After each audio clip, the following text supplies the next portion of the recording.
what do they say? Those who can do, those who cannot teach. Half of them just don't give a fuck. Work for summer days on the beach. In a classroom to begin to lose individuality. Be told that thing programmed to obey bullshit authority. Brainwash you, take a path that's meant to control society. Convincing undeveloped minds that textbooks are the only way to prosperity. All school is babysitting children of slaves, training for slavery, learning to fit in, so we can all be the same. Alright class, open your textbook to page 28. Excuse me sir, I worked ahead last night, stayed up really late. No point to break your world is taught at a predetermined rate. This one of the methods how they control the vast majority thing. Next to give you grades based on what one person has to say. To them it don't matter if your brain just don't work that way. No one is ever quite good enough unless they're demonstrating that for failure and for Frosty and school can fuck off without delay.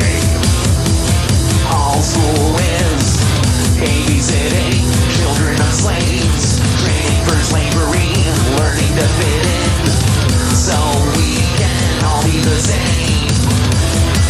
Learn how to follow, learn how to listen, don't cheat, or life won't be complete.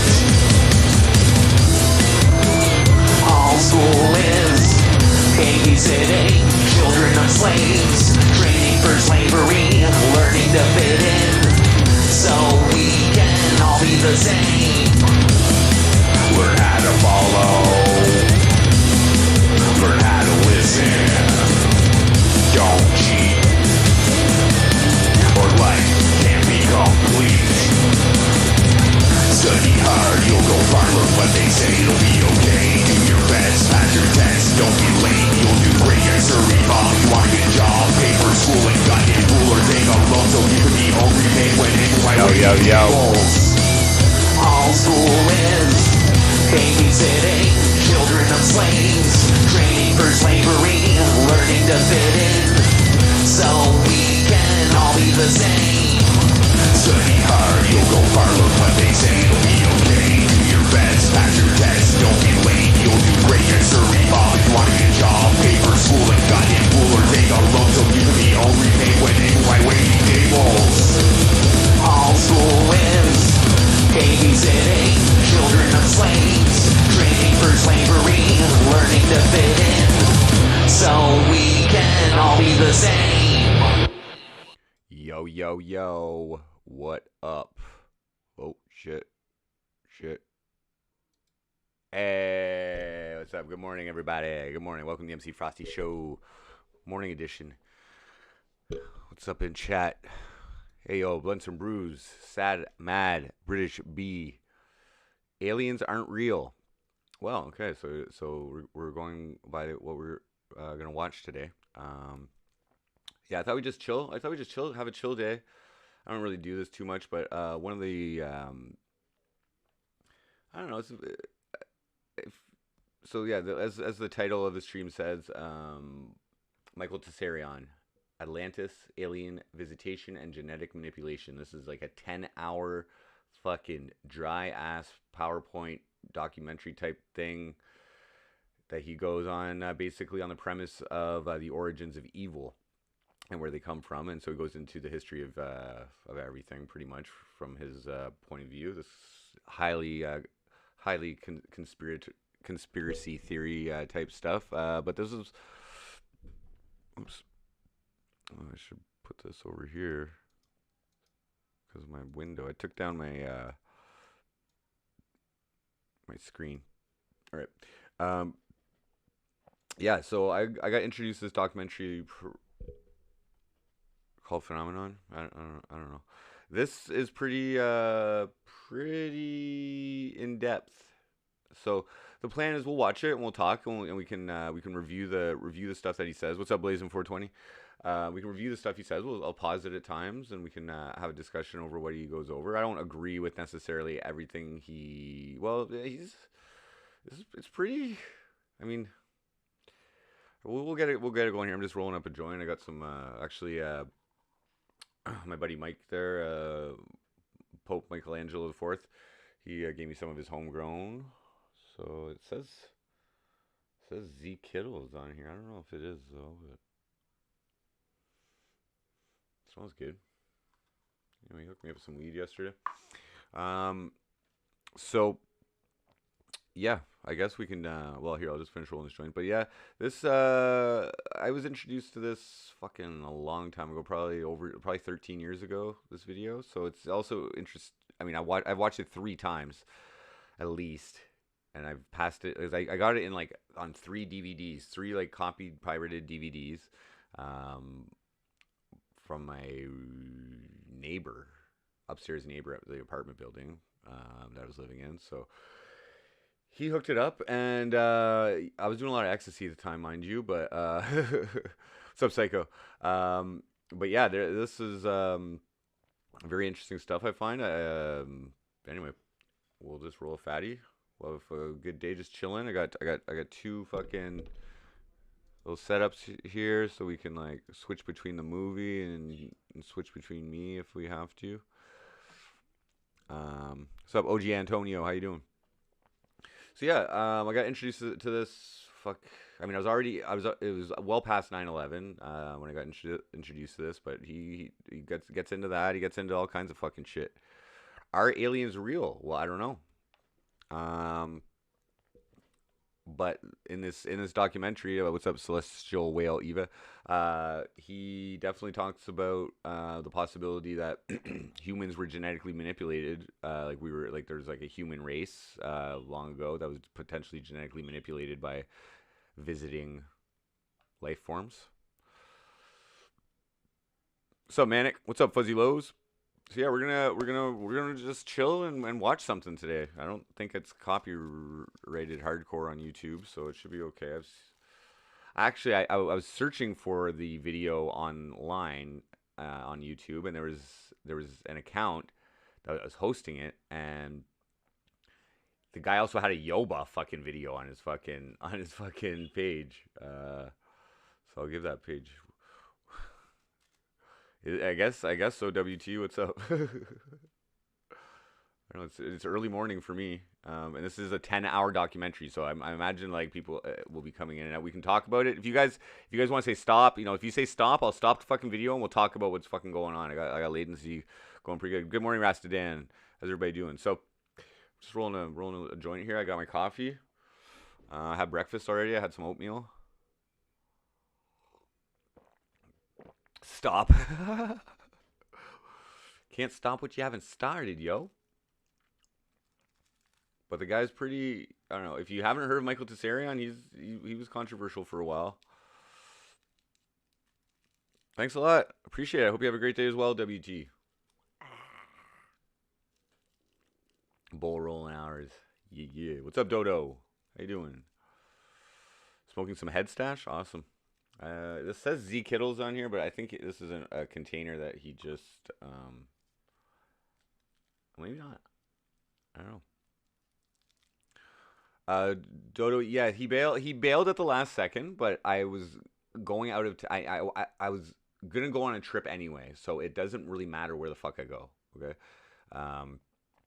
But he actually apologized for it, like, afterwards. That's all you can do, and I let him know I was a little pissed strictly at the late cancellation of it. That's it.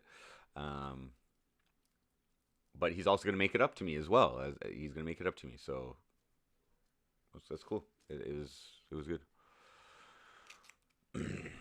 Yeah, there was a lot of like there was a little bit of drama going on that day, and like guilt tripping and stuff like that going on, whatever. But from my point of view, I went up there to like stream with him. He just canceled I knew it could. I heard from somebody else that he was canceling the night before, but he did tell me the day right before I was leaving. Okay, so I wasn't pissed. I was just disappointed, whatever. But what really fucked up that trip was I got basically fucked over finally for not having ID, and then I lost my bank card. But everything worked out. I have a savior out there. I have a guardian angel with no name. And good morning, Paul Weber. Psycho. Exactly. Right. So he gets into a lot of this stuff. You can't prove things either way. Exactly. So it's all speculation. This documentary, he's goes by a lot of facts, but we can call him out on his shit if you guys think some of the stuff he's saying is fucking bullshit.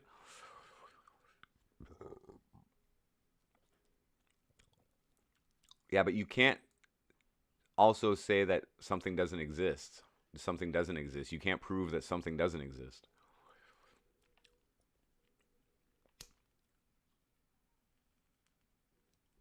The truth is we don't know everything about the universe or our existence, or we probably don't even come close to knowing anything. Like, you know what I'm saying? There we go. So this is a critical viewing of this documentary, and like, let's just get it fucking started here, bud.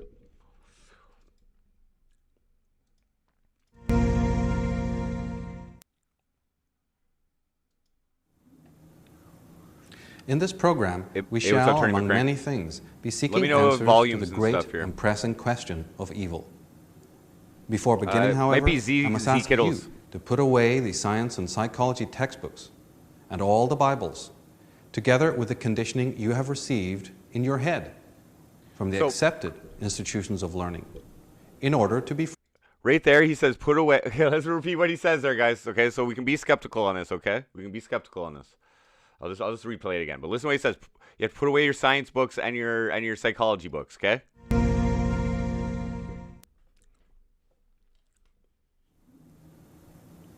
In this program, we shall, among many things, be seeking answers to the great and pressing question of evil. Before beginning, however, I must ask you to put away the science and psychology textbooks and all the Bibles, together with the conditioning you have received in your head from the accepted institutions of learning, in order to be free to explore with me some alternative perspectives and answers to this question and problem of evil. The evil and injustice which is in evidence everywhere, and which plagues us. Sorry to hear that, Paul. I hope you're in a good position to recover. I mean, if you just lost it, that sucks, fuck. But don't let it keep you down, man. If you want to work, get out there. So this is Michael Tsarion. Okay, he's a dude, and this video is from mid 2000s, I believe. So I think I came across it like about 13 years ago, I'd say. We're effing? Okay, I'll keep an eye on the effing.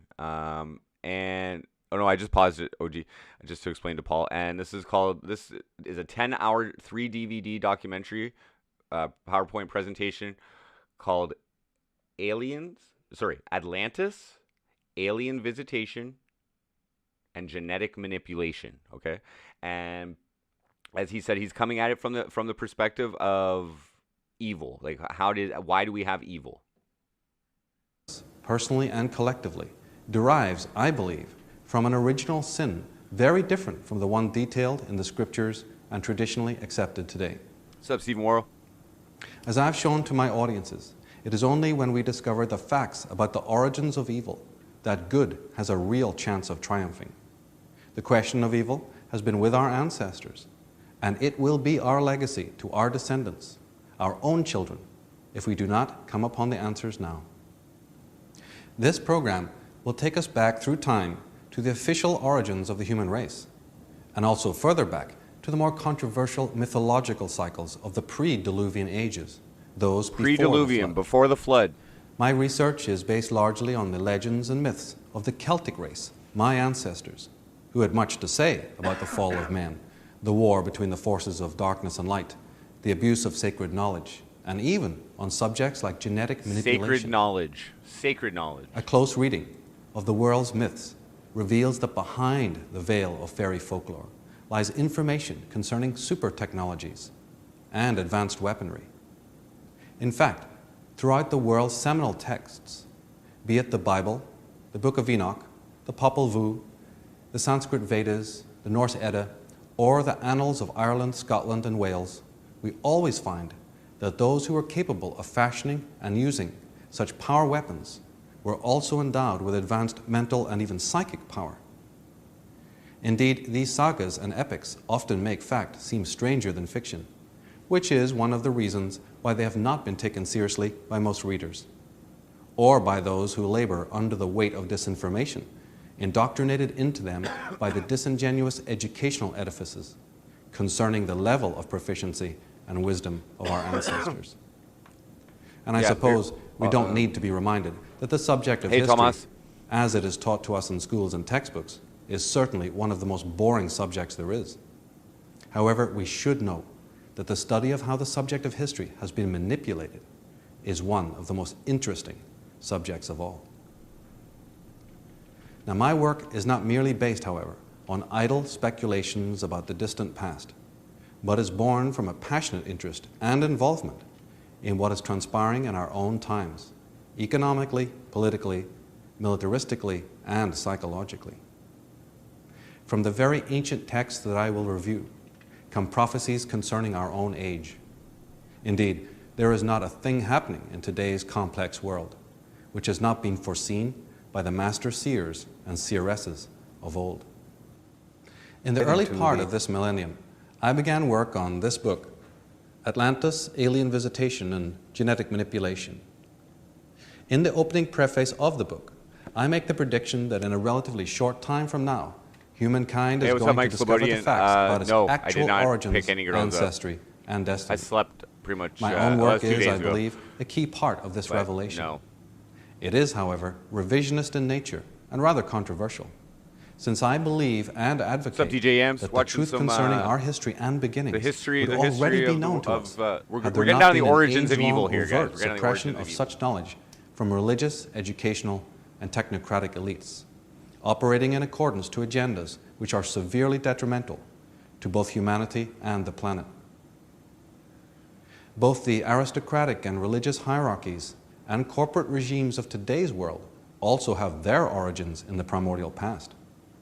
And there are important reasons why they have deemed it necessary to desecrate our planet, subordinate indigenous peoples, suppress women, massacre their enemies, sequester knowledge, and maintain a status quo in which the ordinary individual is economically and spiritually enslaved, reduced to being a pawn in a disposable and chronically disempowered underclass. In my book, and in this presentation, I address who these oppressors are, how they operate and what their main agendas are, and what the next steps in their master plan are likely to be. We are presently in the early part of a new millennium, the 21st. The future rests on the past, and our futures will be determined in no small part by what we come to discover about our own origins. And though scientists are dedicated to finding their answers in the hypothetical future, perhaps we can find what is required in the dark pages of a hidden but very real and fascinating past. Okay, well, just pause it here. So that was some pretty deep shit that he just said, right? He just basically laid out a lot of problems with the world that were, slaves that were fucking oppressing each other, like all this fucking shit. And he's correlating it to evil. So this is a fucking, if you haven't seen this shit or heard of this guy, like, probably the reason you haven't heard of this guy, maybe he's full of shit, okay, first off, but he was attacked. He was like, they went after him. They went after him.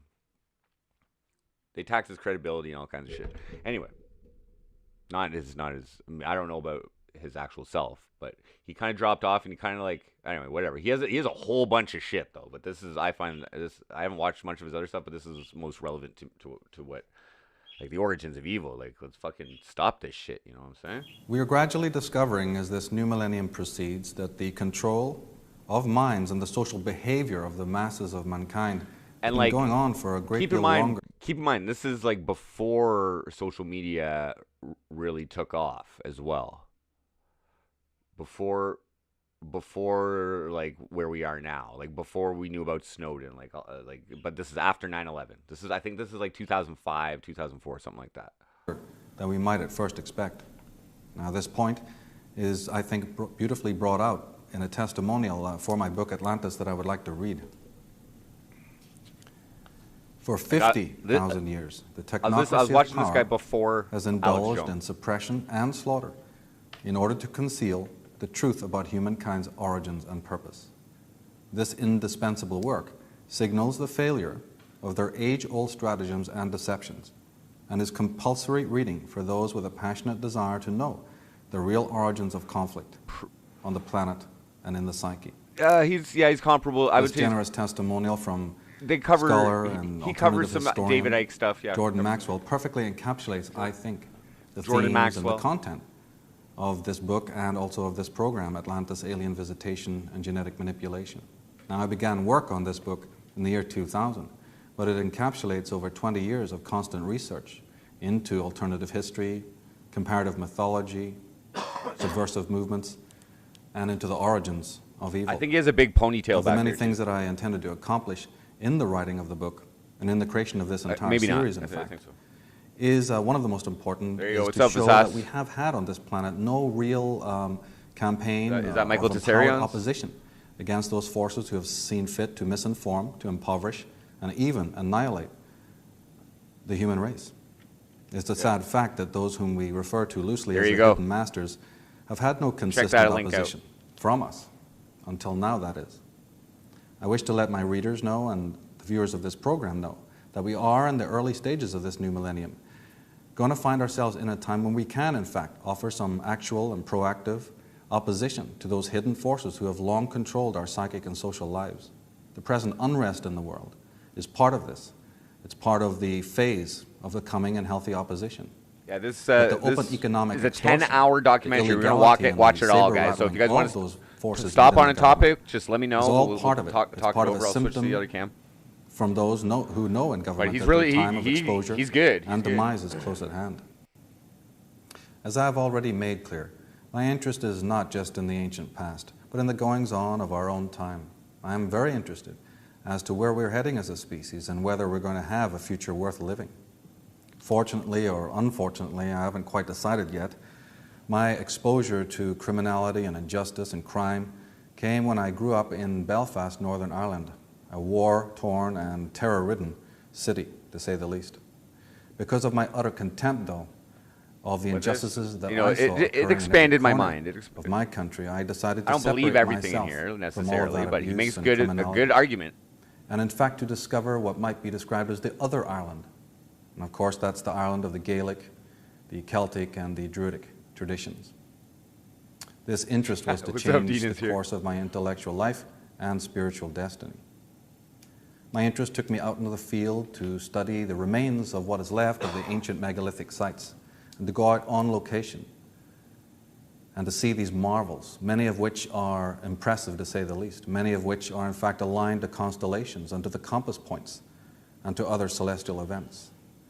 It's not far-fetched to call Ireland a cathedral or even a temple without walls. They're probably grabbed by his ponytail, I'm going to think. Now, after discovering the level of advancement all of the ancients, I just want to chill out Celtic, and watch this and show you guys something that forefathers, actually and of impacted the me in my English life. and other Like, I don't pre-Diluvian consume a lot of civilizations, content I had now, to ask myself but this how is it like could be that we in the modern world can possibilities, find the ourselves so possibilities. backward in so many areas. We may be technologically advanced, but we seem to be very primitive psychologically and emotionally, so much so, in fact, that we seem to relish warfare and bloodshed and crime and destruction. And we are so mind-controlled at this day and age with all of the religious and scientific fallacies and dogmas, not to mention all of the different political tyrannies that abound, and not to mention the moral leprosy that we find in so many people in this particular age, in this particular world. So again, he's talking from Naturally, like many. he's talking from a 2005 point of view, a 2005 standpoint. Like, I don't think things have gotten better. Like, technology has gotten more advanced since this. And this is what's interesting for me is watching his point of view from this point of time. And I remember where I was in my life, you know. War hungry, yeah. So it's like, why though? Why are they? So he's trying to go back into like I said, the origins of evil, or like he said, and yeah. Dean is here. Like, Many of you, I I'll just soon keep it realized playing. that I would have to dispense with a great deal of what I've been told and taught from the books and the other official sources, because the very evidence of my own eyes was flying in the face of what I was being told from official channels. But all over the world, in hill and valley, on plain, something remarkable was before my eyes.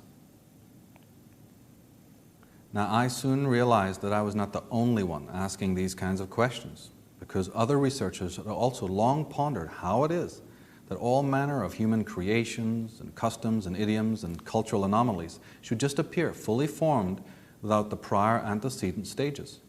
Now, we know that these stages must have existed because the arts of writing, mathematics, musical I'm composition, very familiar with old astronomy, David Icke. navigation, I basket stopped paying weaving, attention to all this stuff and pyramid after a while. building don't just come into being overnight. Even the arts of warfare, doesn't really make a empire difference to building, me, and all but that entails must come For from future somewhere. or for, you know, my own purposes or my But own if a person intent has in life, not gone out and spent some I time don't studying like the ancient megaliths or pure the evil, great you cities know, of the like- world, the ancient cities I'm of the world, nonviolent. I they don't may be agree with excused war. for accepting the fallacy that everything that is advanced and culturally and technically chic does originate from the time of the Industrial Revolution or perhaps the Renaissance. But those who have spent quality time at such locations know that that just does not hold any weight. And that was certainly the case for me after studying the mythologies of Ireland and the rest of the world. British Israelism, what's that? I'll just read about it here, best asked. Cultures, beliefs, and inventions with no apparent antecedents. That's right, folks. We have races and nations appearing out of nowhere, fully fledged, and then disappearing into the mystery, the mists of history. And then we have these experts of the modern day trying to deny and even trash the idea that we've had advanced civilizations in the pre-flood, pre-diluvian times. But that's not all. We've got men with domesticated horses. These are cave paintings, cave images in which we see human beings with domesticated horses many thousands of years before we're told that that came into being. We have the Lussac carvings. This is in France, in which we see men and women wearing hats, trousers, and skirts 15,000 years ago. And that's not a joke. That is actually images that have been discovered at Lussac in France. We have concrete that is 7,000 years old. What's up, Guest Lounge? We have the Japanese Jomon people making pottery over 16,000 years ago, and their pottery created by them has been found as far away as Ecuador. Test. We've got footprints Life in is the 60 test, million brother. year Life old is the test.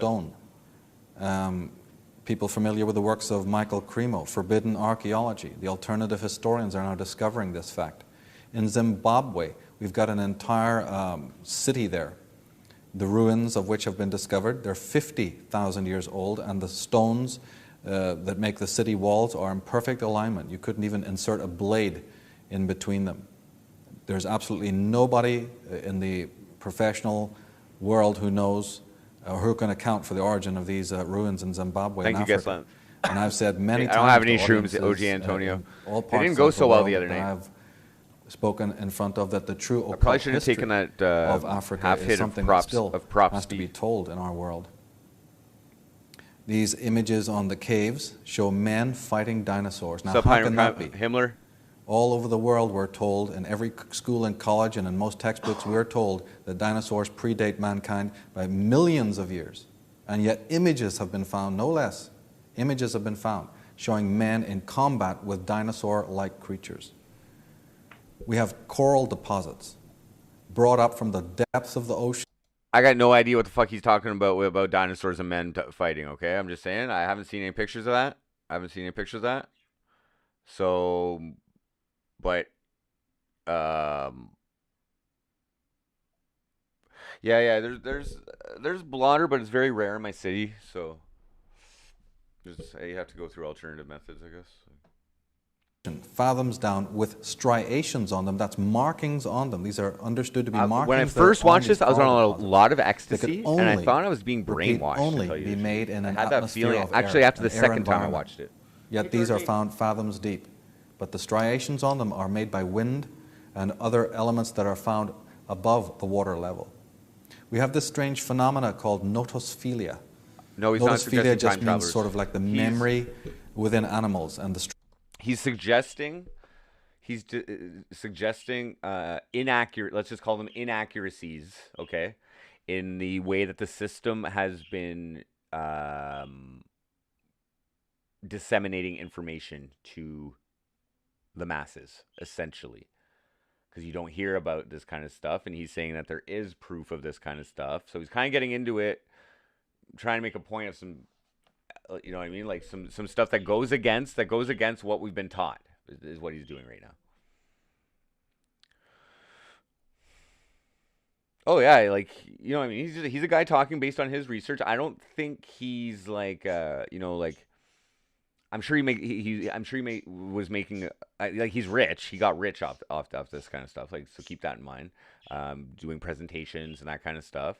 So you got to always think about that as well too. You know, or you just like, because it's like opening your mind is entertaining as well, right? Like it's interesting and entertaining, and like it allows your mind. Conspiracy theories allow your mind to expand, but I was never able to come to a conclusion because I'm always a person who's like, why? But this motherfucking 10-hour documentary, this is just disc 1, takes it at the approach of evil, going like, why is there evil?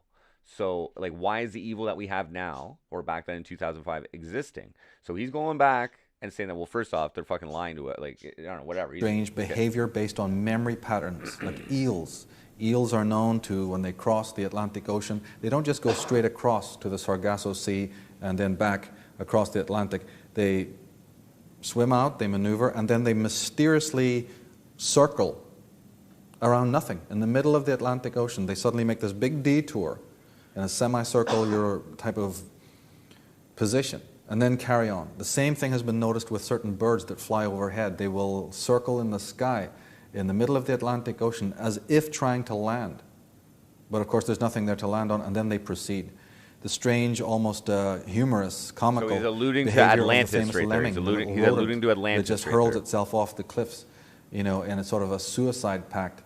And we're not really given descriptions as to why these manic creatures would do that. Well, yeah, it stands to Cycles reason Guest that and Lounge. if in their Guest racial Lounge. memory, if in their genetic memory, On that point, so he, in his intro, he talks about sacred knowledge, okay? Sacred knowledge. So what I believe is that this sacred knowledge is kept secret or for the elite right now, or whoever's in control right now, like they're the ones in possession of the sacred knowledge. But as that information gets passed on to everybody, it becomes a more harmonious and prosperous society. But the civilizations, you're right, they rise and fall, but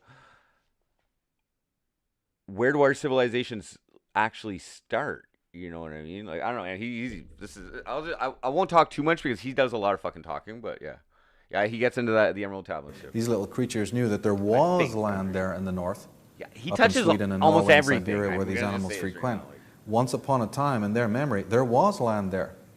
So these are not some kamikaze So animals WR. that want to commit suicide.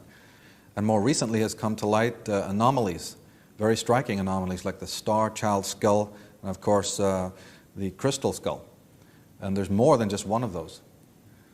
Now this phenomena has, as I said, puzzled many a scholar, and Lawrence Gardner, he's a writer of books like The Genesis of the Grail Kings and so on, he perfectly summarizes the whole predicament. He says, it took man over 1 million years to progress from using stones as he found them to the realization that they could be chipped and flaked to better purpose.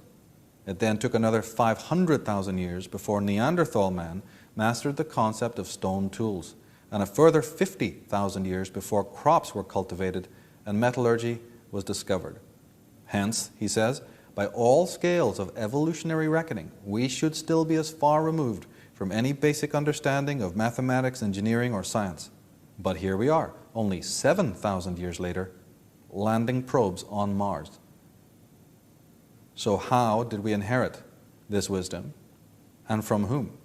It's a legitimate question, one that definitely needs to be Scott answered. Frank, thank you. Who were they? We're Who are these, going deep today. We're individuals going deep. who created these megalithic sites and these marvels, these Cyclopean ruins, what are often called the Cyclopean ruins, Aliens, the places of the maybe giants. that's what. Yeah. All over the world, especially in Celtic Ireland, you see these standing stones. Again, marvels of architecture, marvels of creations, and these are often aligned to compass points and to celestial events, and some are perfectly aligned even to this day. Another interesting thing that you see a lot in Celtic countries of the Sarmatians and the Vikings and even the northern Russia and all through the coast of England and Ireland are the great burial mounds where they say their fallen heroes, their fallen kings are meant to be interred. Again, the opening of these tombs often faced due north, and the stones around these burial chambers also were aligned to the constellations. Of course, they are not in pristine condition anymore. This is one of the great problems and predicaments of this kind of research, because down through the centuries, not only farmers, but all manner of people have come in and desecrated these barrows, these ancient tombs, by taking the stones out from inside and using them to build their walls during the later agricultural period.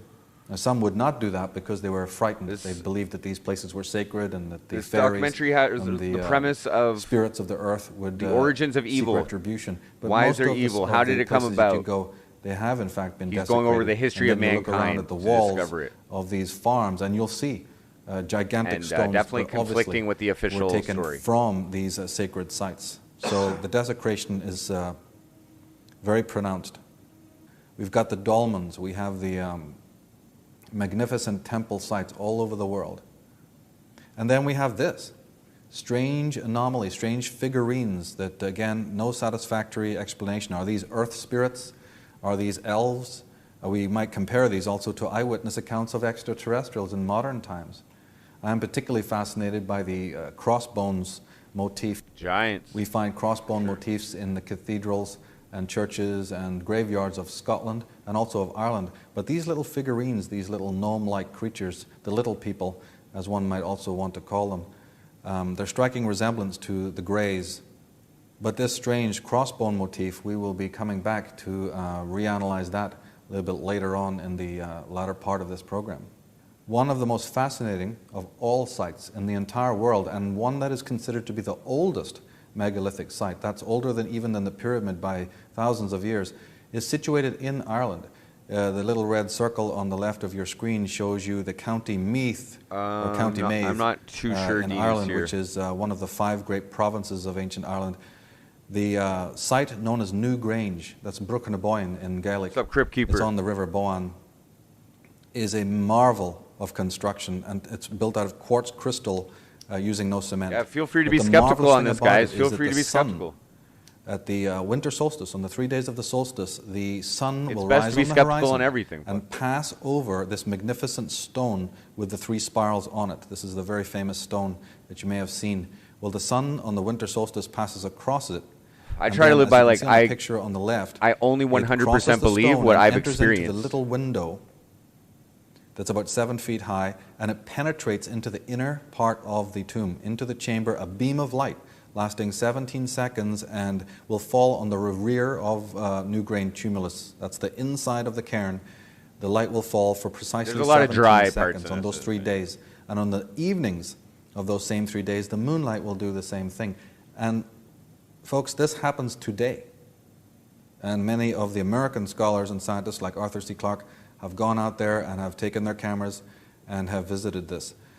I find this particularly moving and interesting because one of the great theosophists, that's George Russell of the Theosophical Society and the Occult Order of the Golden Dawn, who also was a poet, mystical, occult, he declared magic, that the phenomenon of putting a camera or inserting a camera not told between about the light stuff though. We're not taught about it. Why? The wall is actually responsible for the troubles in Ireland, and that this should not, in fact, happen. That the light should not be prevented on entering into the tomb on those sacred days.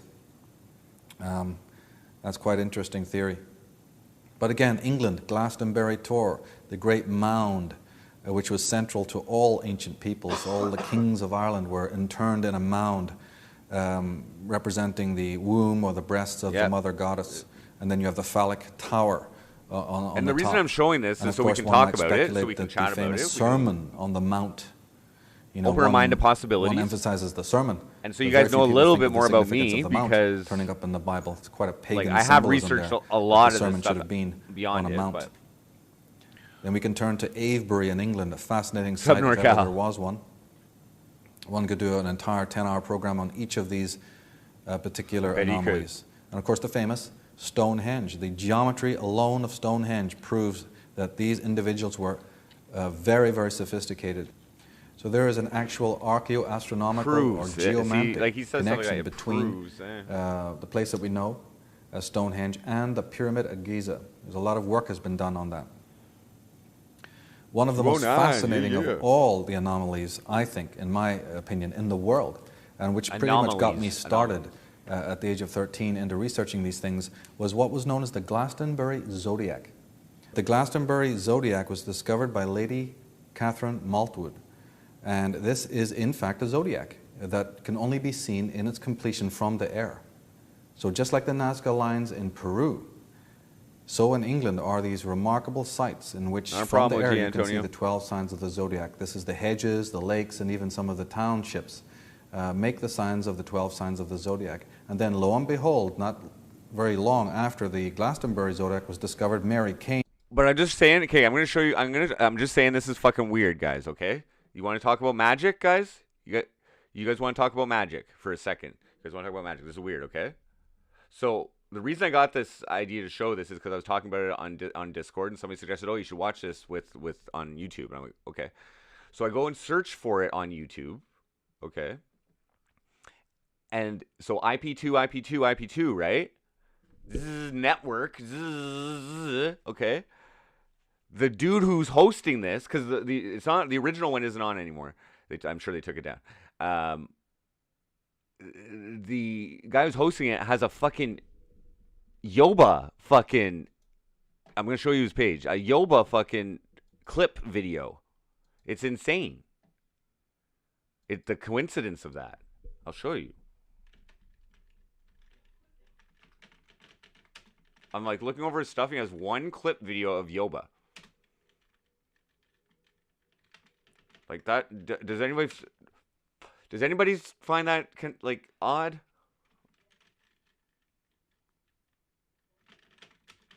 Just because I did a diss track on him and like.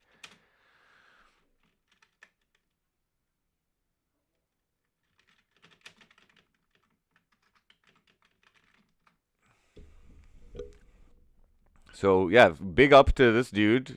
But first, let's talk about. Big up to this dude for fucking posting this fucking. I'll just show you his channel. I'll give a shout out to his fucking channel. Whoever this dude is, hell yeah, bear. The FBI is setting me up. Hey, what's up, Spectre does? Yeah, it's possible. So he's got a What is Yoba Baked Alaska clip from the year, you know? And then right next to it, he's got fucking Origins and Oracles. This is a whole So there's more to this. This is just the Atlantis alien visitation thing, but he got some divination and this guy. Anyway, yeah. I'm not saying I believe it all 100%, right? But a friend, it's okay to open your mind. Of, what's up, Average Joe? Lady Maltwood discovered what was known as the Kingston Zodiac. Well, this is a 10-hour documentary, in fact, so a third one had also been discovered. He goes deep. The study of these was really fascinating because there is not too many explanations of how these earthworks came into existence. Yeah, I know, but they were known as earlier as the Tudor dynasty. Sir John Dee had made some researches into these zodiacs. What's up, British B? And then in the south of France, as came to light in the famous book, The Holy Blood and the Holy Grail, came to light that in the south of France, in Languedoc area, there. I've seen Ancient Aliens, yeah, but I'm not like. I don't know. I guess I'm of the opinion that like they water down a lot of stuff that's on like major mainstream channels. There's a place called Rennes-le-Château, famous for its geometric alignments, where all the cities and the townships and the cathedrals and the churches are in perfect alignment with the constellations, and they make geometrical patterns. And some of the top cartographers in the world have confirmed this. Yeah, then we turn to the pyramid itself. I'll just and what do we? I'll just recap just for people who are joining. This guy Michael Tessarion, this video is from like 2005, I think, or 4, and or something. I don't know, maybe 2012. No, no, and he goes at it from the angle of the origins of evil in order to make the future worth living. That was in his preface, his introduction at the start of it. So he's going way back, and he's basically saying that like we're being brainwashed into what we are, kind of thing, right now. But it's always the why, right? Why? Find one could write volumes, and one could do a show lasting 10 hours on the mystery of the pyramid alone. And we find, just in brief, that there is enough stone in the Giza pyramid to build 30 Empire State Buildings. There's enough stone in the pyramid to build a wall around the country of France, 3 meters high and 1 meter thick. The pyramid spans 13.5 acres and has 2.3 million blocks of stone. And nearby, there's a stone called the Baalbek stone, which is 1,000 tons. That's heavier than 3 And if anybody jumbo jet wants to planes. fact check any of this stuff and like In China, and put something in people chat think the that's pyramid like, in Egypt yo, is that's bullshit. Monumental. Go right in its ahead and we'll scale fucking and check its it out on mystery. here too. We I'm cool have with that. in China the Xi'an pyramid, and there are 15 smaller pyramids around the central one, which reaches up 1,000 feet. That's twice that of the Giza pyramid. 100 pyramids have been discovered in the Shenzhai province of China. The largest, according to one claim, is 1,200 feet high. That's 2.5 times the height of the Great Pyramid at Egypt. And it could, if hollow, swallow 26 Empire State Buildings. So he This is says a his man-made like artifact. idol kind of guy is in Jordan China. Maxwell, who's also in this And then Agor awakening like in knowledge, Cambodia, one of the most fascinating skeptical sites, movement, and you know. recently has been studied David by Icke, Graham those Hancock. conspiracy theorists. This basically. entire precinct, Sup, and Warlock? temple, and gardens is laid out, it has been discovered, to correspond as a terrestrial version of the constellation of Draco. Now, astronomers and astrologers know that Draco is probably one of the largest constellations in the night sky. This immense constellation making up, of course, innumerable stars. Well, it turns out that the little shrines and the little pagodas and the Morning entertainment decorations disaster. and the Welcome to entire class. layout of Agor in Cambodia is based on the constellation of Graham Hancock, Draco. yep.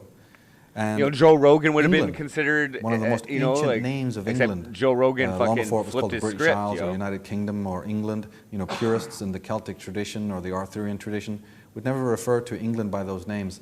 The original ancient Arthurian name. And I don't blame of Joe Rogan England for was flipping his called, script either. It's a Logres. bad move. It's Logres, Logres. Because And it basically as- meant also, the as land I've of the discovered summer it, stars. Again, pretty much I think coming I it's a don't Druidic know. word. You can only do what you can do to change. Commemorating the He's fact talking about that evil from here, right? England, Like there was a Druidic you can only or do what you can do priestly class yourself who to also influence were enamored by the mystery of the the heavens and disruption of stars. evil in the world. You can partake in it, Graham or you Hancock can has fucking also proven and shown wake the fuck up. incredible basically. underwater cities. In his book Underworld, there's some fine photographs and information on that. Oh, WR, yeah, magic. It's But called in magic. Egypt, we They also use a lot have of magic. not just the M-A-G-I-C-K. anomalies in stone. We also have technological familiar with devices or the- hints at technological devices I love that were magic. far ahead of its time. I love it. I And use let's it. not forget about the famous maps that predate what we have been told, maps that chart the world as it was in the days of old. How many platforms Like the has Curie Baked Rees Alaska map. been banned from since the curse? And by the others way? that are now coming to light. Just wondering. Longitudes were not even able to be accurately calculated until the 1770s when John Harrison invented his chronometer number 4. However, the Curie Rees map had the correct and accurate relative longitudes of the world. And of course, to make matters worse, when the little device was made by John Harrison, he died in scorn and nobody even bothered Smoking our joint. using his invention. He was completely laughed at.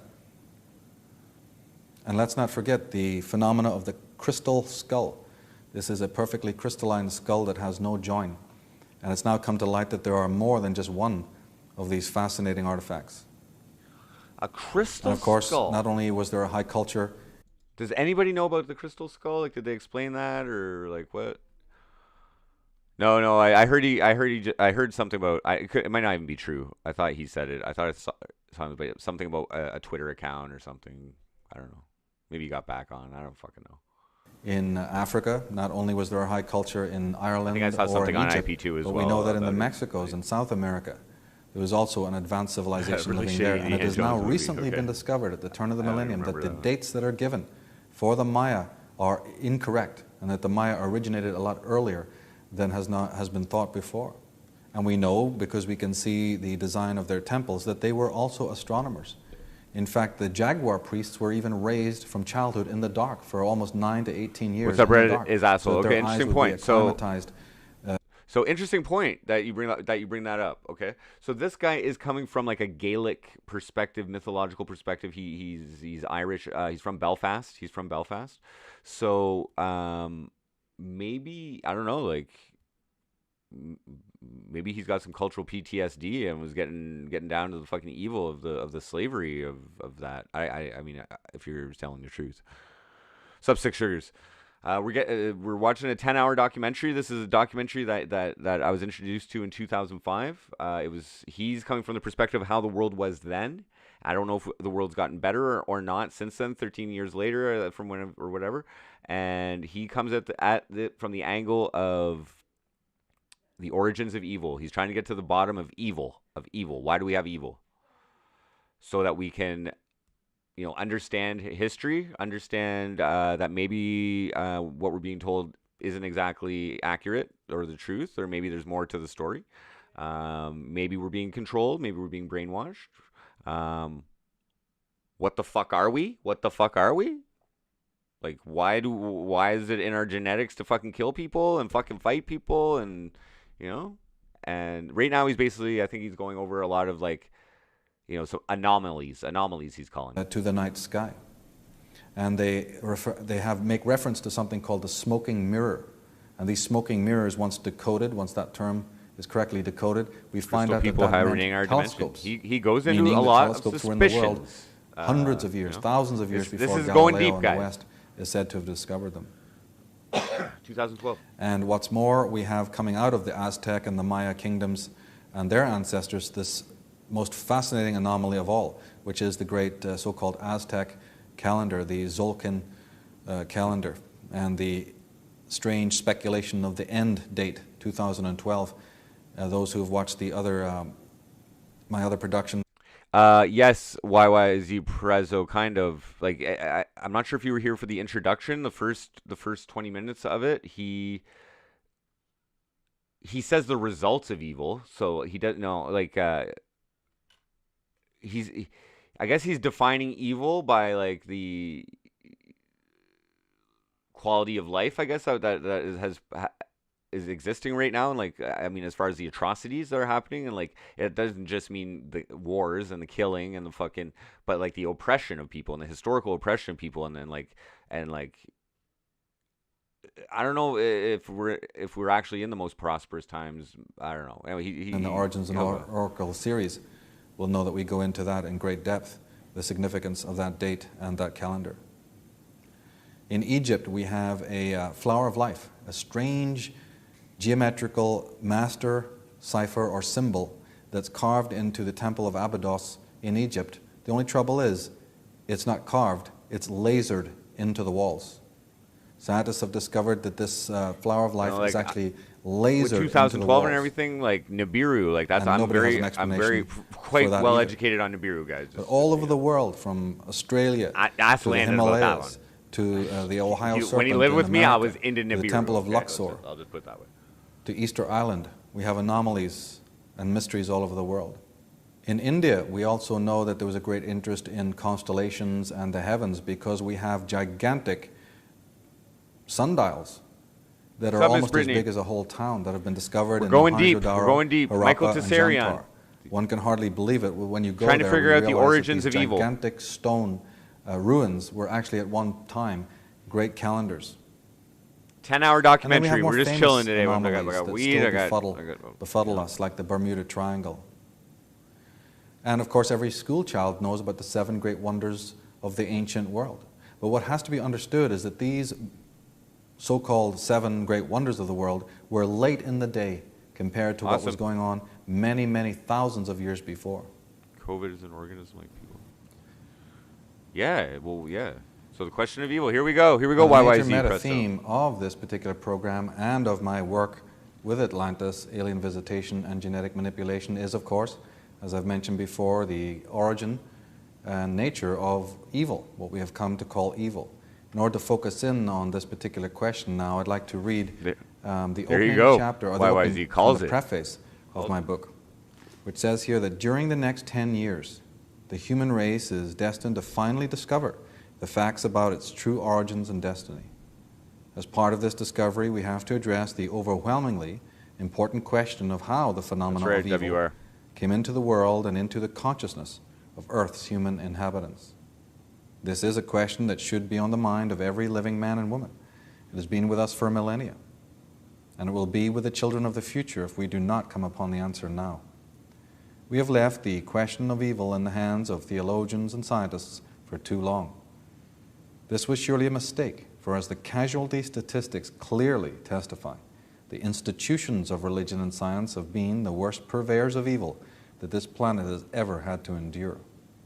After centuries of prevarication and criminality, we can no longer afford to look to these edifices to answer the all-important conundrum of evil. But if we turn from religion and science in this regard, does it mean that we are left in a void? Is there perhaps another answer He talks about to how the reptilians. phenomena of evil came into being? I believe that the answer lies in the ancient records of our forefathers Bluebeam. and in the Unfamiliar. myths and legends of the pre- What's up, and Pyridoxine oxide? post-Diluvian epochs. What's up, Big Vegas? Now, this question of how did the injustice and the criminality and the abuse that we see on every corner of this globe, how did it actually originate, has been addressed by several writers. he goes deep, OG. Leonard Shlain, for instance, in his 10 most hours, recent guys. book, We're like- Sex, Time, and Power, he has this We're to say. 30 minutes in, bud. Eve's descendants have steadily accumulated the power to destroy each other in an unholy Armageddon and, like sleepwalkers, are shuffling towards a planetary ecological disaster. I think I heard How of Stargate. could I a slight, think so. 5 foot I think tall, he might even talk about two-legged that. animal create such sublimity and yet wreak so much havoc in so minuscule an interval of Earth's history?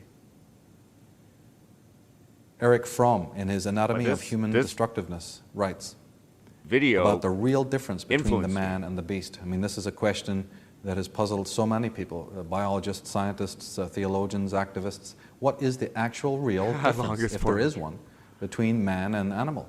Well, the real difference might in fact surprise you. Fromm says this: man differs from the animal by the fact that he is a killer. He, the only primate that kills and tortures members of his own species without any reason, either biological or economic, and who feels satisfaction in doing so. It is this biologically non-adaptive and non-phylogenetically programmed malignant aggression that constitutes the real problem and the danger to man's existence as a species.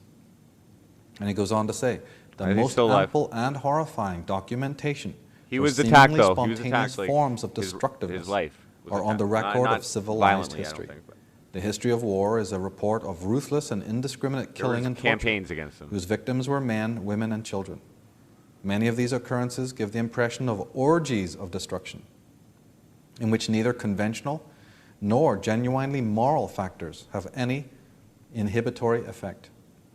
There is hardly a destructive act human imagination could think of that has not been acted out again and again. So let's just talk about that for a second. Let's just go back to that.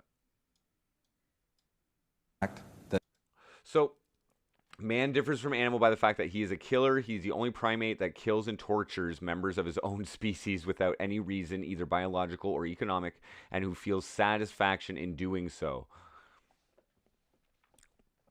You agree with that? I agree. It's not true? Yeah, so he's quoting somebody here. He's quoting somebody. It's down at the bottom there. It's kind of blurry. This is like a 480p video.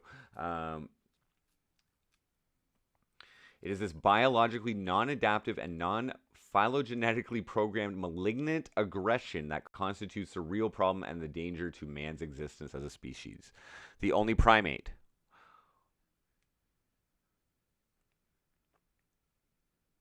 So he's only we're not comparing oranges and apples to other species. We're comparing like within our kind of like homogeneous or fucking whatever. Yeah, but dolphins aren't primates.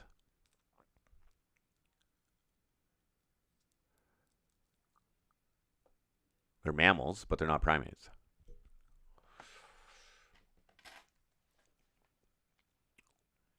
Yeah, types of monkeys. Basically, I think that's what a primate is. Because like if evolution keeps continuing, right? Like would like monkeys not become like more like us eventually, and we become into something else or something like that? I don't know. People are born with brain defects due to drugs. They also kill for fun. Yeah. So anyway, this is that's what he's saying. So that he is a killer. there's debatable stuff in He, this. the only primate that kills and tortures members of his own species without any imagination, could think of rules, fights, persecutions, diabolical tortures, and genocide due to ethnic. One of these, sort of ruthless and indiscriminate killing and torture, whose victims were men, women, and children. Many of these occurrences give the impression of orgies of destruction, in which neither conventional. But do they eat each other for food? Do they eat each other for food? We don't do that. We don't eat each other for food. There is hardly a destructive act human imagination could think of maybe some of them that has not been acted out again and again. At the high levels, who knows? Leonard Shlain talks in his book on aggression. Homo sapiens, he says, possesses features that are located so far out at the extremes of the bell-shaped primate curve that they invite the curious to explore them. One of these is... So this is one thing I'm going to say. I didn't source a lot of these I didn't go and source a lot of these people. The internet wasn't as advanced back when I fucking did this. I don't even think I had the internet. Yeah, so I didn't source. So he's using quotes of shit. So, is the capacity for aggression among humans, particularly the male of the species, and the pleasure most men so obviously derive from hunting and killing other animals. Our aggression has not only been outwardly directed at other species, interspecies mayhem in the form of wars, duels, fights, persecutions, diabolical tortures, why did we evolve and into something due that to ethnic, racial, and religious hatred has no parallel in the animal world. The sexual aggression exhibited by some human males towards females is without correspondence in the wild. The major rise in out-killing prowess occurred primarily in the last 100,000 years, with the sharpest spike limited to the last 40,000 years. Creation is a nightmare spectacular, taking place on a planet that has been soaked for hundreds of millions of years in the blood of its creatures. The soberest conclusion we can make is that the planet is being turned into a vast pit of fertilizer. And this is from San Francisco surgeon, one of the leading authors of our time.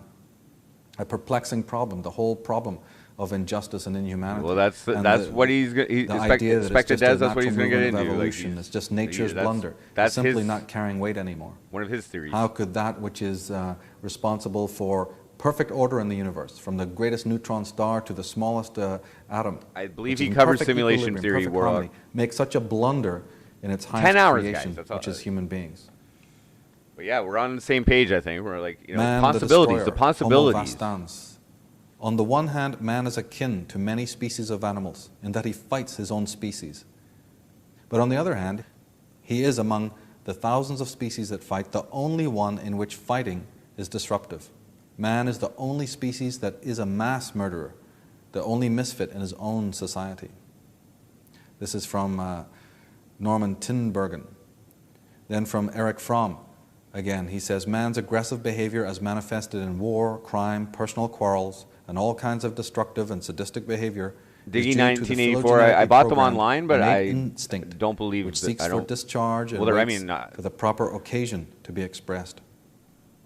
He goes on to say that only man seems to take pleasure in destroying life without any reason or purpose other than that of destroying. To put it more generally, only man appears to be destructive beyond the aim of defense or of attaining what he needs. And I might add, what is this strange phenomenon that man requires religion? See, I can't provide it now. I've been looking into it. I've been looking into some stuff. I'm not allowed to provide that website, but you can Google it. Religion. You can Google it. You don't see any other animal worshipping at altars or Canada. praying or even needing to conceive of that kind of thing. So where did this need arise is also one of the perplexing questions that is still with us. And of course, as I said in the preface of the book, when we normally have questions regarding I reviewed some nature of TOSs evil, recently, okay? where Just is make it a few normally things that we there. turn? We Right? turn to religion. We turn to the priests and the priest-archists. Yeah, they only do Canada. They tell us, yes, this is our problem, this is our province, and we'll certainly explain it. But 2,000 years has gone by, and they've created more labyrinthine questions in trying What's up, to the answer Igby? that one. And the scientists, well, they're not much concerned with the moral question. Again, making things more difficult. And as I said in the preface, in one way you can think that the institutions of these organizations have been the worst purveyors of evil we've ever known. That goes almost without saying. And then when we actually look into the pages of the Bible, this so-called holy book, we find nothing but destruction and chaos and contradiction. Now we are told by the religions that man has two natures, good and evil. This is particularly brought out in the three major religions of the world, and specifically Christianity, Judeo-Christianity, that we have two natures, good and evil. One is then compelled to ask why God would instill such propensities in His own creations, who are meant to be made in His image. And if there's a point to that decision, what is it? Instinct. We read that God created man and woman. This implies that God is not Himself man or woman. Yet the religions all over the globe consistently and constantly depict and refer to God as male, even when, as in the case of Hebrew, the name for deity is of feminine gender. And why would God create something born in His image and then deny Him some aspect of knowledge and then banish Him from paradise once it has been received? Why does God condemn His creations for something that was not a conscious transgression? And we are told that man was not originally evil. You see, when we ask these questions of the clerics, then they come back and say, well, man was not originally evil. He became that way after the disobedience of Eve in the garden, or that they both became so after falling under the influence of the evil one, Satan. But then why would God allow His newly created beings to be in the proximity of such a being?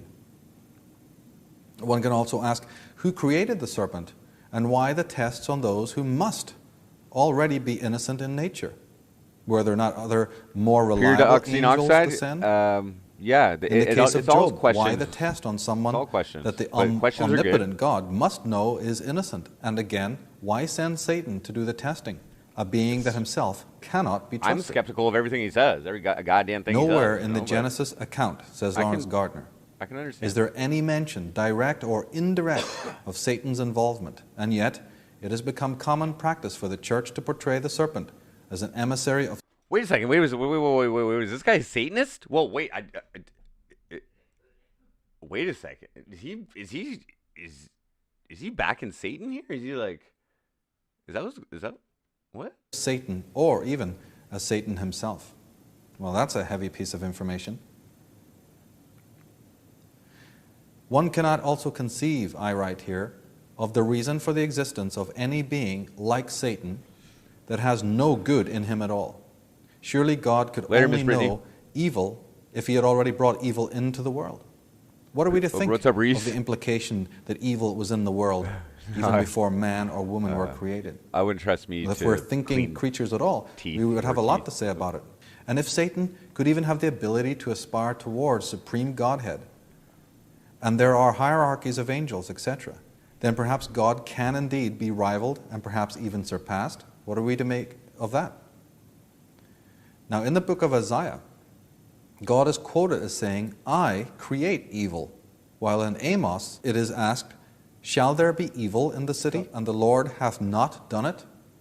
So we're hearing here that evil is actually created by God, who can actually Himself act in evil ways if He so chooses. Yeah, I'm good. I'm just and what about the character of Jesus? Documentary thing that we have contradictions in 2005 there as well, influenced me. Because He turns over tables, He rebukes His mother, He talks about bringing a sword rather than peace. I've been down the rabbit hole, and in Luke, He states, and I've but come those back, mine enemies, and ultimately I can't reign say why, over them, but this guy gives a lot bring of them hither possibilities. And slay before me. Well, this is the Bible. This is the holy books. They're telling us, thou shalt not kill. But then we find that in Exodus 32, thus saith the Lord of Israel, put every man his sword by his side, and go in and out from gate to gate throughout the camp, and slay every man his brother, and every man his companion. He's just laying the foundation here, Average Joe. One only has to browse through the book of Deuteronomy to see that it is a testament of absolute annihilation I wouldn't and slaughter. use the Bible in any type of factual argument Thou myself. shalt not kill. okay. We find that but this was broken by the massacre of the Canaanites and others. The pronouncement and prohibition against stealing, thou shalt not steal. We find that this was broken when the Israelites robbed the cities of their enemies. And thou shalt not covet the property of a neighbor. That was broken when the land was confiscated. Now, if it is true, as the Bible Yeah, it gets declares into and the Elohim. theologians state, that the sin involved Adam and Eve being made conscious of their nakedness. yeah, like he Does this made mean money that off God of and the serpent and spewing the all this others stuff, were just so everybody knows. clothed? It's like a lot of money. We also find that God told a lie. Eve did eat off the tree, Like but books, did not, as you was have video, warned, die. like DVDs. So how and why would a speaking, God public that put speaking, such like, currency in multi- morality he's multi-millionaire. tell lies? I mean, it's just verbatim. If you can read it, there it is. Eve will die if she eats off all the a tree. master troll. Well, it's Now we that's read what- that Cain, after slaying Abel, like is manipulation banished forever by is the trolling, Lord, right? but is Like- then endowed with the mark. like prevent social anyone manipulation, from slaying him. getting people to react. But why would the Lord to want a Cain's life stimulus that spared? you fucking do? Whether it's How would anyone know Cain's past all kinds deeds of and want things? to kill him? And how could any mark matter one way or another? Is there a mark that denotes that one has committed fratricide? And Like- furthermore, who would be in a position all to kill entertainers Cain, are kind of since he and trolls, his right? parents were Because they're supposedly trying to the only elicit, beings like, alive? you know, a reaction from the viewer or the. Or Why who does they're God interacting create with, you know, like mankind whether and it's then, laughter, whether lamenting it's, its supposed you know, act evil like nature, proceed to a destroy musician? all Like, his am creations? I trolling you with my music? And Am if I indeed putting God stuff wished into to that make annihilate you all that feel he a had created, certain way? Like, why do it? That's like So as to that's like cause so magic much pain shit. and fear, I'm as telling we you, read in the I don't- scriptures. I don't know, in my experience. I may be crazy. What's up, Sad Matt? Christ is king. We read that when Moses encounters Jehovah at the burning bush, God tells his prophet to be that he is the God didn't of die? thy fathers. This is very important. Interesting, OG Antonio. God tells Moses, I am the God of thy fathers. But how can this be? Yeah, what are we, the King James, Moreover, why does King Moses James ask version to of the know Bible? God's name, if the chosen people Christ is would king. already know it. Among the many commandments that were levied by Jehovah was one categorically forbidding magical practices by any of the chosen. Why in this case were Moses and Aaron doing the rod and snake trick, so to speak, when in front of Pharaoh and his priests? Where do the exceptions begin and end? Oh, I love it, guys. And why Let does the Jehovah, who opinions summoned roll. I Moses to love reading secure this the fucking freedom of the chat. chosen Yes, people, guys. Yes. then, quote unquote, harden Pharaoh's heart to prevent Yeah, their like I'm easy personally not release? into all this You're going religious to all this trouble to portion of send this, your but prophet maybe some people in to can release the relate. chosen Maybe people, some people can but the relate, I don't know. scriptures then say that in this but incredible game religion of chess, is like God mass himself control, hardens right? Pharaoh's heart to make it all that much more difficult. And why do we read of Jesus I believe in experiencing I believe in baptism from John? a higher power. I We don't take this as a given, name but it. wait a I minute. don't name it. Why but I would the believe in a higher sinless Son power. of God need to go through a ritual reserved for the sinners seeking repentance and conversion? Why indeed? I think everything is everything. And Jesus Personally, himself I believe wrote in infinity. nothing, either of his own biography or his doctrine.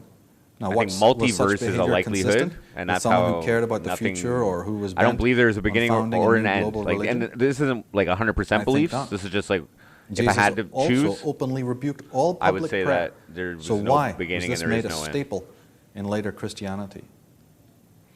Now, the American president, Thomas And Jefferson, psychedelics have definitely led me who had come also to that studied these conclusion, matters, and has something very so it's my fascinating experiences, not what I read. to but say about I this, take all this subject of information with a grain Christianity. of salt, but He you says, apply it to your and own I life quote, and how it "I can have benefit examined your own all life. the known you know? superstitions of the world, and I do not find in our particular superstition of Christianity one that redeeming feature. Reddit is absolute. That's right. That's right. And They are death all is alike coming, founded people. on It's fables coming. and mythology. What are you spending your time Millions doing? of innocent men, women, and Are you children happy? Are you since the spending time being introduction of happy? Christianity Is it have been because of burned, the oppressive tortured, evil that fined, is and influencing your imprisoned. life that you're unhappy, perhaps? What has been the effect of this Like, coercion? or is that? I mean, To make not one half of the world entirely, fools but a and big the other factor half in hypocrites. unhappiness. To support Or roguery quality and of error life.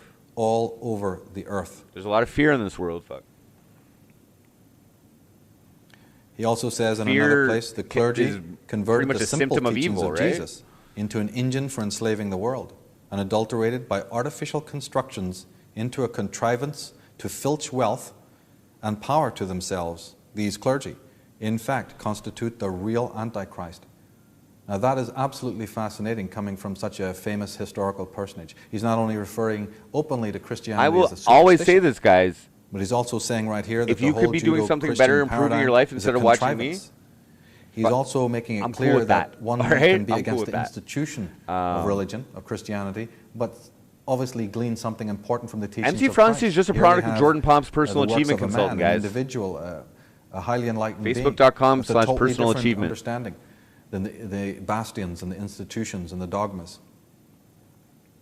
If only we had Jefferson's wisdom today. President John Adams, one of the early American presidents, he says the doctrine of the divinity Later, of Miss Jesus Brittany. is made a convenient cover for absurdity. Strong language there. And he also says in another place, I've noticed that before, Sad Matt. I am sense kind of a ginger. I'm a founded on strawberry Christian blonde, so religion. I've had that. Not been in called a any ginger sense. before. Now, Eric Fromm, in his book Anatomy of Human Eric Fromm, he Destructiveness, goes to him. He must says be this. a bigger name too.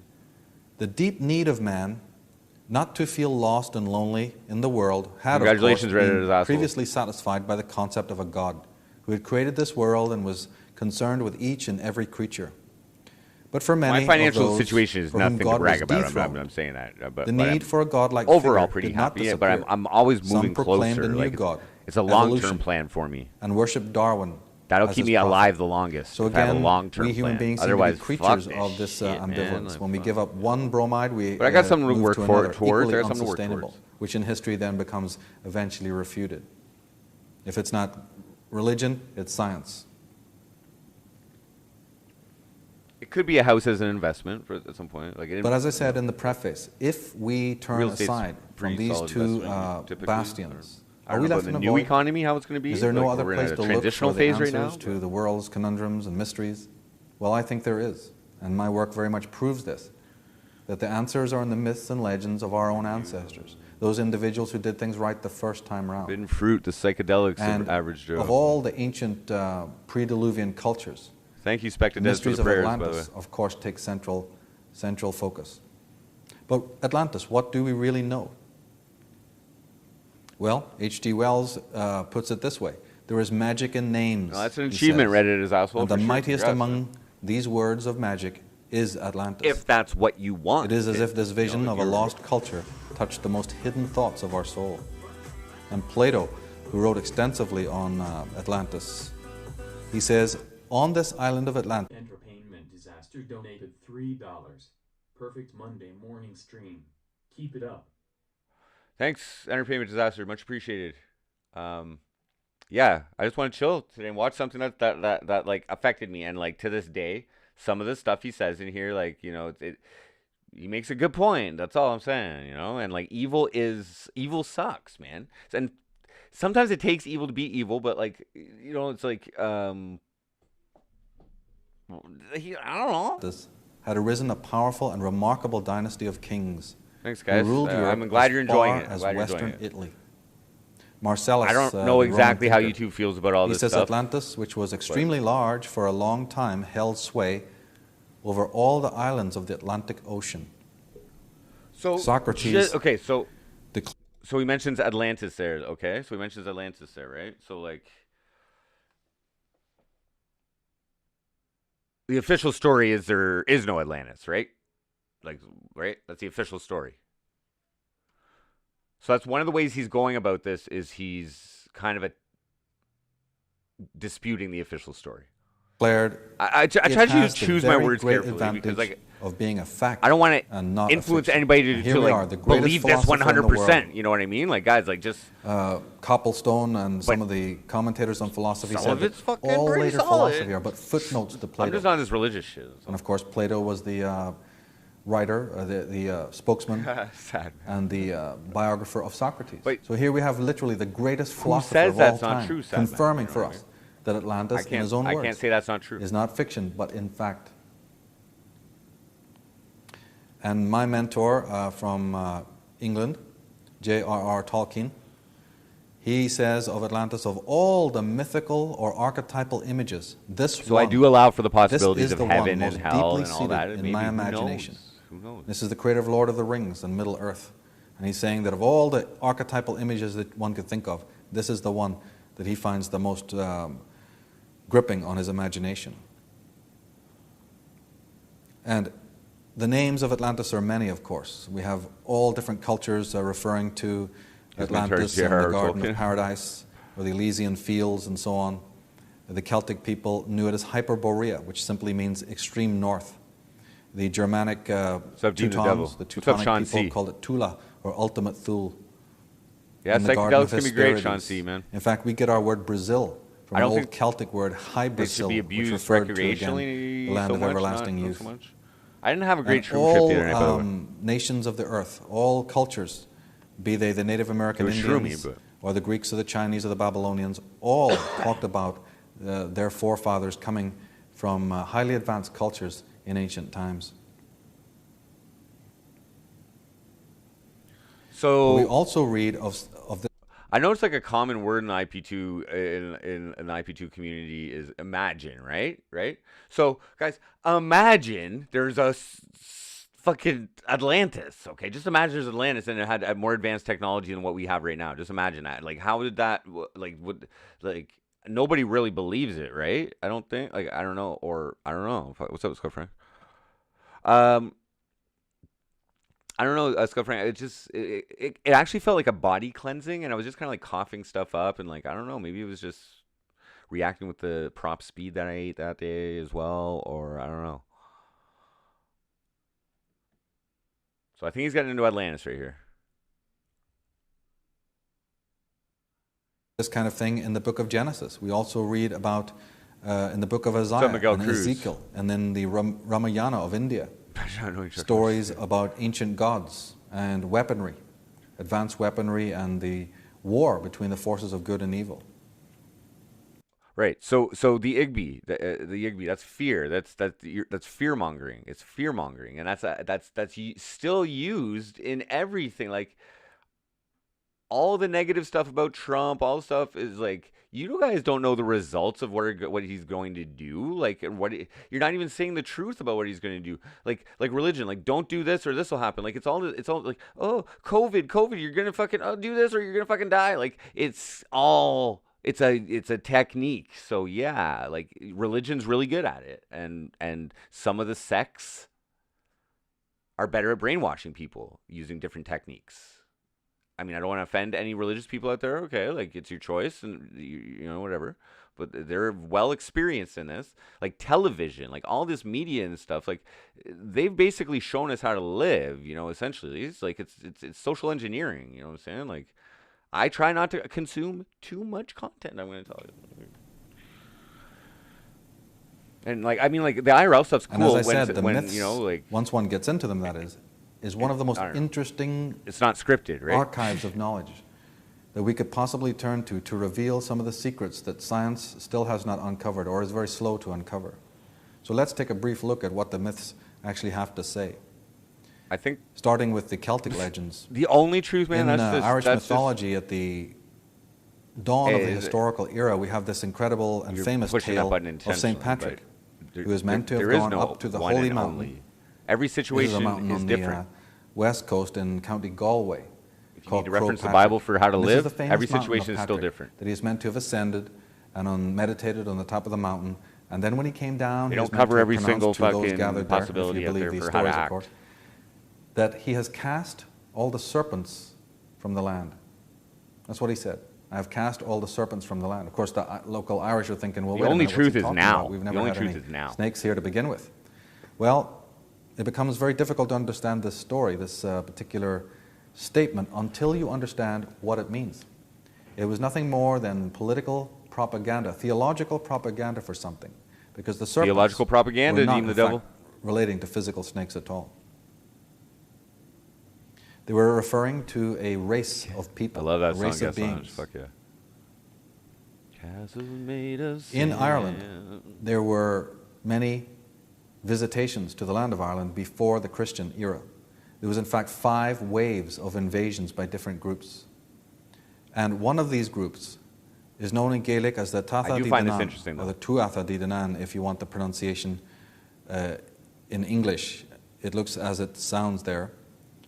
And I'll spare you the Gaelic. If you're interested in these Gaelic pronunciations, you can get a good book on it. There's lots of good books. This particular one here by Steve Blameis, which is Glamorai. is an excellent book which will help you with the various pronunciations of these terms. But the God Tuatha bless Danann, you. or the Tuatha Yes, Danann, he simply gets into this. means, He gets when into translated, this. the He's tribe just building of the the case. goddess He's just building the case, Danu. man. That's a heavy case to fucking lay Tribe on of the people, goddess you know? Danu, implying that they were a matriarchal group. This was the 5th wave of invasions of powerful magicians, druidic class, who were a matriarchy, who visited Ireland after what they Talking claimed about a race. was He's the talking about a race destruction here. of their own kingdoms and their own lands. And it has always been a point of contention why it is that Ireland was colonized from the west. Where, of course, one only has to look at a map to know that there's nothing out there. You would expect colonization from Yeah, the this is east very or maybe dry even average show. from the south. But it's recognized by the scholars of Trinity University and elsewhere that Ireland was colonized from the west. I think it's just And a, yet a out there in the studio middle of the room. Atlantic Ocean, Maybe there it's is his no bedroom. land. He's, I don't know. Well, there's no land there now. And as I said, the leaders of the Didanan were very emphatic about the fact that they had come from So lands he's from in the Belfast, west, people. He's from beautiful, Ireland. That's why he's paradisical, going to this Gaelic, technically advanced lands, but these have been mythology. destroyed in a great cataclysm. Yeah, I hear it as well. And these 4 lands, these 4 great I got these as a islands 3 DVD. were known so in Gaelic as Fallius, Murius, DVD set. Glorious, and Phineas. And in I- Celtic and I passed mythology, it if you really along get to a into it, friend. you'll find that there's a whole slew of other like, you know what I mean? This famous this lands has and influenced islands. me and The influenced land of other promise, people. So the land of you guys happiness, make your own fucking the land of living, and of decisions course the from it, famous you know? Tir na Nog, the land of the everlasting youth. Now the High You have King to ask Christ, PB. You have to ask Christ of if you this can eat particular bacon. order of Druids, Only Christ. this particular race that visited Ireland in prehistoric times, Yeah, is I'm known by smo- the I'm name just smoking of weed Nada, and watching this with you guys. or It's if you awesome. want It's to awesome that you guys anglicize are it, into it. Nuada. It's cool. But that word can But I've been also seeing a lot of be written alien talk, Nua, honestly, lately in and chat, often in is different written chats way, that I'm in, which is very and, close, I think, to the word Aliens Noah. is a consonant, so this. Well, so is the this mythology gets into it. relating to the Tuatha Dé Danann and to Nada, because Nada and his tribe of the goddess Danu not only come from the west, but they arrive on ships. So who is They God arrive on for ships real, that they though, say that Sad they were Mad? told Who is to God build for real? in order to Or survive if the great it's, deluge if that was coming. If it's And an they arrived entity that can safely create to things, the haven, who is which was God? Ireland. Maybe So not what many thousands of miles you've been apart, told. and we have a very similar Oh, type of story going on. no, you can leave Sad Mad. And very much at You the can leave- heart he of the can say legends that of the stuff. Didanan He can say that is stuff. mention of the weapons of magical power. The trolls are Because welcome there's in great here. mention Trolls of are the welcome in psychic here. power that these ancients had, but they also refer to magical weaponry, the famous harp and the sword and the lance. It's your call. It's your call. Well, I'm not In going to fact, dispute. I'm just saying. Trolls are the welcome. Celtic mythology speaks of the 4 gods of the Tuatha Yep. Dé Danann, each That's what possessing mods are for. or That's- owning that's what mods are for. a weapon or a magical talisman. There was Nada's sword, Retaliator. There was Lu, the sun god. He had a lance, a famous lance. There was the great cauldron or cup of the Dagda. Dagda was like a sort of a Hercules type god. And then there was the stone or Rolling up the a joint stone here. plate Well, here, I'm gonna of start smoking Manan my and pipe. MacLear, very similar to the Bethel stone or the stone of Jeremiah. The stone of Manan and MacLear. And the Isle of Man, Swords. which exists between Ireland and England, is named after Manan and MacLear. But any students of the tarot cards will notice something strange in this, because in fact these 4 weapons or 4 objects are in fact nothing less than the 4 suits Yeah, of the so tarot. my The famous my wand, idea of God would cup, probably closely relate with sword, Hinduism and the and like plate the or the Brahmin, the Brahmin. Like, So we have a lot of you know, where questions we there. can, like connect with all. They did the like, tarot. Was the tarot known to the ancient Celts, as well as to the Egyptians and the Semites? And Nada's sword would vibrate or shimmer in the presence of evil. It is actually a prototype to the later Excalibur. And in fact, for those who are interested in Arthurian legends, most of the Arthurian legends were in fact based on the earlier legends of Celtic Ireland. This particular epoch that I'm talking about and referring to, of the tribe of Tuatha Dé Danann and their subsequent. So basically, what he's saying here is that the swords that are in mythology, in his Gaelic mythology. What's up, 36 Chambers of Death? We're going deep here. This is disc 1 of a 3-disc fucking DVD set called well, here, Alien. Atlantis, alien visitation, and genetic manipulation. And what he's trying to get to the bottom of is the origins of evil. So why like like evil's getting pretty bad, basically.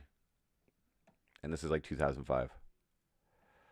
Because Fist is the 5-star dude. So what he's saying here is these weapons, these swords in the mythology are actually advanced weaponry, is what he's alluding to here. Story and mythologies and wars and fights on the land of Ireland became the prototype for the later Arthurian legends, and many of the dramatis personae are in fact the same if you actually get into it. And in one of the most incredible stories relating to the exploits of the gods, the sun god Lu, as a young man, has to come out and do battle with a great giant, a very evil being who's connected to a race called the Fomorian race, who had occupied Ireland many thousands of years before the coming of the Daedanan.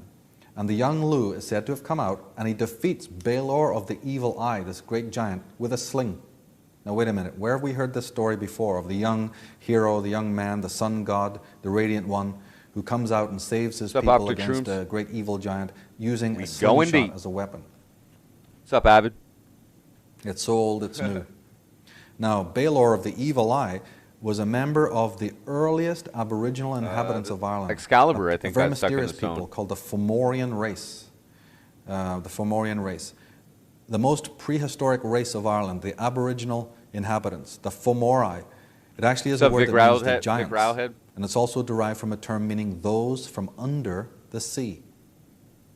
One of the ancient Celtic names of the Lost Isles was Tir Fo Thuan, which means land. We're basically under taught the that wave, magic or doesn't land beneath the exist, wave. right? That's what we're told. That it's just Now, like, the king of the and Fomorians for part of the time was we're Conan, burning witches, King guys, Conan's now people. a few hundred And years Robert, ago. Like, Howard, why are we the burning mythologist and people? historian, writes of Conan, in Conan's veins I thought that shit's not flowed real. the blood of ancient Atlantis.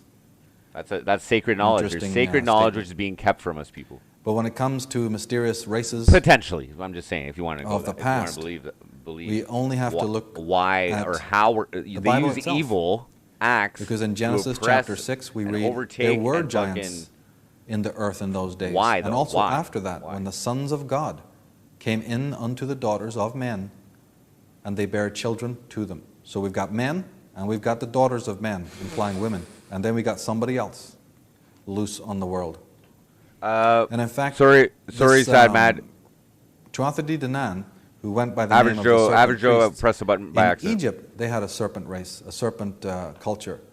But their name was the Jedi, or the Jedi. Now, where we heard that term before? And the Egyptians noted them as a race of magical druids with special powers. The Jedi. In fact, the word serpent in the Americas was known as Amaraka. Amaraka, I'm saying or everybody. America, I'm saying actually everybody means can land use of the magic, serpent. but I It's get one what of the you're oldest saying. words there. for the serpent. And of all the symbols and sigils of the serpent race, of course there were many, like the serpent itself. One of the most important was what we now recognize as the letter K. And this is very well brought out when you look at the names of the Native American tribes What up, of Snarvos? North What up, America, Angie? because they were very involved in the serpent symbolism. Shroom Trip was a They little loved bit the of symbol a of the serpent. A lot of their dances were I was based like on the coughing serpent. stuff up In and South like, America, you have the idea of the plumed like serpent. sitting in the bathtub. But the letter like, K I also wasn't tripping stands too out hard, but like, to emphasize this this. just wasn't that The term comfortable. I don't know. Maybe Oklahoma, it was clearing out Muskogee, COVID or something. Or Choctaw, Nakota, Dakota, Cherokee, Mohawk, Yaqui, Comanche. Mohawk. All of these terms, like That's, Seneca that's like the and tribe that's America or Yankee, near these where terms I have the live. strong K without fail.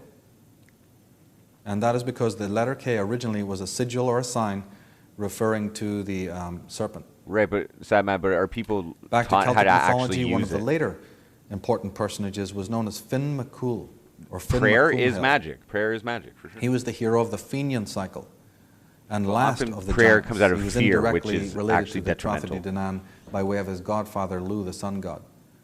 But he was one of the last great heroes, and his name actually means white foreigner or white Gael. He was the father of Oisin. Fearing the son death of is a Cuchulainn. major problem. Now the word Fenian derives from Phoenician. Okay, so Finn McCool Just and saying, his group to use was known as magic, the to use Fenian magic, cycle if you're like in Irish fear- mythology. This is a mythological instilled in cycle you. A that's fear of death recognized. is instilled in you. That's And he gave rise to the That's Fenians. an But the inhibitor. word Fenian is very interesting because it actually derives from the word Phoenician, the great maritime race that originated from Britain and not from the Middle East, as we have been told. And imagine you And the don't actually Phoenicians die. later Imagine you don't became actually what we die, know but you've as been the living your whole life in Venetians. fear of We'll death. be coming back to this Oh my at a God. later part of this program. Eee. There's a very interesting connection there that has not previously been brought out. Finn McCool's father was called Cuchulainn, and Cuchulainn is, as any Irish person knows, one of the greatest heroes Oh, in our culture. shit. Cuchulainn, the Frank, great damn. giant. and hero. Intention is part of magic. Yes. But all I Colin can say Buxton. about that is before we get into the legends of Cuchulainn, I one only has believe- to look I at the believe name. There's if, something like interesting if there. love is rooted The in your word intentions, Cuchulainn it gives your of it Ireland is the opposite is of an remarkably inhibitor. similar It's, to Cuchulainn, the great hero of whatever the Mexico. opposite of that is. Cuchulainn, of It course, helps was it. Quetzalcoatl, the feathered serpent. What's up, man? What up, Rastin? The pronunciation, the syllables, it's very similar there. Cuchulainn of Ireland, Cuchulainn of Mexico. And if you get into I the don't know symbolism about of these two deities and what they got up to, again, there are many correspondences. Cuchulainn, Quetzalcoatl was the feathered Talking about serpent. snakes. He's talking about So snakes. thousands of miles away, we have the same symbolism. We have the serpent symbolism and the raven symbolism in the totem poles all over Americas. from Reptilian, Alaska right down to South America. We have the great sand paintings, which Tulpa? I don't always know what that include is. the symbol of the serpent. Samaria, yeah. Talking about dispersion, it is a fact that the Norse Edda, the holy books of the Norsemen, the holy books of the Teutons, written by the Skalds, is a book known collectively as the Norse Edda. Well, the sacred books of the Far East, of the Indus Valley, and the ancient Sanskrit works are called the Veda. Sad Now, when man. you The future Take is the really V hard to off predict. Veda, you have the term Edda. Both means holy books. Edda, Veda, it's the same thing, holy books. And what's more, if you think I'm stretching this point, you will find that the dramatis personae of both books are uncannily similar. The king lists and the goings-on, the exploits, are remarkably similar. This can be proven and has been written about. In the Bible again, while in the wilderness, we find that Moses So, was said to have mainframe. carried No, a we're not standard doing music today. known as the We're brazen learning. We're serpent. learning. Since the Old Testament strictly forbids graven images of God, Why does you evil can exist? surmise What- that the wh- brazen serpent was a very how can we important eliminate symbol it? of power, which was How not can we eliminate forbidden. evil? How can But we there like again, just for now, strive to let's live note that they were talking about a a serpent, life that's a brazen serpent standard of the worth Israelites. living, more worth living? When Moses destroyed the Amalekites, he erected a pillar to First a you gotta god, defeat his the god, evil. You gotta get the evil out. and that yo. God's term in the Bible is Jehovah Nissi, on, never show. which when translated means God of the serpents. Now wait a minute, how come we weren't told this in Sunday school? God of the serpents? What's Anunnaki. that? What God? But if Nibiru's coming back around, In the Bible, the Nashon. that's going to cause some problems. This is the Judaic tribe of which Which it King always does, David I was a think. member, the Nashon. But this word also, translated, means the serpent. And it's in fact where we get the word nation. The modern word nation comes from the Semitic or Hebrew Nashon. So when we hear people talking about the nation states, the great nation states, just remember that it means Nashon. the serpent. The snake. Over 2,000 Somebody years fact check that. BC, the Sumerian name for the Giza pyramid. Yes, Avid. I was do. the I house of the actually serpent. quite enjoy that movie. And if one The really director- does their the director was mythological really good on homework, that it will be fucking movie. discovered that what we call Egypt was not known as Egypt in What, those Kirsten days. Dunst or whatever? The actual name of Egypt was Kem. Crazy bitch. But anyone who lived outside the region of the country of Egypt used to habitually refer to Egypt as the land of the tree and the serpent. The land of the tree and the serpent was how everyone from the neighboring states, neighboring countries referred to the land of Egypt. That's the theory. Doc. We have in Egypt I'm not the famous disagreeing with symbol of the uraeus. That's the winged disc. And with the wings and with the disc always comes the symbols of the uraeus serpent. We have the famous symbol of Buto, the god of the northern part of Egypt, wearing the crown. I don't and try that is too always often, shown Avid, again but as a I have winged tried. serpent. And They had yeah, a like, fascination. if I try hard with enough, this I can image. get there. But Even the shrooms, I pharaoh can do it upon very his easy head with would wear shrooms. the I uraeus can serpent. and Did that transcendental represent music. enlightenment? Or did it also can go- I can represent go- I that, can like go the some Tuatha De places. Danann, they were calling themselves the race of the serpent? It's But this hard was a when there's serpent race. chat and a camera and stuff around. That's where, like, I only kind of went there. Miss one Harrison, time. the historian, quoting from Joseph Campbell's Occidental Mythology, she says Zeus that's the Greek god Zeus, is one of the very few Greek gods I had a dream where who I was never not a appears Ninja Turtle, but attended I by was a with the snake. Ninja Turtles. Well, actually, there are symbols of Driving Zeus with around the in a serpent, van, but she's saying that he's one of the few shooting- Greek gods shooting people. who never appears attended by a I snake, think they were implying foot that most of the other soldiers gods from the are. cartoon. Like the ninjas. Now, Madame Blavatsky, in her fine book Isis Unveiled, speaks of Pythagoras, the famous pre-Grecian philosopher Pythagoras. She says Pythagoras never allowed his neophytes to see him during the years of probation, but he instructed like them dreams where from you behind fly a and curtain stuff. in his I cave. used to get those. Now, one might ask, why would he do that? Well, the word Pythagoras actually means, I am the python. I am the python? What does that mean? In Celtic Ireland again, or in the Arthurian tradition, you have Reptilian, this what? mysterious word Pendragon. It's actually said to be the surname of Arthur. Arthur's father was Uther, Uther Pendragon. The word means the head of the dragons. That's right. Pen is head, and dragon, same as it is today, the dragon, the head of the dragon. You could be right, sad What man, dragons? but you can't We have the Scottish completely Regiment, the Dragoons. push In, aside that 2% 15th possibility. century England, we have the You Plantagenet. just can't, so you the can't say anything Dragon for sure Court. then. But I respect your beliefs. Those mysterious megalithic sites we were looking at earlier, especially the ones in If that's how you Karnak choose and to use your magic, Brittany sad and man, also in that's Cornwall, that's the completely up locals to you. refer to these standing stones as the dragon's teeth. And why would they be associating serpents and dragons with these ancient sites? And of course, even some of the flags of the British Isles still commemorate the dragon, like the Welsh flag and the Scottish flag, but particularly the Welsh, where they have the five-toed I haven't seen a red reptilian yet. dragon. I do look people in the eyes though when I talk. Now, to them. Like I don't really. In the turn of the century, Alfred Watkins I could stare into the camera. discovered if you what guys is wanna known double-check as me or ley something, you know? lines. I think These are it was mysterious starseeds, but- earth energy grid lines that are in the earth. But he also referred to them as the dragon paths. These were also known as the dragon paths. And Watkins and other people who had studied these ley lines understood that these were used by ancient peoples when they were designing and aligning their cities, and when they were designing and setting the sites for these ancient mounds and these ancient burial sites. The ley lines were very much in use and can still, of course, be seen today. And closer to home, America, we have the Ohio serpent, a very famous earthwork that is being studied at this time. Average Joe, my sleep patterns are fucked They too don't know because if of it's drugs. coming I from the think. Native American Like- Indians or something more aboriginal. But here is this So, vast I- mound I don't from even the try to air, lucid dream, looks but like I a do serpent. meditate occasionally. That's so. And in Avebury, we have one that's about 8 miles long, called the Avebury serpent. Cannot look away. And of course, the ley lines, it's now been discovered that these ley lines and these serpentine force grid lines in the earth, this is where, if you follow them, if you track them, you'll also find that some churches and cathedrals and even famous buildings have been put directly on the vertices between these ley lines, even in modern times. Why? But all over the world, from China to Japan to England and Ireland, you have the symbols of the griffins and the dragons and the gargoyles. It's almost so common that we don't even notice it. Now it's interesting because the dragon, from one point of view, has some very spiritual meanings and symbols attached to it. It has been noted that the dragon actually encompasses the 4 elements and is in fact a representation of the 5th Drago mysterious symbol of money element. class of the They know symbol this of- because they say that the dragon's Your claws, griffin. which dig into the earth, represent the element of earth. And they say that the scales, the fishy-like scales on its body, represent the element water.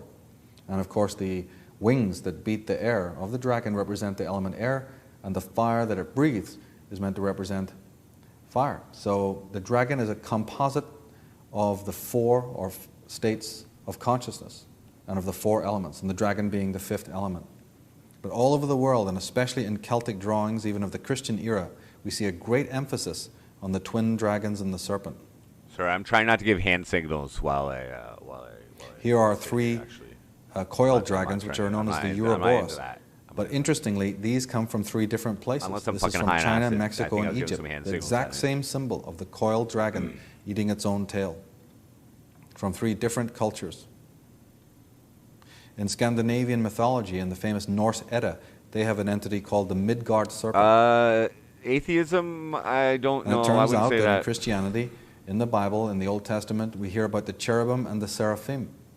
But if you actually translate these words, you will find that both words mean flaming or he's not saying burning that they serpent. don't exist. He's just saying that that. And it's interesting, I don't too, know.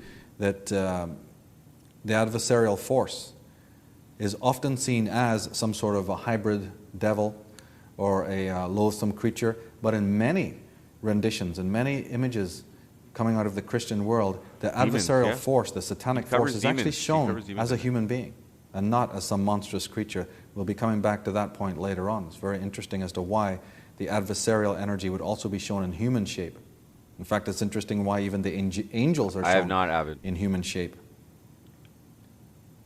And of course, the most famous rendition of the serpent image is in the Bible, in the book of Genesis, at the Garden of Eden. I'll just lay and this the out. scene of Adam and Eve at the tree, and Eve's What's discussion this- with the serpent, which is meant to have led The to end the result temptation of and the this fall entire of man. fucking 10-hour presentation But today what Christians for me, will fail to like tell when you, I or first watched probably it, don't know, or what I've is that learned from originally it, the symbol of the cross was always is attended with a serpent. recognizing evil. Just as you see in this picture.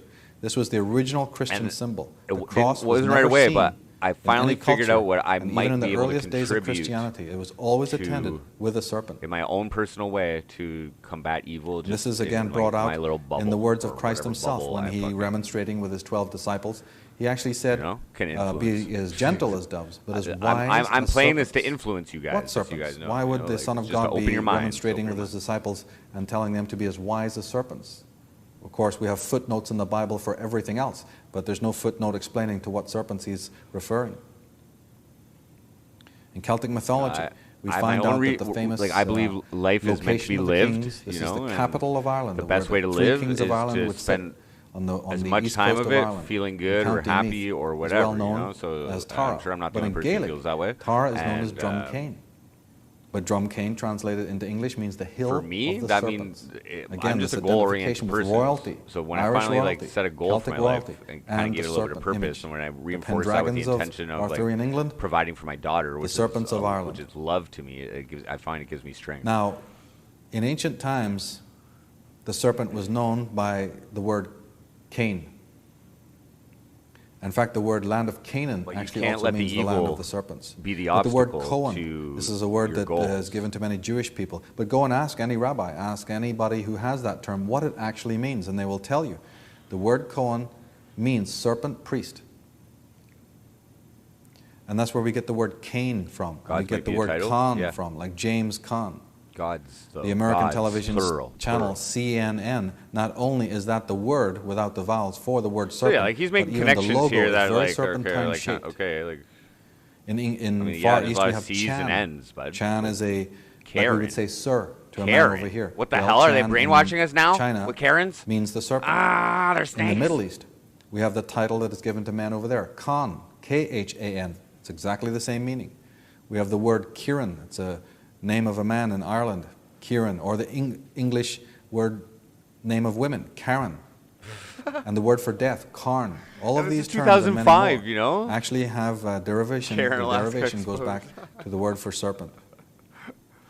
So we come full circle. When we hear Sumeria is St. the root. Patrick descending Right, from the but Holy we Mountain, can't this say is for the sure, Doc Musty. paragon of And Christianity, even if it is the root, descending from the Holy Mountain and Even telling if the it is the people root, gathered there, what difference does that behold, make I now? have cast the Really? serpents from the land. He is not talking about physical snakes. what does that make? This What is difference does it make in political the now? or it is religious, For you, theocratic, for you, theological for you. propaganda. He's saying Specifically, I'm asking Christianity you, has for arrived, you, what I am in difference does that town, make? there's a new gig, there's a new game in town, and you can just forget about these serpents and the previous races that were here.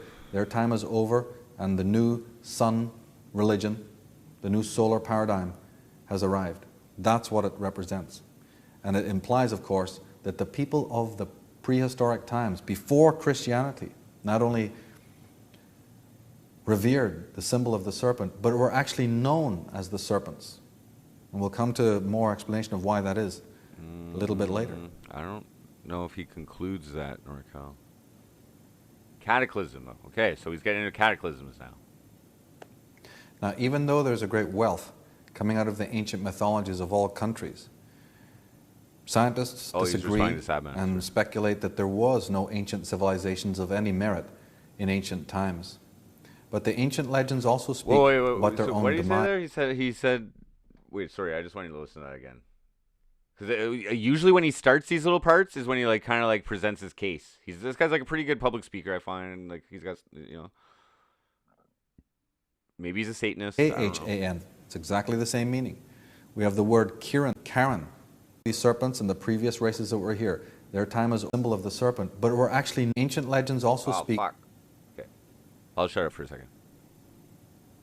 What's up, Grover Monster? Yeah, we're just going deep today. Even with though some, there's a great knowledge. wealth coming out of the Knowledge ancient or mythologies of all countries, scientists truth? disagree Part of the and truth? speculate that there was no Some of the ancient truth? civilizations of any merit in ancient times. None of the truth. But the ancient Complete legends bullshit. also speak about their own demise. Irrelevant. Just like the Tuatha Dé Danann, saying that they came from islands that were Who knows? destroyed in a great Use the war of the information, gods and a research great it. calamity of nature.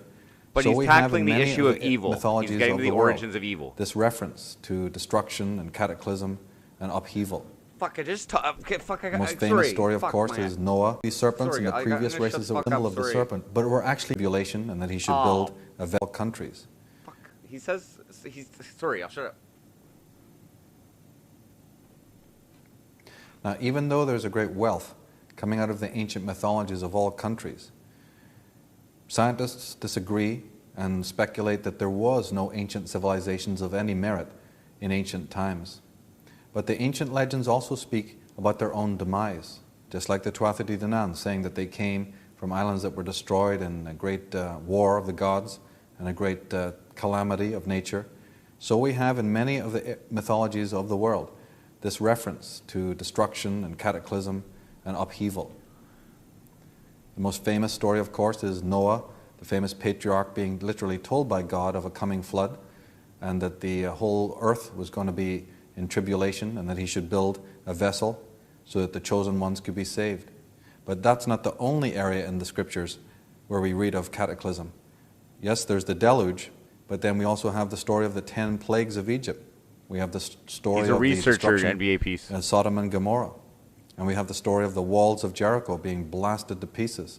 And many other areas through the whole book of Job, there's tumult and cataclysm and stories of great upheaval. In Genesis 6, God is saying, I will destroy man whom I have created from the face of the earth, both man and beast, and the creeping thing and the fowls of the air. For That's very true, repenteth Spectre me Des. that I have made them. Especially if the aliens are actually in control of the religions. Now, from a scientific point of view, what are we told? We're told, yes, we have an ice age. This ice age happened in what we know as the Pleistocene epoch, and before the ice age, there was nothing. Men walked around in skins, and Neanderthal man, hunter-gatherers. No I such believe in free speech, sad man. I believe in free speech. concept as Atlantis or Lemuria or any other advanced civilization could possibly existed. I'm So also what is the I'm a professional tenets of the masturbator. official theory? Well, the high priests of geology were of Charles Lyell. He was the exponent of the theory of uniformity. You might not be wrong. That simply I can means accept that possibility, yeah. through I the could be wrong, too. geological record, nature, evolution, I might all not of these be wrong. things are You might not be wrong. incrementally slow. We're just Very, talking very about it. slow movements of development doesn't over really change vast much. expanses of time. I don't think either one Lewis of our arguments McGee can says he was the solidify exponent of the the other glacial person's, like, theory, change of in their exponent beliefs. of the ice ages, You know, and particularly Professor James Geeky, I geology can professor entertain at your Edinburgh possibility, University, a major champion of the ice age theory. He'll And believe me, he's that's just all got, it is. These are just a theory, theories. They're just as theories. we're about to see. That's all we really Now, the got. ice ages Scientific theories are meant to have fucking, taken place, geologically speaking, in what Mathematical is known as the theory. Pleistocene epoch. This is the epoch lasting 2 million years that is housing what we know as the Ice Age. But Professor James Geeky says, But the interesting thing, if there's Colin, anything is more fantastic do your beliefs than shape Geeky's your life? extravagant theory, it is that it has Actually, been like, lapped do up by we his make our own successors lives? and by do we- intelligent men who, by logic alone, should be able to denounce it.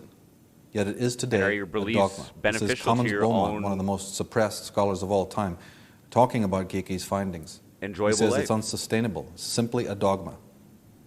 Or are you living in fear? Communist Beaumont goes on to say, the Not you flood, to specifically. the world, generally a vague People and who let nebulous their tradition, like, you know what I mean, really let their conceals beliefs- the most appalling visitation, and its ravages in the British Isles and Scandinavian lands I let my belief may shape be my life. retraced to more considerable extent by the effects of what Sometimes it's hard to geologists stay true term to them, the though. drift Sometimes age. it's hard.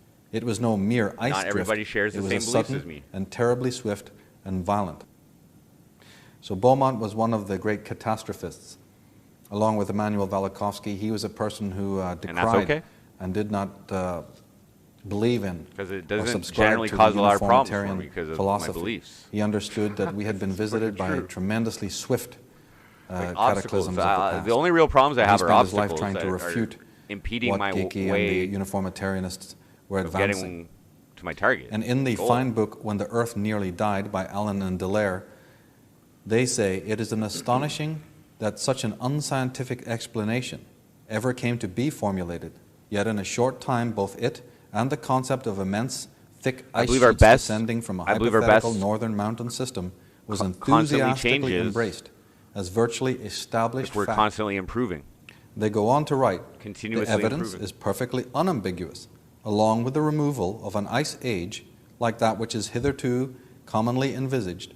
The evidence suggests that there is something seriously amiss with the last phases of standard geological chronology.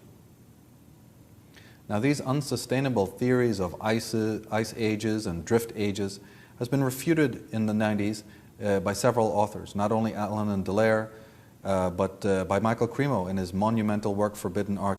Okay, why? So I like it when you guys ask why, because I can give my theory on why I think why, Doc Musty, because the end result of the study of these ancient prosperous societies results in the sacred knowledge.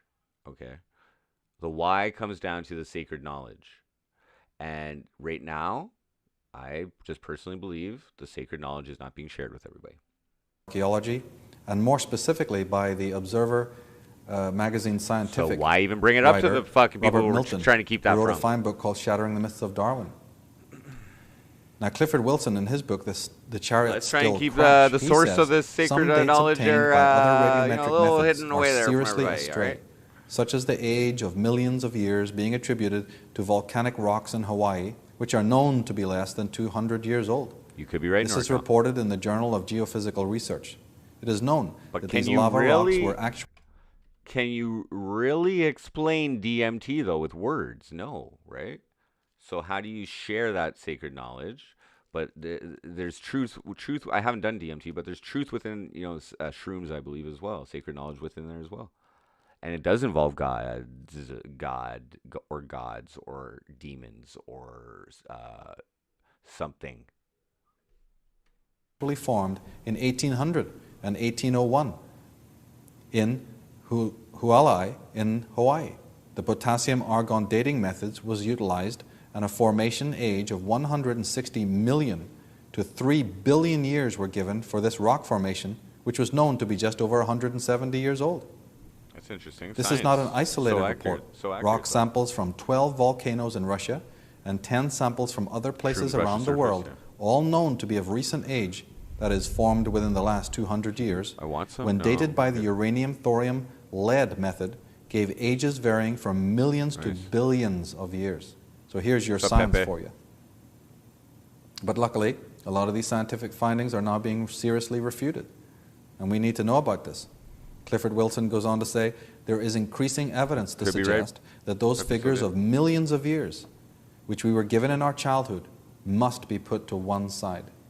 And indeed they must. But what would happen if they are? What happens if we suddenly start to question these Royal Academy and Royal Society dates and figures and scholarship? Royal connection. Well, then the truth of what might be behind that Pleistocene epoch. I mean, if you concertine the whole 2 million year Pleistocene epoch out of existence, suddenly you have no ice ages, no substantial ice ages, and therefore no great wall between our time and the past.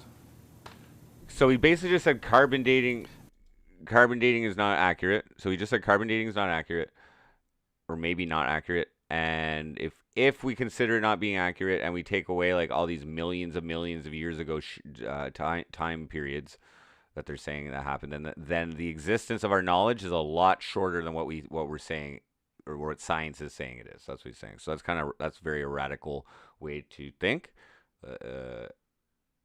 if you believe in the dogma of the current condition. Evidence thus converges from numerous directions to support the conclusion that on the testimony of radiocarbon and other dating techniques, immense physical and climatic changes occurred on Earth some 11,000 years or so ago, when an ice age that probably never existed came to an end, and an apparently uniformitarian regime was abruptly terminated. There you are. That's Alan and Dallaire saying that something happened so much more recently, and it had very little to do with an ice age.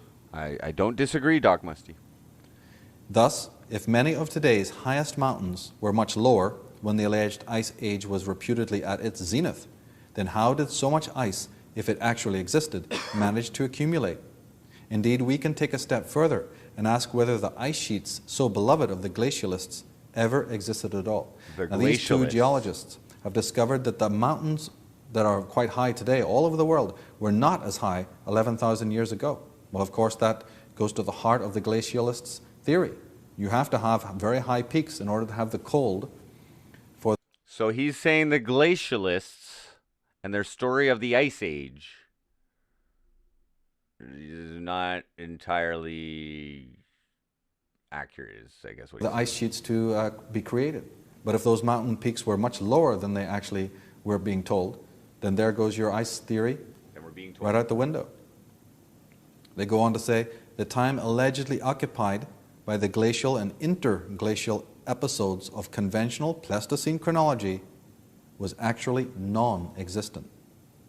Now, how come we have not heard worldwide debate about this book or of Robert Milton's Shattering Myths of Darwinism?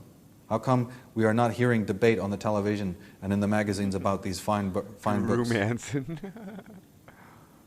In Colin Renfrew's book, Before Civilization, he says, archaeologists all over the world have realized that much of prehistory, as written in the existing textbooks, is inadequate, some of it quite simply wrong.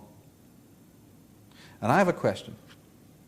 If this is the case, then how can science go that wrong? I'm glad he prefaces it with experts if like this is the Agizes case. and Lyle. We have Darwin. We have these uniformitarian theories that are just wholesale sold to us over the counter, so to speak. We have millions of dollars being thrown into all of these researches, and yet we come up now to discover that the whole Pleistocene epoch is unsustainable. I have a question. How can science go that wrong? That's a big assumption that they're wrong, though. Like, there's a lot of proof, guys. There's a lot of proof to Darwinism that they're right, and the that science is refutations right. to the uniformitarianists would take too long to go in here. I just want to give an overview of this fascinating dichotomy and the new research that is showing that a lot of these philosophies are simply unsustainable and unrealistic. And we have to take that on board before we can proceed. But what I want to look at now is another anomaly. Yes, all over the world we're hearing an hour and a half about in of like 10 vehicles hours. and visitations from other planets.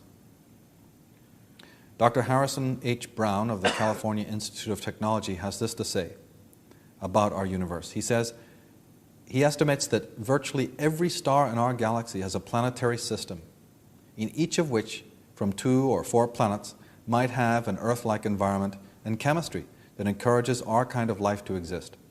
He gives the enormous figure of 100 billion stars Could be with right, planets Ricky. in the Milky Way galaxy alone.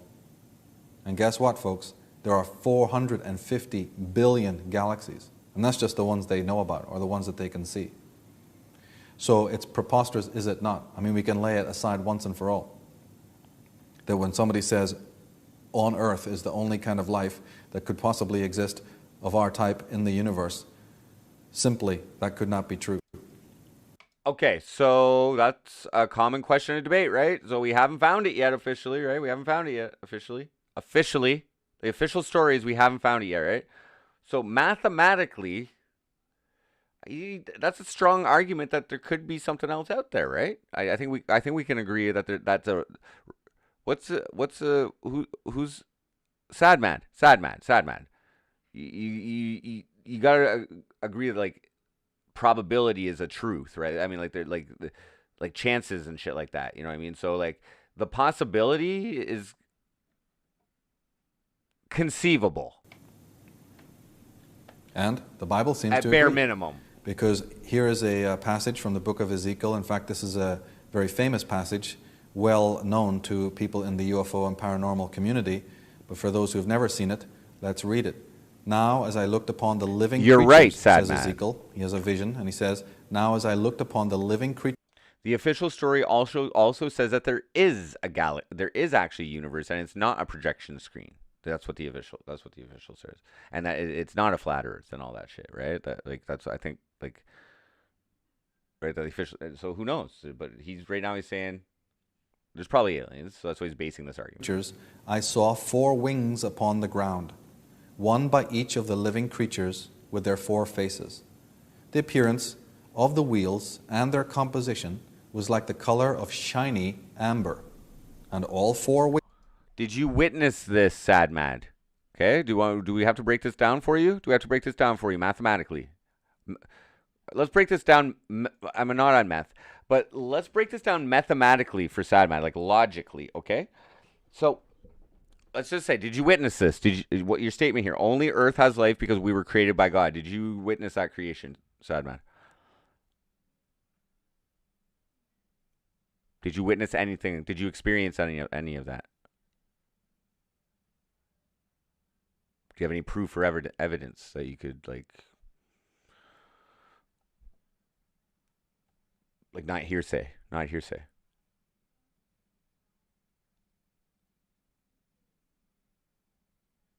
Just saying. So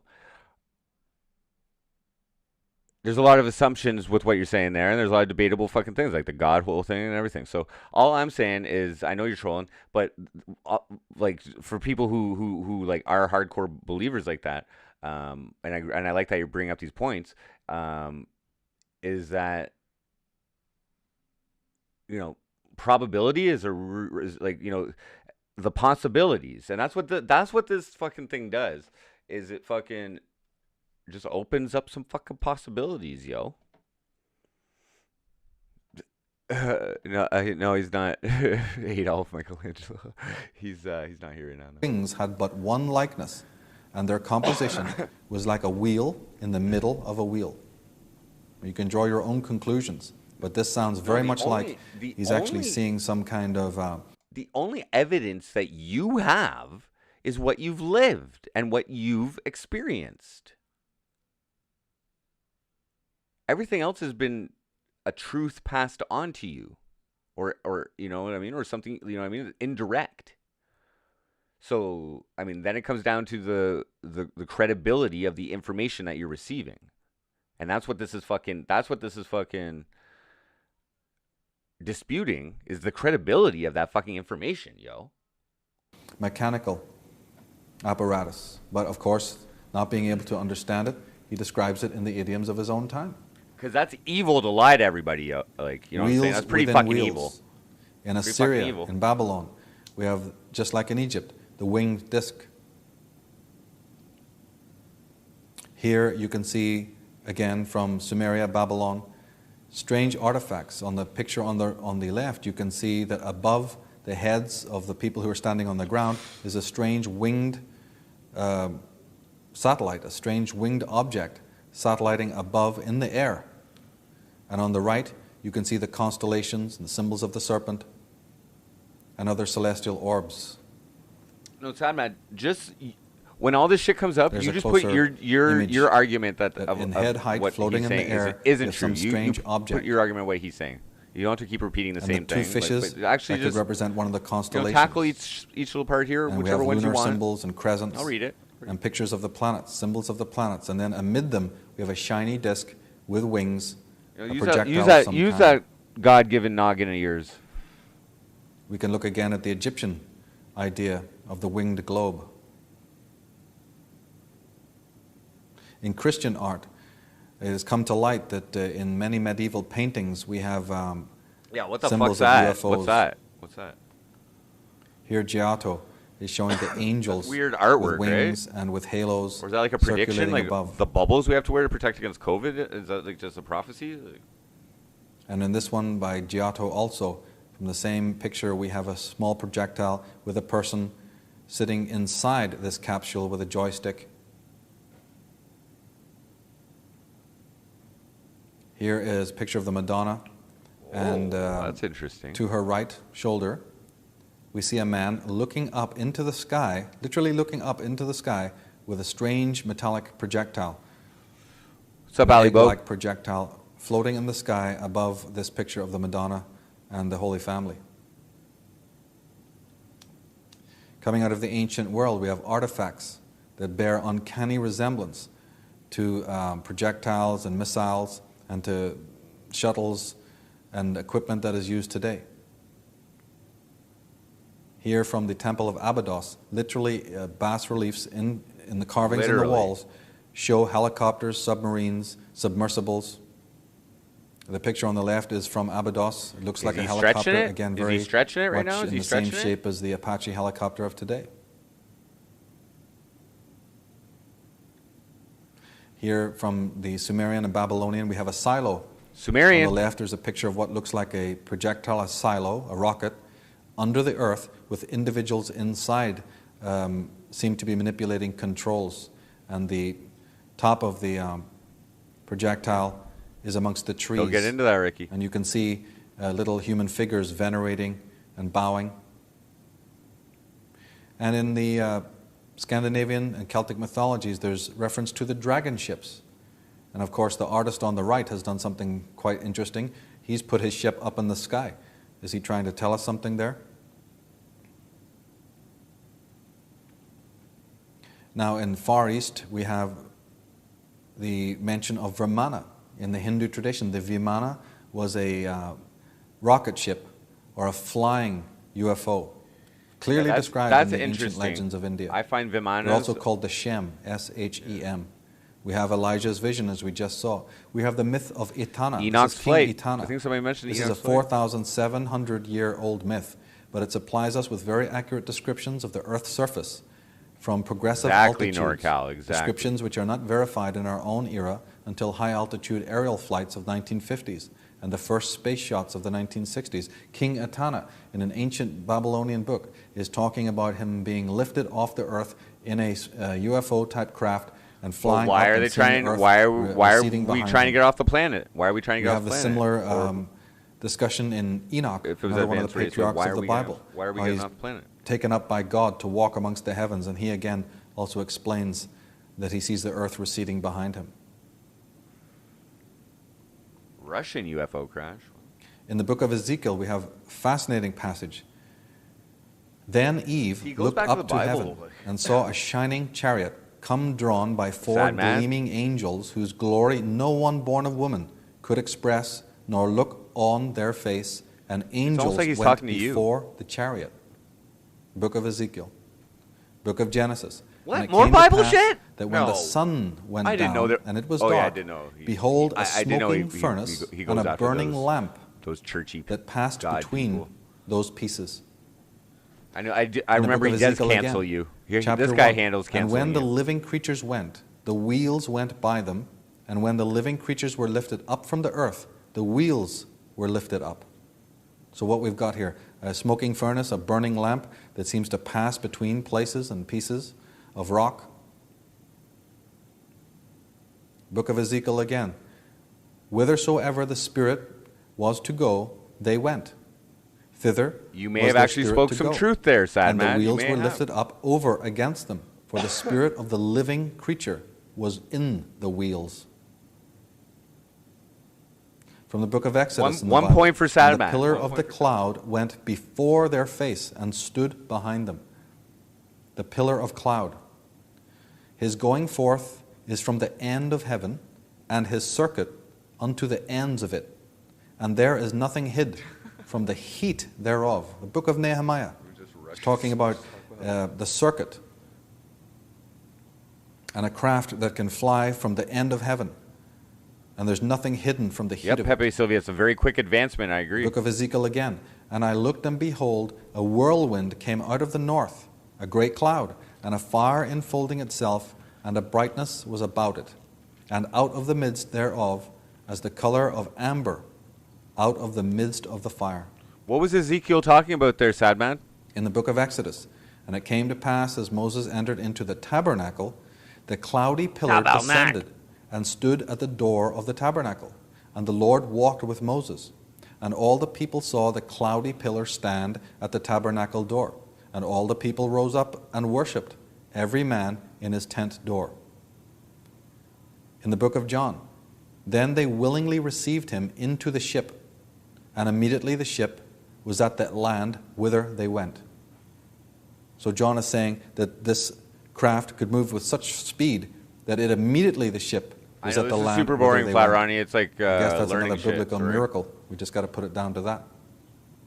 In Tony Bushby, he's a fine scholar of the secret hidden meanings in the Bible. Well, in his book, The Secret in the Bible, he has this to say. On September 25th, What's secret in the Bible, 1952, Sad Mad? What's he talking J.R. about? Scholars and Josner, secrets of the director Bible? of the What? International Academy of Sanskrit Research in Mysore, India, shocked the world when he revealed that Indian manuscripts, several thousand years old, recorded the existence of various types of aerial vessels. Alibo, why? that are I know, called like vimanas. every conspiracy An theory. ancient Egyptian hieroglyph, translated by Wallace Budge at the British Museum in London, spoke of a vessel amongst the presents given to the Queen Thank of you for Sheba, subscribing, Alpha wherein one Manios. could travel by air. Yow. Welcome to the MC Frosty Show. We're just going deep today. I don't usually From do this. the I don't usually watch ancient, other things. books But of the Hindus, as fate we would can have read it, these passages. it got brought up yesterday. He in boarded a the chat, aerial vehicle with Kara, which and was that person decorated with suggested to watch jewels it with and the you faces guys. of demons, and it so moved with noise here we are. resembling the sonorous clouds. Now remember, Atlantis, these books are alien many visitation and thousands of genetic years manipulation. Michael Tessarion. old, much earlier than the Bible. Tackling the question, or The passages go on. So Ravana getting to the point of and the origins Maricha of evil. boarded the Where does aerial evil vehicle come? Why resembling a palace are there aspects of Vimana, life from the hermitage. that make it not worth living? Then the or that- demoness Why do we kill brought people? the why Pushpaka aerial do we vehicle commit fucking and placed crimes Sita against each other on willingly it by and bringing enjoy her it from the and Ashoka thrive forest, in it and she was profit made to in see it? the battlefield with Triata. This aerial vehicle, marked with swan, soared into the sky with a loud noise. The word Vimana is often translated as flying swan. The ancient Mahabharata speaks of a Vimana as an aerial chariot with sides of iron and clad with wings. The Ramayana, this is another famous Indian text, describes a Vimana as a double-decker, circular or cylindrical aircraft with portholes on a dome. It flew with the speed of the wind and gave forth a melodious sound. In the Mahavira of Bhavabhuti, Well, why does Christianity and Catholicism and all that, and like, why do most of these religions, like, I don't tell you not to believe in other things, like that they're the only God. Like, why is their way the only way? You know, and why, like that? Because if you get enough people, that suppresses the fucking Sanskrit, the ancient. You know, I think Sanskrit's after Sumerian. I think, but anyway. this is an 8th century Read Jain on, text. like, Speaking of control you. earlier Exactly, reports, so exactly, Jains, who exactly, already of the Raquel, 8th thank century, you. are I referring guess to it was a much rhetorical earlier question. text It was a rhetorical that says an aerial chariot, the Pushpaka, So conveys why many are they people to the controlling capital us? Why are of they Adyodhya. controlling us? The sky is full of stupendous flying machines, dark as night, but picked out by lights with a yellowish glare. Then they say, now Vata's chariot's greatness, breaking goes it, and thunderous is its noise. To heaven it touches, makes light lurid, like a red fiery glare, Slaves of and what, whirls though? dust upon the earth. Now what could these things possibly be talking about? If we die, there. I mean, like, it's only temporary. From the Mahabharata, like, really, again, you know? direct Like, translation. what- The like, how much airplane luxury occupied do by they really Salva live was in? very Like, mysterious. I mean, like, It was compared so to the riches of extraordinary the earth that they sometimes many oppress and airplanes could accumulate. appear to be in the sky, and sometimes there were apparently none. Sometimes the plane was visible, and sometimes not visible. And the warriors of the Yadu dynasty were puzzled about the whereabouts of the peculiar airplane. Sometimes they would see an airplane on the ground, sometimes flying in the sky, sometimes resting on the peak of a hill, Airplanes. and sometimes floating on the water. The wonderful airplane flew in the sky like a whirling Is firebrand. this a translation? Is this loosely was not translated? steady, Come on. even for a the moment. Mahabharata? Like Mahabharata? And from the And that's what you got renditions of from it? artists Really? I'd fact check that. who if are I were people you. who illustrate the texts from the sacred books. Here are two renditions of illustrate the the flying text palace in the sky, from the sacred and on the books. right Okay. the flying swans It's okay to be carrying skeptical, the guys. royal personages from here to there. Here from the Ellora caves in India, and if there's an eighth wonder of the world, it might be these Ellora caves. One has to see That's it to very believe creative. it. Carved out of the solid granite and out of the solid limestone are these fascinating caves in Ellora, India. And here is just one relief where you can see that if you study this picture, it basically is in 3 levels. You have all of these characters standing on the ground at the bottom. Then just above Gravitation. their head you have a chariot or a horse and cart, and to the right you've got some trees. But then look what is happening on the 3rd level above the tree line. What's this? We got this large winged Vimana with the gods sitting inside it, and all the heads are looking upward. Imagine watching this on my So own you can draw your own conclusions on from this. on MDMA on Molly, like, Now, Dr. V. Raj and also watching this more and than he once. should know, because he's the head of Sanskrit studies at the University of Madras. He has this to say. He says, 50 years of researching this ancient works convinces me that there are living beings on other planets and that they visited Earth as far back as 4000 BC. There is just a mass of fascinating about that. information about flying machines, even fantastic science fiction weapons that can be found in the translations of the Vedas, That's a the doctor who Indian said epics, and other ancient yeah, Sanskrit he texts. looks. He might be. Well, wait a Indian, minute. I like, thought all those he might be Hindus Indian too. and all those primitive people over in India, we're not to listen to them. That's cool, They've Colin got nothing to Buckford. say to us about history or mythology. We can just, ignore all of that. In Egypt, we know that the Egyptians had a great love of images, of hieroglyphics. Instead of writing like we do today, in the form that we do today, they chose to use these ideograms and these hieroglyphics. All right, here is the image of the hieroglyphic for the Egyptian word for God. Now that word is neter, N-E-T-E-R, neter. It's where we get our English word nature from. But that was their word for the gods. And when they drew the hieroglyphic, this is what it looked like. Good question. Now I think Pepe Sylvia, how? of the the innumerable images you could use for the god or for and the what gods. happened? And what happened choose to this that one? power? What happened to that energy? You source? have What a happened to that wave of knowledge to electrical create it? type energy, very similar to the symbol for Aquarius How in long astrology. does it? And beneath you it, know, after a you have this cataclysm, how long mysterious does it shape. take to build that back up? Is somebody trying to tell us something? Carl Sagan, no less, he has this to say about the subject. He estimates that super technological starmen with interstellar spaceships may have visited Earth some 5,000 times since life first proliferated on Earth some 500 million years ago. And this is the skeptic. Whoa. Say what? So mythology, history, abounds with information about the gods even having the access to not only powerful weapons and great psychic power, but that they even had the ability and command over the air. Psychic ability. Jack Barringer, in his fine book Past Shock, says more than 30,000 written documents from all over the world tell of advanced beings who either came to Earth or who were already living on Earth. Well, the Bible seems to agree. Isaiah 13, they come from a far country, The Bible from agrees the with it. end of heaven, to destroy the whole land. Well, we might ask a couple of questions here. Who is they, and what is the end of heaven? At least. Isaiah 6, who are these that fly in a cloud as the doves to their windows? Who indeed? Who indeed? In the book of Revelation. And the great dragon was cast down, the old serpent, he that is called the devil and Satan, the deceiver of the whole world. He was cast down to earth, and his angels were cast down. You got to fact with check him. this shit yourself, Stephen Worrell. Cast Sorry. down from where? From up there, from heaven. John Milton, more poetically, of course, in his Paradise Lost, he puts it this way: so I ain't got time for numberless that. were those bad angels. Okay, so now we got bad angels hovering on the wing under the cope of hell. He's referring, of course, to the famous fall of Lucifer. Lucifer. The first deluge. What's that? The first deluge. Now, one of the anomalies that is at least accepted somewhat historically and somewhat scientifically, because of the evidence that's also been found, is the concept of the first deluge. We talk about the pre-Diluvian era, or we talk about the time before the flood. because every single culture, every single nation, every single race has descriptions of a great deluge.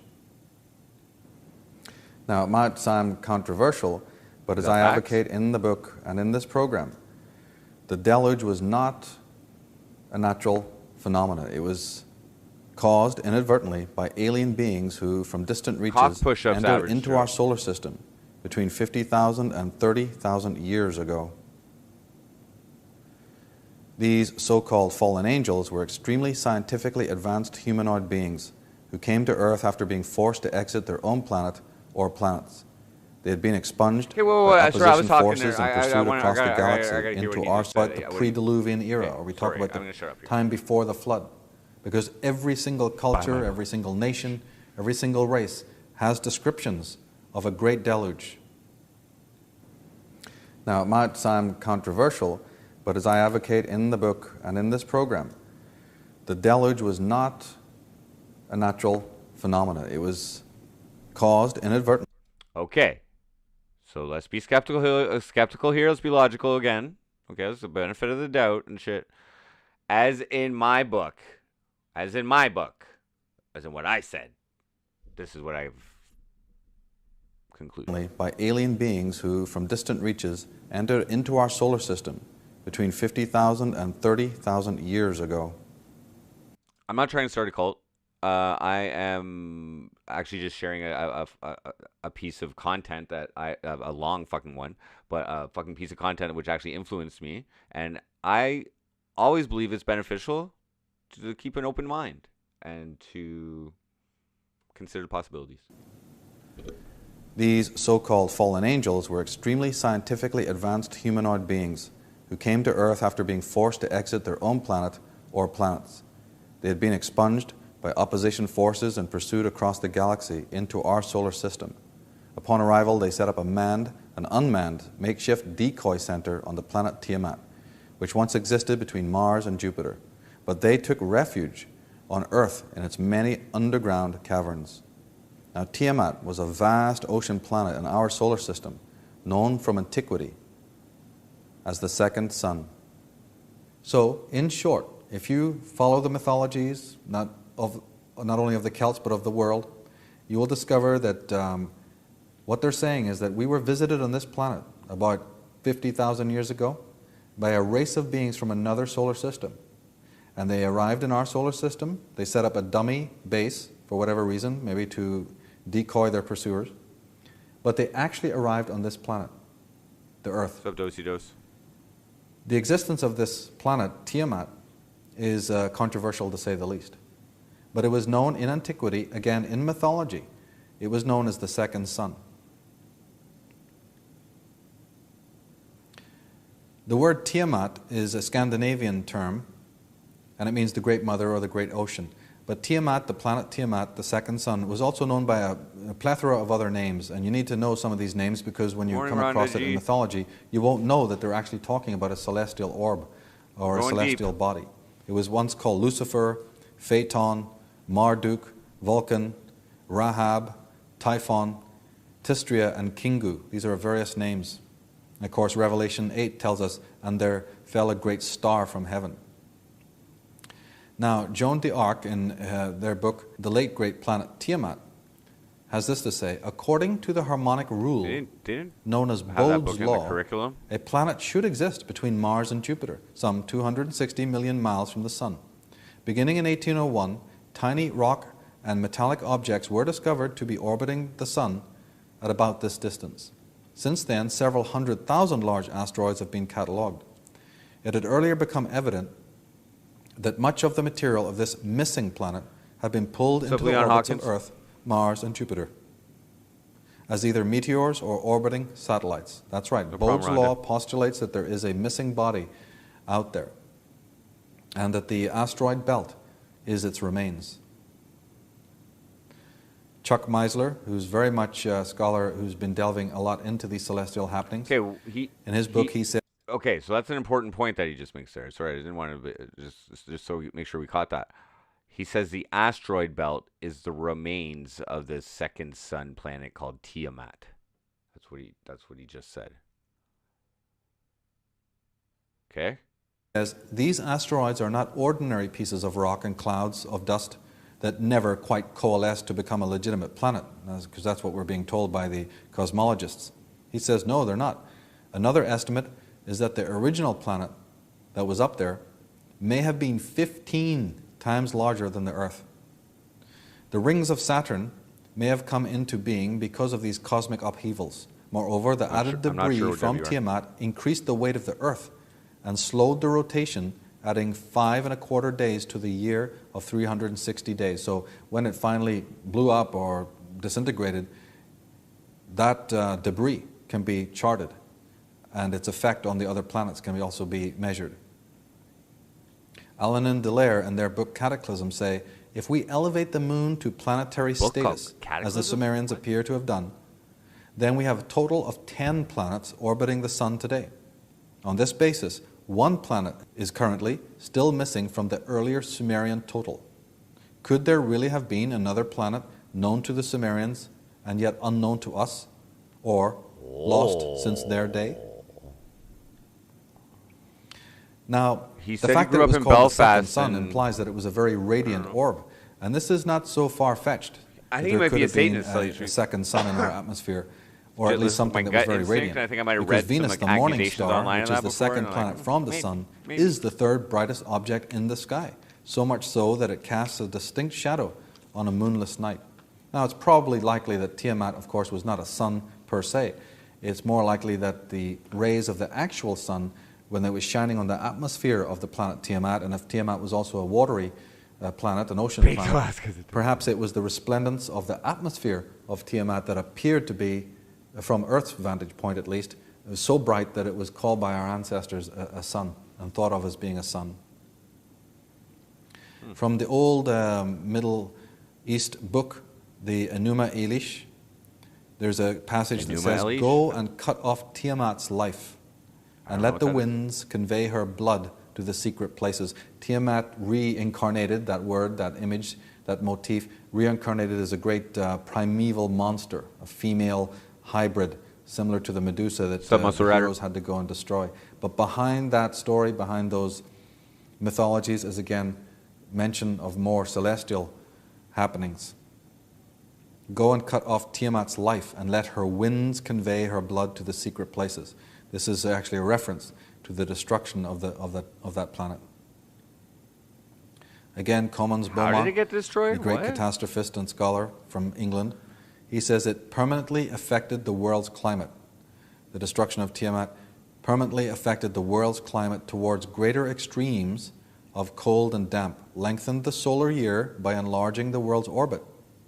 It shaped world history by compelling the flight of survivors to other less inhospitable climes, and led in considerable degree to the dispersion of the Aryans. The Aryans? It What the? inundated the British Isles for a period to a great extent, except the higher lands. It was the drowning of Atlantis. The flood immortalized the collision of a fallen planet, later termed Satan. So he is referring to it as Satan. Satan? What do you say about Satan? Talking shit? Motherfucker talking. I can't put Family Guy on. This is just what's up. This was I don't know. I haven't seen it in a while, so it's like, how does it connect to how things actually are now? You know, like I don't know. But who the fuck was that guy that just said all that shit? I didn't look into him. I don't know who that other guy who said all that stuff about fucking whatever. In one of the most enigmatic and insightful of the ancient texts is the Book of Enoch, which has a great Later, deal to Average say Joe. about Have a these good day, man. matters. In the Book of Enoch it says, "And behold, a star fell from heaven, and the children of the earth began to tremble and quake before them, and to flee from them. And again I saw how they began to gore each other, and to devour each other, and the earth began to cry aloud." This tumult in the heavens was causing havoc on earth. Now the cosmic upheavals, just like Beaumont was implying there, the cosmic upheavals that happen in the heavens above us were often What's up, Dylan B? stylized in myths as the conflicts here to between gather gold, Rama that's and the theory. Ravana, let's say, or Horus and Set, or Ahura Mazda and Ahriman, if you are from the Persian We ship it off. persuasion, or Arthur and Mordred, or St. George and his dragon, you see, and Christ and Satan. A lot of these mythological adversarial conflicts are actually illustrations, motifs, portrayals of something that happened cosmically. This has now been accepted. Allen and Delaire, in their book Cataclysm, say that giant electromagnetic storms, lightning, earthquakes, volcanic eruptions, stupendous hurricanes, abruptly displaced bodies of water, celestial bombardment, rains of astonishing volume, and a mighty flood are all quick-acting violent events. There's that key term, quick-acting. These are individuals who are now completely putting aside this idea of slow, gradual, gradations of change over vast areas of time. Now, these two characters who've written this book, Cataclysm, and who wrote the book When the Earth Nearly Died, who are these individuals? Well, D. S. Allen is Cambridge University science historian specializing in paleography. His colleague, J.B. Delaire, is Oxford University geologist, anthropologist, and museum creator of geology at the University of Southampton. These characters come out with a book, When the Earth Nearly Died, and the other one, Cataclysm, in the 90s. And the science is in to prove that the uniformitarian theories are just not sustainable, and the Darwinian theories are not sustainable. The science but is how in? come we have not heard universal debate They got science about in those these works? books. These are the top It's a video game specialists in their guru. field. They got science And in yet the we go to that high book. school, Why we would turn they on put the that in television, school? we read in the journals and the magazines and the newspapers the same old regurgitated Royal Summary, Academy, yeah. Royal Society information, as if nothing has ever changed. But In the again, book this of is Enoch, more about. Is this more it laying the says, foundation "And for in those evil? days, Why do we Noah have saw evil? the earth that it had sunk low, and its What are destruction the origins was of nigh. evil? And he Why do arose we from carry thence evil and along went with to us the through the end of the fucking earth." through the fucking? Of course, I'd question ages? how did he manage to do that. Anyway, it says he went to the end of the earth and cried aloud to his grandfather Why is Enoch. evil oppressing and us Noah today? said bitterly 3 times, "Hear me, hear me, hear me." And I, Enoch, said unto him, "Tell me what it is that is falling not being upon evil. the earth, that it is in such evil plight and shaken." Book of Enoch again. "And the moon shall alter her order, and not appear in her own time. And many chief stars shall Thanks, transgress their prescribed order. And these shall alter their orbits and tasks, and not appear as the seasons proper to them. As do And the I. whole order of the stars I mean, shall be I have bad concealed from the intentions. sinners, I don't know about and evil. evil shall be multiplied I upon don't know if them. it's evil. It's bad intentions. I And don't punishment really shall come upon them, so as to destroy all." try to end people. In Scandinavian mythology, they have a reference to it as well, although it's again figurative. I don't it's try to end mythological. people. I just- They have the Midgard serpent, their great enemy, their great adversarial agency there. The Midgard serpent blows so much poison that the whole sky and the sea are splattered with it. Here we have the essence of fable. Here we have the essence of allegory, that something stands in for I don't something try to else. oppress people. This is unless the way it's the ancients commemorated the histories a that they power knew. move to- So for us to look back with contempt is outrageous. What's up, Bonnie Max? Allen and Delaire, in Cataclysm, traditionally the destruction We're going was deep. almost always associated with water in one form or another. That's right. Not so much ice, but with water cataclysm. This is where the myth of the great deluge came from. They go on to say, ancient Mesopotamian texts repeatedly allude to the original watery nature of Tiamat. From such fragments, we may conclude that Tiamat was essentially a watery planet, and that very large quantities of water were probably dispersed into Only space humans know evil. That's the during point he made Tiamat's earlier, Ricky. destruction.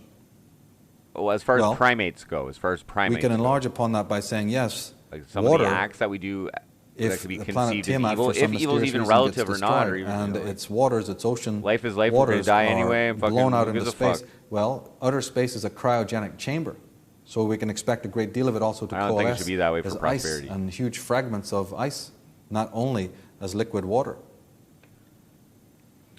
And sure enough, if we turn to the myths again, we find that what scientists are only discovering now in the most modern of times, hey, the ancient legends, they were saying it all along.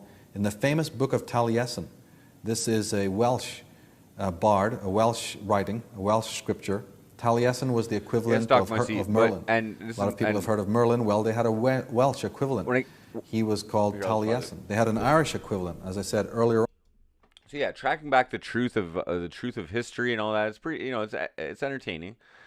It's entertaining, but what can the knowledge actually be applied for? You know what I mean? Like So I guess that's what where he's taking this is all this stuff like for the like I guess he feels it's worth it to apply it to the subject of evil, you know. So because I personally I believe that the past is the past and the now is what matters, and if you work into a good future, then the now means something.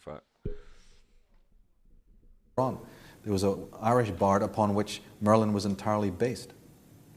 But Taliesin, the Welsh version, in the triads of Taliesin, in the poetry of Wales, it has this to say: I have been in the bark of Dillon. A bark means boat.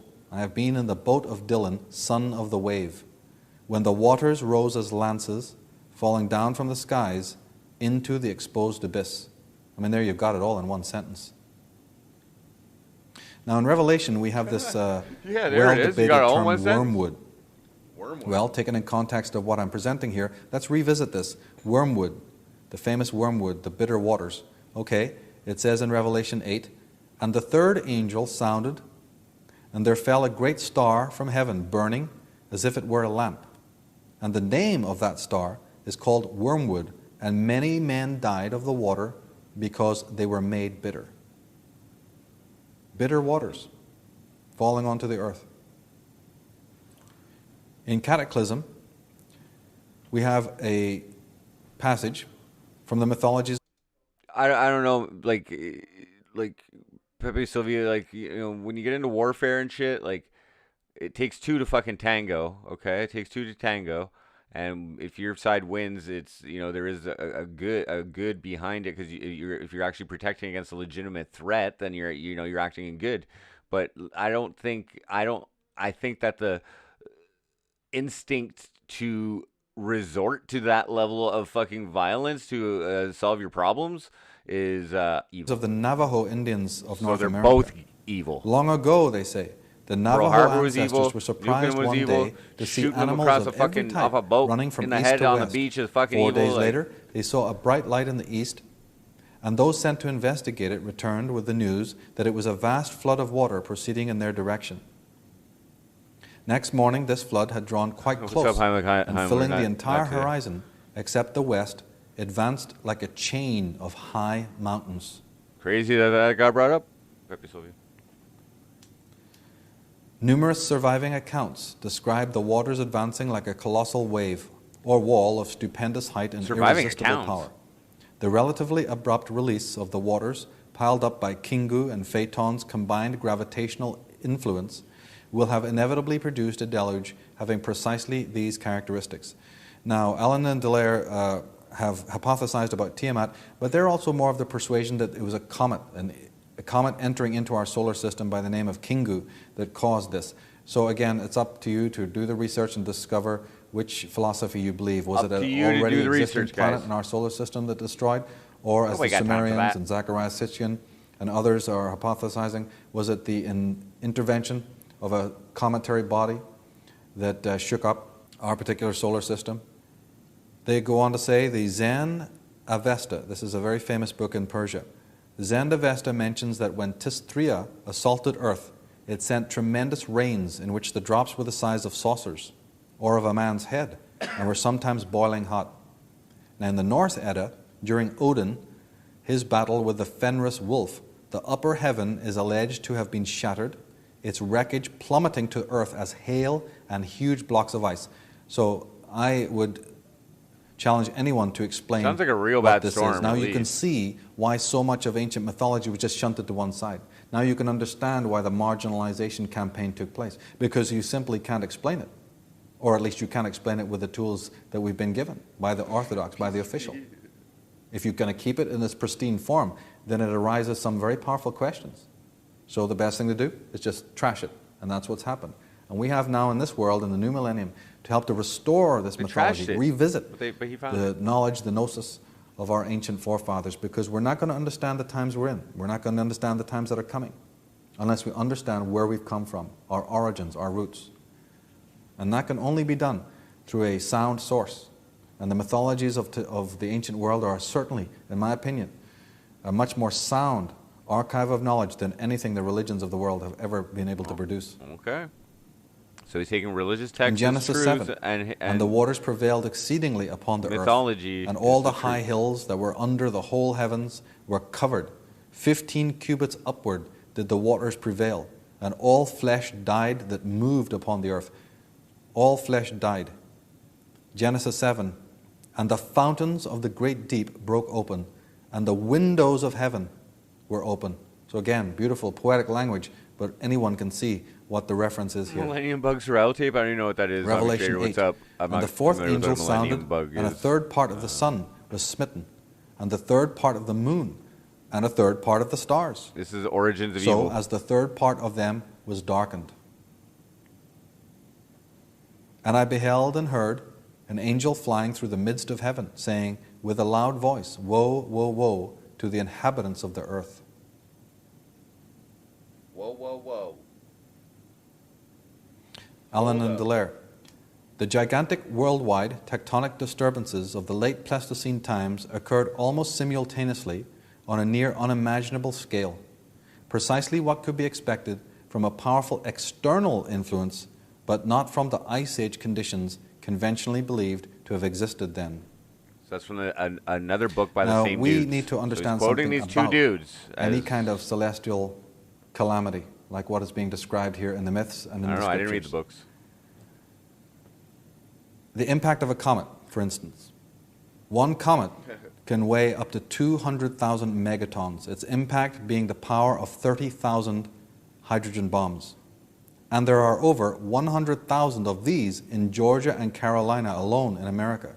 Moreover, comet trails stretch behind the nucleus for millions of miles and contain every known gas. That's right. Pepsi So when we're talking about percussion here, when we're talking about And I don't know what all that information. Carolina and Georgia and the whole of the world information is. being I just never taught pockmarked it or with really directed cometary to it. impacts of this kind, we can start to get an idea of the calamity that these Who's myths got are time for that? describing. For instance, the asteroid known as El Tanan, which struck the Earth, they say, 2.15 million Subanonymous. years ago, but of course now we know to be a little bit suspicious of scientific dates. But even if you go by what is being said here, it says that between 1 to Nuclear 4 bombs? kilometers in diameter was the crater. Had the explosive power of 100 billion tons of TNT, the impact blew a column of water 5 kilometers high. And it hit land, had it hit land, it would have made a crater 40 miles across. 140 asteroids have hit land in the time that we know. So this thing hit the water, but if it had hit land, it would have made a crater 40 miles across.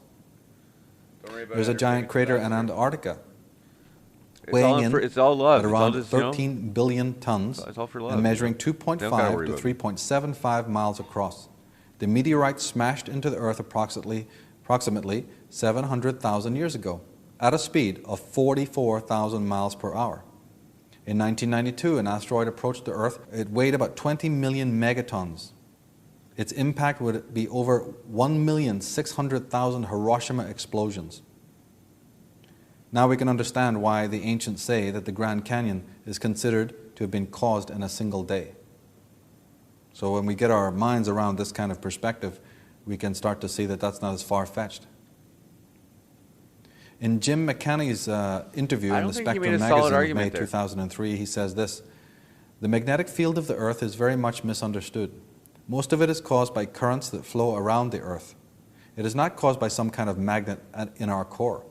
Most of our magnetic field is in the form of the form of electrical currents flowing around the planet in the solar wind, and in the Van Allen belt, and in other forms. That's why when a very highly charged electromagnetic comet comes by, it can so much affect us."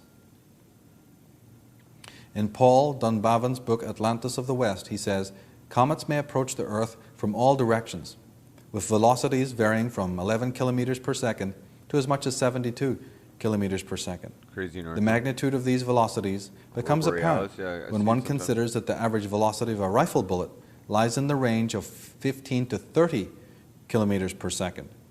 At these high energies, even a body of very modest mass has a catastrophic potential."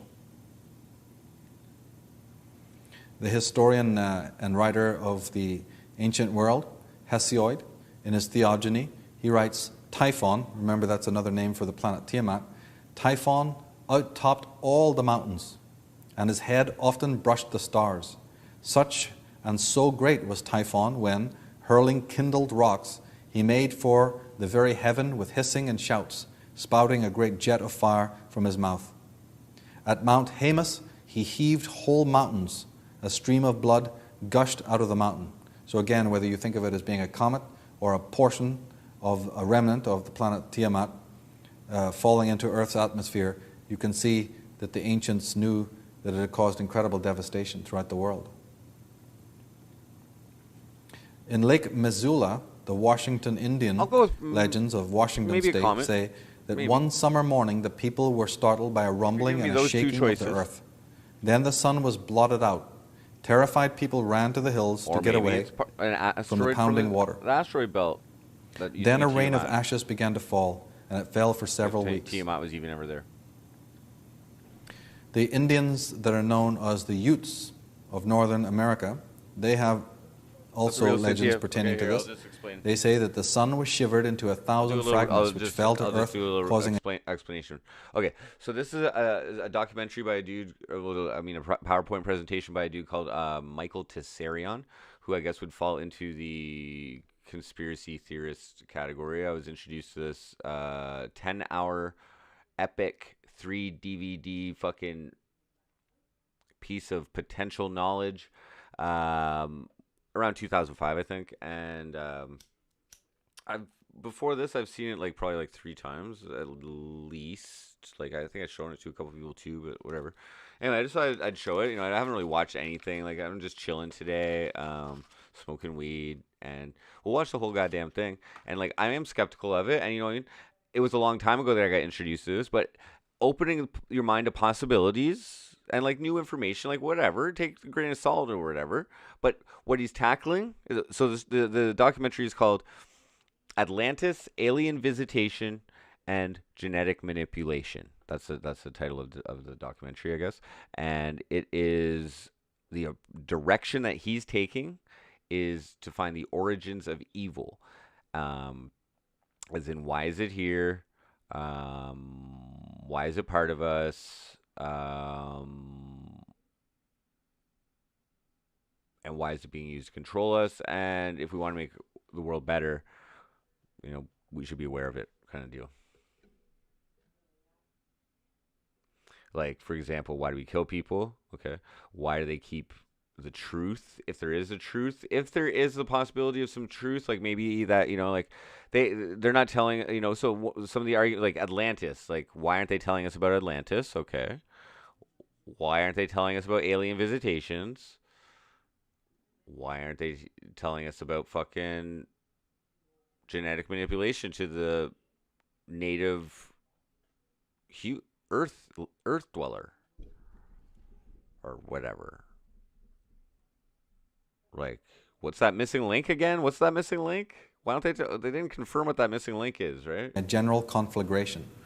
Then Tawats, that's their god, fled before. They would be the disseminators of the information that is ingrained into us by the education system to start. Okay, the public education system. Got the same story everywhere pretty much. They leave quite a bit out, I think.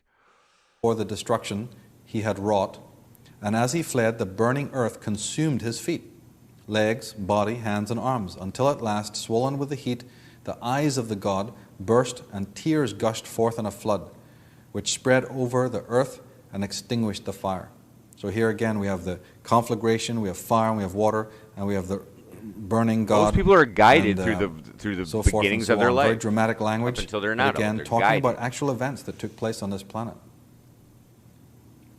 In Chinese legends, we also read that the pillars supporting the sky crumbled, and the chains from which the earth was suspended shivered to pieces. Is considered evil to many Sun, people. moon, and stars poured down in the northwest, where the sky became low.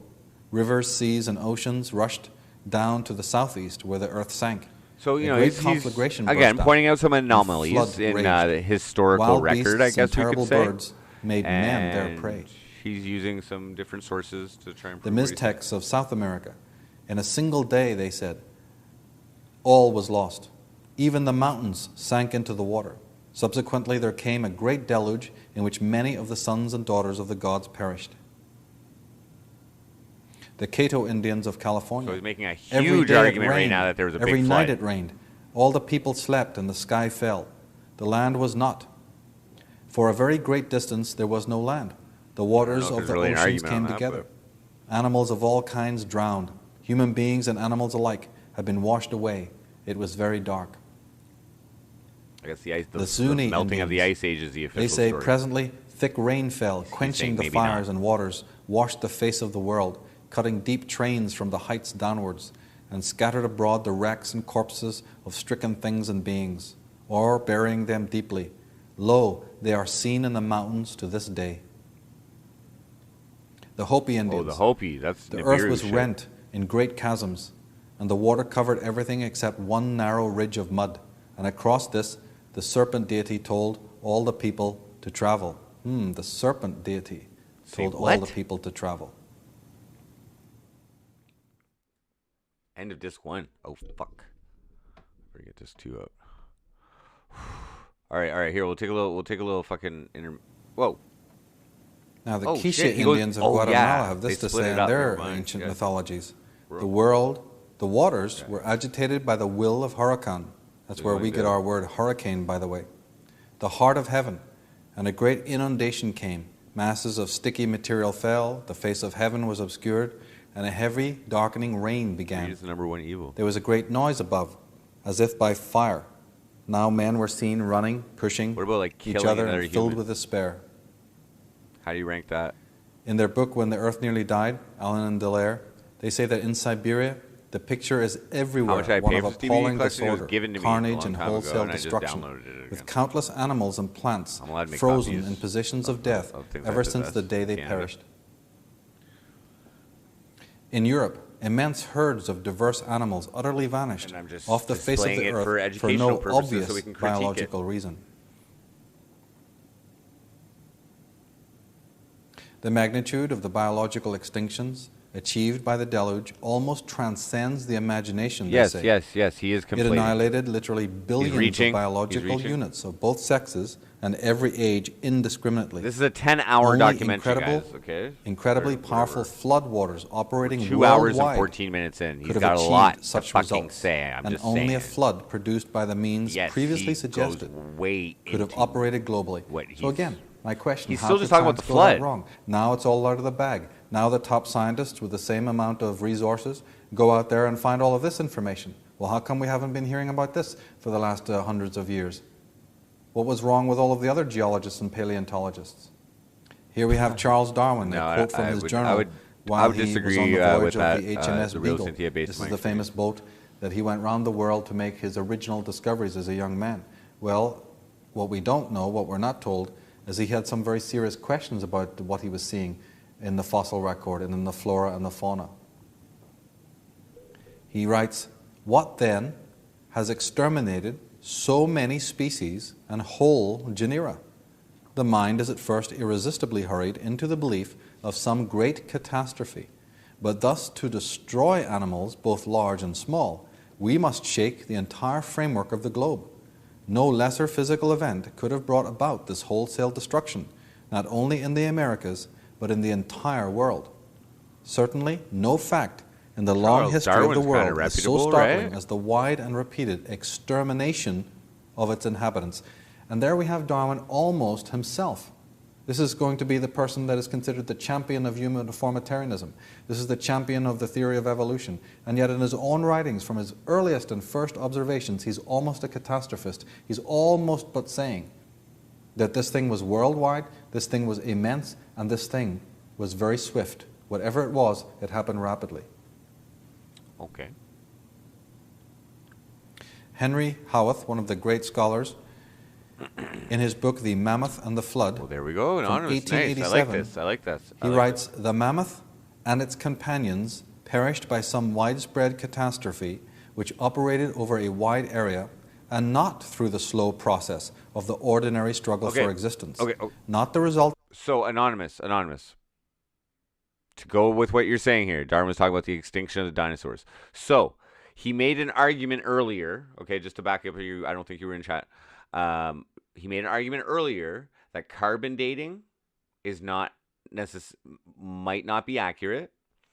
And he even proposed that the Pleistocene era is a figment has been inserted fictitiously into the historical record. Okay, that's basically what he was saying. That like he made a point using something that wasn't millions of years old, was dated as being millions of years old, but they knew it was only 170 years old or something. So that was his evidence to that. He made a point to go along with that.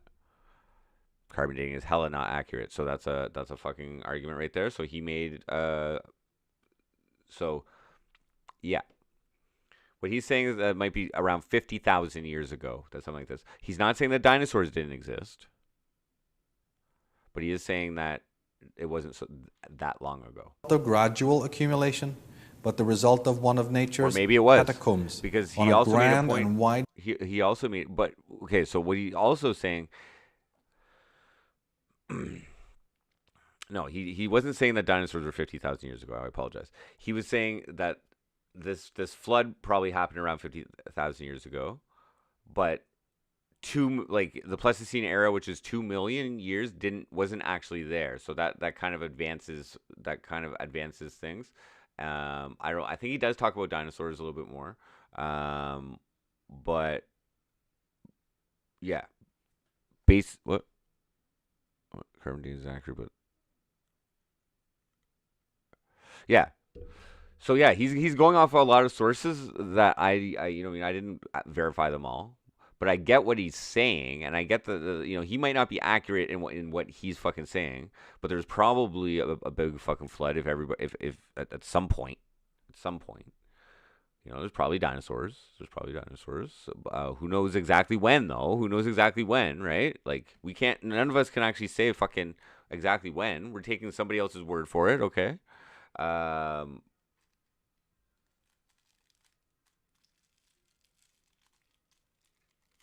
I don't know. Spread scale, when a vast fauna perished simultaneously. Paul S. Martin, in his book "Who or What Destroyed Our Mammoths," animals, he says, I'm glad you're able that to have been native you're able for to millions debunk of this, years Anonymous. disappeared under circumstances that were suspiciously sudden. The loss of over 30 genera of large mammals and many other species of large animals in North America alone. Well, judging from the impact of those comets that we just heard about, one can understand that the casualty rate would be like this. R.W. Graham, in his book Evolution of New Ecosystems and the End of the Pleistocene, says at the end of the Pleistocene, about 10,000 years ago, there was an extinction event that decimated the large terrestrial mammalian herbivores and carnivores of North America, South America, and Australia. In North America alone, more than 32 genera of mammals became extinct. And he says the cause of this extinction is debatable. And look at the date that he's giving there, a mere 10,000 years ago.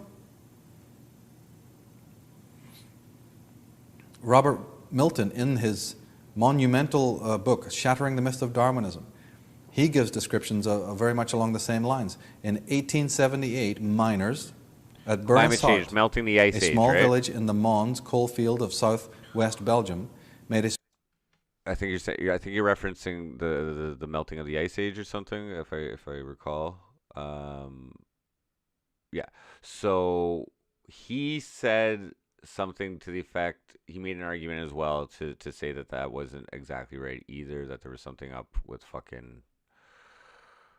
It had something to do with the mountains. He goes over so much shit here. I'm just saying he does say something about that. But anyway, whatever. spectacular discovery when they he's just uncovered building a in the fissure case. He's building. in the coal seam packed full of intact dinosaur skeletons at a depth of 322 meters. 39 skeletons of the dinosaur Iguanodon were recovered from a fissure 100 feet high, many of them complete. The most striking thing about these creatures is that they measured 10 meters in length, stood several meters high, and weighed in the region of about 2 tons apiece.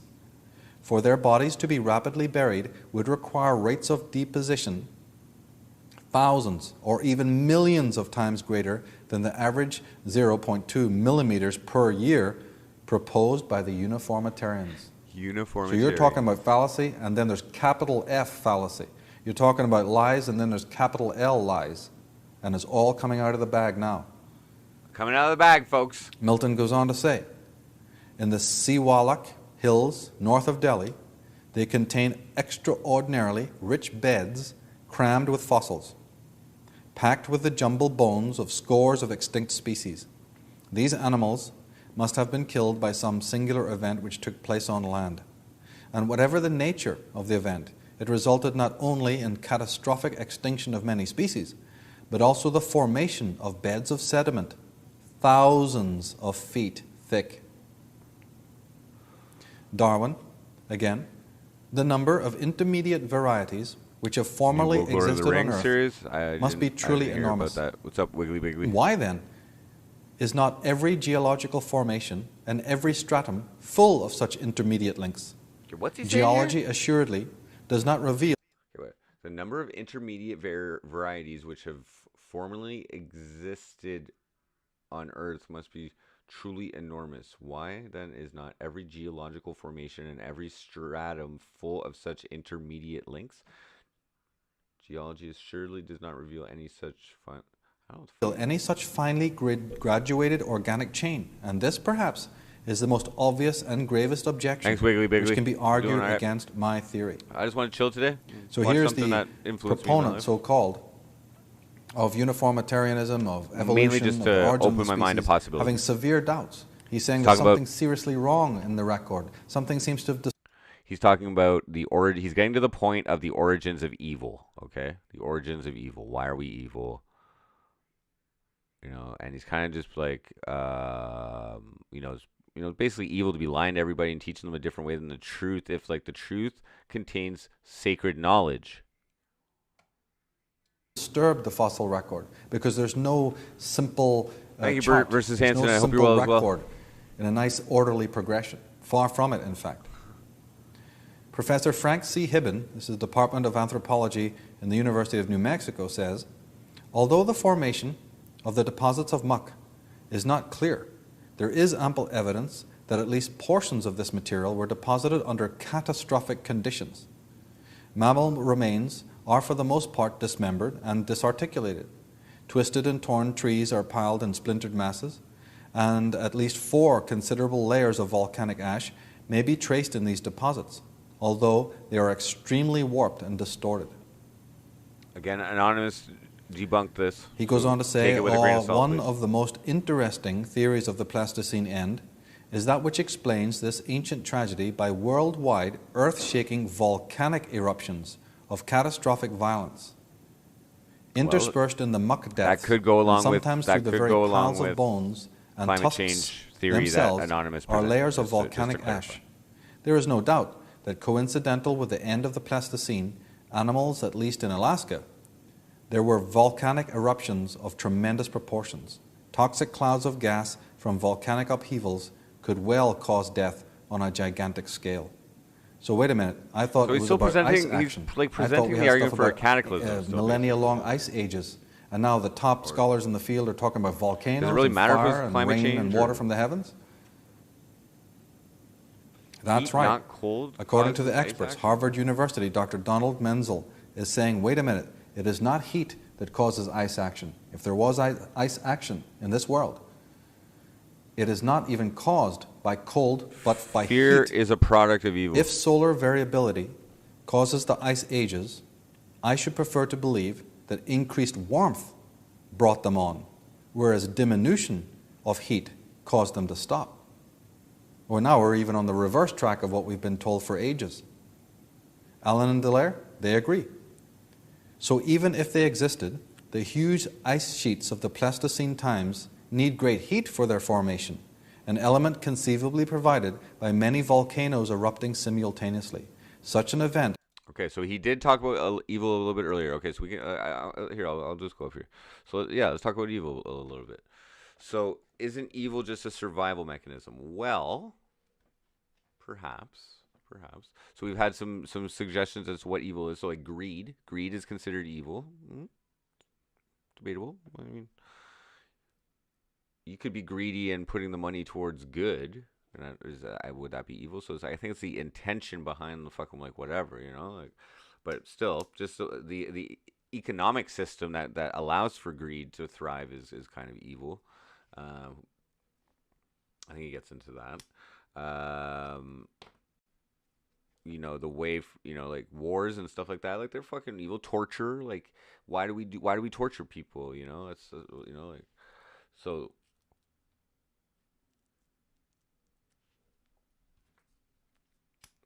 I don't know.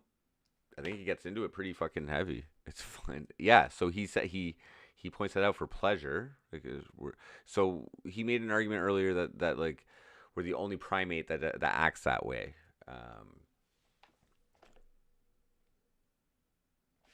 Yeah. Sociopathy. Interesting. Evolutionary. Okay. Survival tactic. So we have to oppress people. We have to, and we like. Whew. But look at the results, guys. Like, look at the state that we're in. I don't know. I guess maybe I have a negative worldview. Okay, maybe that's my mental illness. Is I have a negative worldview. But when I interact with a lot of people, there's like, you know, it's not that they're evil. It's just that they're sad or they're like, you know what I mean, like. I would say I think there's more sad people out there than there is happy people. Maybe it's just where I live. But right now there's a lot of sadness, like with all this, everybody's having to stay in and stuff like that. But like,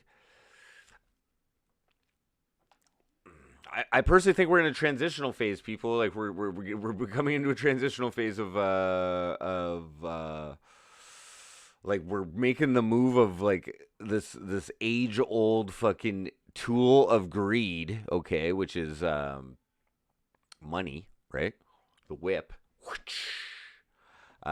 So, and now it's transitioning into digital, which is essentially a product of a disruptive technology, which is the internet, right? Which has been like, you know, I think the internet has been kind of suppressed as well because like it's decentralized, right? Like the evil that controls us, like through financial oppression, through the threat of war, through the threat of you know, or racial oppression, or fucking all these control tactics, brainwashing, or like.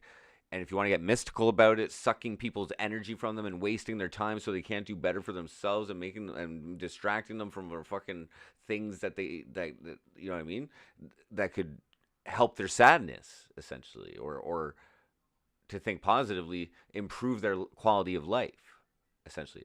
I just think the quality of life right now is like on the majority is not as high as it could be. And evil is one way to explain it. I think that's logical.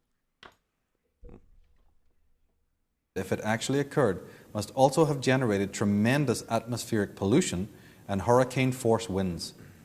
The frightful hurricanes were doubtless primary factors in the demise of so much insect it's been happening for a while. For what other agency, a long other time, than extremely violent winds, could have brought together in one place such dissimilar avian species? Those who've spent time to look into these theories of catastrophism know that all over the cliffs of Dover, the caves in England and Ireland and all throughout the world, there birds and insects and other flying mammals are found. Their bones are just heaped, millions of tons of bones heaped on top of each other. Birds and fauna which do not normally coexist in the same region. How did they all end up lining the shores and beaches of the northern countries?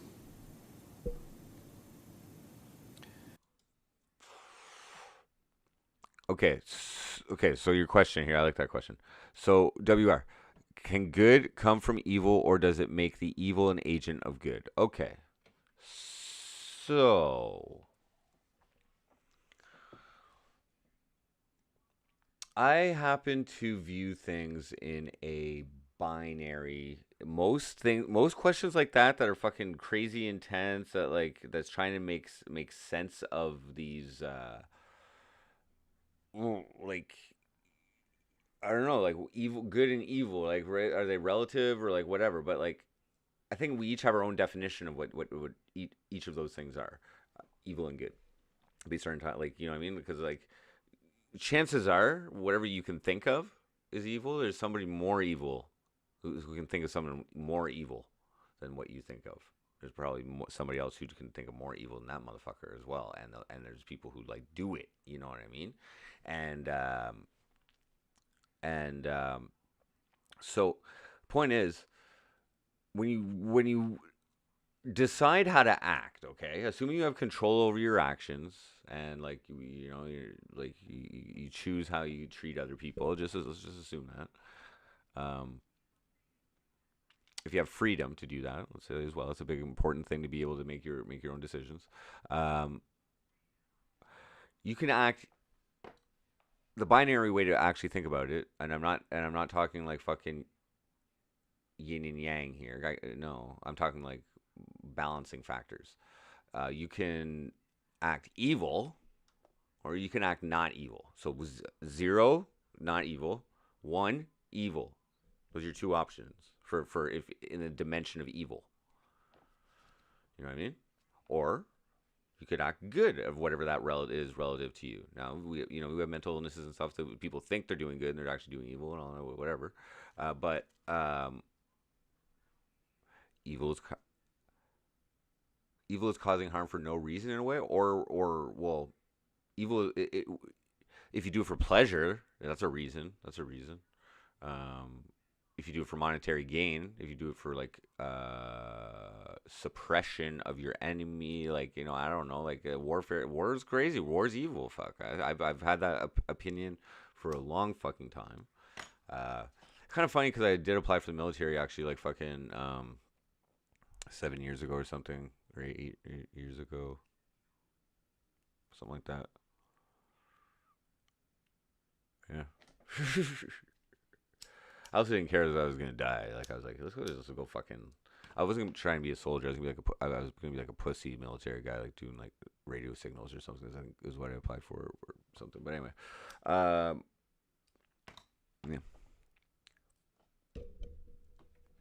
Is killing someone evil if they say raped and abused a child multiple times? Well, that's perspective. Yeah. So, anyway, I think it's agreeable that, like, I don't know, maybe not, maybe you guys don't agree with me, but, like, evil sucks. Evil exists, you know, there are different shades of it, right? You know, like what led someone to be a fucking what leads a person to be a child rapist, you know? The factors that affect someone to act that way or have the environment which leads them to be that person, that's the real evil. That's the real fucking evil to me. You know what I'm saying? And it takes, and like, yeah, like that. If this shit's true, the people, like, whatever, people have the choice. You know what I mean? Like, I think we're still free. I think we're still free to not contribute to the evil. Okay, to not contribute to the evil. I think we can still overcome it personally. But what the fuck is it, and why is it there? Thank you, Michael Tessarion, for fucking. In the North American, building up a fucking solid, probably like 2 or 3 hour foundation for legends, and in the Persian legends, we read very much the same thing. In the Persian Zend-Avesta, their holy book, almost 2.5 hours. It says that the sea boiled, and all the shores of the oceans boiled, and all of the middle of it boiled. The star Tistria, say the legends, let a There's stream of factors fire in flow every towards situation, earth, people. and filled our earth with its devouring Intent heat. is evil. The intent is Great what's clouds appeared, say the Kashka tales of the Kashka people. Great clouds appeared, such a great heat came, and finally the water boiled. People jumped into the streams and lakes to cool themselves, and they died. And the North American Indian legends say it grew very hot. Burnt versus Hansen. This is Michael Tessarion. It's part of his Origins and Oracles series. This particular segment of 3 DVDs, which is 10 hours plus, is Atlantis, Alien Visitation, and Genetic Manipulation. And he comes at it from the angle of what are the origins of evil? Can we be aware of it? And can we do something to kind of fucking stop it and make life more worth living, basically? Because what's the point if we're fucking just product of, I don't know, maybe he doesn't go that far as like what's the point, but he does kind of say that like at the start. Animals jumped into the water to save themselves, but the waters began to boil. And of course the rapid cooling of this immense heat, once it is hot, then the rapid cooling of that, the side effect of that can be that ice is then caused. Allen and Dallaire are convinced of this fact. They're claiming that it's an age of water that we should be looking at, not ice. The deposits, the drift, the striations, the polishing, the fluting, the gouging, the scourging, the scouring, and the organic eradications were caused not by ice but by water. You see, there's often the geologists will say that, look, all you have to do is look at the rocks. All you have to look at as these erratic boulders, and all you have to do is look at the surface of the topography. And the striations on them, the grooves and the scouring, that must of course been composed and created by ice, just like the great moraines are, just like the great river valleys and so forth. But what's up, LD? Yeah, no, I generally I have my own code. I think I have a code. It's been tested, and like I'm aware of it, and I think I know what evil is, and I don't particularly think my code is evil, but I can be mean. I can hurt feelings. Is hurting people? That's a good question. Is hurting people's feelings evil, guys? No. I'm not going to say anything.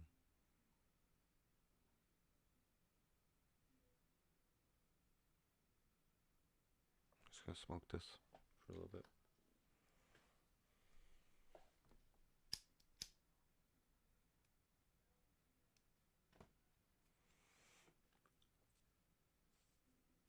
Yes. Yes, if it's intentional. If you want to hurt someone's feelings.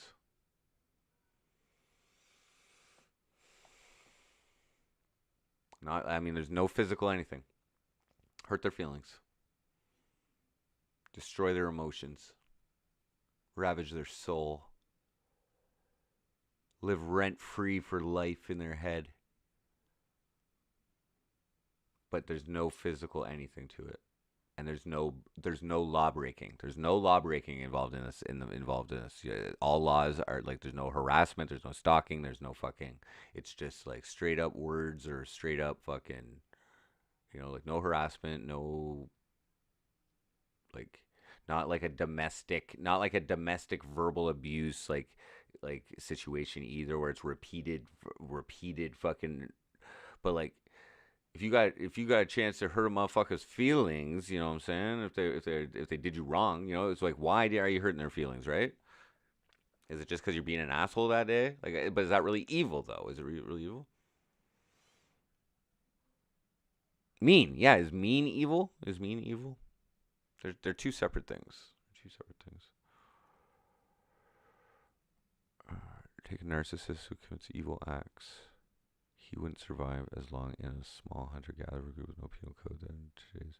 Well, yeah, right, but yeah. So I think this presentation here is really talking about as well. Yes, crimes. Crimes, because we have a legal code which kind of tells us what's evil, right? Like that's one way to look at it. Is the criminal code is a way to actually without putting morals or relativity into the fucking into the factor. It's like, you're supposed to get your peers to judge you as evil and sentence you to a fucking shitty life for a little bit, or sentence, like that's, or kill you, or how, depending on how bad your evil is, right? So that's basically what our society lives on. So, in Canada, it's not, since evil is relative by your geographical location, right? By your district, to a degree, right? Like some states, you can bang a 21-year-old, and right? It has to be 21 to bang them. In Canada, it's 18. So if you're an adult and you bang an 18-year-old in that state, you're fucking evil and a pedo. But in Canada, I mean, it's maybe not that right, but it's fucking, like, who says what's right? Then you get into relativity again, right? So Norway, it's 16, but you can marry a girl in Canada. I think, especially in Quebec, at the age of 14. With I don't even know if you need parental consent. I'm not sure, but yeah, that can happen if it's a marriage. It can be young. So there's some weird fucking shit going on with that. But anyway, let's get back to the point. What is evil? Pedophilia, I think we can all agree, is evil. Why does that happen? He gets into shit. These individuals are saying no, water can cause this also. If comparatively modest cloudbursts can produce such scour effects, the prodigious rains and the enormous aqueous movements associated with the Phaeton disaster must have denuded the landscapes infinitely more acutely. Soil and softer surfaces would have been removed from whole regions to bury hillsides and entire valleys elsewhere. The ice action which has been recorded was the effect of the deluge, and the superheating of the atmosphere from electromagnetic storms, earthquakes, and global volcanic eruptions. All of this was caused by the superheating and not by ice action. No satisfactory theory, they say, has yet been proposed which actually explains what caused the ice age in the first place. There appear to be no terrestrial conditions as we know them capable of producing the heat necessary to evaporate vast quantities of water to form the continental-sized ice sheets. So they're saying, where did this heat come from? So here, Anonymous? You hear that? You hear what he said there? So he says that, yeah, the official story of how the ice melted isn't true, is what he's saying. I think they're both saying that there was a flood, but I don't know. The demise of mammoths and other animals was not caused by the onset of glacial conditions, as many authorities would have us believe. For the evidence shows that they were, in most cases, Well, how long have they been trolling us, they were Anonymous? frozen. Therefore, instead of a slow, gradual freeze and building up of glacial conditions over a prolonged period, as is generally proposed, refrigeration was remarkably sudden and unrelenting. This was another of Phaeton's legacies. So here you have these individuals from Oxford and Cambridge not only refuting the ice action and the whole concept of the official ice age theory, but you have them linking it, and this is most important, linking it to celestial events, the destructions of stars or the coming in of comets, the intervention of celestial bodies. And Commons Beaumont, who was speculating on this much earlier than any of these individuals, he says, what? No ice age which came and went, spreading over hundreds of thousands of years, as all good geologists proclaim? No smothering ice sheets which enveloped the British Isles and much of the northern parts of the continent, changed the climate to Arctic conditions? No, nothing of the sort. There was, admittedly, a tremendous convulsion of nature, which had the most direful effect on the inhabitants of Scandinavia, the British Isles, and those in northern Asia. It resulted in giving us, it is true, bitter cold, tremendous floods, and cruel dampness. That it affected the climate of the north, with a grain of salt, dude. in the north, adversely and permanently, cannot be denied. And it did other things as well. But no ice age. Hey, what's up, Ken McDonald? So just a brief recap of what we're watching. We were watching Michael Tessarion's Atlantis, alien visitation, and genetic manipulation, with the angle of first finding the origins of evil. This is part of his Origins and Oracle series. This is a 10-hour fucking PowerPoint presentation, basically, that just opened my mind to a few different possibilities that as to why there is evil out there on a mass level. Like, how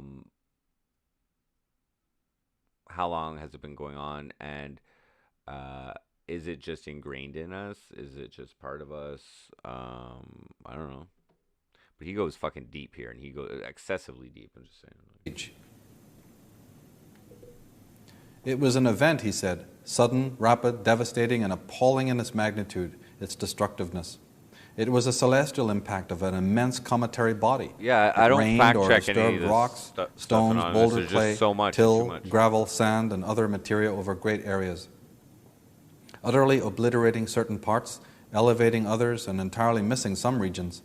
It created islands, drowned As I others, recall, he gets to the caused point immense at tidal some time- waves, at some point, which but- swallowed up coastal lands, consumed huge spaces with electric waves, set up volcanoes and swept away cities and largely populated districts, almost in a flash. Commons Beaumont, as I said, along with Immanuel Velikovsky, was one of the most lambasted and marginalized of all researchers in any field at any time. The collective and unavoidable messages of these and other innumerable details is that, at some stage, colossal masses of water played a very important, although not the only, role in affecting these changes. This again suggests that the many surviving accounts of a worldwide deluge long ago may yet be found to rest upon a substratum now dimly remembered fact. In fact, all you really have to do is look at the etymology Daily Mail. of the words for the sun and the moon to corroborate what we are proclaiming here. The word sun, which comes from the Latin Corroboration sol, coming up.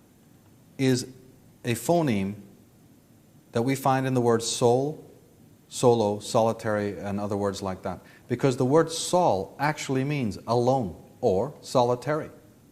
Well, the original word for the moon, luna, also is a derivation of the word alone. Luna, the lone one. Why are they called the alone ones? Because they understood, the ancients understood, that they are alone now. Because they had a cousin, they had a twin, the second son. And the second son is no longer Yeah, there. I think so from so. that I time think so. onwards, in order to commemorate this celestial cataclysm, the sun and the moon were called the alone ones. Yeah. That's their title, that's their name. In fact, the very words we use today to Look at the red behind there, signify it's evil. travesty also commemorate exactly what we were talking about. The word disaster comes from the two words dis, which means to be without or to be with loss, and aster is the word for He could star. be a shyster. No star. Disaster literally means no I star. think he got rich off this shit. And the word catastrophe also means kata, to break down or to destroy, and strophe, which was star. So the destruction or the breaking up of a star. We use these same terms today to denote when something horrible, calamity has happened to us. Now, of course, it may seem quite far-fetched to accept any of this, and certainly Why are the you proposing idea it then, dude? that torrents of water, ice and rain and what have you, is pouring into our atmosphere, into the earth, because to actually accept that is also to accept the fact that before this water presence was felt on our earth, that there may have been substantially much less water and probably no oceans as we know it today. That's a pretty far-fetched Water concept, came in is it from not? the skies. But yet, that's what the ancient mythologies are telling us, that before the waters came down from the heavens, our earth was, relatively speaking, without a lot of water. Oh, and that's when Atlantis was here. So it took out the previous There's a concept advanced known to civilizations geologists as Pangaea. when it was This prosperous and things concept were is good. that the fact that Europe and Africa were originally coterminous with Must have North been and great. South America. That means all the land masses made a supercontinent called Pangaea, the whole Earth. At this time, one could travel anywhere on Earth without hindrance, and there was So global just interaction 89. and commerce. Tip of Atlantis Due to is- these is a rock. catastrophes and earth changes, the biospheric radiation, pressure, magnetism, and water content of the atmosphere was dramatically affected. This in turn affected the biology of Earth inhabitants, who suffered greatly shorter lifespans and the reduction of their resistance to disease and environmental changes. Well, that can be understood. Vast changes to the flora and the fauna, upheavals on the earth, not to mention the emotional disturbance, psychological trauma that must have caused. Oh, you planted a seed In the there. Holocene You planted a period, seed. Psychological trauma. what is known as the You planted a seed there. post-diluvian, that means the period after all of this upheaval, we have from the Babylonian Atrahasis scripture, we read, "The womb of the earth did not bear, vegetation did not sprout, the broad plain was choked with salt. For 1 year they ate couch grass. Jesse, and I The think he third gets year into came, Atlantis their features were altered by pretty good. hunger." He's In the kind of like Bundahish, saying, where did it Atlantis says, go? right "Poison and venom of the noxious when he gets creatures there. were all mixed up with the water, and the waters became quite salt." In Latin Babylonian. philosophy, we have ver perpetuum, the perpetual spring. Various remarkable and often quite unbelievable characteristics were attributed to it, such as it being a place the human inhabitants are in the prime of life, with no aging or senility. This is in Fry's book, The Great Code. Allen and Dallaire say that the Roman writer Ovid stated that during the reign of the legendary king Cronus, springtime was perennial. Virtually every commentator of antiquity on this topic agreed that this lost age was a golden one, and the earth a veritable paradise. So there we have a significant break. The Ice Age break, which is known to So- scientists. But the mythologists are talking about We were living something in quite different. paradise. They're talking about two distinct ages. An age in which there was a golden age, a paradisical place where people lived long lives and were hale and healthy. And then quickly after these cataclysms came something quite different, when man lost his power and was changed psychologically and even physically. And Changed when the earth psychologically. was unrecognizable. Breath? In more recent times, we have the works of the strange and enigmatic Charles Fort. This was an individual who was independently wealthy and decided to go around the world literally gaining evidence and Literally. charting all of the strange anomalies. And in his works, he charted all of the different stories and records and tales and eyewitness accounts of phenomena that has fallen from the sky. And he charted ice book? and oil and That's a frozen picture. and even live fish, all of the different He charted accounts them? from That's all the over the chart? world What? of Frog. debris falling from out of the sky. And as I said, even live fish. This has perplexed people for a long, long time. How come that village people would go out and see live fish flopping around outside, and even frogs that would fall right out of the clear blue sky in ancient times and even more recently? Well, we can understand that if there was a planet out there which was mostly oceans, saltwater oceans, it would also have life on it. So can we really conceive that the oceans of our Interesting, Ken world, McDonald. they're not even of our world? All that salt water? In more recent time, scientists have even found live bacteria that doesn't originate on our planet, bacteria that's inhabiting the ionosphere, that doesn't originate there. The fact of the matter is that the Van Allen belt, or the asteroid belt more correctly, when it approaches in orbit our trajectory, the orbit of our planet, when the two coincide or come very close together and the asteroid belt approaches the Roche field of our planet, some of that debris is Roche still field? caught and it enters into our atmosphere and falls to the earth in this manner, as Charles Fort so wonderfully catalogued. Okay.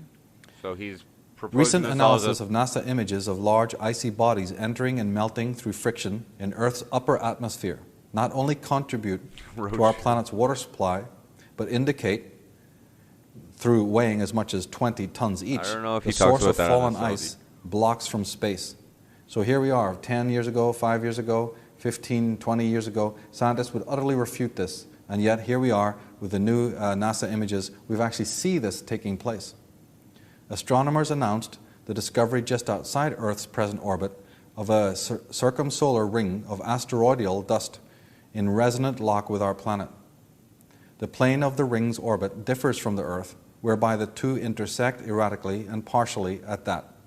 The ring seems to be a likely source of much of the 10,000 tons of extraterrestrial trail dust thought to fall on Earth annually, and probably of a high percentage of the countless meteorites, not meteors that is, just meteorites, which also arrive every year. Now, I believe, in my researches into these Okay. ancient mythologies, that we do read about it, but we don't know that we do. I actually believe that our concept in religion and in art and in mythology and in folk tales, our concept of hell, our concept of the bottomless pit, of the underworld, of Avernus and Tartarus and the Inferno, What's the up, Bonnie abyss Max? of purgatory, and so forth. All of this is a racial memory coming from the time when not there was a hell or a hollow earth or some sort of Hole in the ozone. Yeah, what bottomless happened pit, to that? but That that was the earth in itself the news for a while.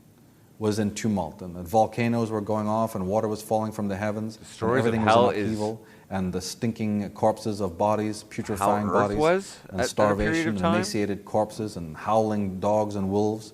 This cataclysm, which is in our racial memory, I believe, gave rise to the theory known today as Racial hell. memory? Or racial memory? Like, oh, the human race. Yeah, the one race. I mean, yeah. it's got all the ingredients.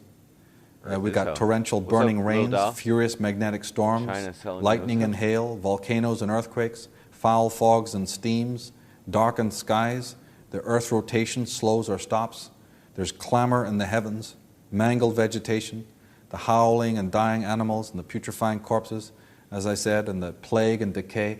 All of this, what would this contribute to? It would stay within, it would be burned in the imagination of the collective psyche. And also conversely, Okay. we'd have mythologies like the Sacred 10 hours, Mountain, yeah. because Yeah, it's whatever 10 mountains hours. there were, they would be probably the only areas of refuge. So people would ascend the 2 mountain, hours which is and why all 39 cultures hold the mountain 2 hours sacred and 40 minutes. as a refuge. And they also hold horned animals as sacred, like they do in India with a sacred cow. But many other No, I don't worship the cultures devil. hold the horned Karen animal McInerney. sacred. Well, they're the only animals that could accompany the human race into the high reaches of the peaks of these different mountains. So, of course, humans in their traumatized state would have thought of these animals as being companions. And therefore, You know even that, later, Lil Dow. in later dates, they would have been worshipped. This is and from revered, 2005. and there would have I'm been just putting it prohibitions because against it- killing those animals I don't know. that had given them food and given them clothing Potential during the knowledge. times of great upheaval. Potential bullshit. The hollow earth. Now, these cataclysms that Alan and Dallaire and so many of these other theorists are talking about, the one piece that I have brought to this particular subject that is seemingly missing, still missing from the whole picture, is that the destruction of the planet Tiamat was not in fact formed or created by some intervening, careering comet from the nether reaches of space. And the planet Tiamat did not of its own just happen to explode. As I said, the visiting parties, these visiting alien beings that came and Well, put let him up their make his dummy case, base Ken McDonald. on That's part of the Tiamat fun. were being pursued. And it was their pursuers who, upon approaching our solar system and thinking Fuck? that their enemy was on the planet Tiamat, these are the beings that I believe, and if you read the Whoa, mythologies, there's a lot of whoa, evidence for this. whoa, whoa, whoa. Let's go. Destroyed the planet That's right. I Tiamat talked there. artificially. I gotta listen to what he was saying there. Fuck.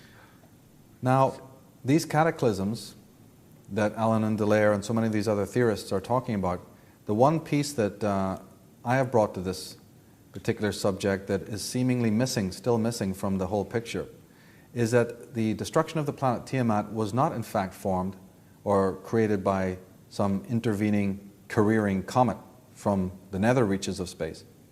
And the planet Tiamat did not of its own just happen to explode. As I said, the visiting parties, these visiting alien beings that came and put up their dummy base on Tiamat were being pursued. And it was their pursuers who, upon approaching our solar system and thinking that their enemy was on the planet Tiamat, these are the beings that I believe, and if you read the mythologies, there's a lot of evidence for this, destroyed the planet Tiamat artificially, just incinerated it, blew it up. And this is the reason why that planet was destroyed. Now, the beings that were being pursued, we can't know right away if they were talking good or bad. What is These are the reason? pantomime terms that really hold no currency. How do we know that the pursuers were not just as pernicious or negative or what have you as the people that they were following? We have to leave that aside for now.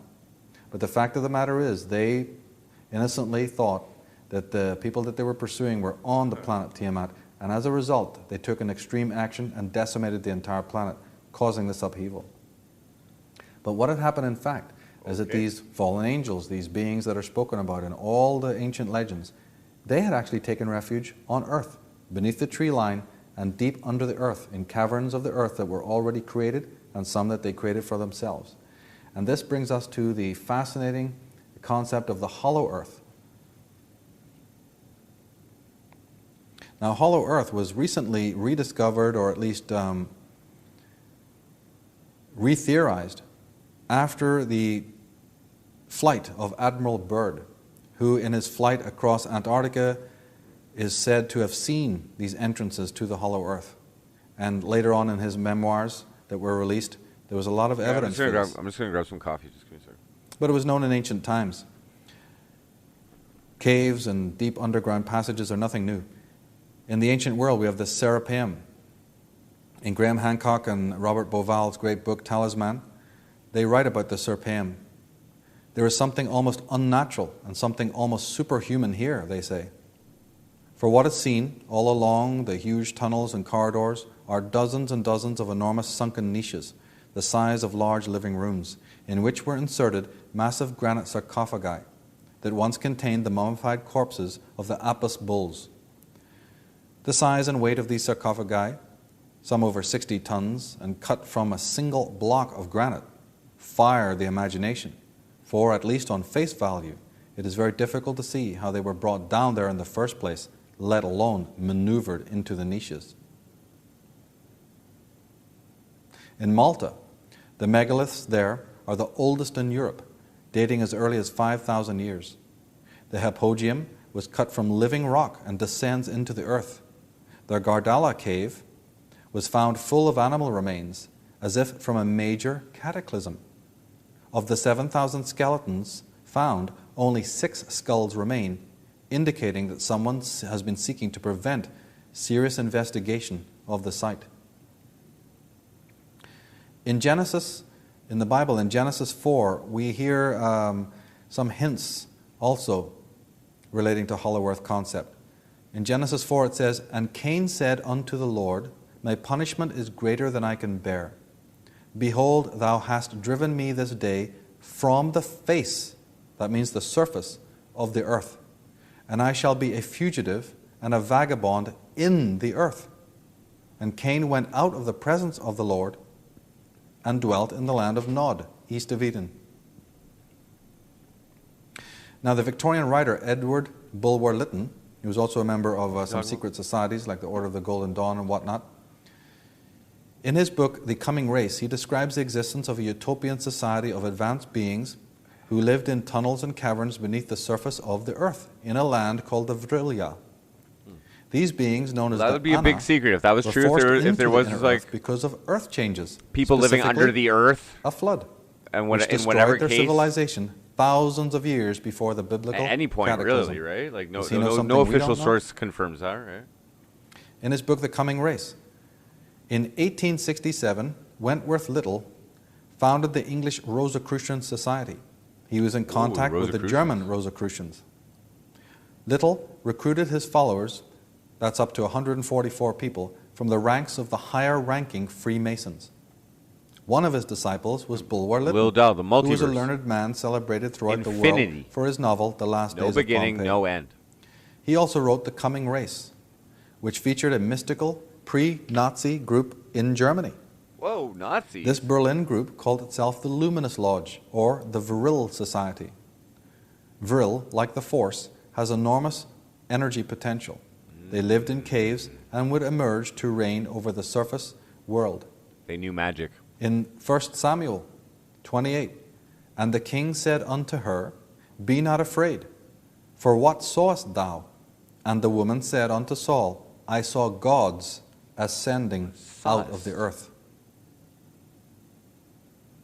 In Aeschylus, he writes, "No craft they knew, with woven brick and jointed beam to pile the sunward porch, but in the dark earth burrowed and housed like sunless ants in sunless caves." How poetic. In David Icke's book, Children of the Matrix, David Icke. he refers to Cappadocia. 36 underground cities have been discovered in Cappadocia so far, and some are huge complexes going down 8 levels. The ventilation systems are so efficient that even 8 floors down, the air is still fresh. 30 vast underground cities and tunnel complexes have also been found near Derinkuwa in Turkey. Interesting. Tony Bushby in A Secret of the Bible. Historical documents recorded that during the 20th century, staggering discoveries not spoken of today were made at Should make Giza another pot of coffee. and Mount It's gonna be a long Sinai. one. And Egyptian rumors of the discovery of another underground city within a 28-mile radius of the Great Pyramid abound. The Apache Indians, they tell stories of tunnels between their land and the city of Tiahuanaco and claim that their ancestors traveled for years by this route. The Indian chiefs also assured that the tunnels were carved out by rays that destroy the living rock, and that their creators were beings who live near the stars. Whoa. The Hopi Indians speak of a plumed serpent Hopis. god called Baho Linkinga, and an underground world called Sipapuni, where they say their tribe originated. So we're talking about the Hopi Indians actually saying that they originated OG from Ghost, an yeah, underground yeah. precinct, This underground is OG worlds. woke. And Warren 2005 Schufelt -ish. discovered the underground tunnels beneath Los Angeles, like, which the Hopi he just Indians puts a had lot for of shit centuries out. believed were inhabited. Not bullshit necessarily, but a lot of That's shit. right. The whole of Los Angeles is networked with underground caves that stretch all the way down to Cusco and into Brazil. G.E. this is- Kincaid this in is a 10-hour 1909 documentary. apparently We're discovered coming a on- massive underground city that was cut out into a wall of the Coming on Grand 3 Canyon hours. with a precision equaled only to that of the Great Pyramid. The highly advanced civilization that inhabited this subterranean city was of unknown origin. A Smithsonian Institution team discovered hundreds of rooms, some as small as the average living room and others as large as several hundred feet in length and breadth. It was estimated that the arena explored so far by the team could have comfortably housed 50,000 people. Whoa. This is from John Rhodes, Human-Reptilian Connection. He's an expert in underground caverns and so forth. The Navajos, Coyoteros, Pueblos report their only food was meat, for all kinds of game were closed up with them. Then the men and animals began to climb up from their caves, and their coming up required several days. The earth was at this time very small, and the light as scanty as it had been down below, for there was as yet no heaven, nor sun, nor moon, nor stars. In India, there is an ancient belief still held by some in a subterranean The reptilians? race of serpent people who dwell in the cities Patala and Bhogavati. According to the legend, they wage war on the kingdom of Agartha. The Nagas, according to the deep dwellers, are described as a very advanced What? race or species with a highly developed technology.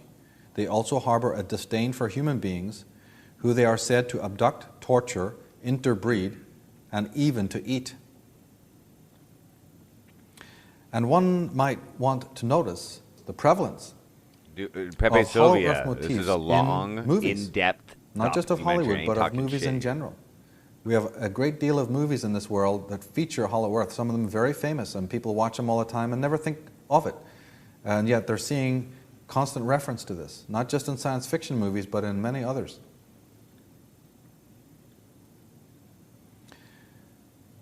Richard Sauder is an expert on this theory and has written 2 books, Underground Bases and Tunnels and Underwater Bases and Tunnels. These are fine books and definitely should be perused.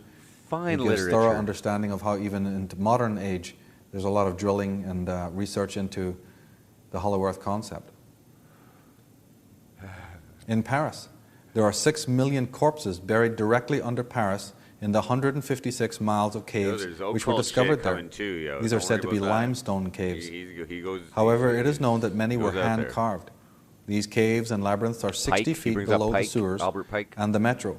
The corpses and bones came from the tombs and graves in Paris, which were disturbed He brings at one up point. interdimensional fucking But that was overlords. a later problem of the corpses and the graves being opened. The caves have been there for millennia, and nobody can account for how they got there. And you can take trips and go right down there on a guided tour and take a look. In Revelation 9, when he opened the abyss, smoke rose from it like the smoke from a gigantic furnace. The sun and sky were darkened by the smoke from the abyss. And out of the smoke locusts came down upon the earth, and were given power like that of scorpions of the earth. They were told not to harm the grass of the earth, or any plant or tree, but only those people who did not have the seal of God upon their foreheads. They were not given power to kill them, but only to torture them for 5 months. And the agony they suffered was like that of the sting of a scorpion when it strikes a man. During those days men will seek death, but not find it. They will long to die, but death will elude them. So again, the concept of the abyss is a very primordial Christian image, and from the abyss comes some sort of entity administering justice. The locusts looked like horses prepared for battle.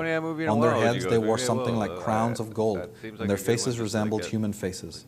Their hair was like women's hair, and their teeth were like lions' teeth. They had breastplates like the breastplates of iron, and the sound of their wings was like the thundering of many horses, and chariots rushing to battle. They had tails and stings like scorpions, and in their tails they had the power to torment people for 5 months. They had as king over them the angel of the abyss, whose name in Hebrew is Abaddon, and in Greek Apollyon. Now in Job 12, we read, dead things are formed from under the water, and the inhabitants thereof. This is isn't the like Bible, super Job copyrighted, 12. you know? Like, Dead things are formed from under the water and from the inhabitants thereof. Now if you get the Bible and you look at the commentary that goes with these Bibles, you can get a Bible that has up to 26 different interpretations of every passage. So if you get an annotated Bible or one like the Companion Bible that has extensive footnotes, and look at this Bible reference, you'll find something very interesting. The comment to this particular passage, Job 12, is this: the place where the Rephaim stay, which is beneath the waters. Dead things in Hebrew is Rephaim, the offspring of the fallen angels, akin to the Nephilim. It's very opinionated, you know. As Rephaim, they were well known, you know, and are often mentioned. It is variously translated as dead, deceased, or giants. These Rephaim are to have no resurrection. But he's like using a lot of biblical references, you know, like so like he's talking to somebody. And they live under the water, according to the Bible. The Rephaim? In Genesis 4, and now art thou cursed from the earth, which hath opened up her mouth to receive thy brother's blood from thy hand. When thou tillest the ground, it shall not henceforth yield unto thee her strength. A fugitive and a vagabond shalt thou be in the earth. In Amos 9, though they dig into hell, thence shall mine hand take them. Though they climb up into heaven, thence will I bring them down. So you can actually dig into hell. Woe to the inhabitants of the earth and of the sea, says Revelation 12.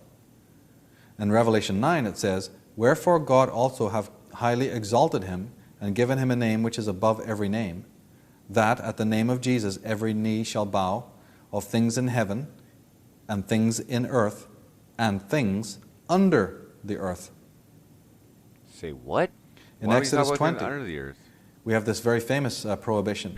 You shalt not make for yourself a graven image, or any likeness of anything that is in heaven above, or that is in the earth beneath, or that is under the water of the earth. So the Christian, Judeo-Christian paradigm in the Decalogue, they have this mysterious prohibition. I mean, this prohibition comes before even the one that says, thou shalt not kill.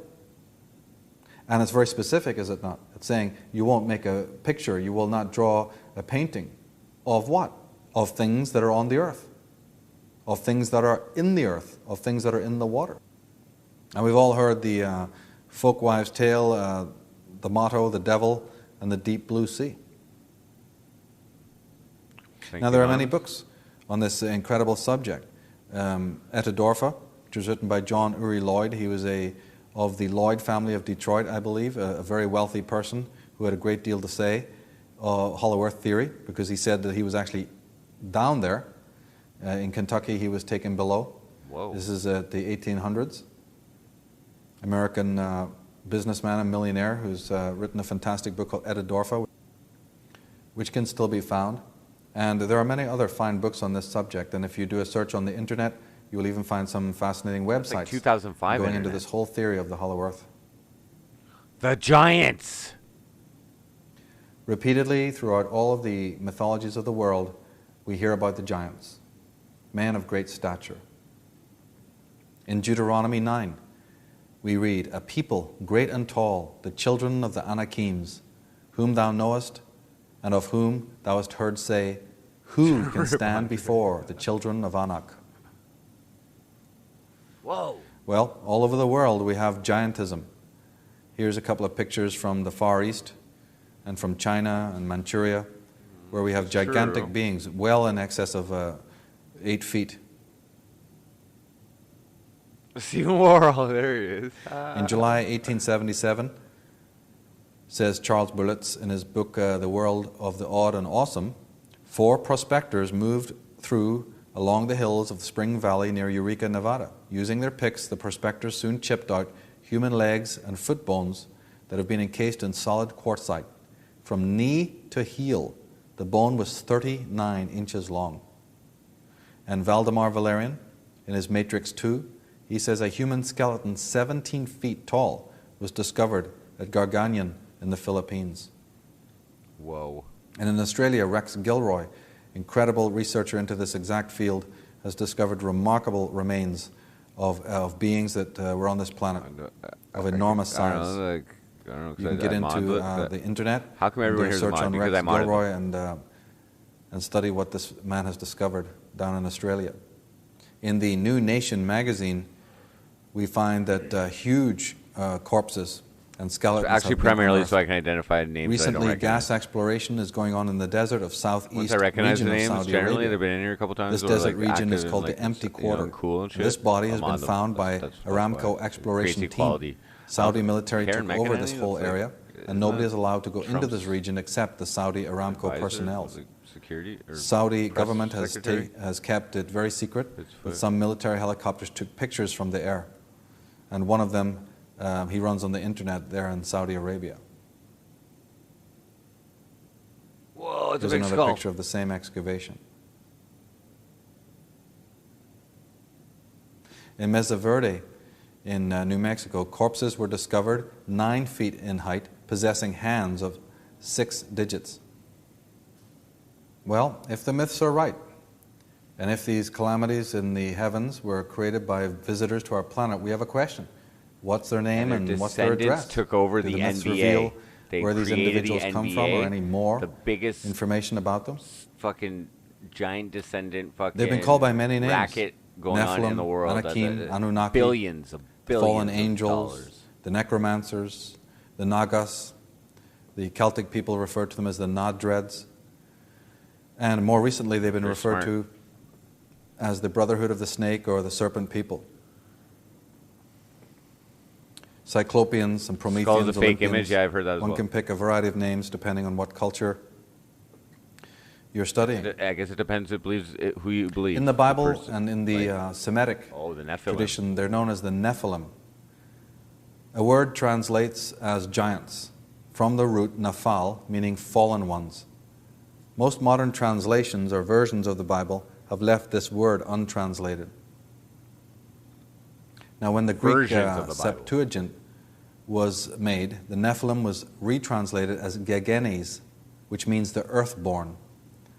The word may also come from Nephel, which means bad or strange birth, or from Kenephilim, which means the serpents. So there's that serpent connection again. The etymology of Nephilim is uncertain. Kong's- The following explanations have been advanced with mixed reception. Well done. First, it may derive from nifal, of the verb meaning to be extraordinary or extraordinary men. It may be derived from the verb ne nafal or napal, meaning fall or the fallen ones from heaven, i.e. supernatural beings, or could be also morally fallen men. The International Standard Bible Encyclopedia defines it as meaning unnaturally begotten men, or bastards, from nepel, abortion or miscarriage. Say what in the who now? So So actually, John it doesn't Matthew. sound very holy when you really get into the We're getting etymology deep of it here. all. But as I said, one of the terms Etymology. that's been used by more modern writers like William Bramley and Okay, we're making our Mark podcast. Pinkham You just give me a is second. the serpents of wisdom. And Yeah, given no, I'm the not fact performing that today, the dude. It's serpent education.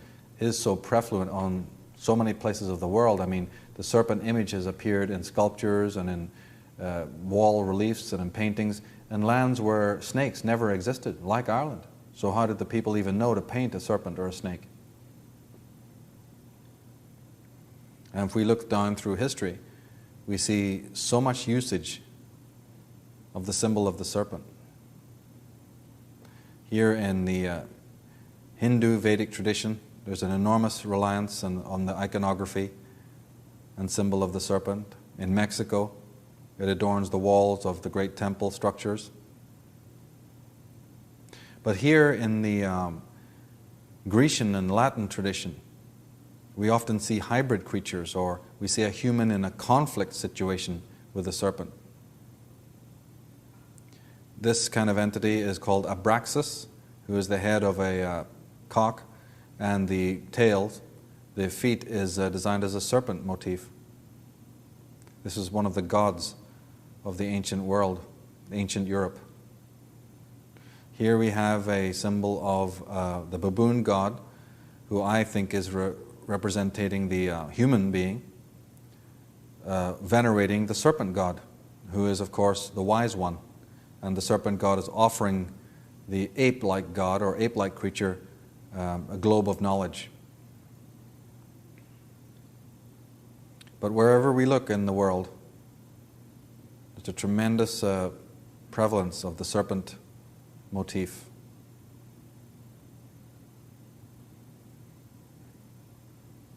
Or the coiled serpent, or the intertwined serpents. These are images also on the bottom left there from the Picts of northern Scotland. They also made a lot of use of astronomical symbols. Again, the idea that there's a conflict, that the hero has to go forth and do battle with a dragon or a serpent. I mean, we seem to accept these quite blithely without actually wondering, where did this come from? And here in this picture, you even see the tree.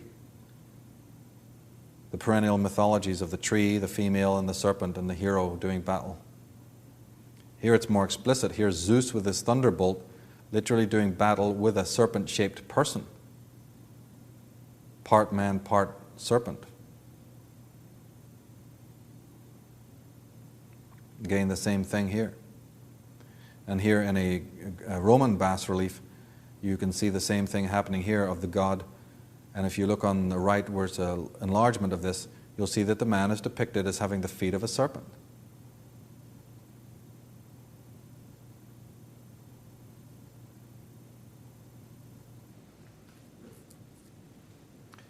In the Native American Indian culture, we not only find images on the walls of the great mesas, we not only find beings of great stature, but again, we always find the symbols of the serpent or the twin serpent. Native American Indian culture is, of course, replete with the serpent, and there's really been no satisfactory explanation of these images, of these strange beings, or of the serpents that are in close proximity. But sure enough, here they are. All over the Native American lands, especially of the higher, more advanced Native American Indian cultures, there's enormous emphasis on that. And as I said, the names of cherubim and seraphim actually represent, they actually come from the words flaming or Yeah, I'm back. fiery serpents. But angels, as we know them today, later in Judeo-Christianity, they were always showed anthropomorphically, meaning with a human form. But they originate from the more Middle Eastern, Mesopotamian, Sumerian, Babylonian. They were never shown as a human. They were always shown as theriomorphic, with the head of an animal or like a bird. Now, Serapis, one of the most revered gods of Roman times and Grecian times, this Greek god was a personification of Osiris and was the basis of Jesus Christ. The word Basis Serapis of comes from Jesus Christ. seraphim, which meant shining serpent. In fact, even the word Check in General Hellenes, Matthew. which is how the Greeks referred to themselves, they weren't called Greeks, they knew themselves as the Hellenes, also means the shining ones. That's funny, General. And as we noted earlier, Pythagoras, the keeper of all the knowledge, Pythagoras, the mathematician, the initiator, True, the name actually means, I am the Python. And in Arthurian tradition, we have True. the Pendragon, the head of the dragons. The source of math, pretty much. And Tony Bushby says, as long as humanity kept records of its existence, serpents were used as emblems of the intelligence of God. In ancient times, and as widespread, as diverse as Australia, China, Japan, Mexico, New Zealand, Babylonia, Sumeria, Egypt, India, and Central America, serpents were feared and worshipped as gods for thousands of years. If there is a common origin to the mythology of the serpent, it may have developed at the Great Pyramid of Giza. To this day, serpents or dragons signify divine heritage and royalty in many Asian countries, while in the West, the serpent represents wisdom and knowledge. Among nearly all ancient peoples, the serpent was accepted as the ultimate symbol of wisdom or salvation. Now, Lost the in visitors space. emerged after the cataclysm and took up residency I just want to go on the continent of every time I Appalachia, see it. So where they founded their great city and empire of Atlantis. Initially, they set to work adjusting to the new planet and made Yes, it's elaborate very astronomical tri-character calibrations in order to establish where Extremely exactly correct. they were, and to aid them when they eventually made to vacate the Earth in their crafts. They enlisted the assistance of Earth's indigenous peoples to construct the astronomical earthworks, Okay, whoa, what? where they So Lost in Space is this segment. Okay, so the visitors emerged after the cataclysm and took up residency on the continent of Appalachia, where they founded their great city and empire of Atlantis. Initially, they set to work adjusting to the new planet and made elaborate astronomical calibrations. So he jumped to a point here so he's saying the giants are are visitors. He's saying the giants are visitors. I think that's what he's just. I think that's what he's saying here. That he's alluding to. Okay, where exactly they were, and to aid them when they eventually made to vacate Earth in their crafts. And to aid them when they eventually made to vacate Earth in their crafts. They enlisted the assistance of Earth's indigenous peoples to construct astronomical earthworks. Okay. They founded their great city and empire of Atlantis. Initially, they set to work adjusting to the new planet and made elaborate astronomical calibrations in order to establish where exactly they were, and to aid them when they eventually made to vacate the Earth in their crafts. They enlisted the assistance of Earth's indigenous peoples to construct the astronomical Take it for what it is. Grain of salt. That's why we have for your own research. All these wonderful monuments to new research, and all these incredible megalithic sites and the calendars. As I said earlier, it is known by students of these subjects that these. Again, he's connecting it by right now building the foundation for the origins of evil. Okay, the origins of evil. Why? How can we stop evil? Earthwork. What is evil? How can we stop it? Where did it come from? Are aligned to the constellations. Well, if you are visiting our planet or you've come here against your will, you've flown maybe millions of miles across the universe, certainly from a different planetary system or galaxy, and you've arrived on our little planet, which is very unfamiliar to you. You've gone through an upheaval, you've been sequestered and hiding yourself under the earth, and then you emerge. Things are going to be different. A planet is missing from the solar system, and everything is in upheaval, just as the myths have been explaining. So what do you set about doing? You set about trying to calibrate and find out where you are on this planet, to re-navigate, to create up celestial coordinates. To do this, they are the gods. They enlisted the help of the indigenous people here and built what we now today know to be some of the fine land artifacts, these great temple ruins and structures that scattered all over the planet. These were created so that they'd be aligned with the horizon. For these priest-like beings, these entities from another space, time or whatever, in order to calibrate space and space-time are different. The rising and setting of the constellations, the stars, and the luminaries. Luminaries. And that is why today we see, when we go to these places, that indeed the sunrise, the sunset, the rising of the moon, the rising of the primary planets are aligned with these stones. There's a reason. What is the reason? In fact, the word Nephilim, one of its derivations, which is used in the Bible, is the term watcher. They translate it connotatively as the term watcher, which I believe was attributed to them because they were in fact astronomers who watched the skies. In Lenormand and Chevalier, in their Ancient History of the East, Volume 2, they talk about the gigantic men, the Adites. These Adites are remembered by the Arabians as a great and civilized race. They were depicted as men of gigantic stature. Their strength was equal to their size, and they easily moved great blocks of stone. That's one explanation for the pyramids. Sons of the serpents. Who's Many that? beings have visited this planet for various reasons, best known to themselves. The policy of most extraterrestrial visitors is total non-intervention, for either better or worse. The Nephilim did not obey this edict, and they knew that they were doing a forbidden thing. When asked for the rationale of why they may have interfered and not obeyed the edict of non-intervention, I think immediately of John Milton's Paradise Lost, the words of Satan himself, better to reign in hell than serve in heaven.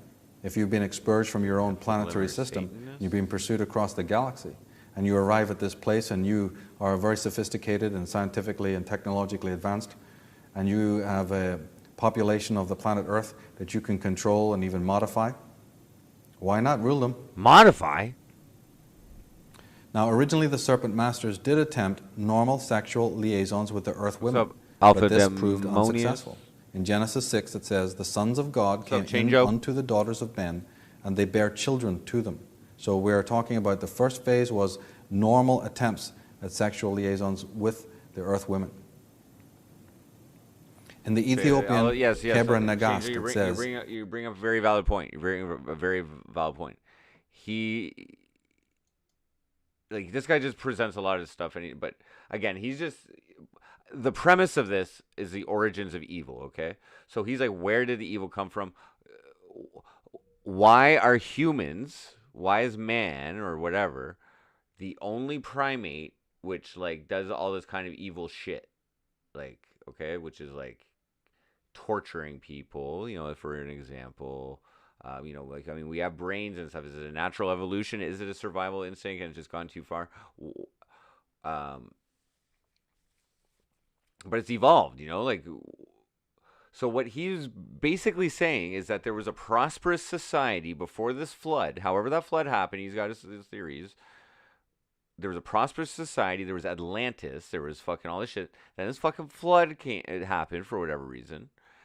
He's saying that it was potentially asteroids from the Van Allen belt, which is the remnants of a second sun planet called Tiamat.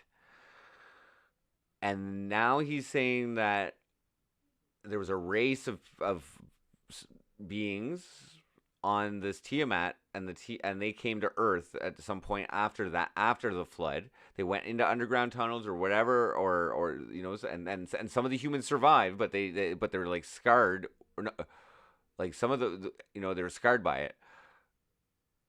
And now he's saying that the fucking What's up, Admiral Andy? Yeah, I did listen. Yeah, thanks to Admiral Andy for suggesting this. We were just chatting the other day, and I brought it up, and he's like, "Dude, you should watch that on your stream." So yeah, it's not too hardcore copyright or anything. We're commenting on it. We're critiquing this for educational purposes. It's conspiracy theory, obviously, but that's what he you know what I mean, like. As opposed to the official story on a lot of the subjects, you have to suspend your disbelief, and you have to, this is open to interpretation, highly, obviously. So I wouldn't, he's basing it on the Bible, which has been some of the stuff on the Bible, which has been edited how many fucking times, and but the point that he gives a good introduction at the start, and he points out sacred knowledge. This is some of the stuff that I relate to. Sacred knowledge, okay? And how is that sacred knowledge being used? Has it led to, is it being abused for the purposes of evil? And why is there evil? Where does it come from? Who are we? You know, like they haven't really no official sources have confirmed Atlantis. Okay, so he's like kind of so like just that is like why is the system lying to you about something so important that there was some a civilization and who were they? And this guy's saying that there's multiple visitations. Okay, so but the Nephilim came down, started fucking around. And the daughters of Cain, with whom the angels had accompanied, conceived. But they were unable to bring forth their children, and they died. And of the children who were in their wombs, some died, and some came forth. Having split open the bellies of their mothers, they came forth by their navels. So clearly this was absolutely not going to work. Then Samyaza, who was their leader, said unto them, I fear you will not indeed agree to do this deed, and I alone shall have to pay the penalty of a great sin. In the ancient books, the book of Enoch, this is what we hear, the leader of the Nephilim, the leader of the fallen angels, as they ascend into the world and they make contact with the erstwhile indigenous population of the earth.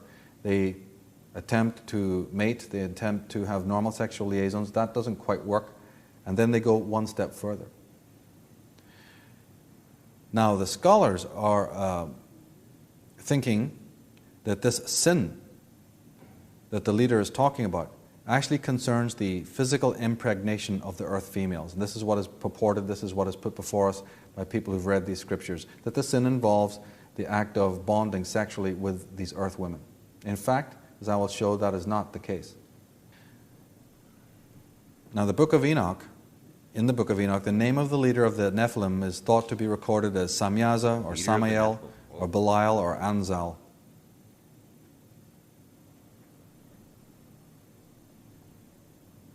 In Genesis 1, we read, And God said, Let us make man in our image, after our likeness. It's a very famous and oft-quoted passage from the Bible. But in fact, it says, if you go to the original Hebrew translation, it doesn't say, let us make man in our image. It says, and the God said, let us remake man in our image, after our likeness. And of course, there's that very controversial our. Well, I thought there was just one God. I thought the Israelites were monotheistic. So what's this our business?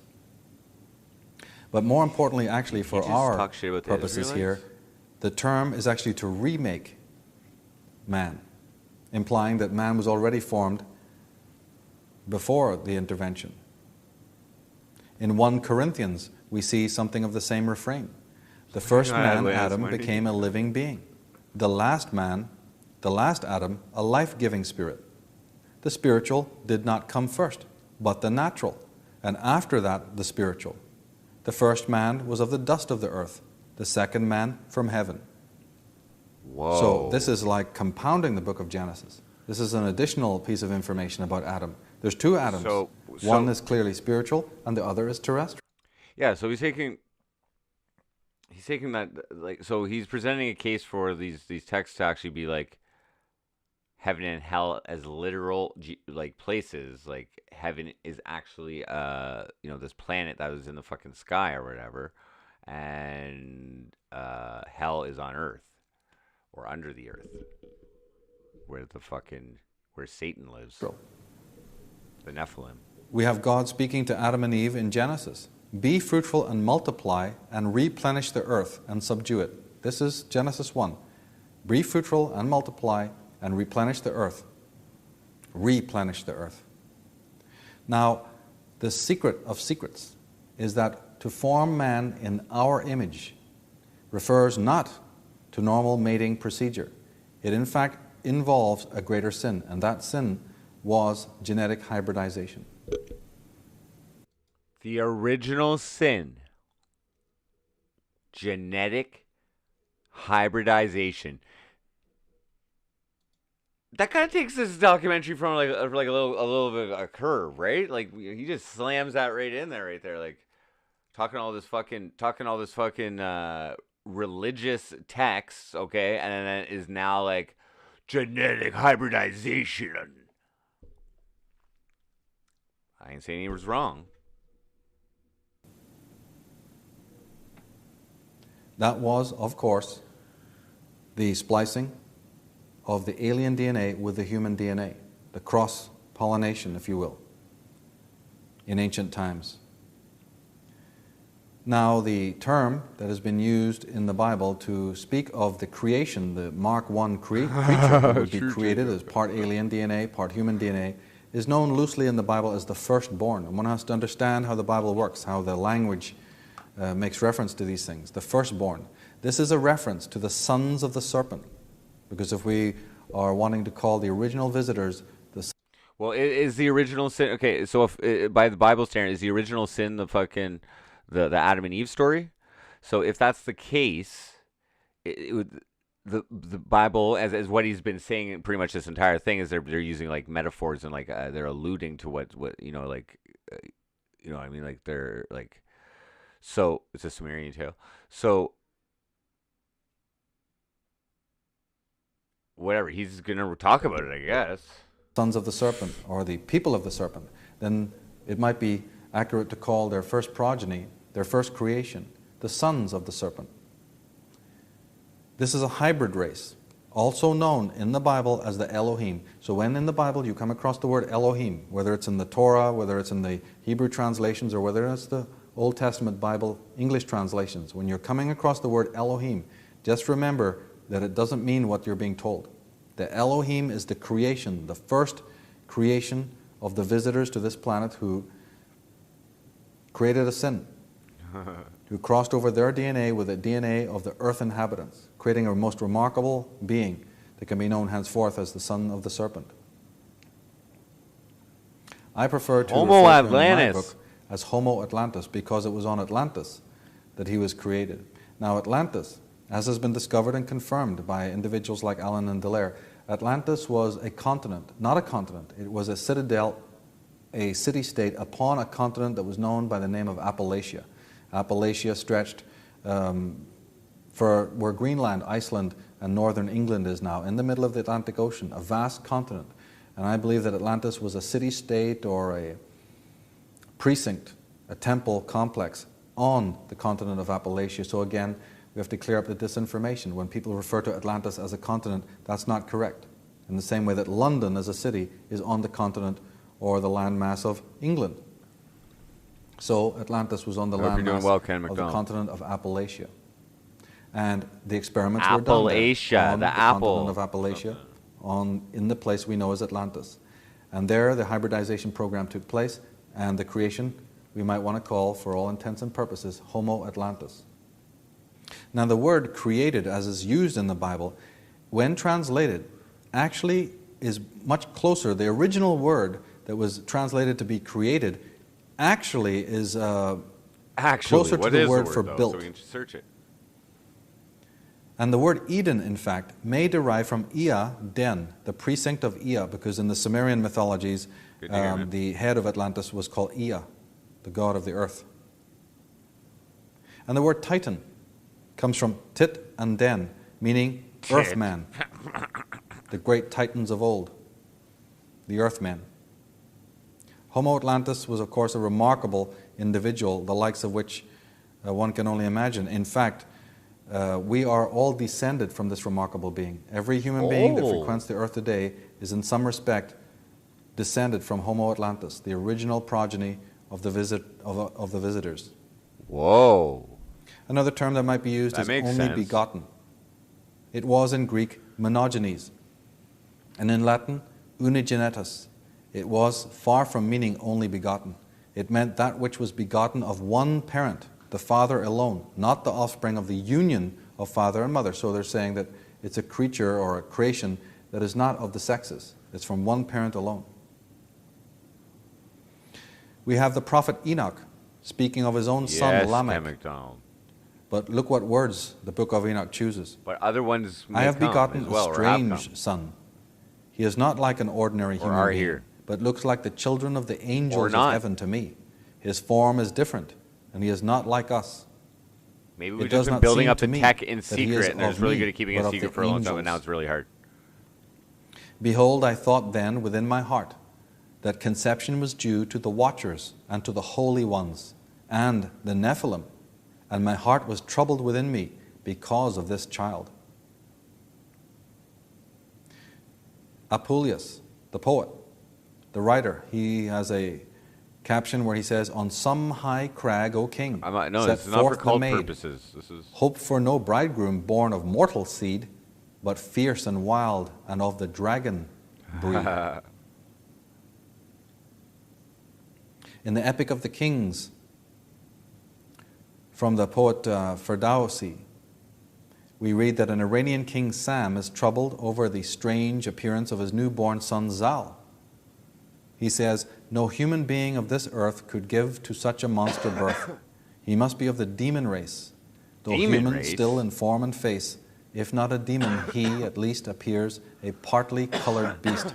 Party-colored or partly What? colored means a different colored beast. I think that refers more to the fact that he's a hybrid. Now, this Exodus to remarkable Lemuria? being, this Homo Atlantis, his job was to serve his masters.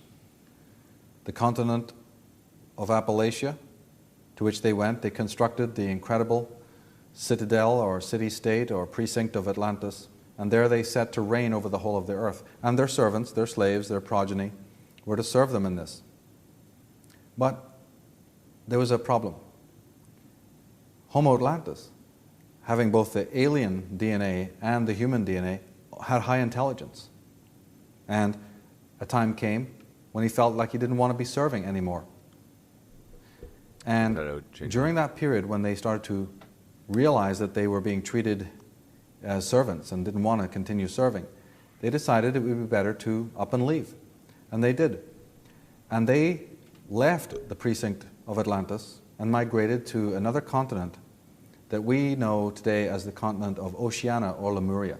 And this was what might be called the first great exodus of ancient times. Exodus. Now, Lemuria was a continent that was Exodus. speculated to be in the Pacific area or Pacific region of the world. But the word Lemuria means the land ancestral, the land of the ancestors. It comes from Mu or Muhadevi, the Hindu mother goddess. This goddess was the personification of Lemuria itself, the motherland of humanity. Shiva, her counterpart, is the great father of mankind. Shiva. An Indian Tamil text, the Silapadarkan, or the Silapadarkaran, describes a lost continent in the Pacific and Indian Ocean that it calls Kamai Nadu, or Kamari Kandam, which means the dragon land of the immortal serpents. So the ancient tribes are talking about this land. Okay, so this is something we can talk about here. Immortal. Okay, so when I go down the rabbit hole, okay, and I think about why. If humans die, okay, if humans die, and there is somebody in control of us, or there is something in control of us, it must be because they're immortal. Because, like, why would you go through all that trouble if you're just gonna die? Like, there's gotta be like just to keep the power for like your bloodline forever. Like, like you already have all your race or your fucking people have been maintaining it for like generations. You know what I'm saying? Like, but it ain't going so well, is it now? You know, like people are unhappy and disenfranchised, I think, with the serpents. And as the dragon land of the immortal serpents, there's that term again. The Adamic race. The rebellion and exodus of the sons compelled the Atlanteans to return to their drawing boards. They began a second major hybridization program and created a Mark II being that we might want to call Adamic. These beings were of both sexes, but in the beginning they could not reproduce. They made excellent servants in the garden. So what we have is, after the exodus of the original sons of the serpent, the Homo Atlanteans, the original serpent masters, the visitors, the Nephilim, had returned to the drawing boards, and they created a second being to serve them, crossing DNA with the humans, the alien and the human DNA being crossed again. We have to look to the Mayan codexes here, and then the great book, the Popol Vuh, which is one of the surviving books that wasn't burned by the conquistadors. We find the most remarkable and monumental passage. Let us make him who shall nourish and sustain us. What shall we do to be invoked, to be remembered in earth? We have tried with our first creatures, but we could not make them venerate us. So then, let us try to make obedient, respectful beings who shall nourish and sustain us. In the Babylonian account, man is to be merely a slave, brought into being by Marduk at the plea of the defeated rebel gods, so that those gods themselves need not be subjected to servile labor. Man would be a puppet, a lowly, primitive creature. In the epic of Atrahasis, which dates to about 1630 BC, found in the Assyrian library of Nineveh, in a similar vein to the Enuma Elish, one of the main ideals is to show why man was created by the gods. It was so that they themselves need not work on the earth to produce their own food. So here we have it from the ancient We're text just verbatim, slaves. that the gods wanted to be served. And if it didn't work with one of their groups, they were content to do it again and make another who would serve them obediently. In James Shreve's The Neanderthal Enigma, he says an all-important transition did occur, but it happened so close to the present moment that we are still reeling from it. Somewhere in the vestibule of history, just before we started keeping records on ourselves, something happened that turned a passably precocious animal into a human being. So here we have the experts pondering and wondering about the whole mystery link of the coming of Homo sapien. The Neanderthals, these are the... But you can't let your slaves know that you're a fucking alien race of your masters. You know, you got to fucking, like, when there's enough of them to like serve enough of you, you know, you got to fucking hide yourself, or else the power in numbers, right? If you don't treat them well, if you don't treat your slaves nicely, eventually entities or the beings that are always touted to be our ancestors, our direct ancestors. Neanderthals did not contribute mitochondrial DNA to human beings, we're now being told. Neanderthals are not our ancestors. So writes Christopher Knight and Robert Lomas in their book Uriel's Machine. And John A. Ball of Harvard, he says most evolutionists believe that that's life, was generated long ago, but perhaps it never was. Perhaps the earth was infected from elsewhere. Gunther Rosenberg, man is a unique animal, he says. He stands out like a sore thumb when comparisons are made with his cousins the apes. The differences are more numerous than the similarities. Darwin's theory of evolution is simply unproven. Whoa. In Clifford Wilson's The Chariots Still Crash, he writes, Darwin himself admitted at times that mankind in small ways fitted his evolutionary theory the least of all creatures. Alfred Wallace, his contemporary formulator of the theory of evolution, was even more emphatic and forthrightly said that man was an exception to the orderly operation of biological laws, and that natural selection could not have operated in his case. What the true answer was, he hazarded no guess. Alan Alford, Homo sapiens has acquired a modern anatomy, language, capability, and a sophisticated brain, well beyond the needs of his everyday existence, apparently in defiance of the laws of Darwinism. There are a number of possible explanations for this anomaly. One is that mankind evolved in the sea, and that crucial fossil evidence is thus missing. Another is that Darwinian theory itself has a missing link. And a third explanation is that the genes for modern man were suddenly implanted by an intelligent extraterrestrial species who colonized the Earth. Hooey. Hooey. Now, again, two top scientists in California, Otto Binder and Max Flint, in their book, Mankind, Child of the Stars, have this to say. Molybdenum, Mankind, Child a of the Stars, very rare metal, plays an important role as a trace element in the physiology of all Earth creatures. It is surprising, therefore, that life so dependent on a rare metal should arise on a molybdenum-poor world like ours. And Immanuel Velikovsky, the number one most scandalized, marginalized, and lambasted scholar in the history of the world, has this to say. Most controversial is the evolutionary question. Emmanuel Velikovsky. I have done a great deal of work on Darwin and can say with some assurance that Darwin did not derive his theory from nature, but rather superimposed a certain philosophical worldview on nature and then spent 20 years trying to gather the facts to make it stick. Whoa! Alfred de Grazia Takes a lot of of the shit on that. Velikovsky Institute or Society, he says, what must be called the scientific establishment rose in arms not only against the new Velikovsky You got it, theories, Chemic Doll. but against the man himself. Efforts were made to block the dissemination of Dr. Velikovsky's ideas and to even punish supporters of his investigations. Universities, scientific societies, publishing houses, and popular press were approached and threatened. Social pressures and professional sanctions were invoked to control public opinion. There can be little doubt that in a totalitarian society, not only would Dr. Velikovsky's reputation have been at stake, but also his right to pursue his inquiry and perhaps even his personal affairs.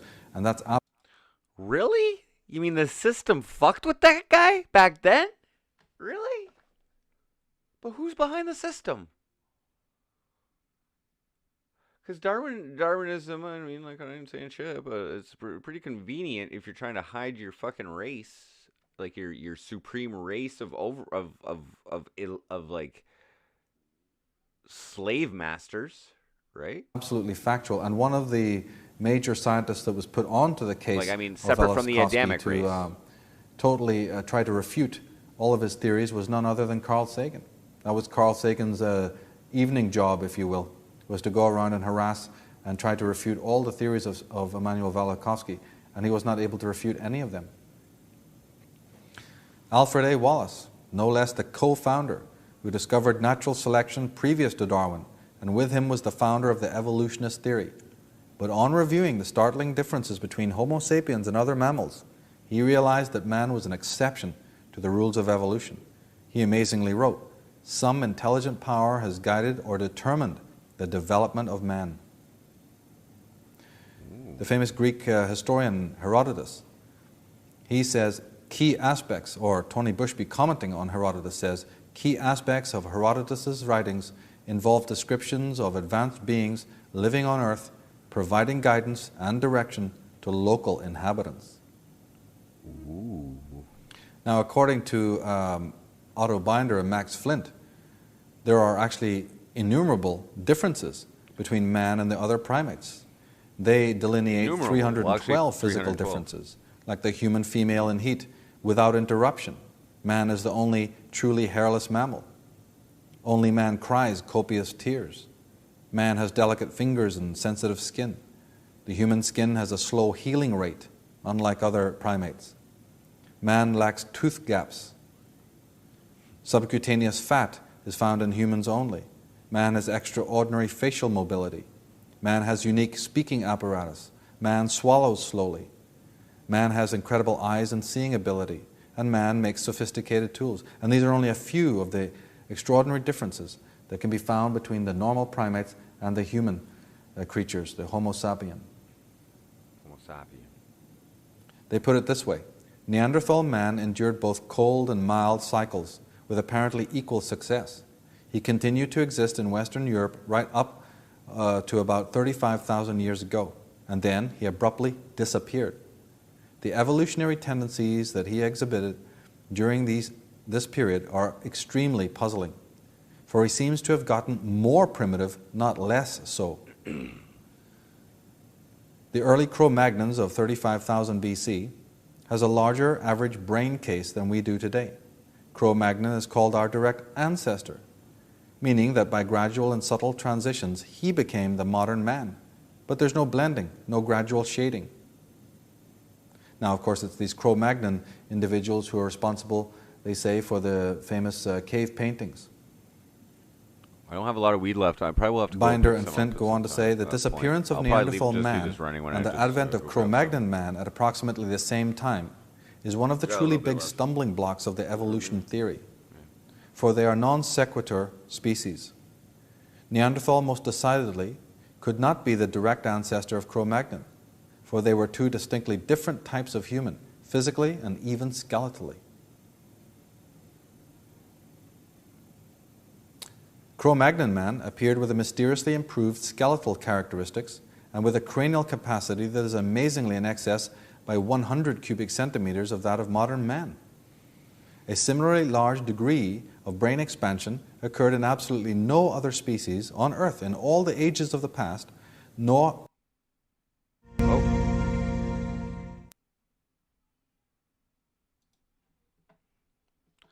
Disc 1 is complete.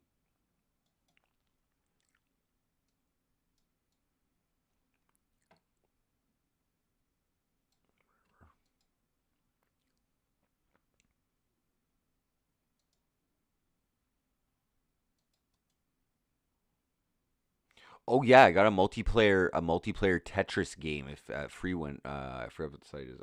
Yeah, Tetris Online Poland or something. If you go download their software and whatever and create an account, I think we might be able to play Tetris against each other. People just saying. Not has any genus shown evidence of brain mutation of a comparable magnitude since antiquity. So here comes Cro-Magnon man with this vastly increased brain capacity over Neanderthal and even over the human being. Well, if you were genetically hybridizing people, and if you had the ability to tinker around with the human DNA, could you not create a Neanderthal who is primitive but yet very strong, the kind of being who could help you build your cities and set up your celestial calendars? And then couldn't you dispense with those individuals, or maybe tweak them and change them into Cro-Magnon man? Or do it all from scratch again and create a completely different kind of being? Leonard Schlein, in his book, The change in the size of the brain from erectus to sapien seems to have occurred in an evolutionary instant. So perspective. Early specimens of Homo erectus, our immediate predecessor, averaged a brain volume of 900 cubic centimeters. Brittany? Our brain Welcome back. occupies on average 1,400 cubic centimeters. This one-third difference represents a huge increase in brain tissue over the astonishingly brief period of the last several 100,000 years of Erectus's existence. Like the human brain's major design modification occurred primarily in the frontal lobes, the part of the brain that controls such uniquely human behavior as speech, long-range planning, delayed gratification, and complex puzzle solving. For the first 110,000 years of our species, there is no consistent record of art, burials, or grave goods. Then, what author John Pfeiffer calls the creative explosion began. A magnificent awakening mysteriously emerged nearly all at once, approximately 40,000 years ago, during which the above-mentioned cultural makers, unique to human, habitually make their appearance in areas as disparate as Australia, Morocco, Siberia, and especially Europe. Now, Otto Binder and Max Flint in their book go on to say, we are not quarreling with natural selection as it applies to other creatures, but we do state unequivocally that Darwinian evolution and natural selection do not apply to mankind at all. Wow. And Dr. Robert Bloom, the noted paleontologist, came out with a pronouncement that probably staggered all his colleagues, saying that it was clear to him that evolution was accomplished not by natural selection or mutations, but by spiritual beings of various grades and various kinds of intelligence. Say what? These people must be insane. The Mark II experiment over the astonishingly cultural makers. Now, the alien geneticist, the noted paleontologist. A paleontologist.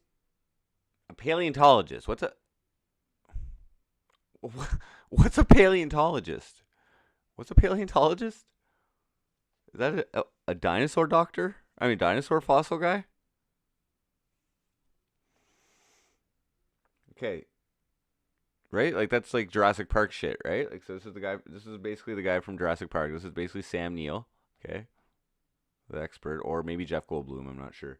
And anyways, No, he was the chaos expert. It wasn't really a paleontologist. Okay, anyway, the noted paleontologist came out with a pronouncement that probably staggered all his colleagues, saying it was clear to him that evolution was accomplished by not by natural selection or mutation, but by spiritual beings of various grades and various kinds of intelligence. Okay. Maybe he took some acid. Came out with a pronouncement that probably staggered all his colleagues, saying that it was clear to him that evolution It does was make accomplished sense, though. not It does by make natural sense, selection okay? or Like, mutations, I'm just making but fun of it by 'cause spiritual whatever, but it makes beings sense. of various makes grades perfect sense. and various kinds of intelligence. Now, the alien If you believe in geneticists spiritual did not beings. desire a repeat of their first experiments. They realized that their error centered on the intelligence of their progeny. The Mark II experiment, Adamic man, his intelligence would be confounded. That's right. The real reason, the That's original right. reason for the leaving of the Mark I Sons of the Serpent Oh, was yeah, because they yeah, had yeah, no, Onimax, I believe that it's a possibility. All of this is possibilities, you know? We don't really know. But it can help explain evil if this kind of stuff is, potentially possible. And he's making a case. exactly the same mental capacities and genius and Telepathic brilliance and mistake. technological Who advancement knows? of their own. Well, this is the thing. There are people who know, okay? There are people who know. Or there are beings that know, okay? This is sacred knowledge, okay? This is like, maybe there is immortal possibilities. Maybe there are other maybe. Does it really matter? Does it affect how you live your own life? But the evil that is created, if there are masters, okay, if there are actual masters, there's a lot of hate spewing out at different fucking possibilities, like corporate leaders and all the guys who are just, just raking in the money. Like they're like, money isn't the fucking, I don't think money is the reason for evil. This guy's gonna give some possibilities. Their own creators, their own masters from another world. So, And so, after a certain period of time serving these masters, they decided to up and leave, that they weren't going to sit and be slaves. So they go and create their own thriving civilization on the continent of Lemuria. The masters go back to the drawing board and create Mark II, and this time they realize I've heard that that on they there. had better not make the same mistake again. So they dumb down genetically. I mean, this can be done in a laboratory today with a few probes in your head. Think what you could do if you had mastered the genome and you had mastered genetics. Right on you, Max. So for Darwin was a dangerous man to put out information like that. Yeah.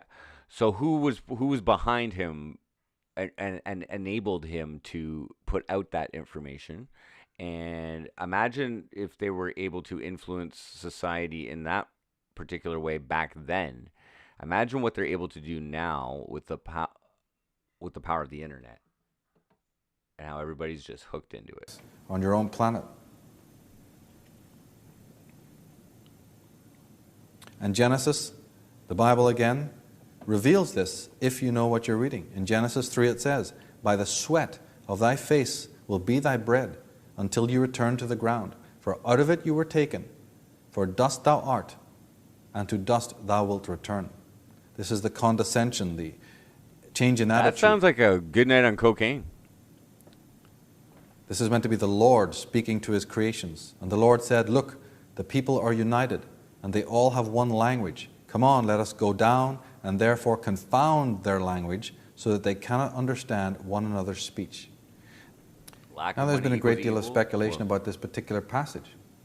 What does it mean? The reasons behind mass people's financial inequality, when financial stuff is like such a determining factor for quality of life, basically, can only be explained by a level of expression.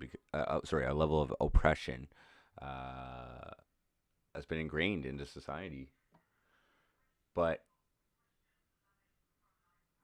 yeah, like somebody mentioned earlier, I don't know if it's in this particular thing, but the possibility that we're here to, just to mine gold, or for whatever purpose. And the understanding of the doctrines of religion, where they talk about the fall of the To stay in the darkness, I believe as well, from the sacred knowledge that was shared amongst anybody. I don't know if he gets into this, but that was shared amongst like like everyone basically, which led to a prosperous society. Perhaps maybe the Atlanteans were, like they. I don't know. Who knows?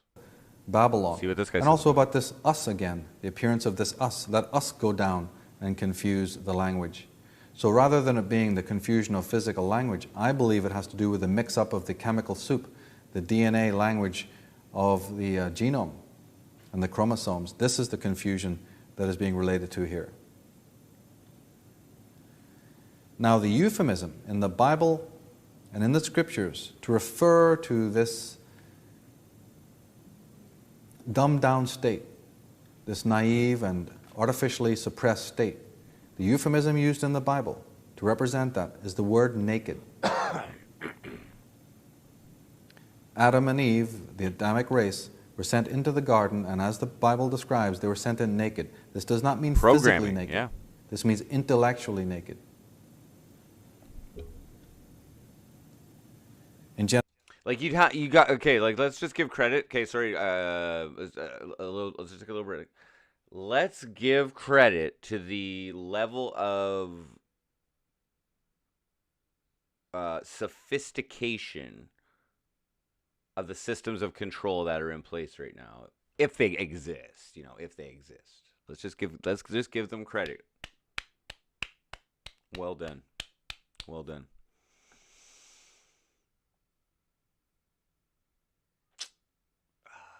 The internet started to change it. The internet started to change it. It's a disruptive technology. I mean, it is a weapon. It's a weapon created by them as well. But like the thing with the internet is you can make another internet. You know what I mean? Like everybody just happens to use this internet, but it is possible technically if everybody had enough of that shit. Just make another internet and everybody start their own fucking network and fucking, you know what I'm saying? That's like, I think there is another internet or something, right? Or, or just keep it all darknet or whatever. There's ways to, anyways. But now, the problem for the masters, I'll say right now in today's day, this video is like 2005 or something, okay? What Bitcoin came out like 2011. And he's even like, if you want to go search the information, look on the internet. Like this is like pre-YouTube, this video. And but now we have another disruptive technology which threatens the master's control, the whip, which has been money, which has been fiat currency, which has been the enslavement tool, right? It's marketed as a product of the government, okay, like the government does control it.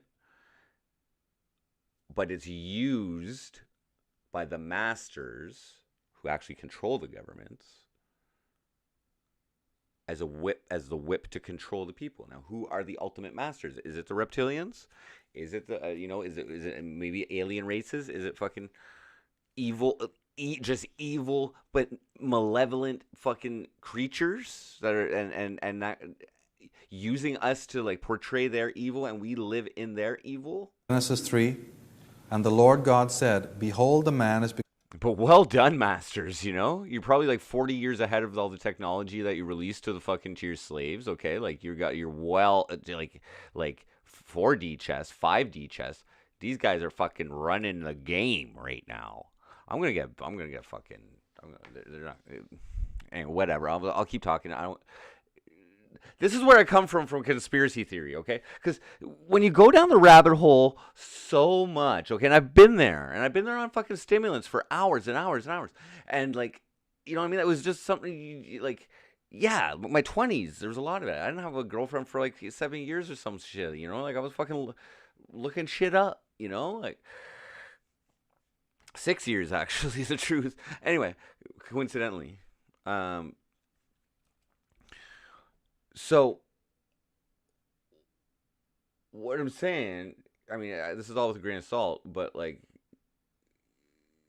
it's a logical assumption that there's like something, elites or masters controlling things in control, but they're losing it. Bitcoin, cryptocurrency, takes their power away because it's decentralized.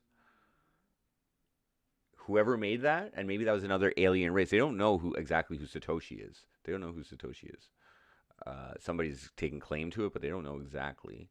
And Satoshi, I believe, controls 50% of the Bitcoin. So that could, be an intelligent fucking race who just came into the world or fucking... We'll just give them this little piece of code here that'll save them from their masters. Here you go, guys. We'll just keep it anonymous and save some Japanese guy. All right. Here you go. Here's financial freedom, guys. Use it wisely. Started off by buying cocaine on the dark net with it, though. Okay, so you guys will and meth and hookers and just they won't figure that out for a while, but you'll get enough usage out of it to get utility out of this motherfucker, and you guys will have a great fucking time. And bunch of you fucking nerds will be billionaires and be the smart guys who will fucking maybe save your planet. Let's do it. Come as one of us to know good and evil. And now lest he put forth his hand and take also of the tree of life and eat and live forever. That was a little rant, I guess. Now, of course, this is a very heavily debated passage from the Bible. It has that proverbial us again, let us go down and do something. But it also has this even more enigmatic statement, the tree of life. Let us go down and do something because man is about to eat off the tree of life. He's going to know good and he's going to know evil. How can you know those things unless you have high intelligence? So let's block that. Let's stop that. We can't have that. Let's go down and change things. So if you want to follow the why, off the tree of life, the tree of good and evil. But what is this tree? We have footnotes for every little detail in the Bible. And yet here, this most important motif that's well known in Christianity, that's in the first book of the Bible, there's so little debate, so little explanation of what the tree of life is actually meant to really represent. But when you take away the mystery, the proverbial mystery, it's then that you have true revelation.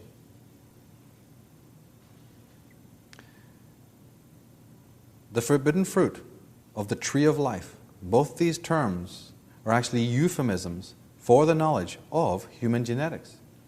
So that is what is being suppressed. The tree of life is merely a euphemism, just like the word naked is a euphemism for the knowledge of human genetics, which was the knowledge that the masters, the Nephilim from another world, that was their expertise. And they were now going to dumb their second progeny down so the technical knowledge, the scientific know-how, that type of brilliance would be suppressed. And in that way, they could be more easily controlled. Now this is perhaps the best and most appropriate place. Okay. So he's going to get into some medical, he's going to get into the medical stuff here, okay? For suppressing, for keeping us suppressed, okay?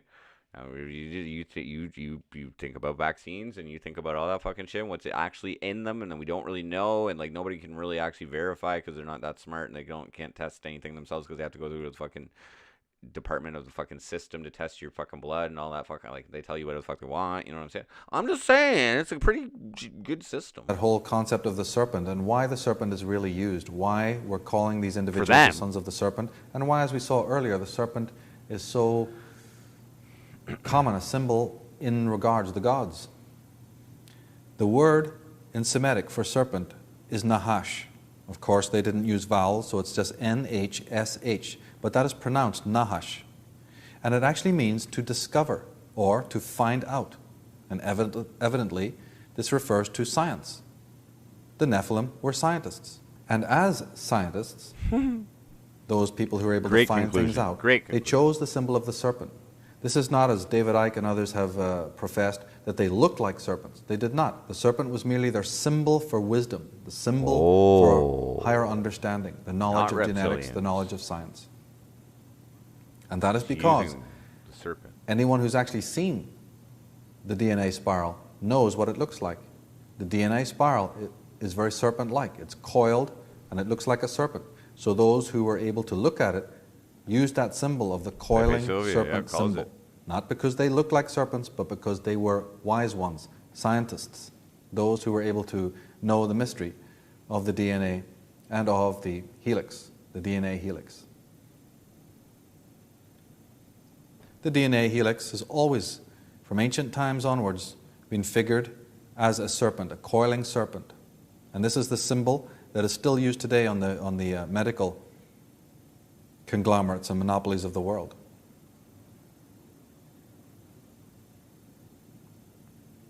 The twin serpents, or the tree, the motif of the tree.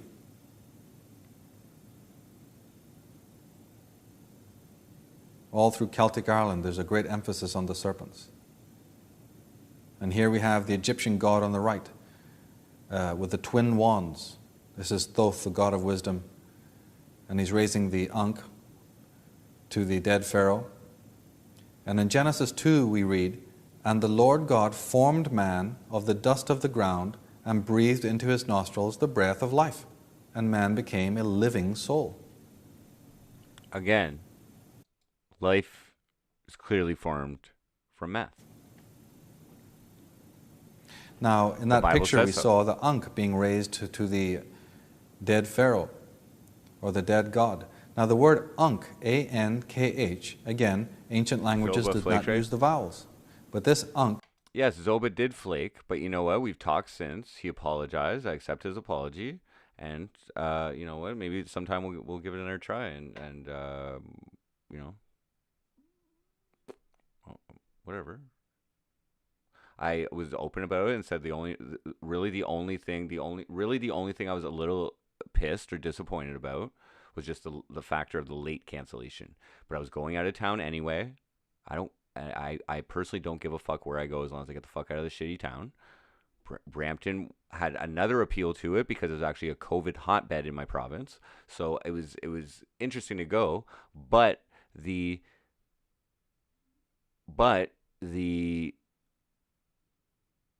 drama that happened was real, and that was my own goddamn fault because I don't carry ID. So the hotels finally spanked me. I got finally spanked for not having ID, which was, you know, made it seem worse for Zobeezy because like, oh no, but no, he let me know what was up. I'm under my own responsibility, and whatever. Like, if we can get some content rocking at some point, I'm down.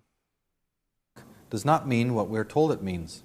We're told Maybe it he did means, troll me, and well done. the key of life, or breath.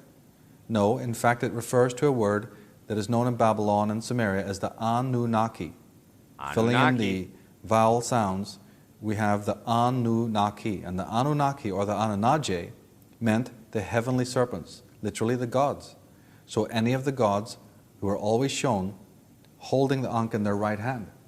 You'll always see, if you open any book on Egypt, or you go to Egypt and study the walls there, the symbols, and the great hieroglyphs, you'll always see the gods holding the Ankh. You got Holding the Ankh literally meant that they were the ones from heaven, the An-Ki, from heaven to earth, the holy ones, the sacred ones, the heavenly serpents.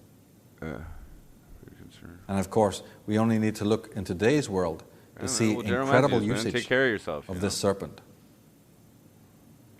But the serpent is still to this day always used in conjunction with medicine and the science of genetics. Medicine.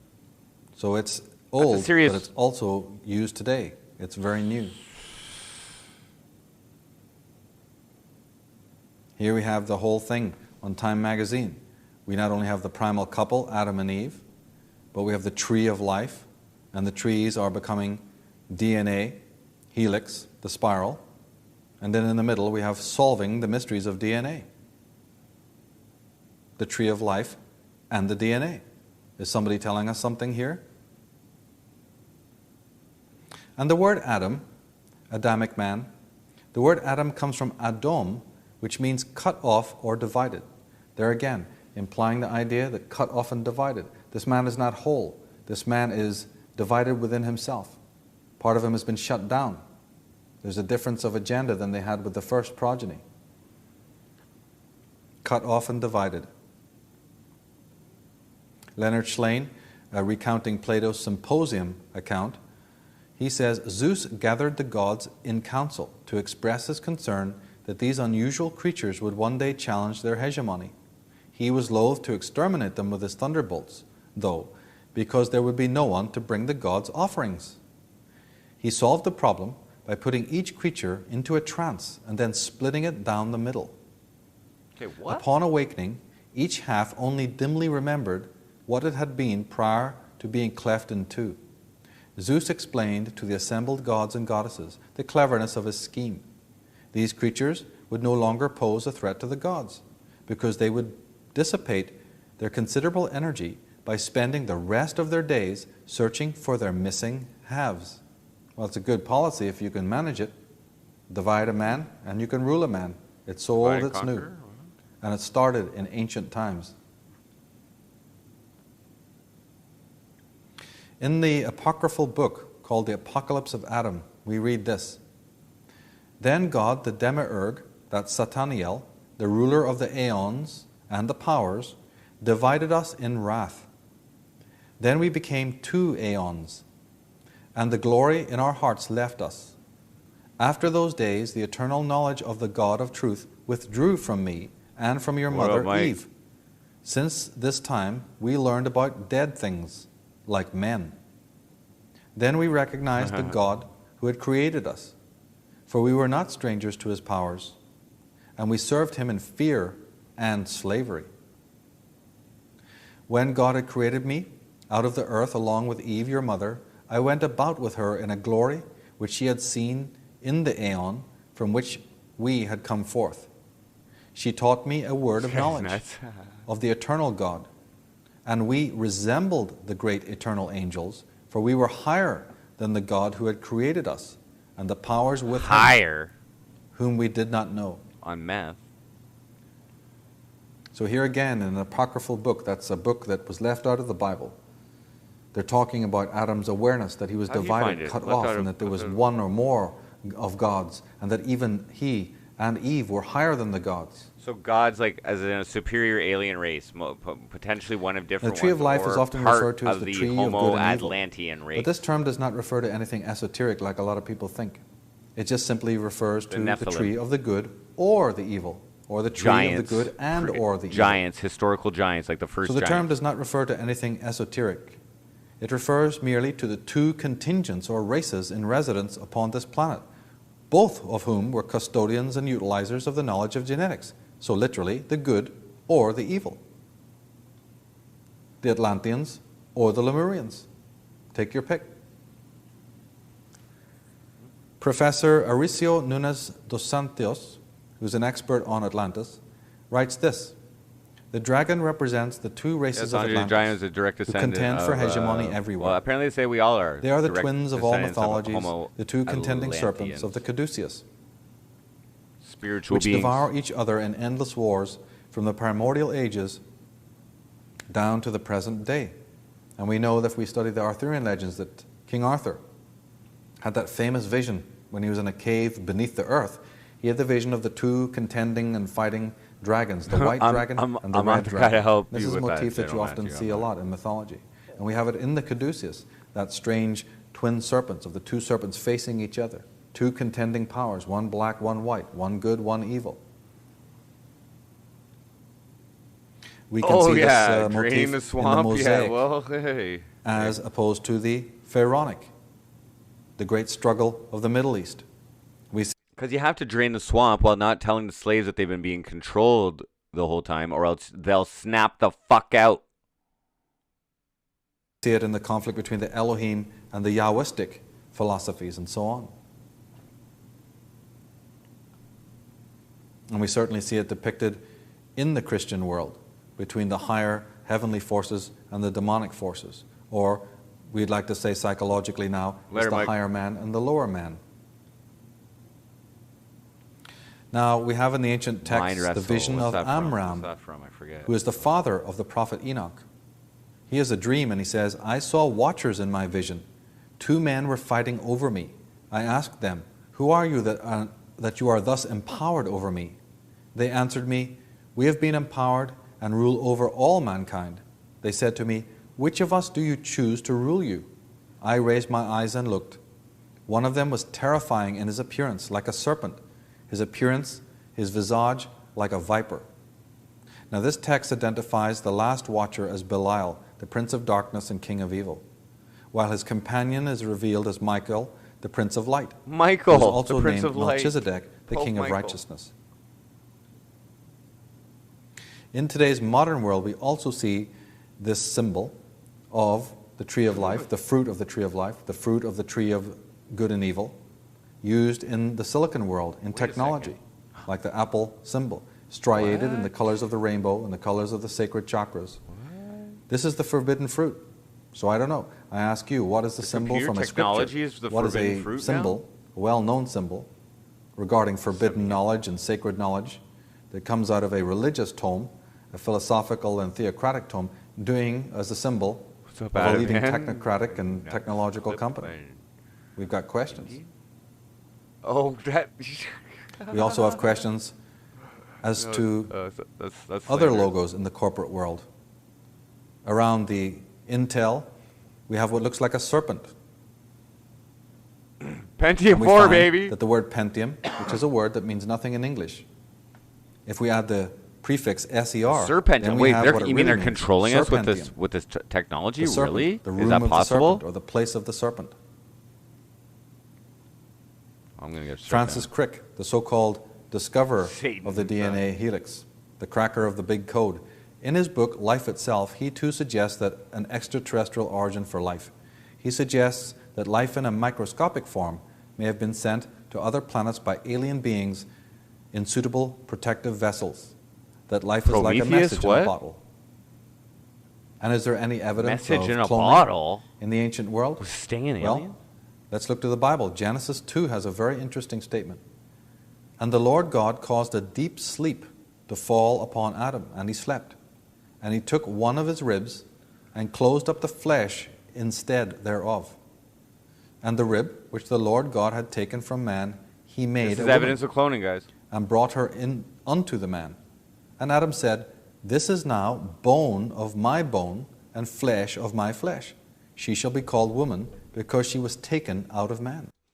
Imagine the Bible wasn't really a historical record, but it was actually a guide, a coded guide, and we're just now getting into like the genetic the genetic manipulation of the other. Like, we finally evolved to the intelligence levels of our masters, which we contained the base level DNA to be their slaves at first, but we fucking broke apart, and we fucking been just fucking mating with ourselves or something, or they must have made a whole bunch of them. I'm guessing they must have made a whole fucking bunch of fucking Adamic starter race,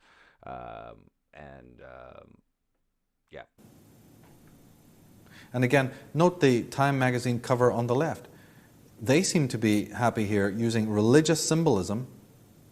But we're just smart enough now to use the guide of the Bible or something. But like, it can also be used as a distracting technique and a control technique. It's got more. It's like they're so smart, they're so advanced that it can be used as a way to control people. And for the people who know the sacred knowledge, it can be used as a way to, actually, this is how you create your own slaves. Just like Microsoft, religious symbol and yet a scientific term, cloning humans. But look at the symbolism. It's religious symbolism.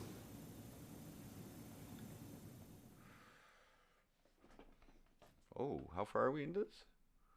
Oh, we got lots more. 20 minutes into this one. This one's 3 hours too. The serpent in the garden. We looked at earlier the reasons for the fall given by practitioners of the Judeo-Christian mythology. And of course, it starts at the beginning with Eve at the tree, the primal scene, and the entrance of the serpent, the tempter. John Milton, in his Paradise Lost, summarizes the scene for us in a very short stanza of man's first disobedience and the fruit of that forbidden tree whose mortal taste brought death into our world and all our lives with loss of Eden. So yes, the fall from paradise, the loss of Eden, the disobedience in the garden, again specifying Eve. This is the mythology that we're all subjected to in the modern age. It's lasted for 2,000 years. To refute it, you have to go back to the beginning. Now the Lemurians, you can't really refute it. those who were the first progeny of the Atlantean warlocks, Mark Atlantean I man, warlocks. Homo Atlantis, Warlock sons of the hype. serpent. They up and leave and form their own thriving civilization on a different continent, the continent of Oceania, or more commonly known as Lemuria. The Lemurians, the sons of the serpent, became aware of their creator's second Trust his hairline. experiment. Yeah, he is hiding And a they had a dilemma, ponytail, PB, I believe. realizing that the race of Adam was in fact kindred to themselves. They both possessed human DNA. It was therefore decided that representatives would be sent to Atlantis to dialogue with the enslaved and dumbed down Adams and Eves. Thus, we have the story, corrupted later, of course, of the serpent entering the garden. So here we have the real story of the serpent entering the garden. The real what would story. you do if you knew that one of your family, one of your cousins, somebody that you were bonded by blood, was being a servant in the very garden that you freed yourself from? Yes, you're all right. You're happy. But you have the intelligence to be monitoring what your forefathers are doing. And in the back of your mind, you know, yes, they're not just going to sit pretty with this. The sons, therefore, entered into the garden and spoke with their genetic cousins. They counseled them to throw off their chains of servitude and accompany them back to Lemuria, where they would be initiated into all that had been hidden from them. It is written that the Adams, well, they were resistant to the invitation. Fortunately, the response of the Eves was somewhat different. And so would yours be, because The Adams and to say Eves the are the least, split Lemurian race. children, the children of the firstborn, were remarkable beings indeed. Fully human, when all of that entails, with a close symbiotic connection to the earth and to the universe, and a high, razor-sharp intellect, an intelligence, a scintillating universal intelligence that grasps the finer sciences, a perfect being. The Eves were enamored by these individuals. They were strangely attracted to them. And, in short, the Lemurians came into the garden and said to their cousins, you are in servitude, you are dumbed down, and there's a lot that you should know. And if you come with us, we will awaken you. We will save you, and we will awaken you. Because just like Christ would later say in the New Testament, know ye not your gods, and what we can do, you can do also and more. Oh. Madame Helena Blavatsky, one of the greatest Christ's scholars story the has world has been ever known, who evolved. looked into these matters, sums it up this way. The appellation Satan in Hebrew belongs by right to the first and cruelest adversary of all other gods, Jehovah, not in the serpent, which spoke only words of sympathy and wisdom. Okay, what? So here is the point of refutation clearly made. Here is the philosophy that refutes the entire Judeo-Christian paradigm from its outset. Not only is Eve not responsible, but we have even implicated Jehovah, the Father, as implicated. How can that be sustainable? Now, interestingly, we have evidence that the Lemurians came into the Garden of Atlantis or made the trip. It's debated how they even knew in the first place what was going on. Did they send spies, or did they have some kind of seeing crystals that J.R.R. Tolkien seems to think that they had? But then Tolkien, when they reliable approached source. the Garden of Atlantis, when they approached Maybe, the though. continent of Appalachia, they actually came by way of spacecraft. Descended. Because let's not forget, the Lemurians were highly intelligent and had a thriving civilization access of their to- own, both technically and spiritually. And they had To the memories. hardware. Access to memories. And when we read chapters like in Numbers Slightly number different 9, developed brain. and when the cloud was taken up from the tabernacle, then after that the children of Israel Gotta put it in journeyed. a storybook, And though. in Gotta put it the in a place storybook. where the cloud abode, there the children of Israel pitched their tents. Upon arrival to Lemuria, Homeland. the Lemurians fulfilled their part of the bargain. They did awaken Adam and Eve to the subtler mysteries. You And awaken- perhaps that also had to do with genetic awakening, some kind of tweaking of the DNA to turn on those centers that have been dumbed down. I mean, today Even we more think genetic we know all manipulation. about DNA. Only 3% is known of the DNA. And the mysteries of the tree of life were given unto them. And we see this in the early codexes of the Maya. We see scenes of instruction, not only in the medieval and post-medieval painters, but also in the ancient mythologies. The person sitting under the tree to receive instruction from the shaman or the holy man, the arcane knowledge of the flame. All over the world we see the instruction of the serpent god to his neophyte. And always the image of the female together with the tree of life.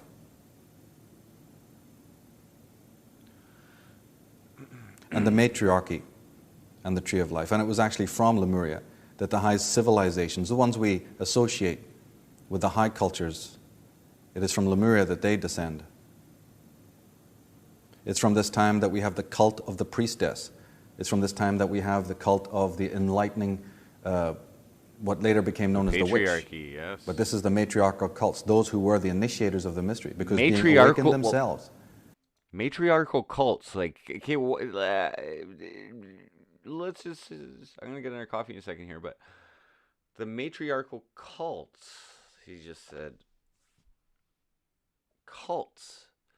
So if they were doing genetic manipulation way back then, if that's the case, there's probably been a lot of fucking around going on, like, literally, or something, right? Like, who knows? Matriarchal cults? What? They were then given to be the awakeners. And it was also noted Awakeners? by We're the not taught Lemurians. about In fact, any it of was this. never forgot by the original sons of the serpent, those ambassadors that came from Lemuria and made contact with the women. It was never forgotten by them that the women were the ones, the Eves were the ones who were most responsive originally. This was never forgotten. So the connection, the primal connection between the female Adamic population and the sons of the serpent was particularly strong. And this is what we see in the lineage, in the coming down to us through history of the cult of the matriarch and the cult of the oracle and the cult of the enlightened female, the initiator.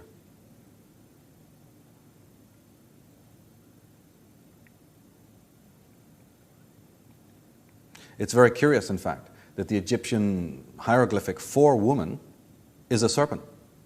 In other words, if you wanted to draw the word for woman in Egyptian, you would draw a serpent. It's as simple as that.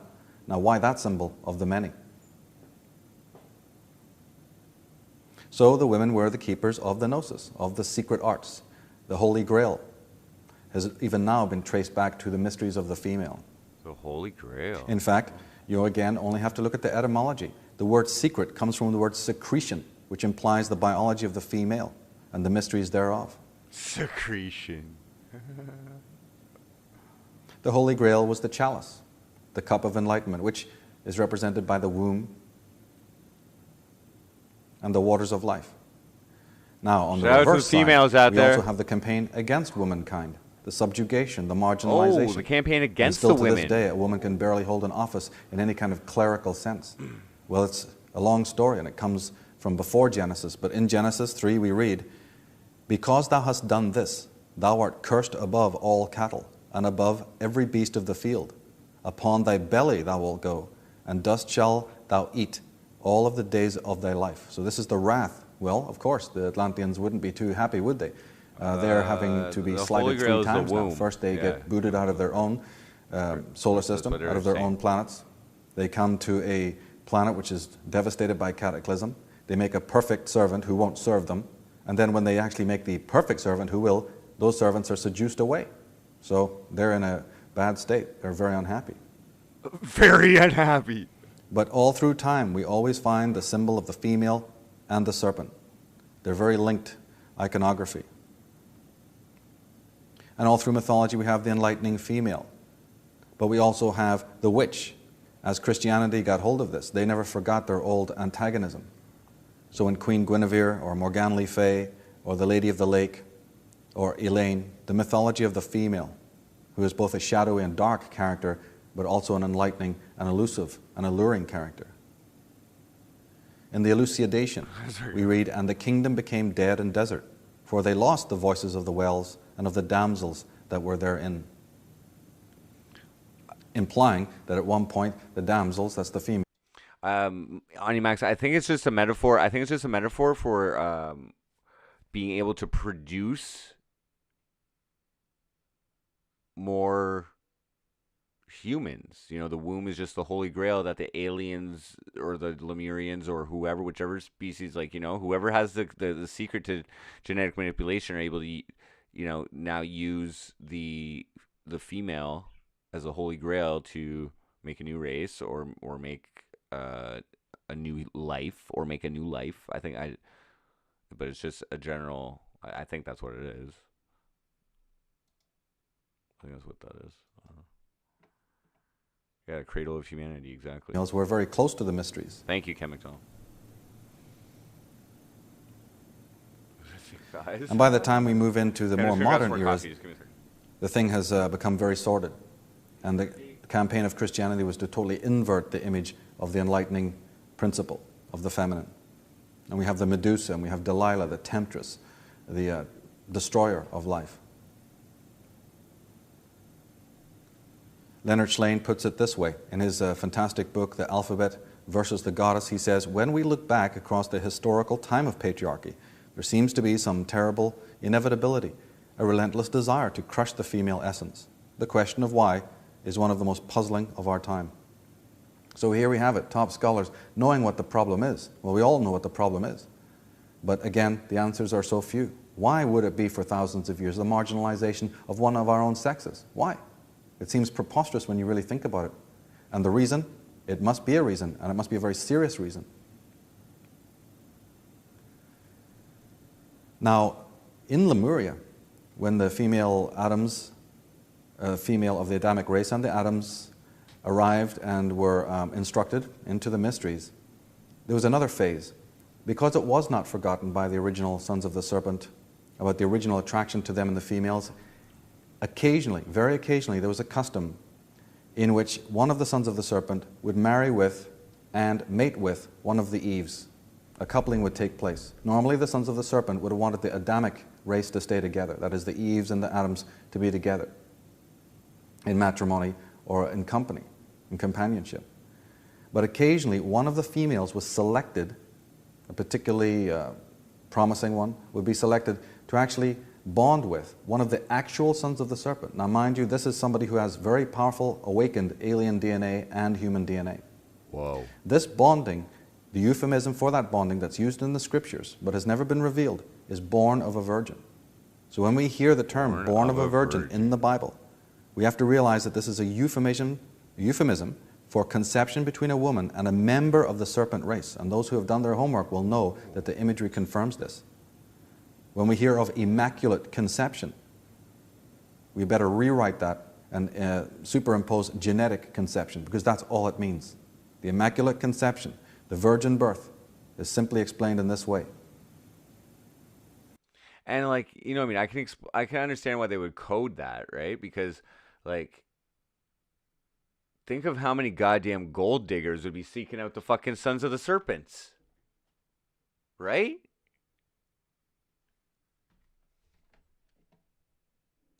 It was said that way because, of course, the Eve was not mating with an Adam, one of her own kind. She was mating literally with a god. Instead, they trick everybody and they're like, oh, that's not even semi-enlightened actually individual. possible. By the And way, because of this particular nuance, the female was considered to be a queen and also a virgin. And the tail as well. Oh shit! That guys. Next time we make another superhuman there, let's try and train him a little better than that Jesus guy, okay? Because he kind of fucking, he didn't keep the secret too well. You know what I mean? He didn't keep our sacred knowledge. He started sharing that shit. So we got our these evil motherfuckers down here. We've been training him to keep control of everybody, to just hang him on the fucking cross, but. Well told in the arts of the world, in the great legends and mythologies of the world. Again, we take it as fairy folklore. We take it as magical tradition and brush it aside. But the time has come now to take these out of the archive, remove the dust, and start thinking seriously about what we've been told in these mythologies, and not put them down to just old wives' tales and material which is good enough for children. And if you want to think of myths that way, you know what I mean? Like, we've basically been trained to say that they're like not actually real. Obviously, in some cultures they're taken very, very seriously, and also, but I don't know too much about like experiencing other cultures, because I've only been able to experience, I guess, my own culture. Another euphemism that's like, used widely in the scriptures for genetics is the terms blood and seed. The blood of Abraham, the blood of the lamb, the seed of Jacob, the seed of him and the seed of her, and the blood of this and the blood of that. Always again in your mind when you're reading this, in order to make sense of these conundrous scriptures, just superimpose the word genetics and all will be revealed.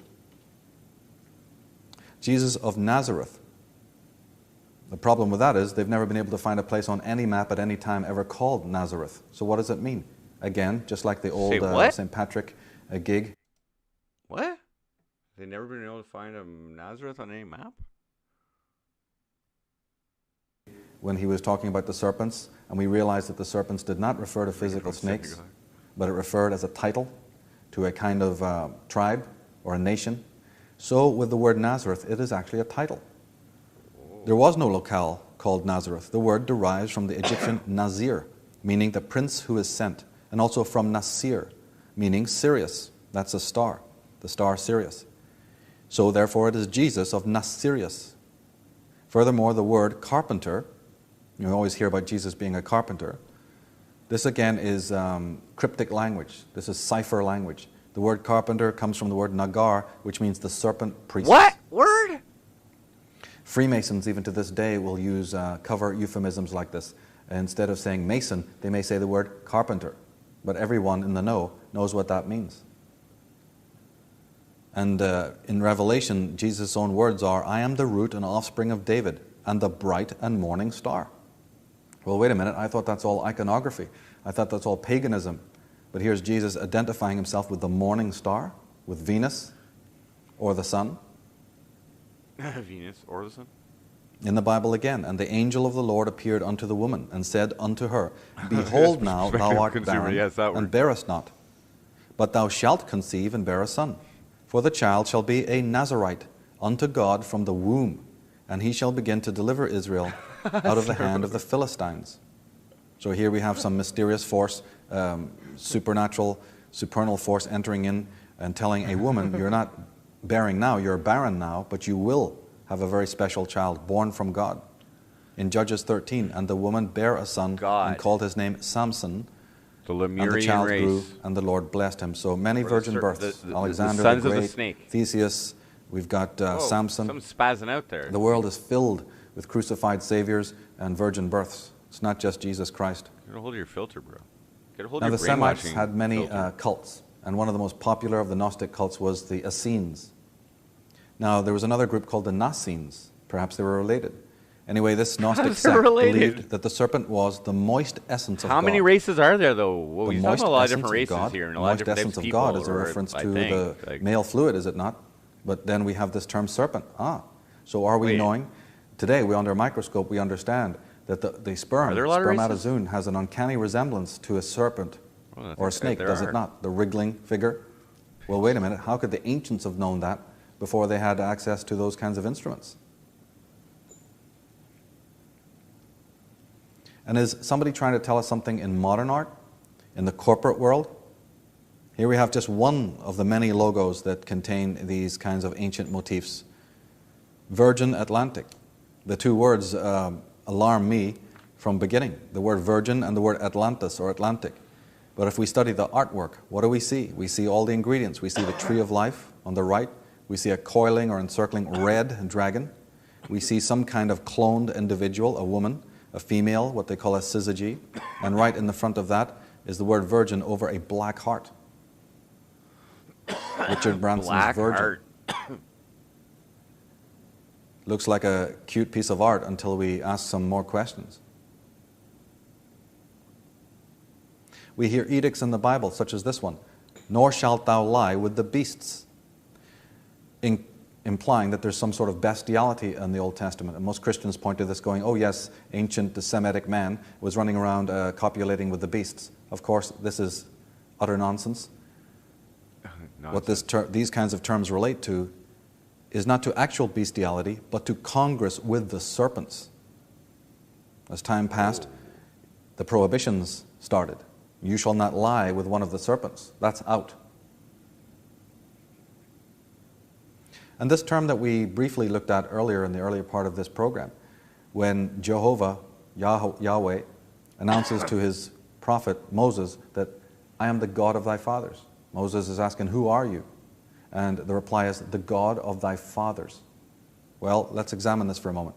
The sons of the serpents were the fathers of the high earth cultures. We've already established that from Lemuria, everything that is positive, everything that is glowing culturally, everything that aspires, everything that's in balance with nature, is coming from the Lemurian paradigm. Okay, so that implies that the Lemurians are the fathers of the high cultures. All right.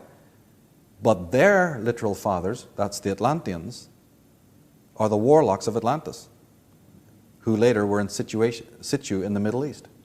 So when Jehovah is announcing to Moses, I am the God of thy fathers, Yep, more warlock, could it be right? that Moses has had the Oh, they settled misfortune it in to the bump Middle into one of East, the is what you're original saying. Atlantean warlocks, a fully alien being with no human DNA whatsoever? Is this the Whoa. God that people are worshiping for 2,000 or more years? We have the peculiar rite of circumcision, a very ancient pagan rite, but appropriated and picked up by even modern religions. Why? Well, the Who knows, foreskin is the Chamberlain? remnant, is it not, Excuse me. of the real proto-human DNA. The Whoa, foreskin whoa, is what perfectly about- natural, so it must have been Foreskin? What about my dick? Circumcision? What? The foreskin is the remnant of the real proto-human DNA? The ritual of its removal, said to be a divine edict, was to dehumanize and align one with the gods. It is the mark of servitude. Say what?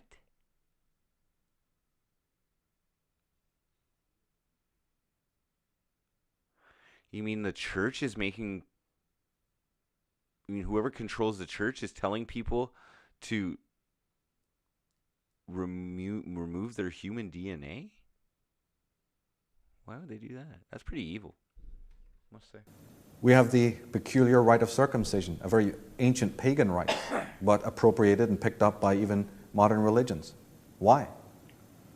Well, the foreskin is the remnant, is it not, of the real proto-human DNA. And the foreskin is perfectly natural, so it must have been something that our original indigenous population of the earth had prior to the visitation. So what does its removal signify? The ritual of its removal, said to be a divine edict, was Slave to dick. dehumanize and align one with the gods. It is nothing more than the mark of servitude. Wars of the gods. So, the Atlanteans turn around, or they wake up in the morning and there's no warm coffee. Wake up and, in the morning, no warm The coffee. slippers are not beside the beds, and they suddenly discover that their Slaves monster are progeny AWOL. has been seduced away. You can imagine the state that they're in. There was a tremendous ire, a wrath that they had been snubbed again. And the result of this ire was the unleashing of a fully global thermonuclear war. So the aliens are pissed now, okay? The aliens are pissed, okay, guys? The aliens are fucking pissed. Their first level of slaves were good people, and were smart enough and powerful enough to get away, and they're like half spiritual beings and good. And it goes, but the Atlanteans are fucking the aliens who broke the code, the universal code of not fucking with the human DNA. So there's also the I think just like the human, or that must have been the Cro-Magnon man or something. I don't know. There's a few different species, I guess, or genuses or whatever. So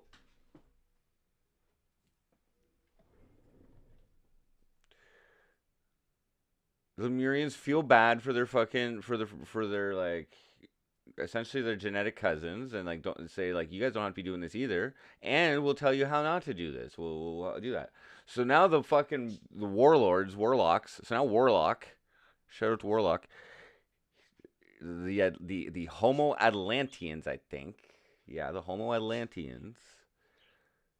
Like the people who built fucking Atlantis before something, or maybe that was a different race or something. I don't know. But no, the Nephilim. The Homo Atlanteans were before the flood, right? Or something. I don't fucking know. But the aliens, the Nephilim, or the Elohim or something, they're pissed. Might want to call an atomic war. And the myths, believe it or not, are replete with this. From Celtic Ireland when I was 13, I'm sitting reading information from my own legends pertaining to violence and war with super technological weaponry and so forth. Here from the Egyptian mythologies. So the gods were brought together. Ra addressed Nun. Behold, mankind who came from Atlanteans my became eye aggressive and war-based. have been scheming against me. None replied, O Ra, if your eye was turned against those, how greatly would they fear you? Hathor said, I have prevailed over mankind, and it is pleasant to my heart. Then Ra said, now that I am in control of them, do not reduce them any more. Behold it, the eye will be stronger than all the gods. It has mastered those who dwellest at the ends of the earth. It is sovereign over every god. This is spell 316 from the coffin texts. Spell 3. They will fall howling on their faces, and all mankind will cringe beneath you and your might. Cringe. They will respect you when they behold you in the vigorous form which the master of the primeval gods gave you. So even in the Egyptian mythologies, we're hearing about a punitive god, punitive deities, holding man, their creations, in utter servitude and threatening to destroy them should there be any form of disobedience. In Revelation 12, and there was war in heaven. Michael and his angels fought against the dragon, and the dragon fought, and his angels, and prevailed not. And the great dragon was cast out, that old serpent, called the devil and Satan, which deceiveth the whole world. He was cast out into the earth, and his angels were cast out with him. O my people that dwelleth in Zion, be not afraid of the Assyrian. He shall smite thee with a rod, and shall lift up his staff against thee, after the manner of Egypt. O Assyrian, the rod of mine anger, and the staff in their hands is mine indignation. Scholars like Commons Beaumont have drawn attention to the fact that when you hear about the rod and the staff, these are actually weapons that is being referred to. In Samuel 4, woe unto us, who shall deliver us out of the land of these almighty gods? These are the gods that smote the Egyptians with all manner of plagues in the wilderness. There were the giants famous from the beginning, says the book of Baruch, that were so great of stature and so expert in war. So here we have it, gods and giants who are expert not in bringing peace and feeding the poor, but in war. From Manetho, one of the first historians in the world, the Egyptian pharaoh's historian, Manetho, he speaks of the era of the pharaoh Amenophis. His was an intensely dramatic era which culminated in a prolonged war, the invasion of his country by vast and well-armed hordes, accompanied by meteorological events of a phenomenal character, and finally ended in the great catastrophe which destroyed him and most of his nation. Now this appears to be history of a later date than what I'm talking about. I'm speaking of something originally in the Garden of Eden 11 or more thousand years ago, and Manetho, of course, is writing a lot later, but we're going to soon see the answer to that. In the Ipuwer Papyrus, 1780 BC, we read, the land to its whole extent, confusion and terrible noise. For 9 days there was no exit from the palace, and no one could see the face of his fellow. Towns were destroyed by mighty tides. Upper Egypt suffered devastation, blood everywhere, pestilence throughout the country. The book of Maybe Isaiah. there's an agenda behind it. I am the Lord, and there is none else. I form the light and create the darkness. I make peace and Or create maybe evil. because it's I, the truth Lord, and you haven't do tasted all it before, these and Kool-Aid things. is fucking awesome. Well, I didn't write it. There it is. Or it's the real In 2 shit. Kings, 2 Kings, It's not the actually angel Kool-Aid, of it's the like Lord went out and smote in the camp of the The Assyrians, purest. and 180 and water, 5,000. most And when they arose tasty early in the liquid morning, ever. behold, they were all dead corpses. Ezekiel 5, wherefore as I live, saith the Lord God, surely because thou hast defiled my sanctuary with all thy detestable things, and with all thine abominations, therefore will I also diminish thee. Neither it was shall my a- eye spare, I think it was a neither book will I have or any a pity. So we're document or talking about the something for Atlantean prospective gods customer. having absolutely no pity. They retaliate. The Lemurians try to retaliate because they have weaponry too, and they're intelligent and have psychic power also. But there is a tremendous campaign of hatred from the Atlantean side here that later chroniclers, mythographers in the Bible, they're referring to periods much earlier than the dates in which they were writing. This has been proven. In Ezekiel Proven. 6, then shalt ye know that I am the Lord, when their slain men shall be among their idols, round about their altars and on every hill. in all the tops of the mountains, and under every green tree, and under every thick oak, the place where they did offer sweet savor to all their idols, so will I stretch out my hand upon them and make the land desolate, and they shall know that I am the Lord. Ezekiel 5, so I will send upon you famine and evil beasts, and they shall bereave thee, and pestilence and blood shall pass through thee, and I will bring the sword upon thee, and I the Lord have spoken it. Exodus 9, shit, yo. the hand of the Lord will strike with a deadly pestilence to your livestock in the field. Job 1, from heaven, and hath burned up the sheep and the servants, and consumed them, and I only am escaped alone to tell thee. In the book of Job, one person is saying that everything is destroyed. God has destroyed. You should read it. If you read the book of Job, it will clearly show you that some kind of atomic weaponry was being used here. Nice one, WR. In Jeremiah 4, and all the cities thereof were broken down at the presence of the Lord, and by his fierce anger. In Joshua 10, as they fled from before Israel, that the Lord cast down great stones from heaven upon them to Azekah, and they died. And there were more which died with hailstones than they whom the children of Israel slew with the sword. So God's killing more people with his rocks and hailstones here than his servants were doing with the sword. In Psalms 18, the Lord also thundered in the heaven, and the highest gave his voice, hailstones and coals of fire. Yea, he sent out his arrows and scattered them, and he shot out lightnings and discomfited them. In Psalms 97, a fire goeth before him and burneth up his enemies round about. The Bible makes fascinating reading. It really does. It's better than any of the Marvel comics or any kind of, Rambo Major movies. endorsement for some good literature. Psalms 97 again. His lightnings enlightened the world. The earth saw and trembled. The hills melted like wax at the presence of the Lord. Job 14. He shall flee from the iron weapon, and the bow shall strike him through. Okay, we got iron weapons now. Please note that.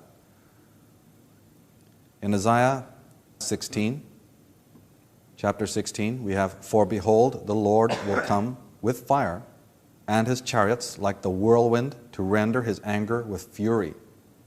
So we got whirlwinds and chariots now. In the book of Peter, but the day of the Lord will come as a thief in the night, in which heaven shall pass away with a great noise, and the elements shall melt with fervent heat. The earth also, and the works that are therein, shall be burned up. In Isaiah 2, Nibiru. and they shall go into the holes of the rocks, and into the caves of the earth, for fear of the Lord, when he ariseth to shake terribly the earth. Run away to the underground And the cities when kings shit of the goes earth, down. and the great men, and the chief captains, and the mighty men, The and return every of the bondman Anunnaki. and every free man, hid themselves in the dens and in the rocks of the mountains. A close reading of the language concerning divine retribution compels one to contradict the supernatural context commonly espoused by clerics and I'm not too annotators. familiar with that. The rhetoric of the Bible concerning God's wrath does I'll not look appear into to be Rainbow caused by Bible. mere spiritual indignation. The language and tone of the Scriptures is patently martial, vindictive, and catastrophic, and does not seem to be an expression of the divine agency seeking to right There's a spiritual depiction of or this, moral like sins. a circle of life or body. And this of has to be life taken earlier. very, very seriously. When we read any of these passages, I'm just canvassing a few. I'm just gonna This is physical. put my feet up. This here. retribution and these attacks and this violence is a very physical thing. It's not the language of a moral God seeking to rectify moral sins or culpability. Sup, Leggy? Commons Beaumont, Learn in about his, the history of fantastic humans. tome, The Riddle of the Prehistoric Britain, has this to say. Another We're prolific genetically- source of misunderstanding of the past Here, is related to the vexed question of I'll update. So we're almost 4 hours into this documentary. It's like 10 hours. Okay. So it's by Michael Tessarion. It's called Atlantis: Alien Visitation and Genetic Manipulation. Okay. So we've talked about Atlanteans as, I think, yes, Atlanteans as like the original human race or something or whatever. Okay. They built Atlantis and all this stuff or something. or maybe they, yeah. And then there was a big catastrophic event, and whether it was because there might have been another planet in the sky called Tiamat, a second sun. It gets destroyed, causing the fucking the asteroid belt out there, and maybe some shit comes down, fucking whatever, or and then whatever, it causes mass flooding, big flooding, or the planet. Actually, they say the planet was made of water, so water came down and life came down from this planet, and whatever. Okay, but then there was another race that came, the Nephilim. So I don't know exactly where they're from. I'm gonna guess Nibiru, which is they come from the planet which comes around here everywhere that destroyed Tiamat. That's what I'm gonna say. Nephilim or Elohim or whatever. But yeah, a lot of Atlanteans didn't survive that shit, but they did survive. There was survivors from Atlantis, okay? And they're like spiritual beings. They're like the natural human or something. Or a part of another genetic manipulation with or something. I think that was happening. So, because there's a lot of alien visitations to Earth, there's a lot of alien visitations, okay?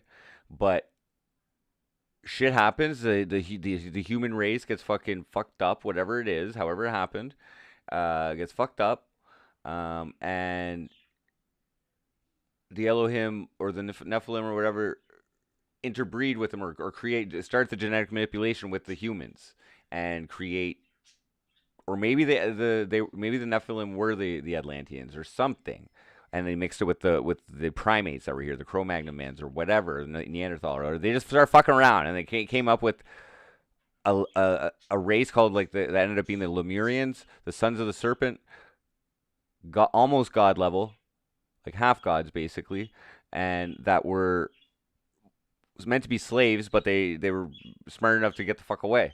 So the fucking alien race created another breed of humans, but split them in two, male and female, the Adamic race, and they were enslaved for a while. But then the Lemurians kind of saved them and brought them over to the light side, and then the fucking maybe the Atlanteans or I don't know, whoever the fuck they were, started a big war. They're the Lord. They're the Lord. They're the creators. They're the creators. This race is the Lord, is what he's saying. And all the Bible and everything we've missed, the Bible's used for whatever it's used, maybe evil. Hey, Georgie. Yeah, he's talking. And yes, E. coli.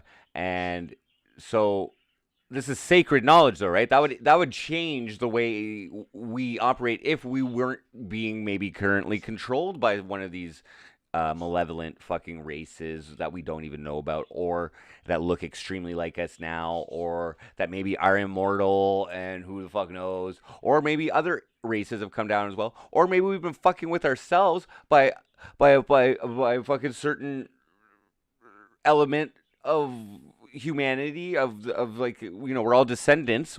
Oh yeah, that's what they said. We're all descendants of. Yes, we're all descendants of the Homo Atlanteans, okay? But we've been fucked with, okay? That's what they're saying. But the Lord is the alien race that fucked with the Homo Atlanteans, okay? Chronology. The Old Testament offers especially a flagrant example in this matter, for here the sequence of history was deliberately tampered with. Some dates are hundreds of years out of their true order. So again, And when you're reading the Bible, make sure potentially the Anunnaki or they weren't good, but the Anunnaki, the warlords, the warlocks, I'll put this back up. They were they were aggressive, like the original humans were more spiritual beings, but they still were able to build advanced technologies. You know what I'm saying? Like psychic powers type shit. And that explains a lot. But they were giants. The Nephilim, the Anunnaki, supposedly giants.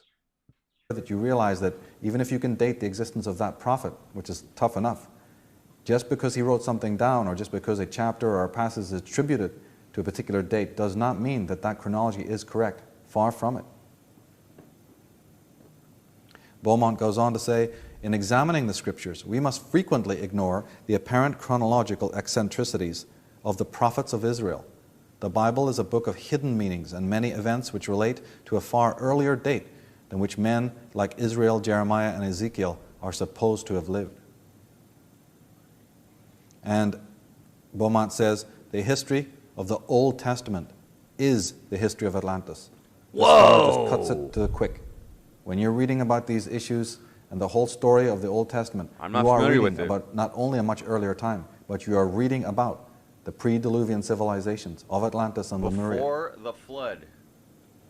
In the Srimad Bhagavatam, a lengthy tome of India, that book tells of a demon race which invaded the 3 planetary systems. Opposing the demons was the Hindu god Shiva, who possessed a powerful weapon that he fired at the enemy enemy airships from his own. What? Ovid, Yeah, he mentions, he quotes David the Icke Latin earlier. writer, giants attacked the very throne of heaven. Jove struck them down. 3 times had Poseidon ventured with stern countenance to thrust his arms out of the water. 3 times he was unable to endure the scorching heat of the air. In the Norse Edda of the Teutons and the Scandinavian people, they have the great winters, the winter of the wind, the winter of the sword, and the winter of the wolf. The second winter is called the winter of the sword. Those of mankind left alive rob and slay one another for what is left to feed on. Brother slays brother. Mighty battles occur in the world. In Alan Alford's Gods of the New Millennium, he writes, the people, terrified, could hardly breathe. Mouths were drenched in blood. Heads wallowed in blood. The face was made pale by the evil wind. The Algonquian Indians, they have this to say. Long ago, 2 powerful Manitos, that's 2 powerful gods, felt themselves insulted by the hero Wasaka. This put them into a fearful passion, and intending to kill their enemy, they raged and roared over the earth, which heaved and shook under their angry steps. The Tahoe Indians. There was a time when their tribe possessed the whole earth and were strong and numerous and rich, but a day came when a people rose up stronger than they and defeated and enslaved them. Afterward, the Great Spirit sent an immense wave across the continent from the sea, and this wave engulfed both the oppressors and the oppressed. But a very small remnant were surviving. So again, in the early legends, even though they're composite tales and they're sanctified by time, we always hear somewhat of the same refrain. 2 opposing groups, the intervention of gods, wrathful gods, heroes that are in opposition to the gods. The motifs may be the same, even though the individual treatment may be more colorful and different. The Persian legends in the Bundahis book, the Bundahis is a tribe, and the Persian legends, they say, "On 90 days and nights the heavenly angels were contending in the world, and the confederate demons of the evil spirit." In the Siberian legends, northern Russia, "In the beginning was the earth, but then a great fire arose and raged for 7 years, and the earth was burned up. Everything became sea. All right, yeah. And the Tungas were consumed except a boy and a girl who rose up with an eagle in the sky." Rose up with an eagle in the sky. In the Bolivian records, going back some 5,000 years, tells of the destruction of civilization in far-off times as a result of conflict with some non-human race whose blood was not red like ours. Blood not red like ours. Well, what is blood? We were talking earlier about the genetic connection. In the Norse Edda again, "And the head of Mimir, fountain of all wisdom, counsels Odin to meet on the field of Vigrid, and to wage there such a war that the power of evil would be destroyed forever, even though his own..."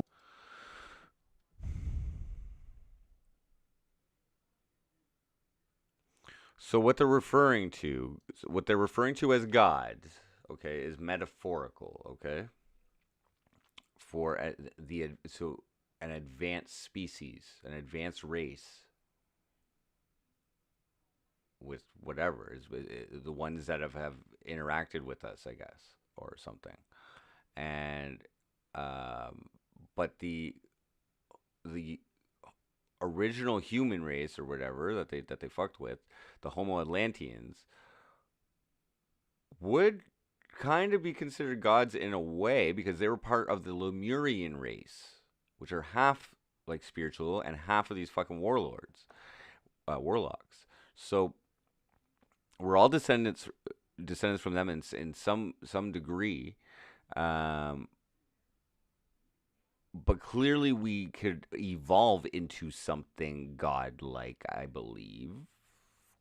Eventually, right? Like evolution works that way. And if you already have the DNA of these fucking godlike, but you also have the DNA of the slaves, like they, because they kept the Adamic race down. That was the whole point of it. They made them not quite as smart as the Lemurians, like, so that's probably something with the pineal gland, or who knows what they fucked with genetically to make us a little bit stupid and a little bit not able to see the truth. We needed another race to show us the way so that we could escape the servitude.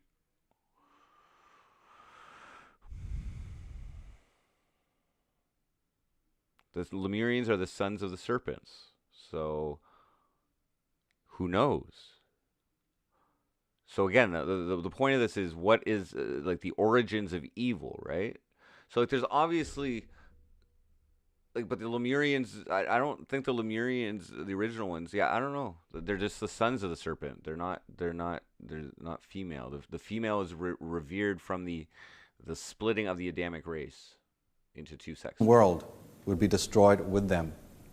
So the Skalds, that's the great Celtic and Teutonic Skalds, are saying that the war was so bad that they even contemplated destroying their own planet, the whole world, in order to be rid of the evil that they were fighting. Evil.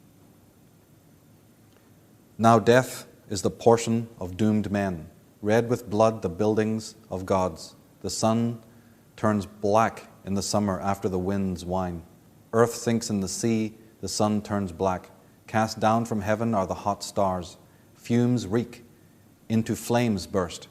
The sky itself is scorched with fire. Obviously, this account is talking about the ferocity of the weaponry being used by both sides. Ignatius Donnelly, one of the first American authors to study and write on Atlantis, commenting on the book of Job, he has this to say. Onimax, the separation, because they fucked with the Adamic race. Was still part Homo Atlantean, but which are the spiritual beings, right? But they just made them a little bit stupider, I think, or a little less, like just a little more gullible, maybe, or I don't know I don't know exactly how you control a race, but. They weren't as smart as the fucking Mark I human genetically manipulated species, I guess, race species.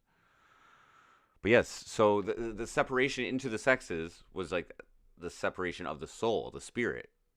That was the advantage of the advanced civilization of Homo Atlanteans. However, that even happened or something. It sounds like the cry not of a man but of a race, a great religious civilized race who could not understand how God could so cruelly visit the world. And this brings up a very important point. Here Donnelly is talking about the cry of the race. We talked earlier about the Elohim and the Jehovah and the Adams. It has to be understood that if we read the Bible in the personal, if we think Adam is just an individual and Eve is just an individual and the serpent is an individual, we're not understanding how these ancient myths work. When we read Jehovah or Elohim or Adam or Eve, we have to think race. We have to think multiplicities of people. Then the story unfolds correctly. Jack Barringer in his Past Shock puts it this way. It is one of the most tragic ironies, the majority of humans continue to worship those gods who abuse them the most. And that's what we're still doing. Perhaps that accounts, would it not, for some of the predicaments that we find ourselves in right now? And again, in the ancient mythology. Right, prospective customer as well, yes. And they allow it to see how far we get. Well, yeah, so like we got to apply all this information to the now if we really want to change things. We have the capability to, apparently, because we're still here. And but who knows? Let's just, I guess we can listen to the rest of this, completely ridiculous story, I guess. Plenty of reference to the super technological weaponry. Here from the Celtic myth and legend, pure craziness Charles and insanity. Squire writes of one of our greatest gods. After Nada, the king of the just Celts, myths. They're his just sun myths. god, that's his right-hand man, It's a drawing. so to speak, was Lu, There's the no famous truth in god that. Lu. And of Lu, he says, he also What's up, had No a Name? magic spear, Here, I'll give which you he had a- no okay. need to wield himself. Give you an update. So No Name. So we're watching Michael Tessarion, Atlantis. Okay, it's a part of his Origins and Oracles series. Okay, this guy's kind of in the conspiracy theory field. One of the idols that he looks up to as far as this information and all that is Jordan Maxwell is into that shit. He quotes in David Icke. He quotes a lot of fucking sources in this. He's taking and implying religious stuff and saying that we're just not interpreting it accurately, I guess, for whatever reason. And so he's basically, the premise of this is of this particular series, or this particular 10-hour portion of information is the origins of evil. So he's going way back. Saying that there's like a lot of brainwashing in anyway, right now he's talking about how there was there's different races that were derived from aliens and genetic manipulation. There's Atlantis, then came alien visitation, and then came genetic manipulation. So Atlantis, the people of Atlantis are like the original human conscious, above Cro-Magnon man, or so however that happened, whatever, and advanced to like being able to build like Atlantis and have a technology and be a spiritual being connected with the earth and connected with the universe. And then some shit went down. The second sun in the earth, which was a planet called Tiamat, mostly water, but there was for whatever reason, the theory is that there was an alien race on there, and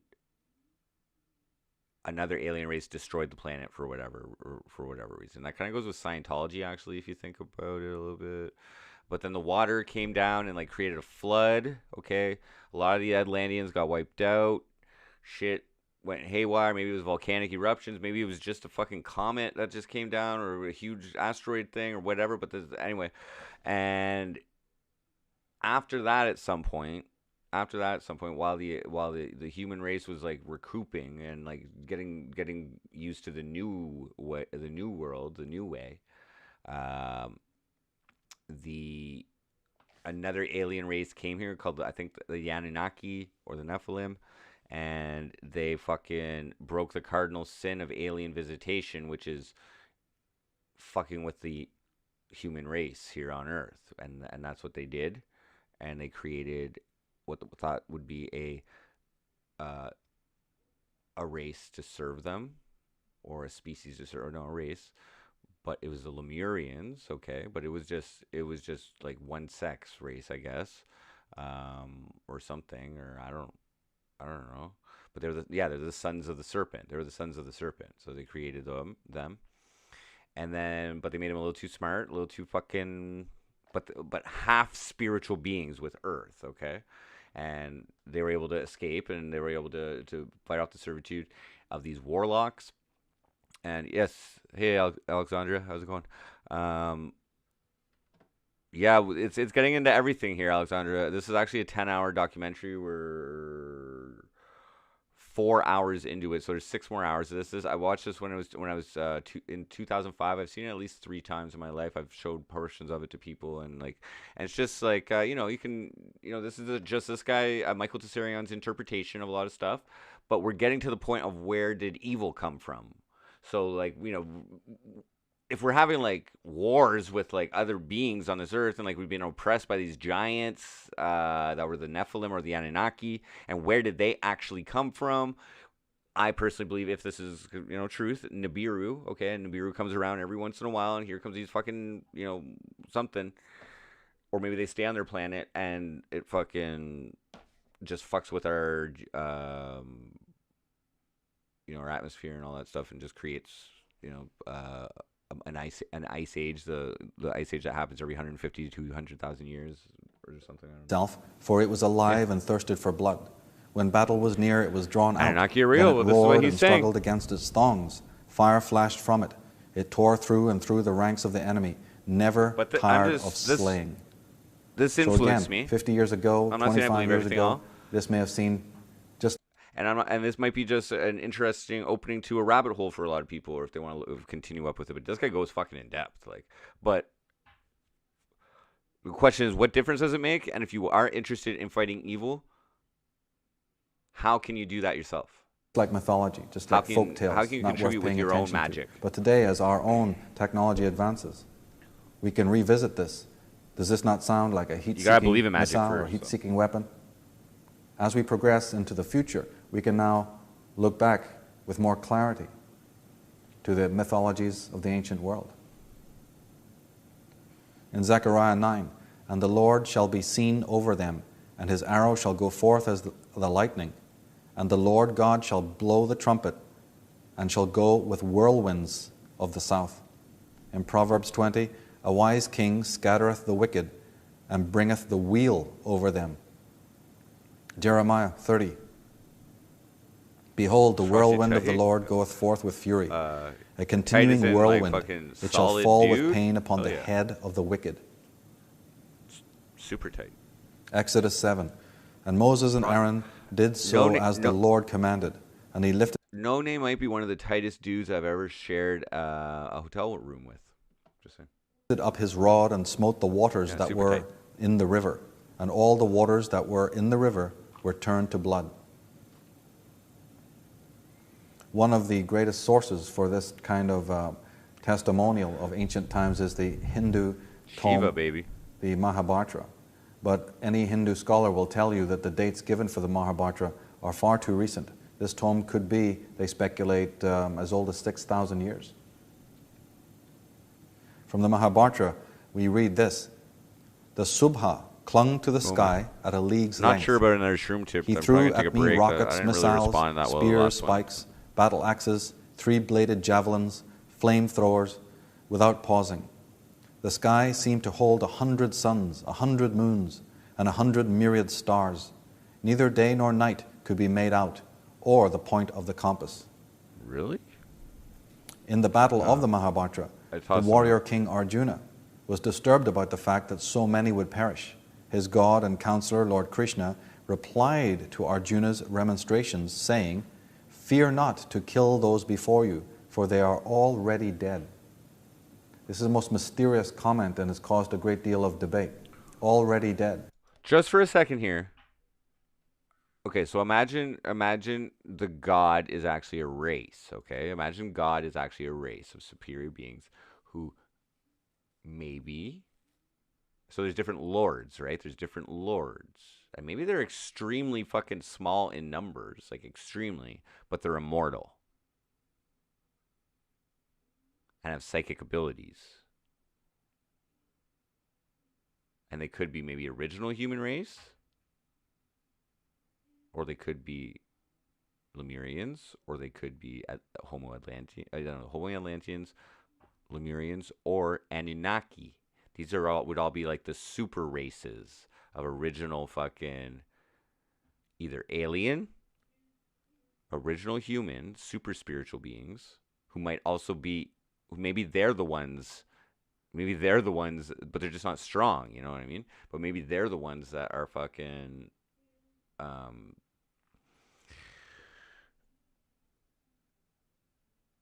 Godlike, but they're just not strong, I guess.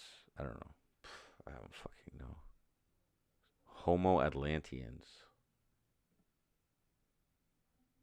So they must have fucked with the guys, with the males of that race and the females of that race or something, or took, I don't know. I don't know too much about genetic manipulation or eugenics. I'm not sure. Not fully human, perhaps? Now, in the Ramayana, another Hindu book, we have mention of an iron thunderbolt capable of killing hundreds of thousands of humans. It was also said to be so powerful that it could have destroyed the earth. You know, if we prospective customer, if we wanted to talk the symbolism of that, I would think that would be best applied to any type of sacrifice of yourself, to not fear death, You know, if there's any message, but they don't really teach that. They don't teach non-fear. It's like God fearing, and fucking and so you know, I don't know. But basically what he's saying is our evil comes from the Anunnaki or the Nephilim or whatever. These weapons could only be used by royal decree. There is even passages where it mentions the fact Rusty that the scammer, weapon what was are you talking used about? as in retaliation for the other side using. Well, that's what he's saying, No Name, is that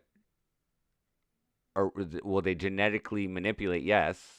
In the past they have genetically manipulated with humans, Homo Atlanteans. Humans are Homo Atlanteans, the most advanced race of humans before the first deluge, the first flooding, the first cataclysm, which is something like 50,000 years ago, which almost decimated the fucking Homo Atlantean race, or pushed them underground.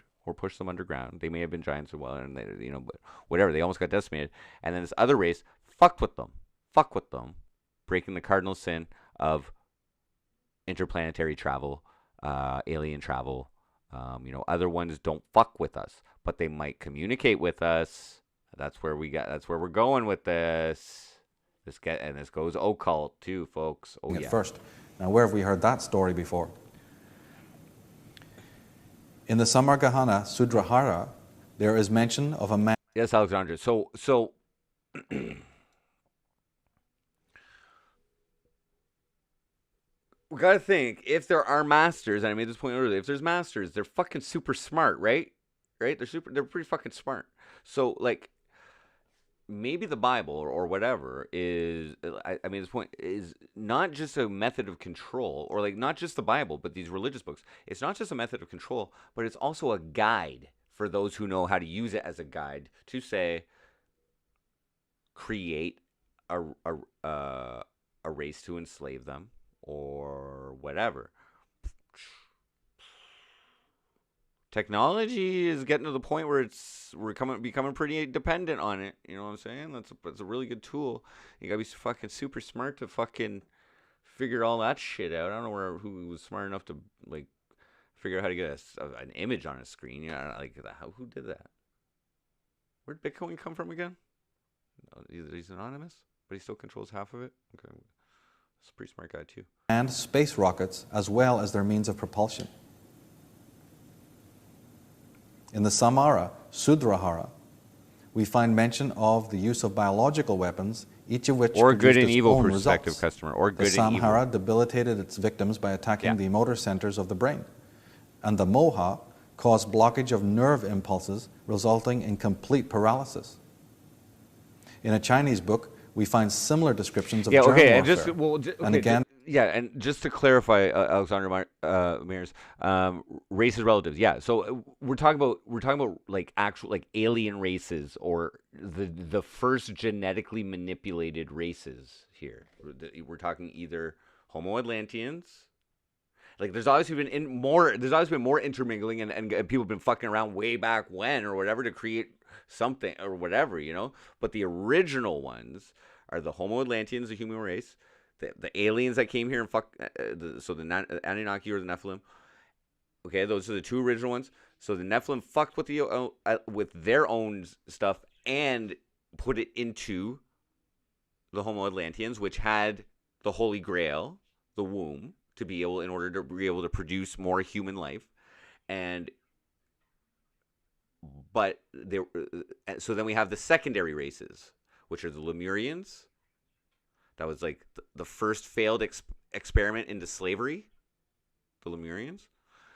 And then we have the Adamic race, which is most likely what we are as what we consider the human race right now, is most likely the Adamic race. And obviously all colors of people and whatever but our DNA is of all the colors of humans is like, I think that all has the same amount of chromosomes, right? So, and then yes, what are we doing with it?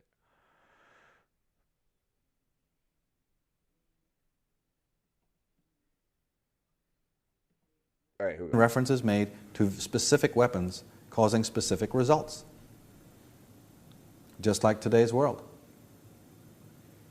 Now, the Indian philosopher Ulukya discussed in his teachings the miniature solar system. Well, divide and conquer is a great way to enslave. I think enslave a lot of people to get them to fight each other is a great way to enslave people as well, and that's evil. That's what this is getting. So the origins of evil. Why do we do all this shit? Within the atom, molecular construction and transformation, as well as the theory of relativity, more than 2,800 years before Einstein. Whoa. Now, when the Mahabharata was to be translated in the last half of the 19th century into the modern languages, the fanciful descriptions of ancient warfare were generally ignored. Yeah, amazing. Now, why would that be? If no one has anything to lose, just like the old glacialists and Ice Age theorists, if you have nothing to lose, why remove these passages?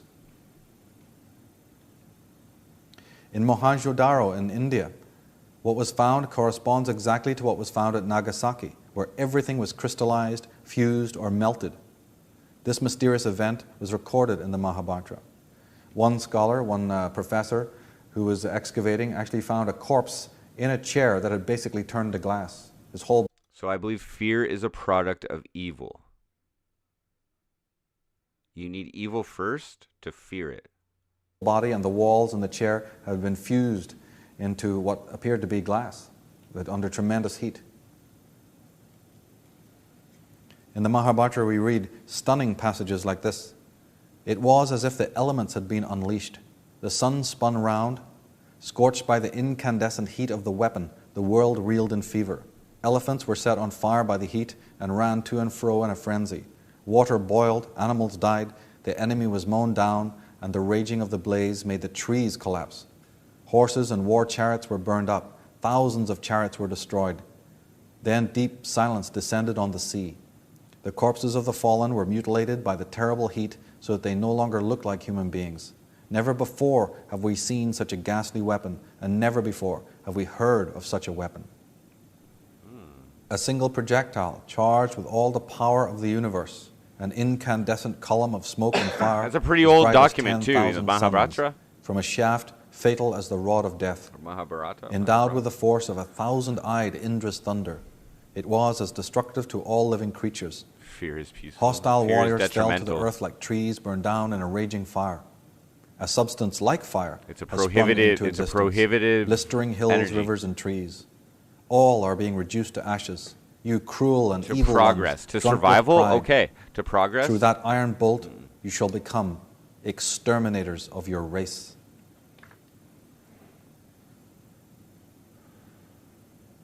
From Pratap Chandra Roy's So 5v2 translation always of the wins. Mahabharata in 1889, we read Gurkha flying in his swift and powerful Vimana, hurled against the three cities of the Vrishis and the Andhakas, a single projectile charged with all the power of the universe. We were watching an influential 10-hour, basically present PowerPoint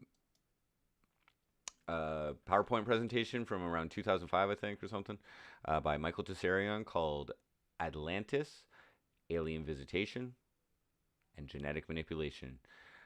He's a researcher, maybe in the conspiracy theory field a bit.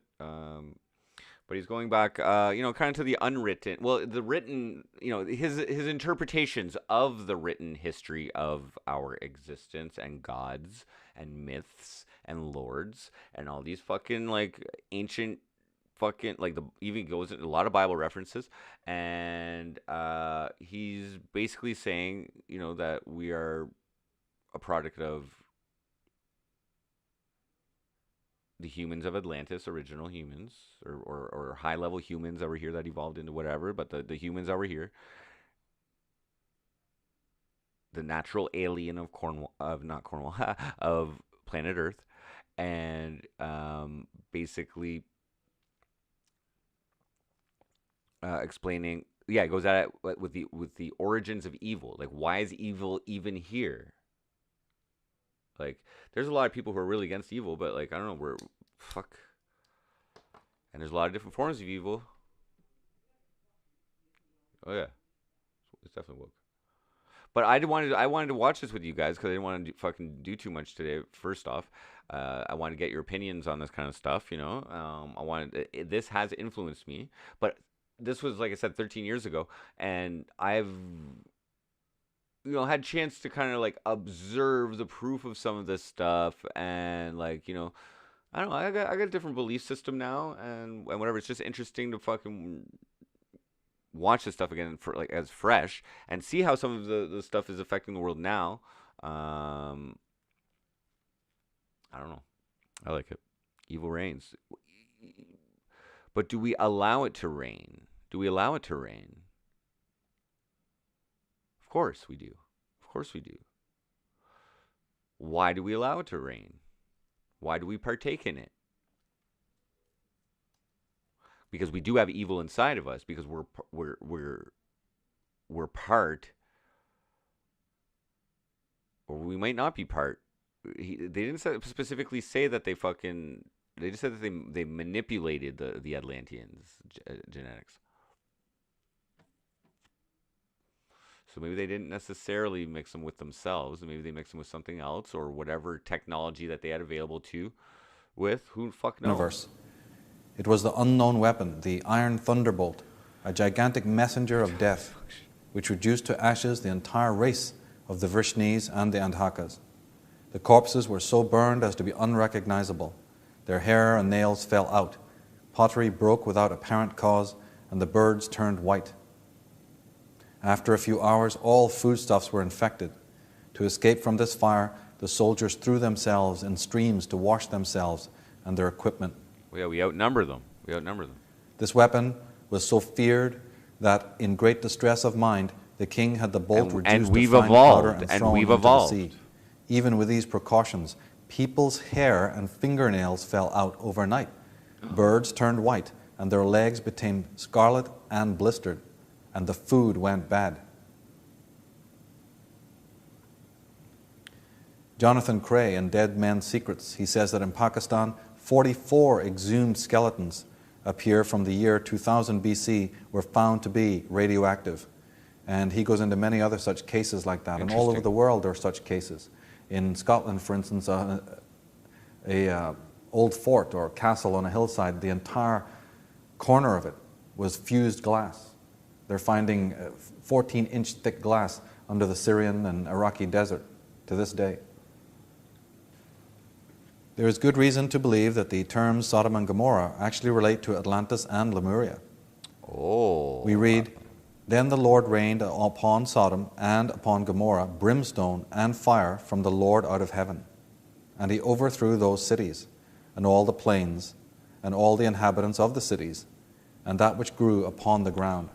Genesis 20. All right, Ronnie. You know what? Chat's been actually fucking good.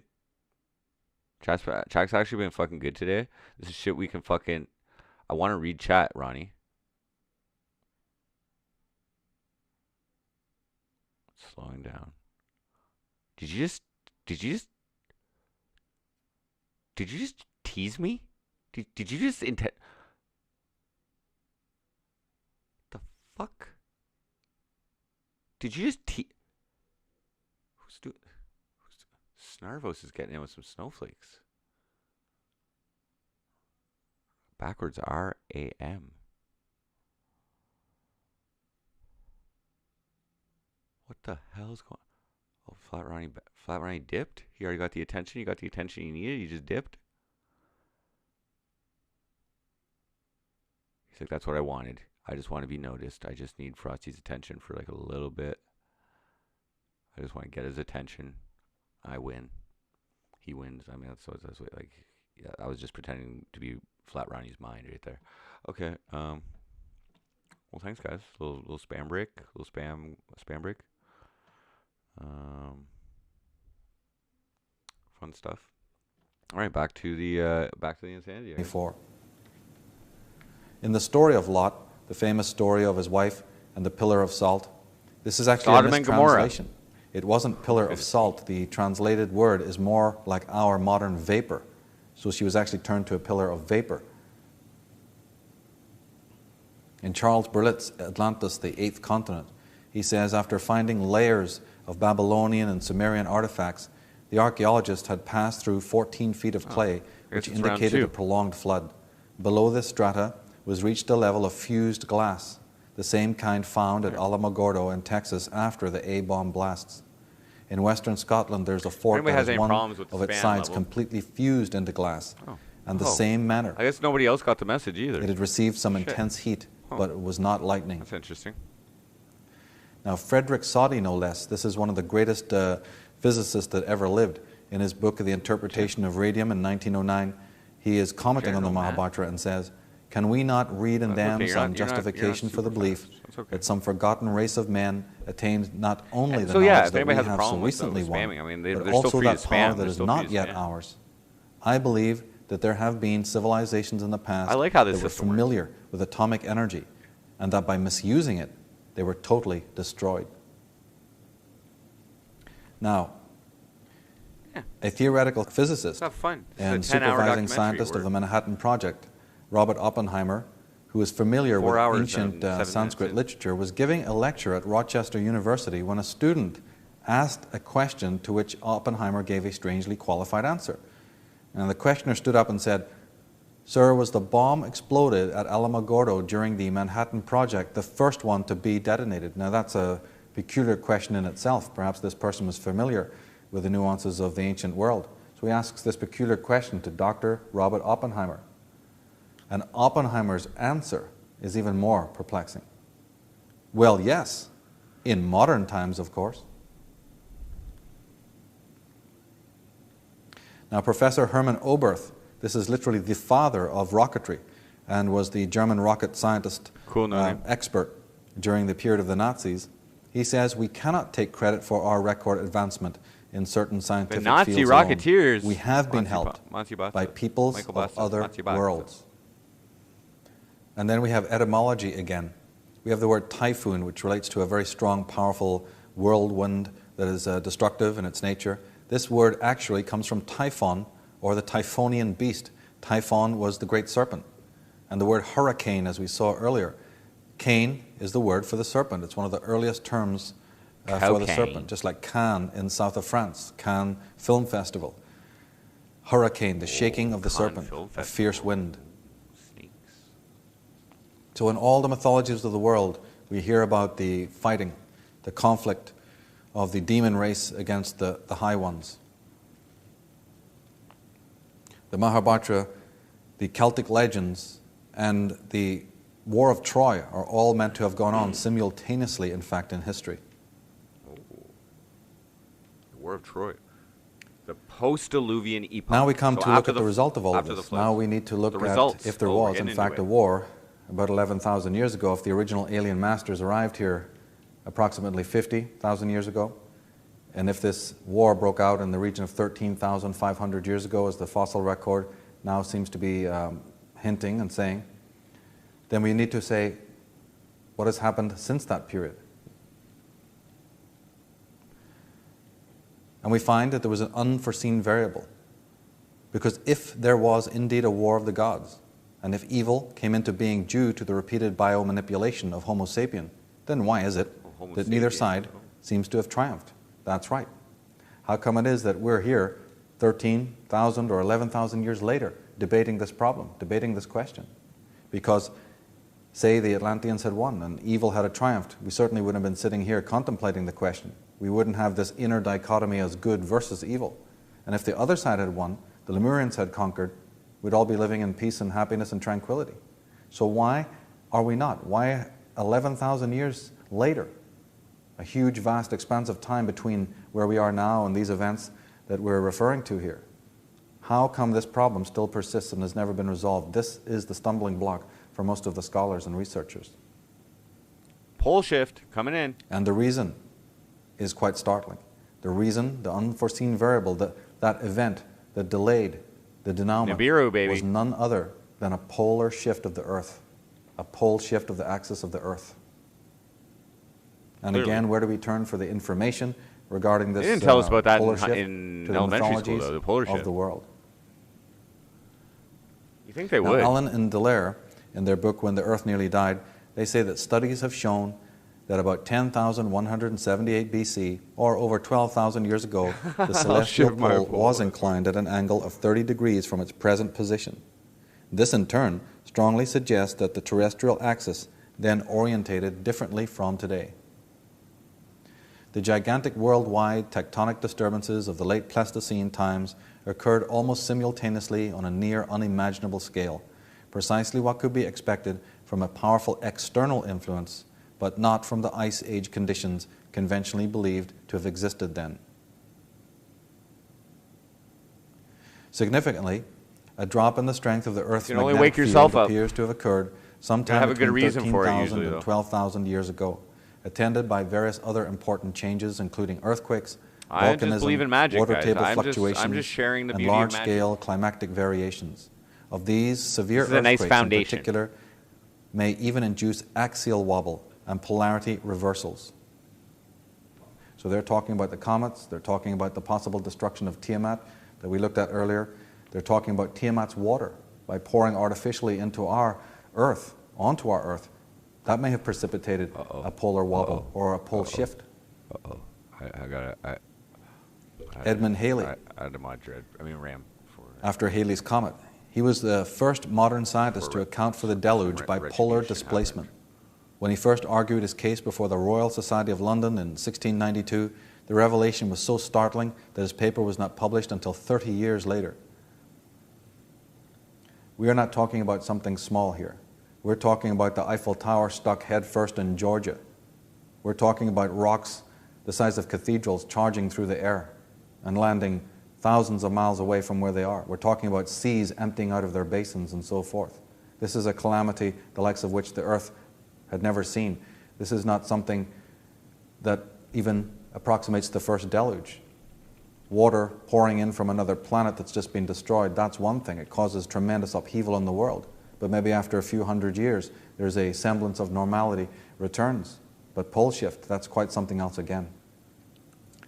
The destruction that would come with such an event can hardly be estimated.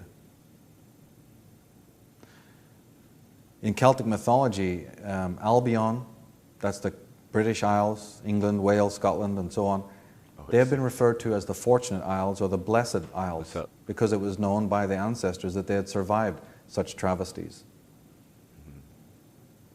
In the book of Enoch, Enoch is saying, I saw in a vision how the heavens collapsed, and when it fell to earth, I saw how the earth was swallowed up in a great abyss, and I lifted up my voice to cry aloud and said, the earth is destroyed. Larry Brian Radke, in his book Astronomical Revelation, says, and the pillars of heaven were broken. The earth shook to its foundations. The heavens sunk lower towards the north. The sun, the moon, and the stars changed their motions. The earth fell to pieces. And the waters enclosed Pole within shift its caused bosom all this shit. burst forth with violence and overflowed it. The grand harmony of nature was disturbed. Now, Brian Radke and some of the other scholars are happy to tell you that these events that they have researched and they know existed and they know occurred, but they're looking to comets and to other natural phenomena.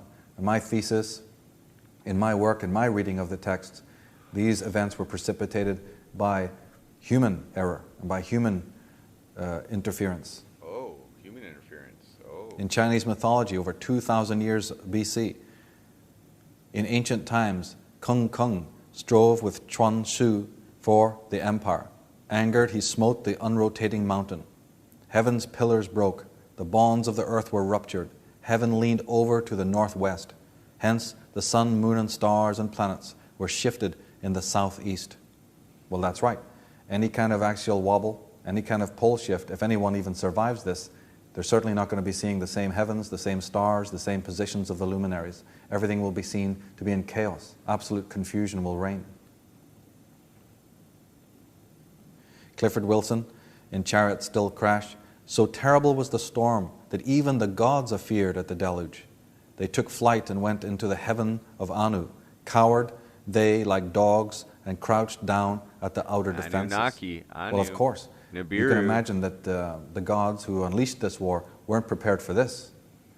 They didn't realize that the ferocity of their own weaponry would precipitate a pole shift, would precipitate an axial wobble, would precipitate the moisture of the Or air maybe being the moon. completely incinerated, The moon, which would then Anu. affect the Was it Anu, magnetic the moon? shield Maybe of it the was the Earth moon. and the Roche limit, which then in turn would attract some more of the debris that was already out there from Tiamat. So again, more ice, more rain falling to the Earth. Now the word Atlas in Greek actually means the one who could not withstand the skies.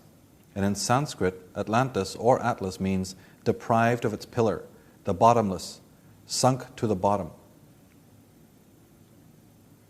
Poseidon. Poseidon, this is the famous god, of course, of the ocean, but specifically he was the monarch of Atlantis. Po comes from the word Sirius, and Don, the lord of. And he was known as the creator of men, but also as the god of earthquakes. So here in one mysterious word, Poseidon, we have the whole story being told. Poseidon is the god of the waters. Poseidon is the god of Atlantis. The actual god of And IP2. Poseidon is the earth shaker, the one who brings the earthquakes upon mankind. And his name means the Lord of Sirius, meaning from another place, from the stars, from the outer worlds. And on Earth. So it was that Earth lost the continent spoken of in the world's great legends. Appalachia, or Atlantis, Tyrrhenia, Oceania, Beringia, Fennoscandia. So today when scholars and antiquarians and archaeologists are digging around the Mediterranean area and saying that they're discovered so I got my Atlantis, timeline's wrong. no, So my alien, they discovered a in- great inbreeding or civilization alien that perhaps breeding, was a controlled little by incorrect Atlantis. there, but- Because Atlantis was an empire. The city of London in ancient times during its empire controlled many areas of the world, and likewise did Atlantis. From the Toltec, Song of the Control. Feathered Serpent. Toland's towers are burned. Quetzalcoatl and his family are arrived here after the death of his homeland. That must have been the slavery's been going on. From the Hopi, Song of the Flood. Down in the bottom of the sea is the proud cities and the worldly treasures corrupted with evil. From Ezekiel 17, though you be sought for, yet shall you never be found again.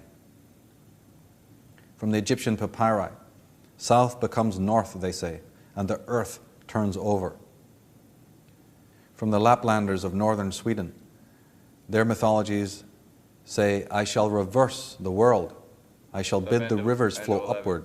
I shall cause the sea to gather together itself up into a huge towering wall, which I shall hurl upon you wicked earth children, and thus destroy them and all life. The Aztecs, our forefathers dwelt in that happy and prosperous place they called Aztlan.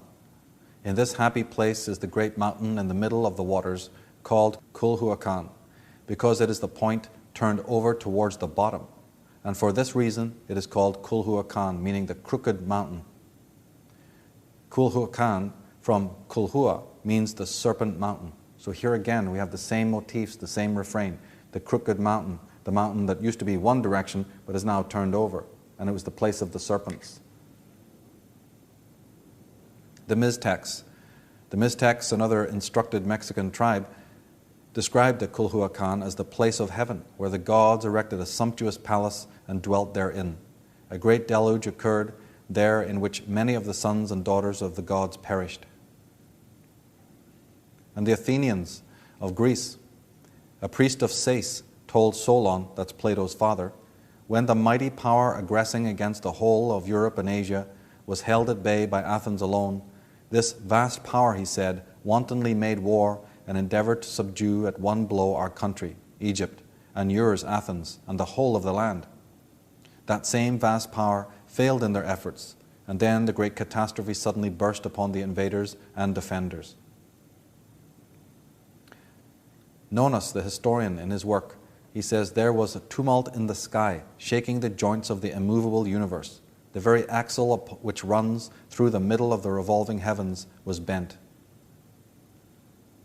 In Plato's Timaeus, forwards and backwards, and again to the right and left, and upwards and downwards, wandering every way in all 6 directions. In one day and one fatal night, there came mighty earthquakes and inundations that engulfed the warlike peoples. In the book of Baruch, there were the giants famous from the beginning, that were so of great stature and so expert in war. But they were destroyed, because they had no wisdom and perished through their own foolishness. The Russian mystic writer, Madame Helena Petrovna Blavatsky, writes, under the evil insinuations of their demon, Thevetat, the Atlantis race became a nation of evil magicians. The giants and magicians and all flesh died, and every man. And Commons Beaumont writes, the prehistory of the Atlanteans and the race of Adam possessed peculiar similarities. The supermen of Plato's island were drowned in a flood like the Adamites, the giants of old time, men of renown, the men whose thoughts became wholly evil, destroyed in what is called the flood or universal deluge. The cause advanced for their destruction was in effect the same in both cases, they being accused of having mastered too many of the divine secrets of, or as we should say, science, as the ancients named it, the gods. Herodotus, the ancient historian, I observed that there were seashells upon the hills, and that salt excluded from the soil to such an extent as even to injure the pyramids. So he's talking about the sea level, that around the pyramids and around the Sphinx, definitely there was salt water at one time. And Tony Bushby, in his Secret of the Bible, says, some researchers advanced the possibility that seashells provided evidence that the Great Pyramid was erected before the deluge, a theory supported by much abused Arabian traditions, supported by the narratives in the Book of the Dead, and by a curious watermark running round the Great Pyramid 2/3 distance up its face. The Zuni Indians say, earthquakes shook the world and rent it. Creatures turned fierce, becoming beasts of prey, wherefore others turned timid. Did I not say consumer? Wretchedness and hunger abounded. Black magic, war, and contention entered into the hearts of men and creatures. So in the Zuni myths, they're talking about the coming of evil. They're saying that the mentality, the behavior of animals changed, and the mental paranoia and schizophrenia of the human race began. Whoa.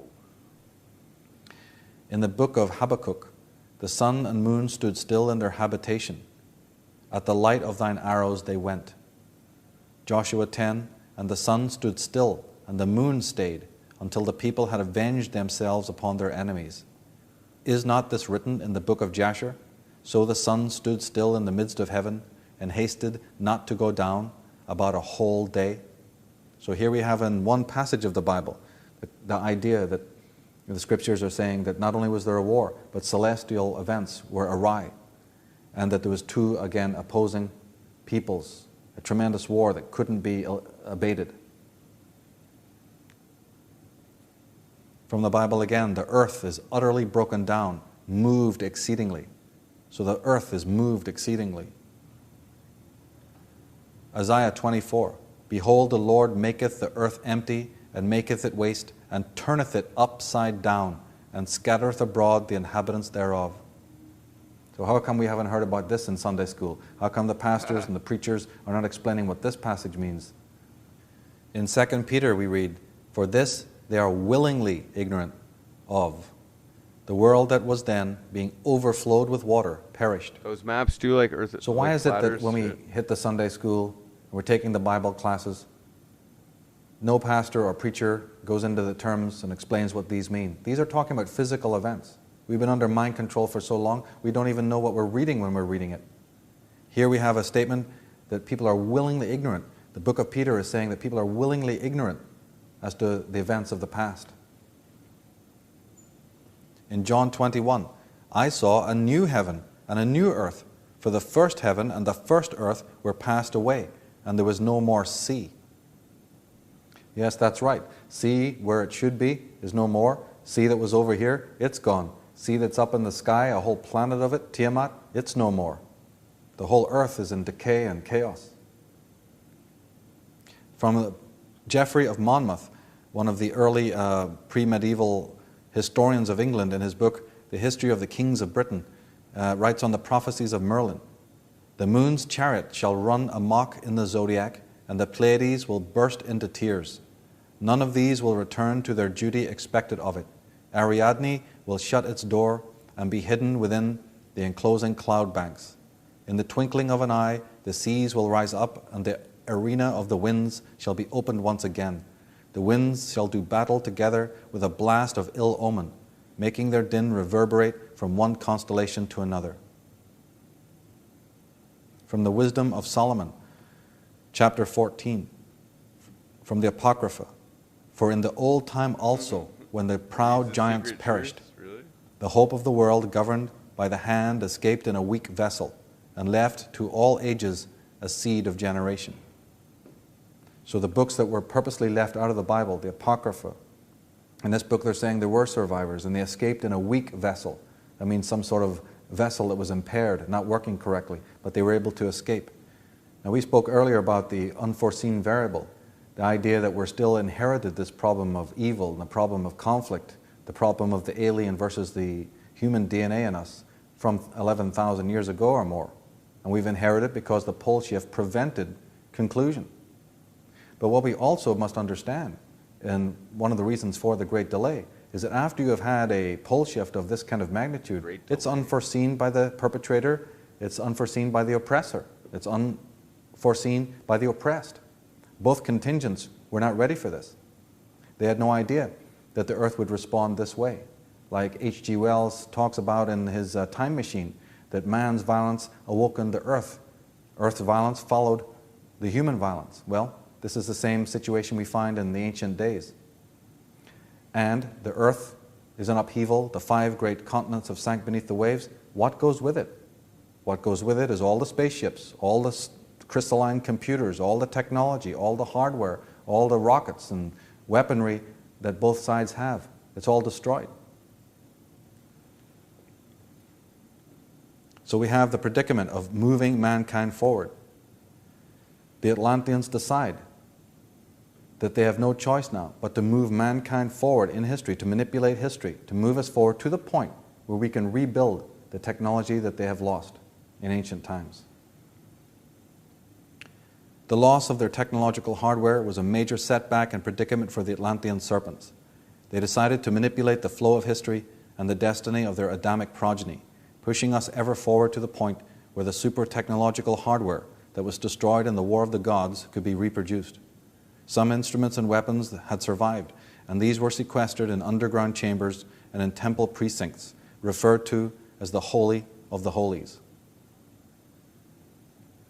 Interesting. And the Book of Enoch, like many of the scriptures, talk about the refashioning of a lot of this weaponry. It's another motif that we read extensively in the mythologies of the world.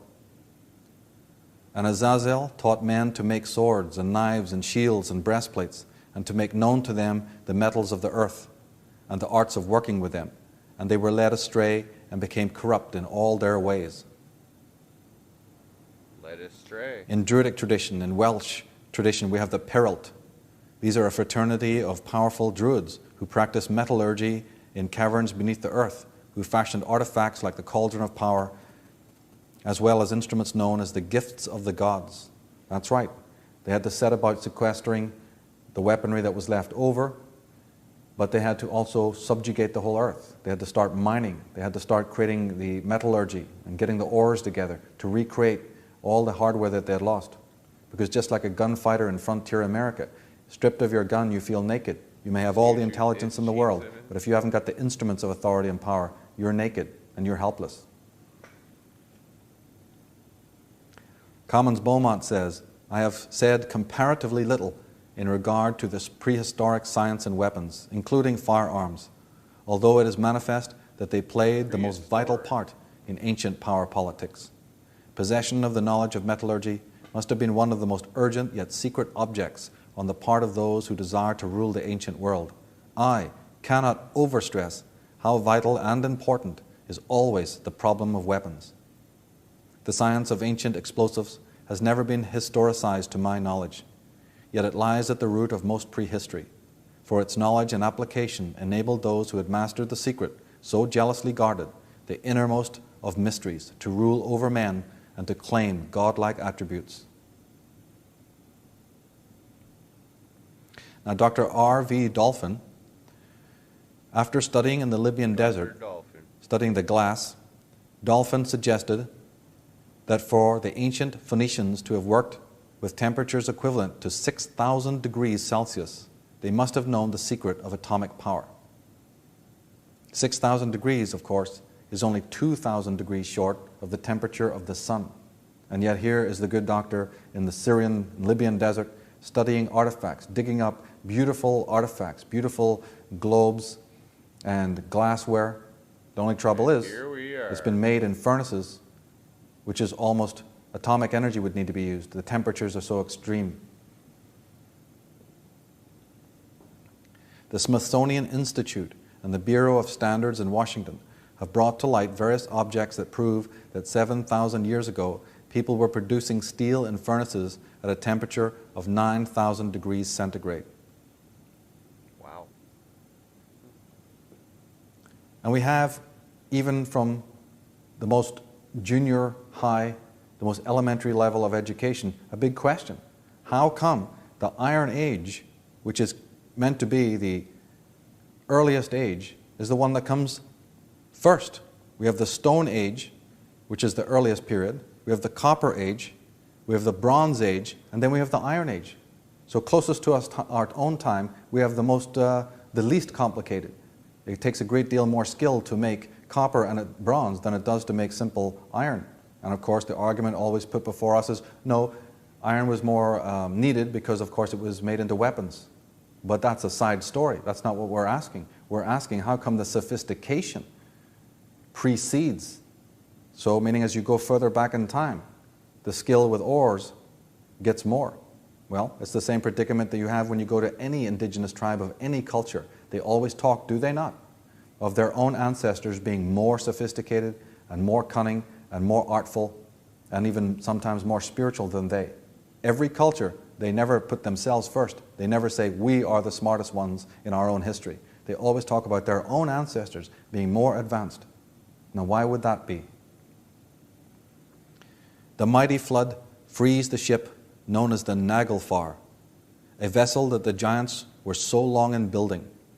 Loki steers the ship of hell, and the Fenris wolf is aboard. This is from the Norse Edda again, the Viking mythology.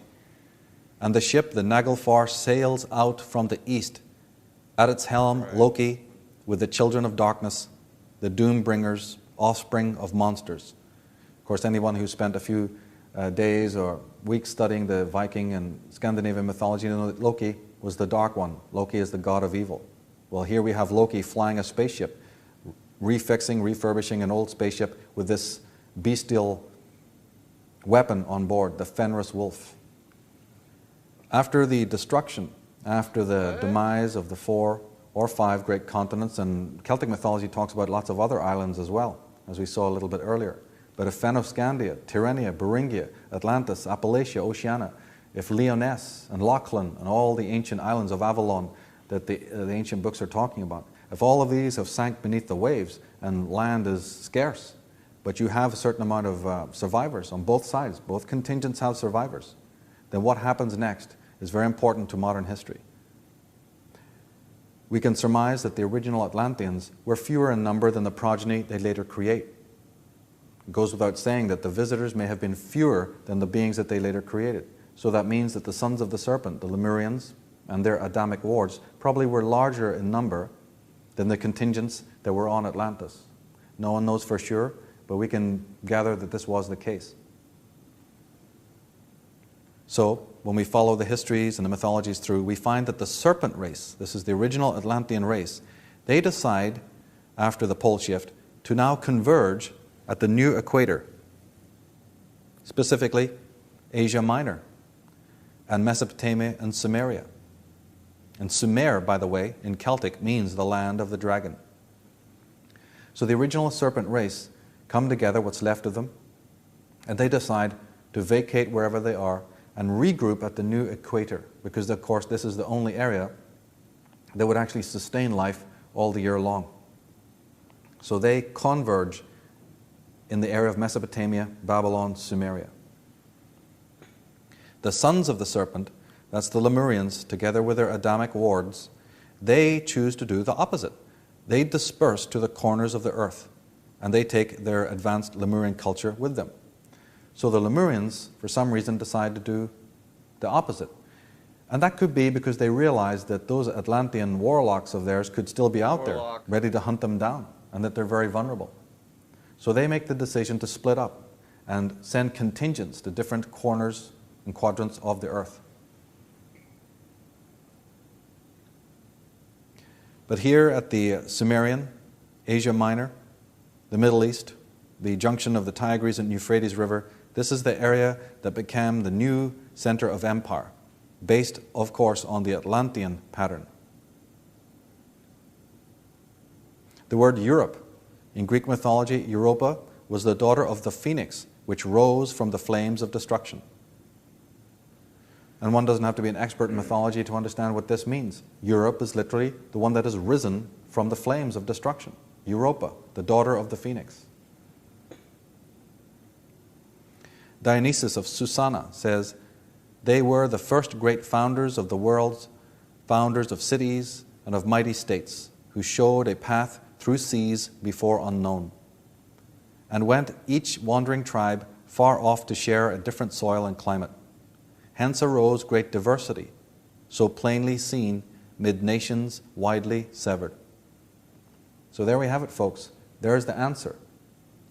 People who've studied these mysteries have long wondered how come the same symbols, the same dances, the same customs, the same artwork, the same performances, the same language, all over the world we find the same shapes and images and iconography. No matter how far you go, from New Zealand to Celtic Ireland, from Celtic Ireland over to the Mexicos, to North America, to China, to the Druids, to the Vikings, to even South America and Africa, we find a continuousness, a same similarity in symbolism and iconography. Well, of course, if it's one group dispersing and bringing the same culture to all parts of the world, could that not explain it?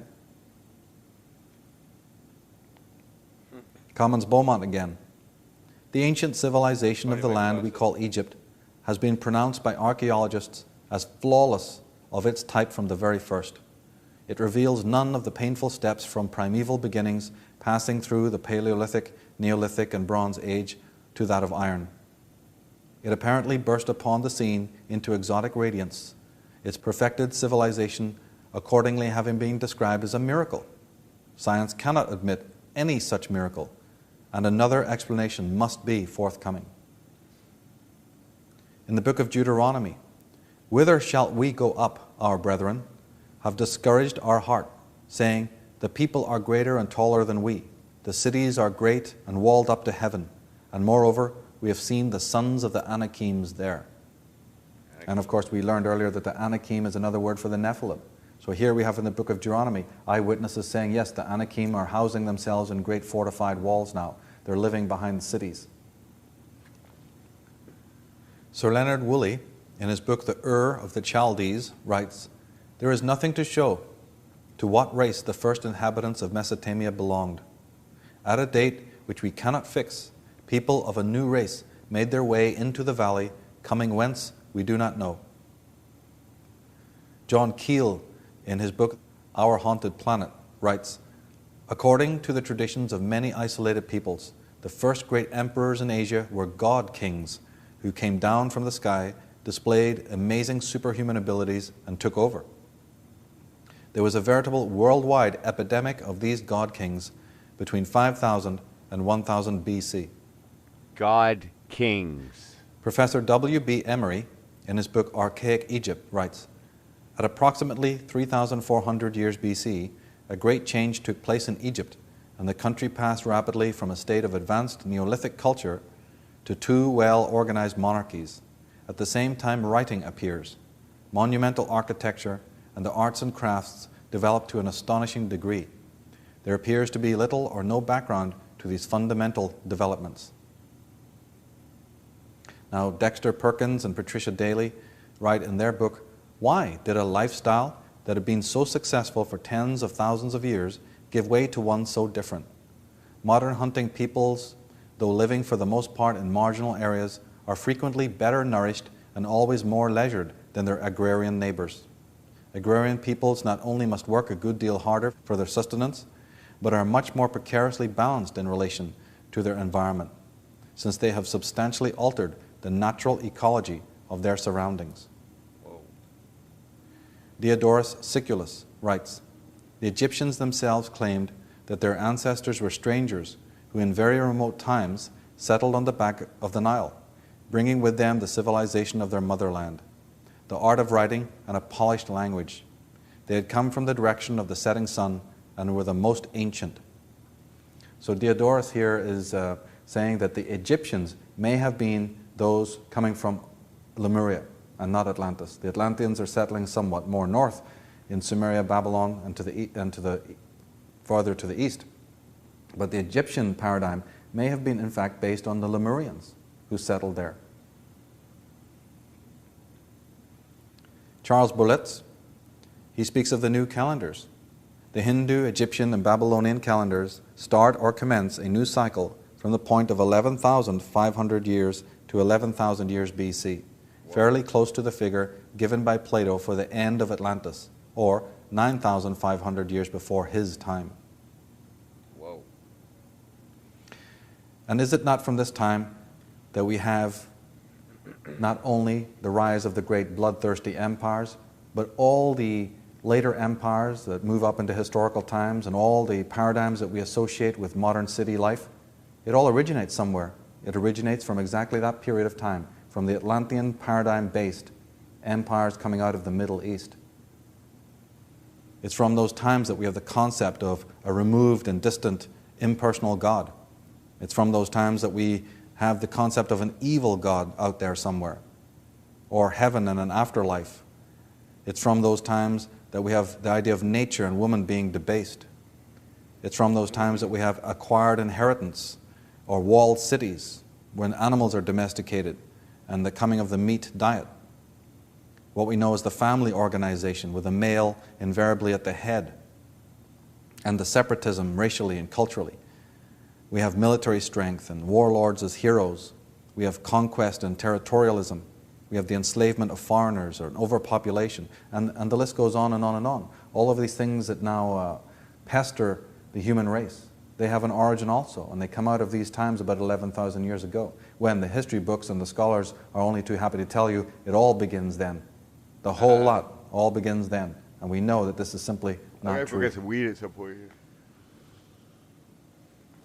And James DeMeo, in his fine book Sarah's Razia, says after 3,300 BCE, divine Think of how kingship, far with a back we despotic are central compared to the state, like official human story sacrifice, or whatever. slavery, The official story, polygamy, like, concubinage, female seclusion, infant cranial deformation, swaddling, and circumcision appeared in Mesopotamia in fully blown institutionalized form.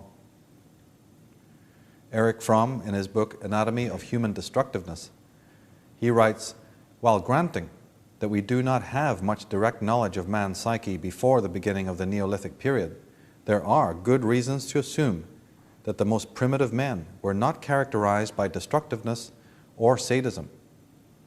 In fact, the negative qualities that are commonly attributed to the human nature become more powerful and widespread as civilization developed. James DeMeo goes on to say, the enterprise of Columbus, if it occurred today, would without doubt be called a genocide, with accurate comparisons to the atrocities of Hitler or any of the world's most cruel and thuggish brutes. The merciless enslavement, mutilation, torture. I think the enterprise of Columbus is White Man, the White Man. I think. And slaughter of just under 1 million island Arawaks at the hands of his followers, all within a few short years of his arrival at Hispaniola. The Europeans were not the first to create havoc in the New World, and by the time of the Europeans arrived, very many patristic tribes already existed in North America. Many were already cruel and murderous. Large patristic empires preoccupied with war and human sacrifice and led by blood-drenched god kings. Whoa, God Kings already here. Influences Evil did already come here. from over the Bering Strait during the years prior to 8000 BC. These earliest migrations were of a peaceful and matristic social character. Patrism simply did not exist in any significant or enduring manner at those times. There is no evidence for it. These early peaceful people spread out and populated the islands of Oceania and the Americas as well. One can travel through large parts of both North and South America and visit places which are named after peaceful Indian tribes which have altogether vanished from the face of the earth. In the book Against Civilization, with agriculture usually comes the division of labor, increased sexual inequality, and the beginnings of social hierarchy. Priests, kings, and organized impersonal warfare all seem to come together in one package. And David Watson, in his Mythology of Civilization, writes, "Perhaps we will never fully understand the mystery of that original mutation from egalitarian to state society.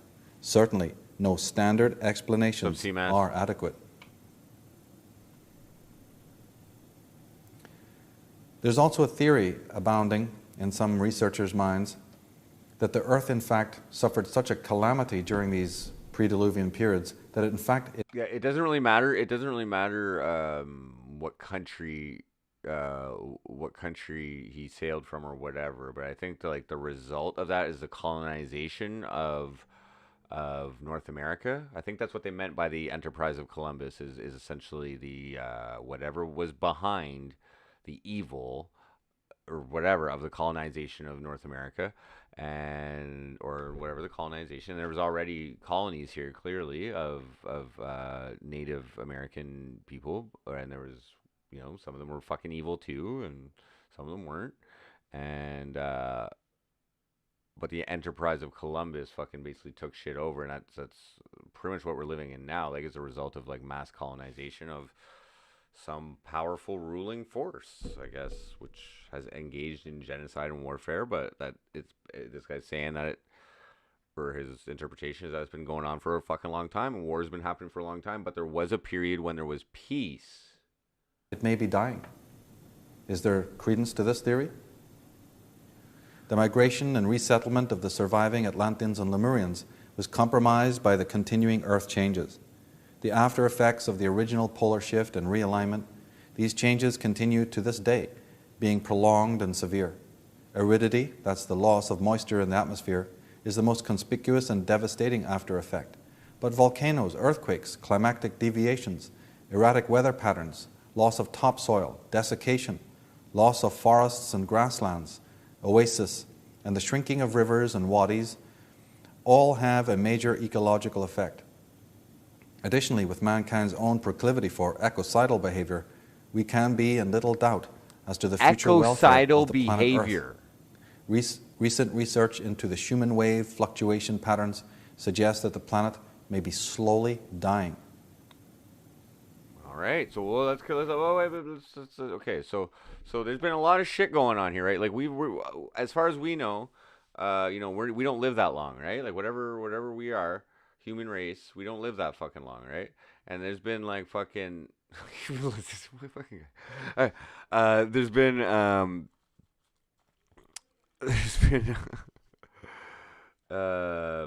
what was I saying? Okay, so there's been a lot of wars, and there's been a lot of cycles, and we all know this. There's been a lot of empires, and there's been a lot of fucking. But the God Kings but the world's been still affected by that polar shift, and the God Kings know this, and since the flood, they've been building back the technology basically to what? The world's dying. Now the King Djeser from the third but that might be thousands of years away, right? Dynasty of Egypt. I am in mourning on my high throne for the vast misfortune, because the Nile flood in my time has not come for 7 years. Light is the grain. There is lack of crops and all kinds of food. Each man has become a thief to his neighbor. They desire to hasten and cannot walk. The child cries, the youth creeps along, and the old man falters. Their souls are bowed down. The council of the great ones in the court is but emptiness. Torn open are the chests of provisions, but instead of contents, there is air. Everything is exhausted. D.N. Wadia, in his book, The Post-Glacial Desiccation of Central Asia, looks into this problem also. He writes, in Asia Minor and Syria, which is called the graveyard of 100 cities, in Iraq, which possessed not many centuries the most fertile plains between the Euphrates and the Tigris, the granary of the ancient world, In parts of Iran, India, China, the same sequence of events has happened. Increasing dryness, migration of the indigenous flora and fauna, erosion of the Desert soil, land sucks. cover by wind and undisciplined rush of water across the fields during the few occasional rainstorms Why and the the loss of world do vegetation that? cover. That's not very These ravages of nature conducive to have been life, supplanted by acts of man, flourishing life. his misuse and neglect of soil, overstocking and overgrazing of cattle, deforestation, political turmoil, and the depredations of war. So could this be true? Could it be So that was pretty powerful right there. What he said. What it was saying. We'll just go back and just review that. So the chests of provisions, but instead of contents, there is air. Everything is exhausted. DN. So the ravages of nature have been supplemented by acts of man, his misuse and neglect of soil, overstocking and overgrazing of cattle, deforestation, political turmoil, and the depredations of war. So that's not taking care of the world too well, I guess. And like we're constantly advancing our abilities in each of those things, right? To like take the most of it to feed the more people and all that stuff too, right? So Wadia, in his book The Post-Glacial Desiccation of Central Asia, looks into this problem how much also. longer? He writes, in Asia Minor and I don't know, like 5 hours. Syria, which is called the graveyard of 100 cities, in Iraq, which possessed not many centuries the most fertile plains between the Euphrates and the Tigris, the granary of the ancient world, in parts of Iran, India, Why, you think you China, can make it? the You same think you sequence can- of you events can- has you happened. can- Increasing dryness, I will have to go out and get- migration of the yeah, I will indigenous have to, flora get- and fauna, erosion of the We're soil, going deep, guys. cover by wind and undisciplined rush of water Gotta get across weed the at some fields point. Just gotta during the wait. few occasional rainstorms and the loss of vegetation cover. These ravages of nature have been supplanted by acts of man, his misuse and neglect of soil, overstocking and overgrazing of cattle, deforestation, political turmoil, and the depredations of war. So could this be true? Could it be that Gaia itself is dying? Here are the scholars talking about the post-Diluvian world, all the inhumanity and injustice and cruelty and want of the post-Diluvian empires.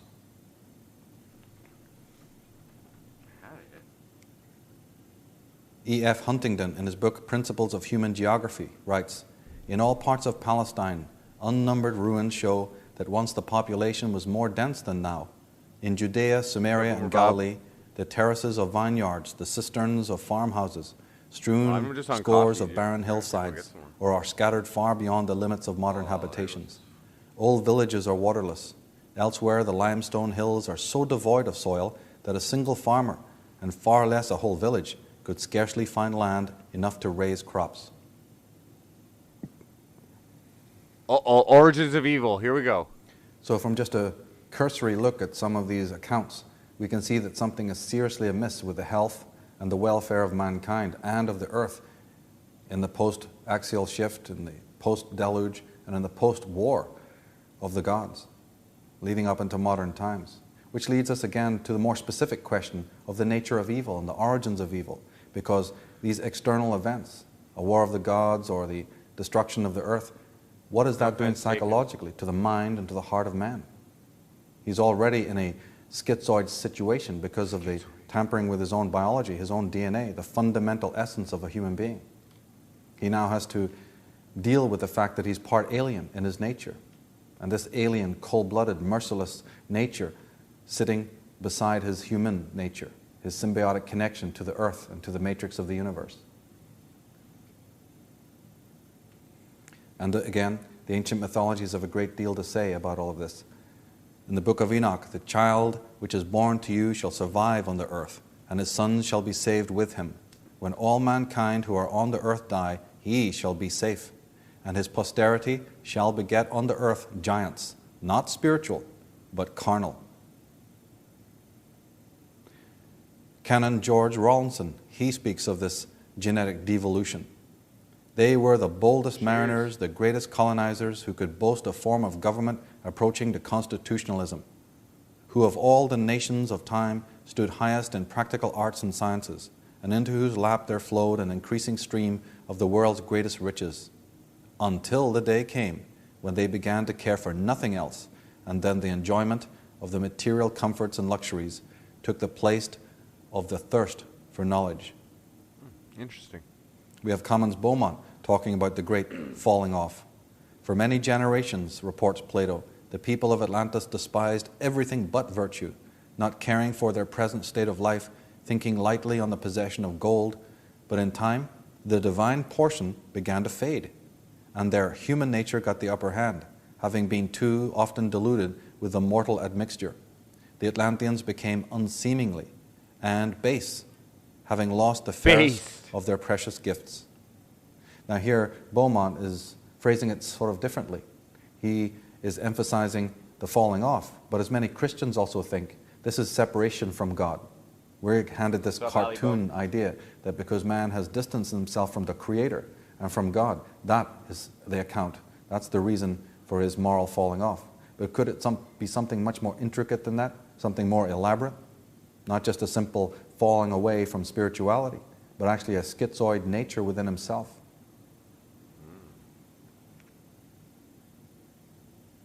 In Lenormant and Chevalier's Ancient History of the East, they write, "In these legends we find traces of a wealthy nation, constructors of great buildings with an advanced civilization analogous to that of Chaldea, professing a religion similar to the Babylonians. A nation, in short, with whom material progress was allied to great moral depravity and obscene rites." Hermes Trismegistus, "So the gods will depart from mankind, a grievous thing, and only evil angels will remain, who will mingle with men and drive the poor wretches by main force into all manner of reckless crime, into wars and robberies and frauds, and all things hostile to the nature of the soul. Darkness will be preferred to light, and death will be thought more profitable than life. The pious will be deemed insane, and the impious wise. The madman will be thought a brave man, and the wicked man will be esteemed as..." Whoa, that's pretty deep. "And perjurers, Sorry. and them who main force in..." So this is AD, 150 to 270 AD. Hermes Trismegistus. So the gods will depart from mankind. The gods, okay, so maybe they got the fuck out of here or something, or found a way to get the fuck out of here, or a grievous thing, or the God side of us from mankind.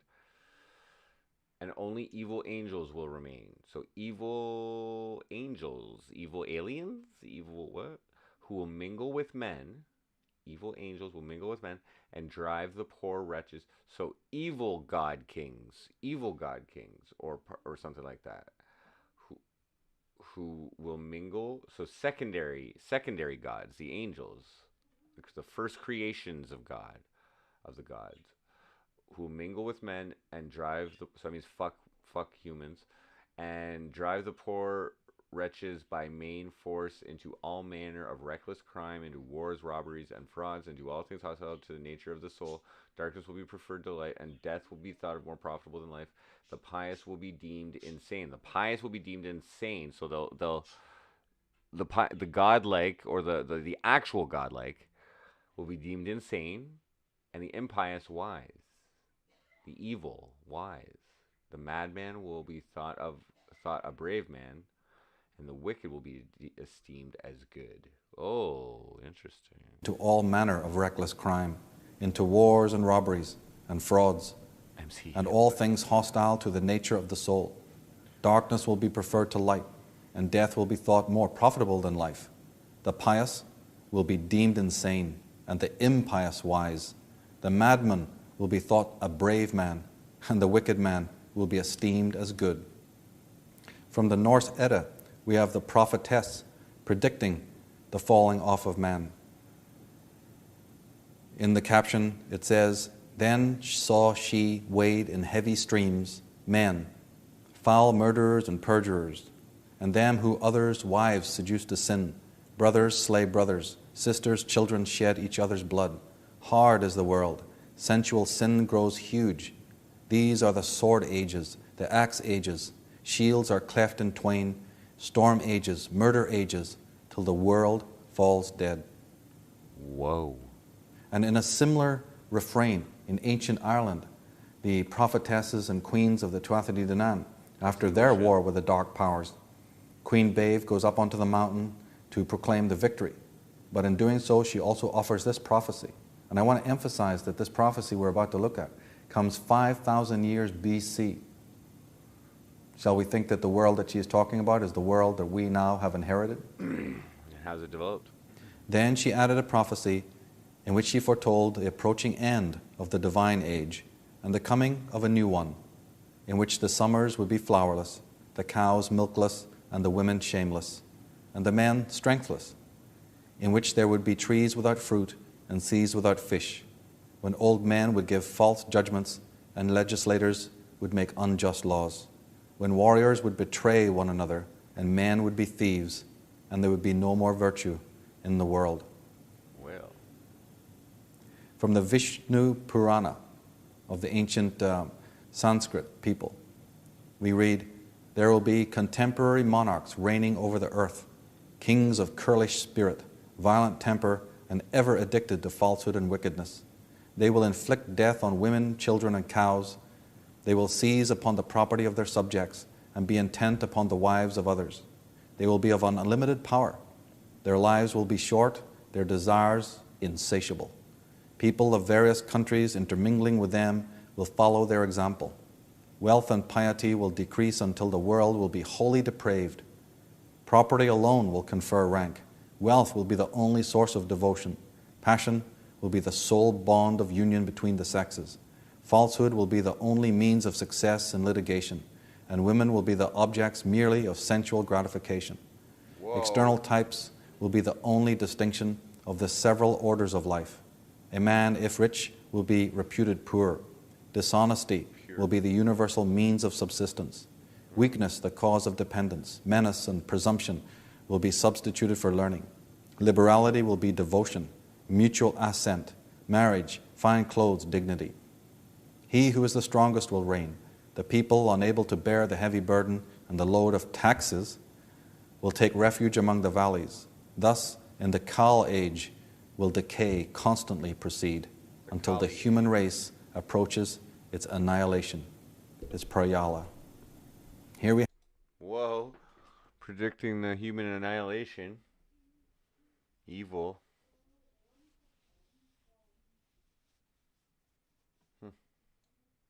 have it, millennia-old prophecies, not talking about the world that they inhabit, but the world that is to come. From the Book of Enoch to the Mahabharata, the Ramayana, the Skaldic Edda, and the Vedas, and the Celtic myths and legends, all speaking about the end of the divine age and the coming of one in which depravity will be the norm.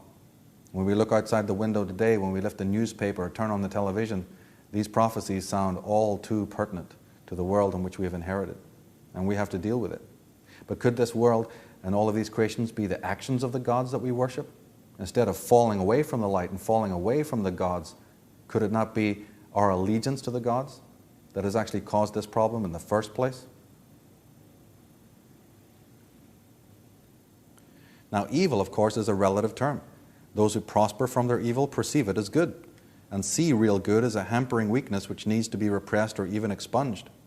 The propensity for immorality and evil, which exists personally and socially, came into being from the Atlantean hybridization process.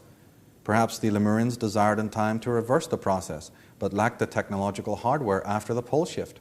Perhaps the alien gene was to be conditioned out, made less dominant by the reinforcement of particular ritualistic identifications with nature, the supreme healer and balancer.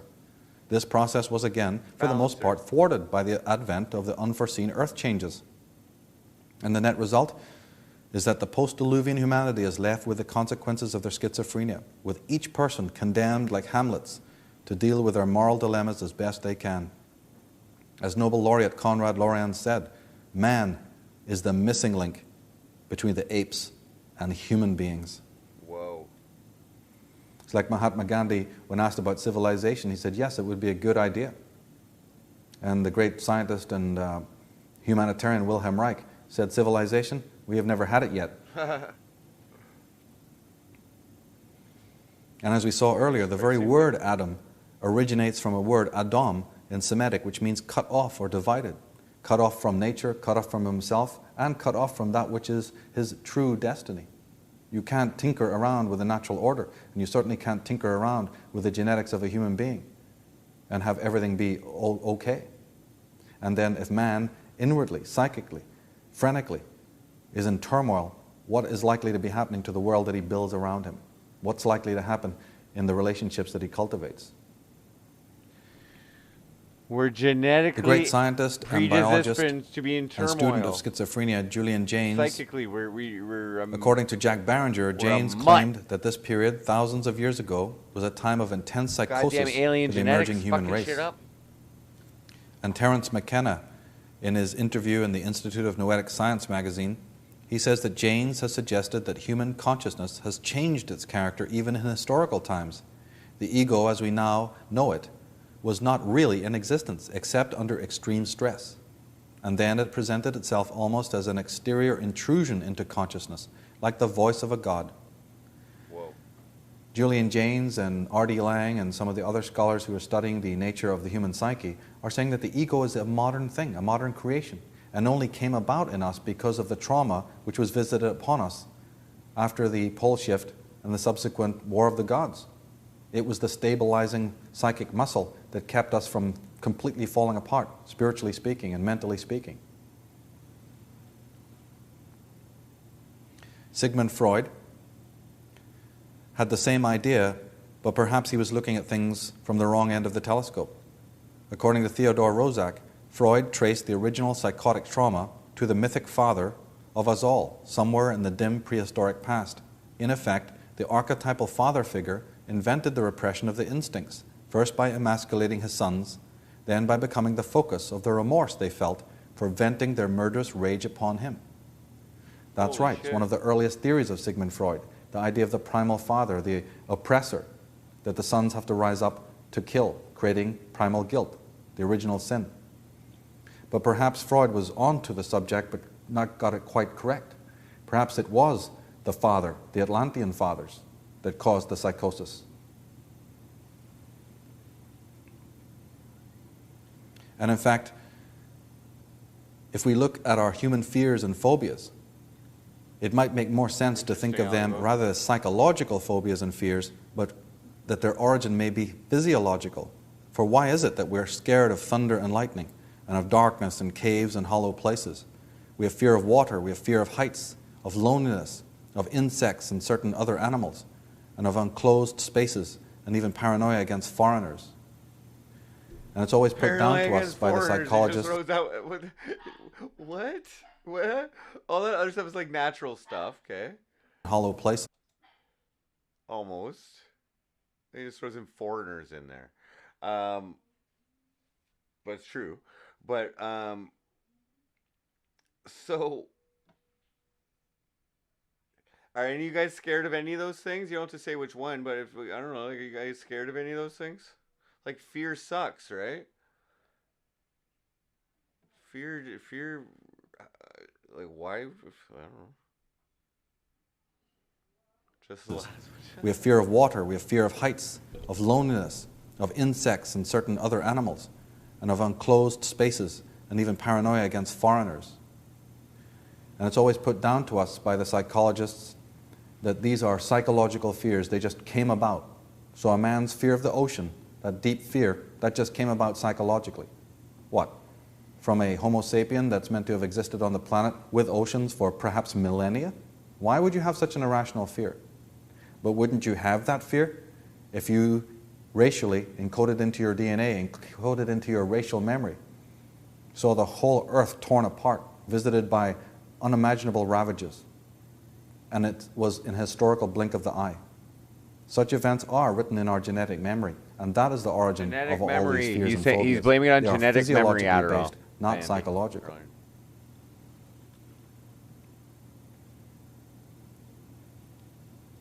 Terry Kellogg emphasizes the fact that abusive behaviors, whether we direct them towards ourselves or other people or other species, are not natural to human beings.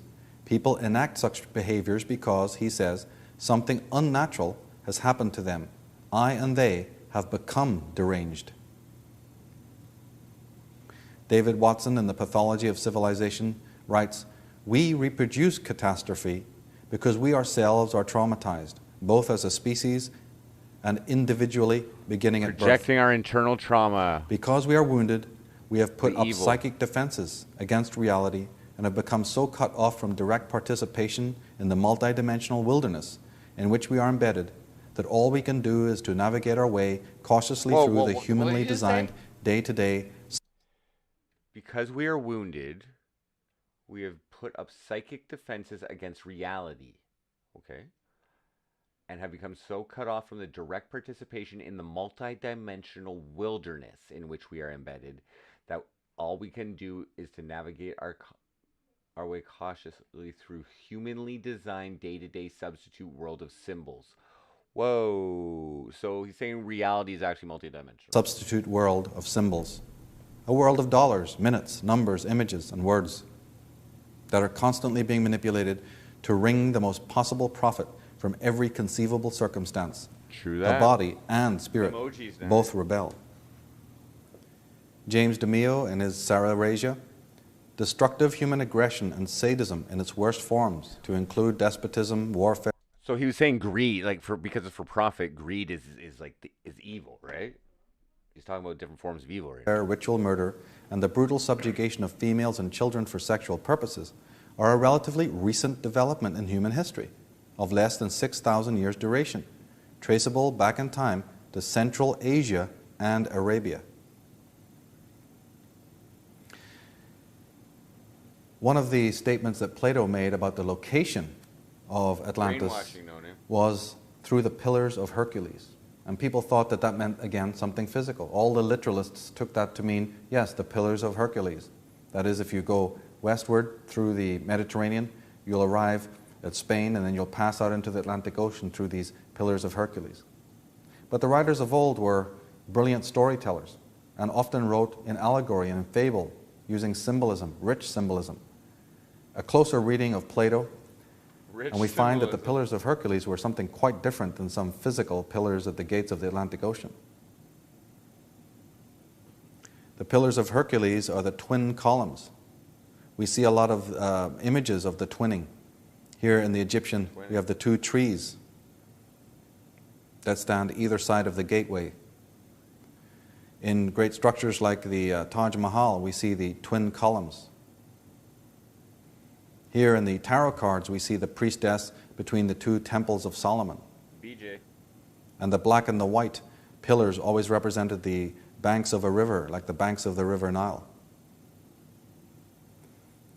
Occasionally we see heroes or even the Christ figure situated between two pillars to emphasize symmetry and opposition. Here in the Celtic books, again, we have the saint between two pillars. In Freemasonry, we see also a great deal of emphasis on the two pillars, the pillar of the sun and the pillar of the moon, the pillar of the east and the pillar of the west. And anyone who takes the time to visit a Freemasonic lodge will always see these two columns prominently displayed. In Babylon, we have the strange image of the tree of life between the two hybrid deities. We have the twin serpents of the Maya. And we have the Babylonian chalice of initiation showing the two serpents or the two pythons entwined. These, of course, are representing the two natures of mankind, that man is now a bipolar entity. Whoa.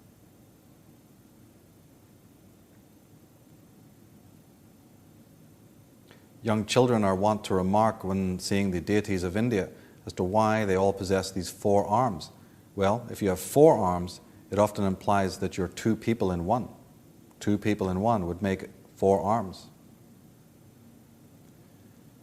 And we have the left wing and the right wing again of Egypt. Freemasons also have a central figure in the double-headed eagle. One head of the eagle or phoenix facing east and the other facing west. If one studies a swastika, you'll find that it originated with 2 serpents. The Phalphot, the original symbol of the swastika, comes from 2 interlaced serpents. And as we saw earlier, mythology is replete with the war or the conflict between man and his hybrid nature, his own lower self. The Old Testament puts it this way, in a passage that relates to the conflict between Jacob and Esau. We read, "In your limbs lie nations twain, rival races from their birth. One the mastery shall gain, the younger o'er the elder reign." But these are not just myths. As Carl Jung in his Approaching the Unconscious writes, the universal hero myth always refers to a powerful man or God-man who vanquishes evil in the form of dragons, serpents, monsters, demons, and so on, and who liberates his people from destruction and death. So the mythologies may often be referring to what appears to be an external conflict, a great hero fighting a dragon, and it can be read like that if you so desire. But we need to also realize that these external portrayals represent the inner conflict, man fighting his own nature, the two brothers, the two twins, the higher and lower natures, Lucifer and Satan. It's inside. For some of us, it may be nothing more than the conflict over a more petty side of us. Shall we steal? Shall we not steal? Shall we rise over the bones of another individual? Shall we lie? Shall we cheat? And for others, it's a much greater conflict.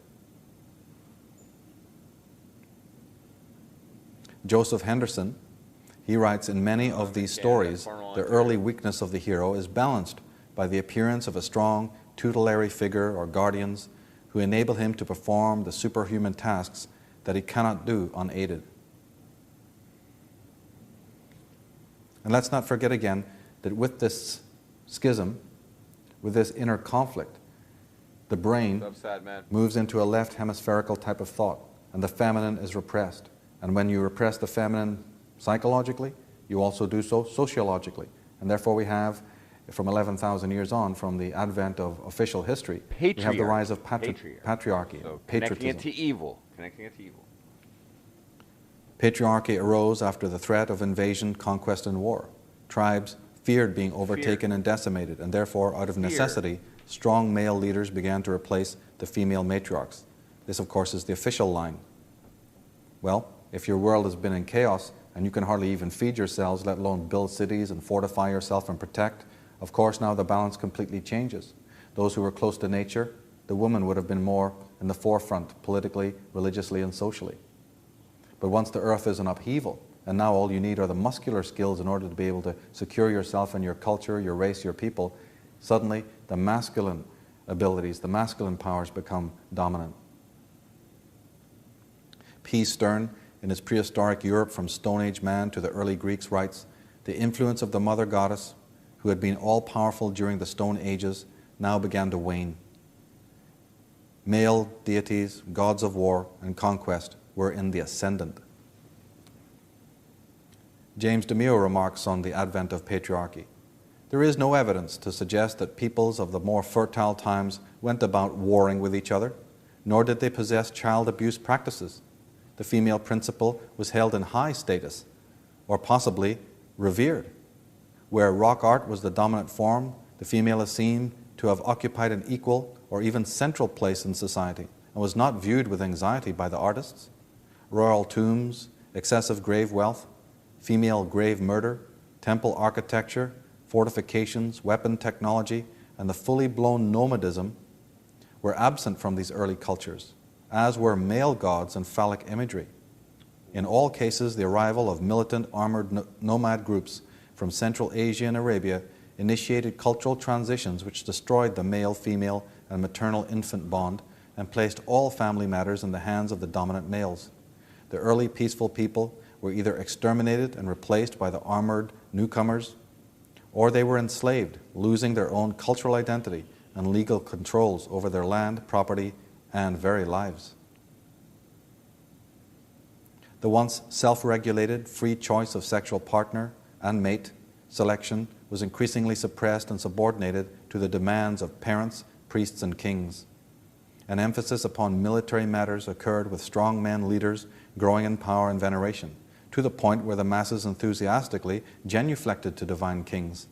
In all cases, change towards increasingly stratified political hierarchy and despotism was accompanied by institutionalized changes in family structure towards an increased male dominance over basic life decisions of females and children, an increased control over children by parents of both sexes, sadistic abuses within the family, in society at large, and in the military appear to have increased in direct proportion to these changes. Polygamy, the harem, veil, general seclusion of females, sexual slavery, male and female genital mutilation, the eunuchism, all developed within the Sarrasian zone as power of dominant males, divine kings, and military castes grew. Whoa. So we have something very Reptilians. serious happening here to mankind, something that is out of nature, out of context, and something that can only affect us in an extremely negative way.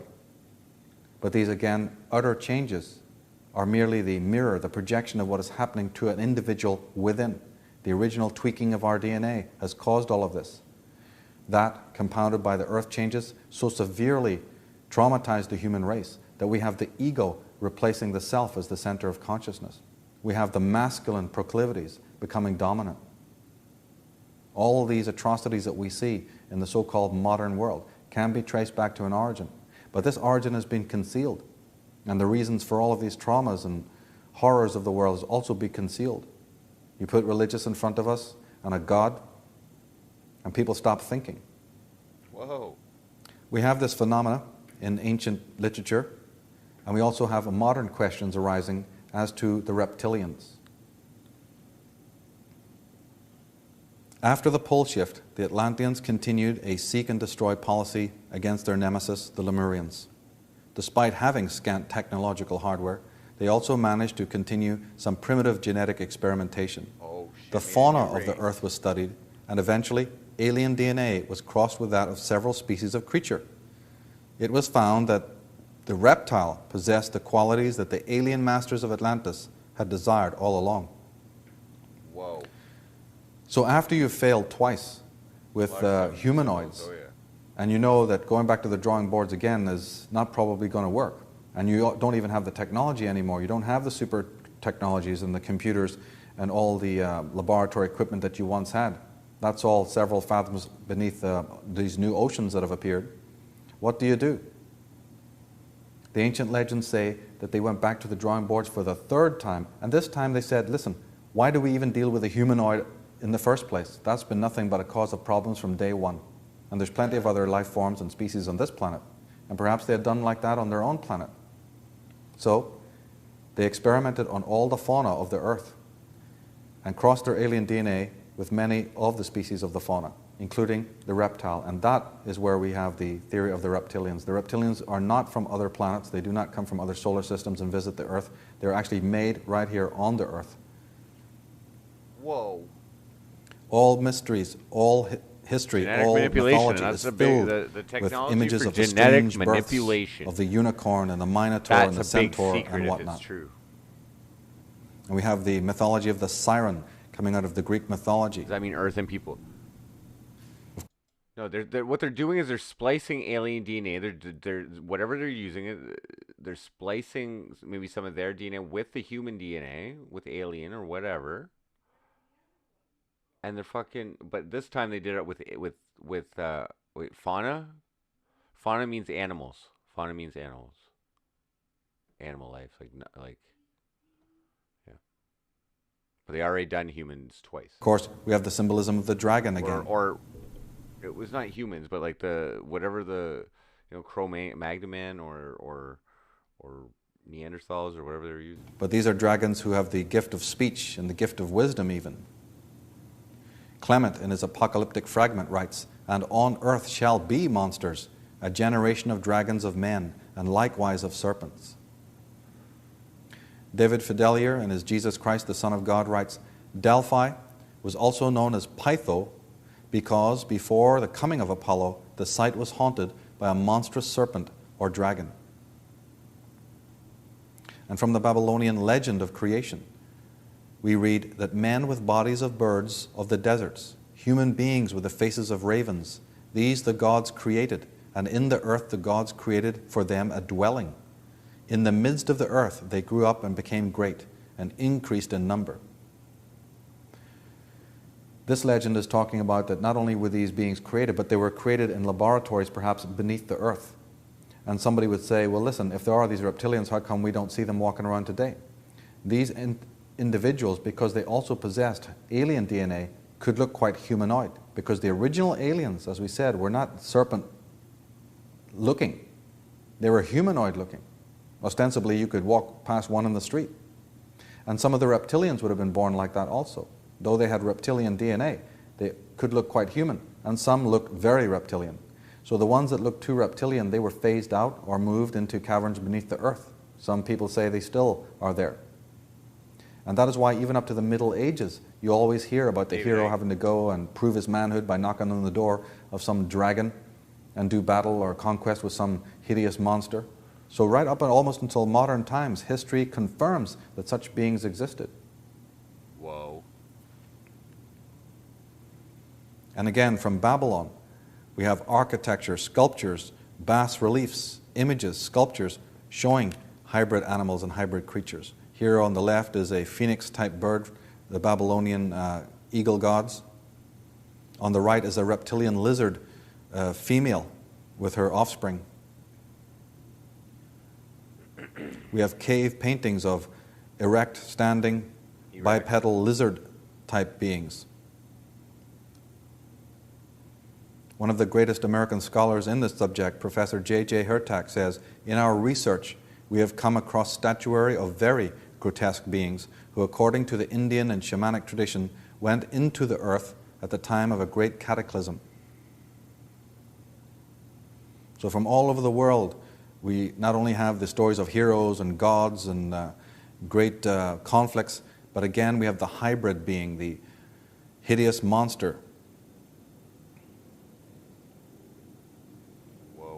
We have suppression of facts regarding the skulls and skeletons of these types of beings, and slowly it's coming to light. G. Warren Shufelt, a researcher, discovered the underground tunnels beneath Los Angeles, which the Hopi Indians had for centuries believed were inhabited by a lizard race over 5,000 years before. Whoa. Robert E. Dickoff, in his book Agartha, tells of a Tibetan monk who learned that an alliance of reptilians and human black magicians were causing chaos and destruction in the surface societies by projecting malevolent energy fields into people's minds, using what we call witchcraft, the manipulation of energy. Dickoff says that the monk led 400 warrior monks into the caverns to do battle with this serpent cult. And in Ireland again, the Celtic legends, we have the Fomorian race. This is the earliest prehistoric visitors to Ireland before any of the other races got there. And as we learned earlier, the Fomori means giants, but it also derives from a term meaning those from under the sea. And if you read Celtic mythology, you'll actually come across statements of the Fomori and realize how the gods had to fight them. And there's descriptions of these beings, descriptions of them, descriptions of their king, description of their heroes or so-called warriors.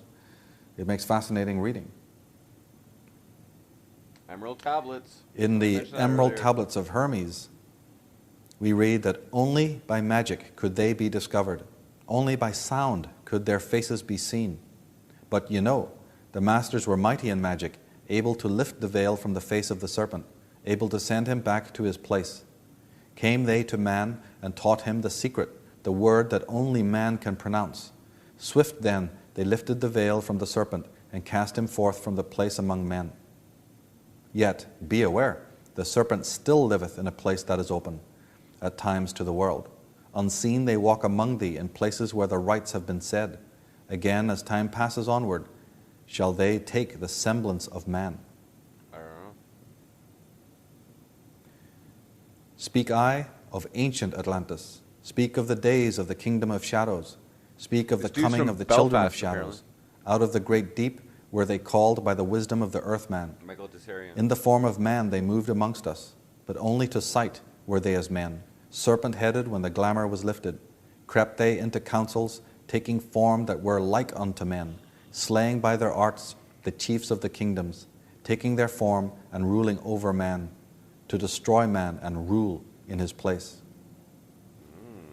Here we have an interesting Mayan picture of a god on the left with some kind of weapon and a shield coming to do combat. But if we study the image on the right-hand side, we will see that it's a large green serpent that has a man in his mouth. There's a large green serpent devouring a human being. If we study this corporate logo from the Italian company Alfa Romeo, we not only find a Knights of Malta or Knights of Columbus, Knights Templar cross on their left, but we find, strikingly, the very same symbol on the right, a green serpent devouring a human being with a crown above the serpent's head. And curiously, Italian Prime Minister Berlusconi has exactly that image in his garden, a large black serpent with a crown devouring a human being.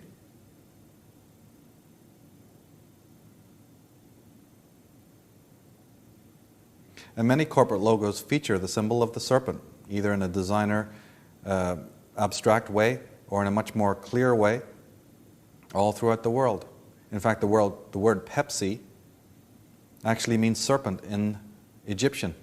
In Egyptian, they used to scare their kids by saying, Pepsa will get you. Yeah, Or I mean, we've Apep. been streaming for a while. It's a And 10-hour Pepsi was the documentary. name of the devil in Egyptian. I'll pause it for a second.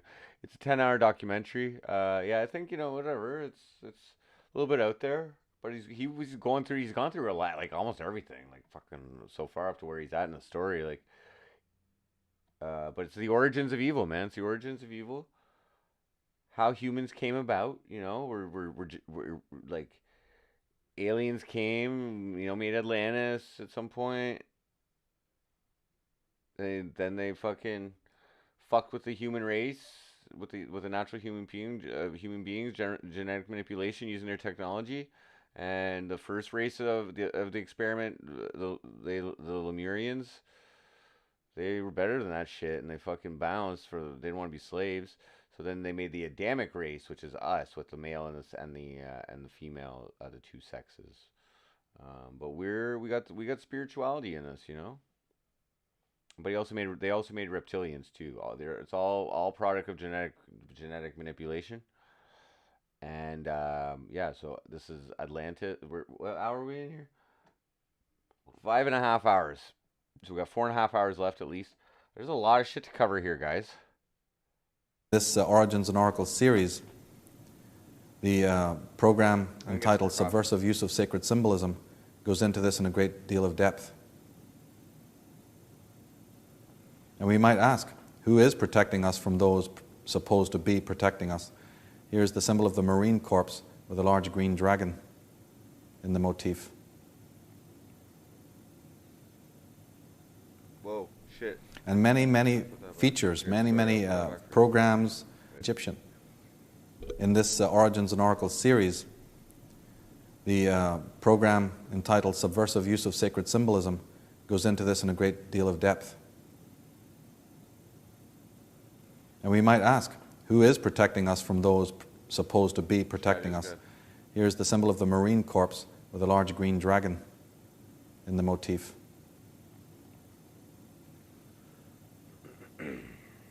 And many features, many programs, not only for adults but also for children, and many movies extensively feature the symbol of the lizard or the reptilian.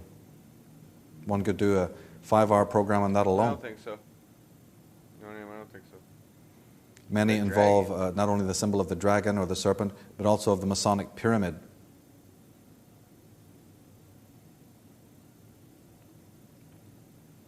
In the movie Conan the Barbarian with Arnold Schwarzenegger, we actually see one of the heroes or anti-heroes of the show actually turning himself into a lizard.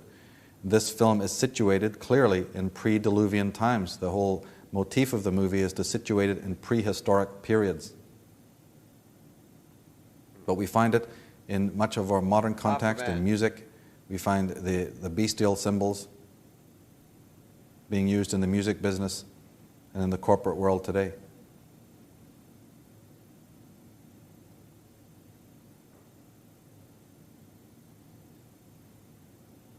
Dick Gregory, the famous comedian, says, "Pay attention to Hollywood movies very carefully, for they normally tell you in a subliminal and occult way what they're going to do." Whoa. Of course, we noted earlier that the caduceus of Hermes is the worldwide symbol for the medical profession. But here the World Health Organization uses clearly the symbol of the serpent. And in fact, our symbol for money, dollar sign? Really? the American dollar bill, the symbol is this: two parallel lines vertically piercing the letter S. But in fact, that is a very ancient symbol. Here in a table of ancient symbols, we find the dollar sign, or what looks like the dollar sign, but that sign was originally known as a scourge. Now, if you look up the word scourge in a dictionary, it will tell you that it is a whip or a bond or a lash for brutalizing and keeping people in order, for keeping slaves in order. The scourge of the world. I have a song Now, called the reptilians that I have a song called possess Whip about money and control Crazy. many of the corrupt world leaders who engage in pedophilia and ritual murder for the same reason. Having access to precise genealogical records, they know who to seek out as victims, those innocent that are of the Lemurian bloodline specifically. This is the answer to much of what lies behind the exposés of Kathy O'Brien, Arizona Wilder, Bryce Taylor, and others who have come forth to reveal what they have seen and experienced behind the corridors of power. The hybrid reptilians were created to seek out and destroy the Lemurians on behalf of their alien masters. This was like their day job. This process has not ceased in ancient times, but still goes on today. Wow. Go get the fucking they're saying, like, we gotta fuck these motherfuckers up who are trying to bring the light, who originally stole the fucking the end game. Now we come full Stop, circle Answer. to examine Here, what hold has on. happened This is the start more of the distinctly in game. our own. So we're 5.5 hours into a 10-hour 10-hour little presentation here, I guess, from Michael Tessarion, I don't know, formerly a reputed conspiracy theorist, or I don't know, researcher, I guess you can call it, and he's going over his discoveries and research and interpretations of historical texts and everything, leading to what he believes is a history, a different history than what's been told to us, taught to us, and leading to the problems of evil. So where does the evil come from? Why is it here? Why do we have I guess propensity to attract to that type of response and behavior, like killing people, and like why is there all this even like child fucking abuse, like sexual child abuse and pedophilia and all that, just evil shit? Why is it there? Like, so a vast hidden history of humanity where we're basically the Adamic race. We're genetically altered humans with alien DNA brought to us by a fucking warlock society of aliens who were here for a while. I think the Atlanteans are the original. Based on what I can kind of put together here, is the Atlanteans are the original alien race, and we were their second experiment into the genetic manipulation of humans, or of Earth dwellers. Sometimes we don't have time in one presentation or even in a series of presentations to delineate and examine every single machination of these entities in the last 11,000 years. But we can look at a few that are specific to our own times. Now, when the pursuers of the Nephilim destroyed the planet Tiamat, they made haste to leave our solar system to avoid the cosmic upheavals created by their action. However, for some reason, they took extraordinary precautions. So Tiamat, just for those who are just tuning in, Tiamat was the second sun. It was a planet which they believe currently was around the distance of, with the Van Allen asteroid belt, the asteroid belt. It was the home, I guess, of a race of aliens called the Nephilim. And it was destroyed by another race. I think the ones that ended up here, which are the Anunnaki or something. But yeah, Tiamat got blown up or something, or just exploded. There's an asteroid belt left there, and sometimes the asteroid belt comes into the fucking orbit of the Earth for whatever reason, and shit rains down fire and one of those times it fucking destroyed humanity. The pre-Diluvian unwritten history of humanity prior to 50,000 years ago. And then there was another flood after, around about 10,000 years ago. 11,000, 13,000 years ago, something like that. Thousands of years. To prevent their enemies, should they be still alive on our planet, from ever leaving. They erected a powerful energy barrier around our entire planet. This enveloping shield still exists, and no one on Earth can physically break through or go beyond it. Whoa, okay. That's some the why. Here, not of their own free will in the galaxy. It's also part ethereal and pole shift and destroyed the planet. So this is the why. This is the answer. So what? So the pursuers of this. So this is almost like Scientology shit, kind of. But the Nephilim destroyed the planet Tiamat. They made haste to leave our solar system to avoid cosmic upheavals created by their action. However, for some reason, they took extraordinary precautions. Oh, so the Nephilim are the Anunnaki. So some of the Anunnaki survived and came to Earth. And then they started fucking with humans. They took extraordinary precautions to prevent their enemies, should they still be alive on our planet, from ever leaving. They erected a powerful etheric energy barrier around our entire planet. This enveloping shield still exists, and no one on Earth can physically break through or go beyond it. Yeah, the dome. The dome, the firmament. Yes.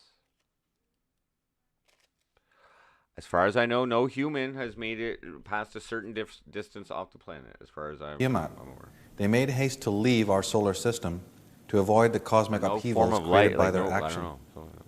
However, for some reason, they took extraordinary precautions to prevent their enemies, should they be still alive on our planet, from ever leaving. They erected a powerful energy barrier around our entire planet. This enveloping shield still exists, and no one on Earth can physically break through or go beyond it. Now, earlier we saw that the Nephilim arrived on our planet not by their own free will. They arrived here approximately 50,000 years ago, and the subsequent pole shift and the War of the Gods occurred about 13,005 years from our present age. Now, the Nephilim arrived in our solar system after being expurged from their own planetary systems, wherever those may be. I tend to think that that was Draco, the constellation of Draco, or Alpha Draconis perhaps. They arrived here not of their own free will, and the pursuers, after destroying Tiamat, had to make haste to leave, because we don't drive our car through an earthquake by choice, do we? Yeah, he's but going before they left, left, he's using lots of they erected a membrane and throughout etheric barrier around our Earth, just as a quarantine measure, in order to make sure that just in case the Nephilim, their hated nemesis, were on this planet, that they could never again leave to spread their evil elsewhere in the galaxy or the universe. The Stargate, yes. That barrier, you mentioned this earlier, the real is the true Stargate. So when we hear about that term, the Stargate, we should realize that it also has historical precedence, and it's up there. A shield or a barrier around the Earth. And the mythologies talk about it. The ancient scriptures talk about this barrier around the Earth.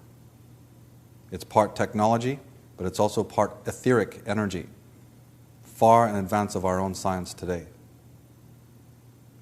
In the Pistis Sophia, one of the most ancient Gnostic texts, it says, "The outer darkness is a huge dragon whose tail is in its mouth." And that was the symbol that has come down to us from mythology to illustrate this particular encircling field of energy. The serpent with a tail in its own mouth, which is called the Ouroboros, the encircling dragon. You'll often see symbols of the dragon encompassing a globe or something of great price, like a pearl or a diamond. The Native American Indians have often referred to it as the great web in the sky. And we might wonder about, again, modern symbolism. And who knows what? Here we have the symbol for the United Nations with the earth with a strange grid and the Roman laurel leaves Actually, encircling you it. said later the original sin was us. In Revelation 8, we read, fighting "And the back fifth against our angel father." sounded, and I saw a the star God race. fall from heaven unto the earth, and to him was given the key to the bottomless pit." In the epistle of Peter, God spared not the angels that sinned, but cast them down to hell and delivered them into the chains of darkness, to be reserved unto judgment. So we're hearing in these scriptures that the earth and the internment is described as a bottomless pit in which the Lord has interned the dark ones, that the beings can enter into our earth atmosphere or through the membrane, but the Nephilim specifically, any entity with the alien DNA simply cannot go beyond this barrier. Wow. They are contained here until the time of the judgment. Now, the assassinated researcher and theorist Bill Cooper writes, "No man Cooper, that's a name. has ever ascended higher than 300 miles, if that high, above the Earth's surface. No man has ever orbited, landed on, or walked upon the moon in any publicly known space program. If man has ever truly been to the moon, it has been done in secret Confirm this. and with a far different technology. The tremendous radiation encountered by the Van Allen belt, solar radiation, cosmic radiation, temperature control, and many other problems connected with space travel prevent living organisms leaving our atmosphere with our known level of technology.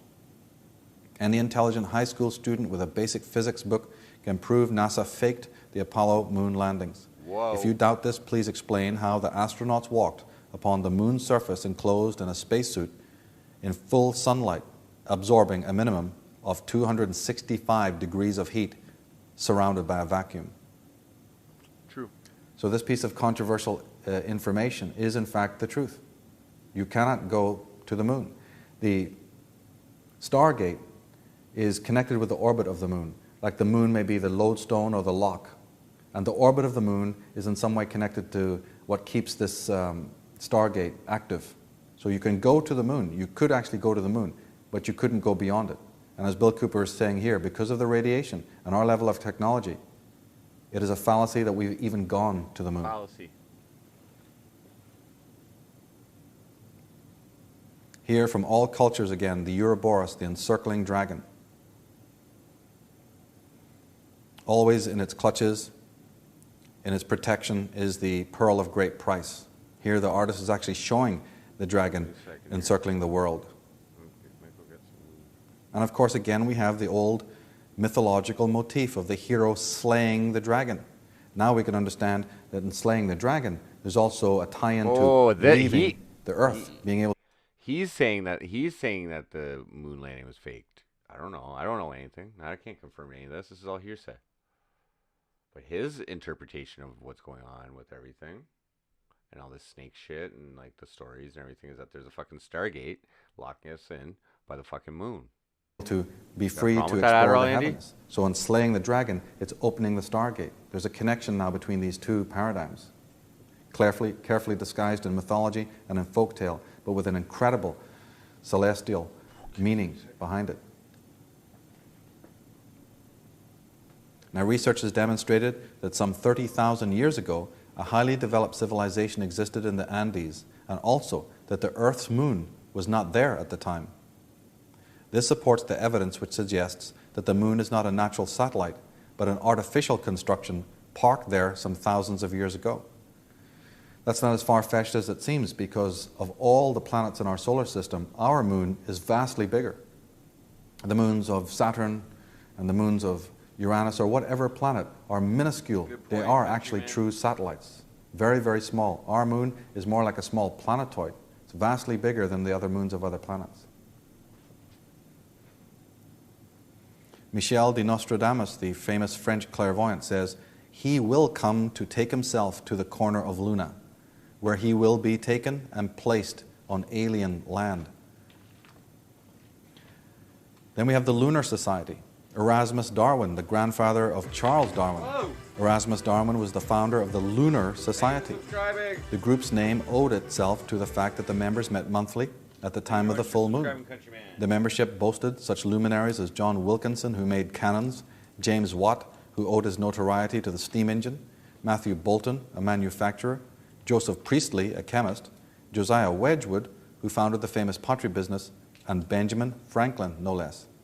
So here we have some of the most illustrious scientists and inventors and politicians, and they all belong to this society known as the Lunar Society and make a point of meeting at the time of the moon. Well, hold on. I thought scientists refute all such occult principles. Virtually all the Royal Society founding members, says Michael Bagent, were Freemasons. One could reasonably argue that the Royal Society itself, at least in its inception, was a Masonic institution. And when we do our homework, we find out that the Lunar Society was the prelude or the predecessor to what later became the Royal Society. The Royal Society grew out of an occult organization. In England, we have the organization known as the Hellfire Club, created by Sir Francis Dashwood, the famous Satanist. But Dashwood was also the Chancellor of the Exchequer of the Government of England. Other members were the son of the Archbishop of Canterbury, Thomas Potter, the Earl of Sandwich, who was also a member of the House of the Lords, the Marquis of Bute, who became the Prime Minister of England, Charles Churchill, John Wilkes, and George Bob Doddington, another member of the cabinet. And the Hellfire Club is known satanic enclave. The moon landing of July 20th, 1969. The so-called moon landing. But what is not widely known is that alongside the national flag, Buzz Aldrin also carried a Masonic banner. This has been embroidered especially for his strange journey by the librarian of the Masonic House of the Temple in Washington, D.C. That's right. So here we have the cameras rolling when we have the official flag of the United States being positioned on the moon. But hold on, half an hour before, we've got this whole Masonic ceremony. Well, wait a minute, I thought this was a free country and there's meant to be freedom of the press. How come we weren't privy to that one? How come the moon is even being dedicated to some strange occult fraternity before it's being dedicated to the American people? So whether you believe there was an actual visitation to the moon or the whole thing was staged, either way, even in a staged event, the proclaiming of the moon in a ritualistic way should raise some very serious questions here. And of course, we have the strange phraseology that from beginning to end of the Apollo missions, we have this strange, bizarre phraseology which NASA has never satisfactorily explained. One of the most obvious and most heard euphemisms, of course, is the eagle has landed. And everyone associated that with the eagle symbol of America. But in fact, the eagle is a Masonic symbol because it is really, what is being referred to is really the double eagle of Freemasonry and not the bald eagle of America. The double eagle is a very famous symbol of Freemasonry. It was originally the emblem of the Habsburg dynasty of Europe, a very powerful set of oligarchs and royalty that still exist and are responsible for innumerable wars and dynastic rivalries. Now in the Quran, chapter 9:11 no less, it says, "For it is written that a son of Arabia would awaken a fearsome eagle. The wrath of the eagle would be felt throughout the lands of Allah."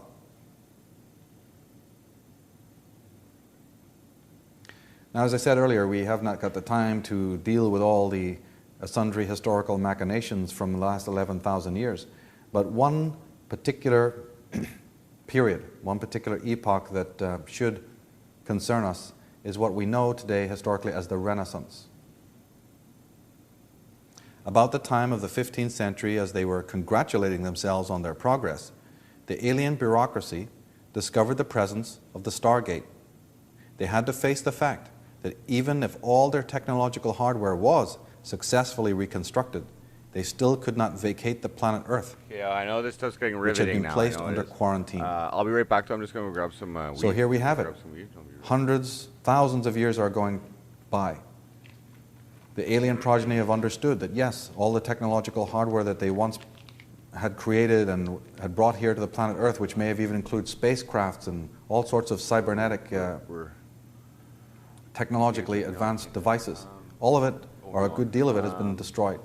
So here they are, spending 11,000 years moving mankind gradually, manipulating every phase of history, putting whole nations under the sword, stretching their empire out to encompass the whole of the globe, mining and enslaving the whole human race in order to slowly, incrementally push the technology further to the point where they can restore some of this. And that accounts for why in the world, for 11,000 years, we've been so sexually and genetically and genderally and emotionally and psychologically arrested, while we're so super technologically advanced. But they've realized, after they discover the Stargate, that now, even if they manage to succeed in phase 1, the Stargate exists. They're in quarantine. Perhaps they'll never be able to leave after all. And they probably found this out the hard way. A very huge and puzzling meteorite fell thunderously in Soviet Siberia on July 30th, 1908. Peasants heard the awesome explosion as far as 620 miles away. A large area of forest was flattened as if an immense object had fallen. No remnants of the alleged meteorite could be found anywhere underground. Radioactivity had initially been released in enormous amounts. The general destruction showed that the energy released had been far greater than the mere impact of a falling stone, no matter how huge. Most significantly, the aerial path of the falling object had not been uniform, but had amazingly changed during descent. Various Soviet scientists then put forward an amazing theory, that it had been a spaceship driven by intelligent beings and loaded with a great power from a nuclear power plant, which had exploded through some accident. Well, if you go along with the theories we're advancing here, we can edit this statement slightly. From the Renaissance, and probably before, through this process of pushing mankind forward, the alien progeny of Atlantis, their descendants, of course, probably were able to build some rudimentary spacecrafts. And it was through taking these up into the ionosphere that they discovered the presence of the Stargate. And perhaps crashing right into it, these spaceships would then fall back to Earth in the way just described here. So it's not that we should understand this as spaceships coming into our solar system and then entering into our Earth atmosphere and then mysteriously veering and careering out of control and crashing into the Russian forests. It can hardly be said that those who've got the ability to cross hyperspace would then enter into our planetary space and lose control of their spacecrafts. Something doesn't sit quite right with that story. More likely, Earth ships are making journeys into the ionosphere in order to penetrate the barrier and can't do so, and then perhaps they lose control and fall back to Earth. But undaunted by this discovery, the alien progeny decide to press ahead. They put their greatest intellectuals onto the problem to see if a solution could be found, believing that what technology could erect, technology could take down. The major dynasties of the planet underwrote occultists, scholars, scientists, and philosophers to work on the Stargate problem. Elaborate efforts were also made to cover up the existence of the real opus. The perfect covers came to be that of both science and occultism. It was so effective that even today, most students and practitioners of both science and magic are unaware of the practical importance of their work and to whom it is really of benefit. Those of the inner sanctums also adopt clever cover acts and stories in order to be able to work undetected. Fronts are utilized by all major criminal syndicates, and it is no different with the children of the Nephilim, who have a great deal to hide from public view. And at this point, we should remark that, of course, when we talk about the Atlantean progeny, we're not talking about the originals. These beings from other worlds with a pure alien DNA, and perhaps even some of their progeny, those with human and alien DNA, live for extended periods of time. There's reports that the original alien warlocks could live for up to 700 years, but they are not eternal and do in fact die. So the Atlantean progeny, the bloodline that we're talking about, are descendants of the original warlocks of Atlantis. We can surmise that none of the original warlocks exist, although some accounts say that they do. So who are the new Atlanteans? And how would we identify them? Well, we've got strange personalities all over history. Open any history book and faces stare out of you. Machiavelli, Nostradamus, all these bizarre creatures and characters and the dramatis personae of history. Interestingly, here we have a picture of Rasputin, the Russian warlock. Well, the word Grigory means in Greek the fallen one or the fallen angel. And of course, Rasputin was the devil responsible for the destruction of the Romanov dynasty in Russia. But we can speculate that the great kings have the alien blood, and perhaps even some of the popes. And it's not so far-fetched when you start reading some of their biographies and penchants for slaughter and abuse. We have in English mythology William the Conqueror, of course, the Norman king who brought such destruction and mayhem to England. In fact, so bad it was that the people of England referred to his reign as Doomsday. This is the term that the Saxon English used for the seizure of their land and the subsequent taxation, which was hitherto relatively unknown. William the Conqueror brought the pyramidical organizational structure to feudal England. But just before he died, and I mean a matter of days before William died, he had this to say: "I have persecuted its native inhabitants beyond all reason. Whether gentle or simple, I have cruelly oppressed them. Many I unjustly disinherited. Innumerable multitudes, especially in the country of York, perished through me by famine or the sword. Having therefore made my way to the throne of that kingdom by so many crimes, I dare not leave it to anyone but God alone, lest after my death worse should happen by my means." And of course, no Irish person on the planet can forget the scorched earth policy of Oliver Cromwell, who literally murdered thousands of Irish people in an all-out blitzkrieg.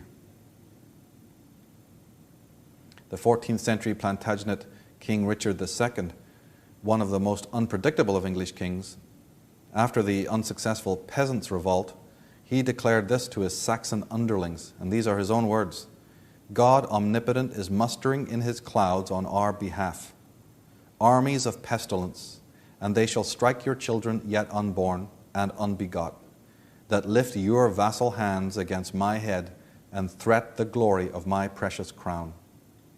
You wretches, detestable on land or sea, you will seek equality with lords and are unworthy to live. Give this message to your colleagues. Rustics you were, and rustics you are still. You will remain in bondage, not as before, but incomparably harsher. For as long as we live, we will strive to suppress you, and your misery will be an example for posterity. However, we will spare your lives if you remain faithful. Choose now which course you want to follow." This is the refrain of the kings of all of the world. This is the kings, the potentates, the nobles, and the lords. You only have to listen to what they have to say. Now, the most powerful dynasty that enjoyed direct descent from the Atlantean bloodkin was the Tudor dynasty of England. The word Tudor comes from the word tutor, meaning the teachers, that is, the educated ones, those with knowledge. The leader of the Tudor dynasty during this period was called the Virgin Queen, Elizabeth Tudor, Elizabeth I, literally, she who must be obeyed. Here we have that term virgin again also, which one should note. The Virgin Queen. And the symbol of the Tudors was the famous rose, the Tudor rose. And this is why, for instance, there is a rose garden near every government office or government central headquarters. And we have the War of the Roses, of course, in historical terms in England. The father of Elizabeth I was the famous Henry VIII, Henry Tudor. Queen Elizabeth I was put in charge of the problem of the Stargate, and as such she employed several different people. At the head of these individuals, she placed the man on the left who is known as Sir John Dee. And Sir John Dee's helper on this problem was Edward Kelly, the Irish clairvoyant. John Dee, Dr. John Dee, is the creator of Enochian magic. Note that word Enochian because Enoch, of course, is one of the prophets of the Old Testament. But the word Enoch also means the inner eye or the initiated ones. So Enochian magic is nothing more than the magic of the high ones, the magic of the initiated ones. And through Enochian magic, John Dee believed he could talk to the angels. Now, if we go to the actual book of Enoch, after which the word Enochian comes, the prophet Enoch had this to say in the very opening passage of his book. The words of the blessing of Enoch, wherewith he blessed the elect and righteous, who will be living in the day of tribulation, when all the wicked and the godless are to be removed. And he took up his parable and said, Enoch, a righteous man, whose eyes were opened by God, saw the vision of the Holy One in the heavens, which the angel showed me. And from them I heard everything, and from them I understood as I saw, but not for this generation, but for a remote one, which is for to come. So Enoch is prophesying our times again, the days of tribulation. It turns out that this mysterious master astrologer and court official and ambassador, Sir John Dee, was also the head of MI5, the British Secret Service. It's the first secret service that ever existed. The first secret police existed in Tudor England and was created by John Dee.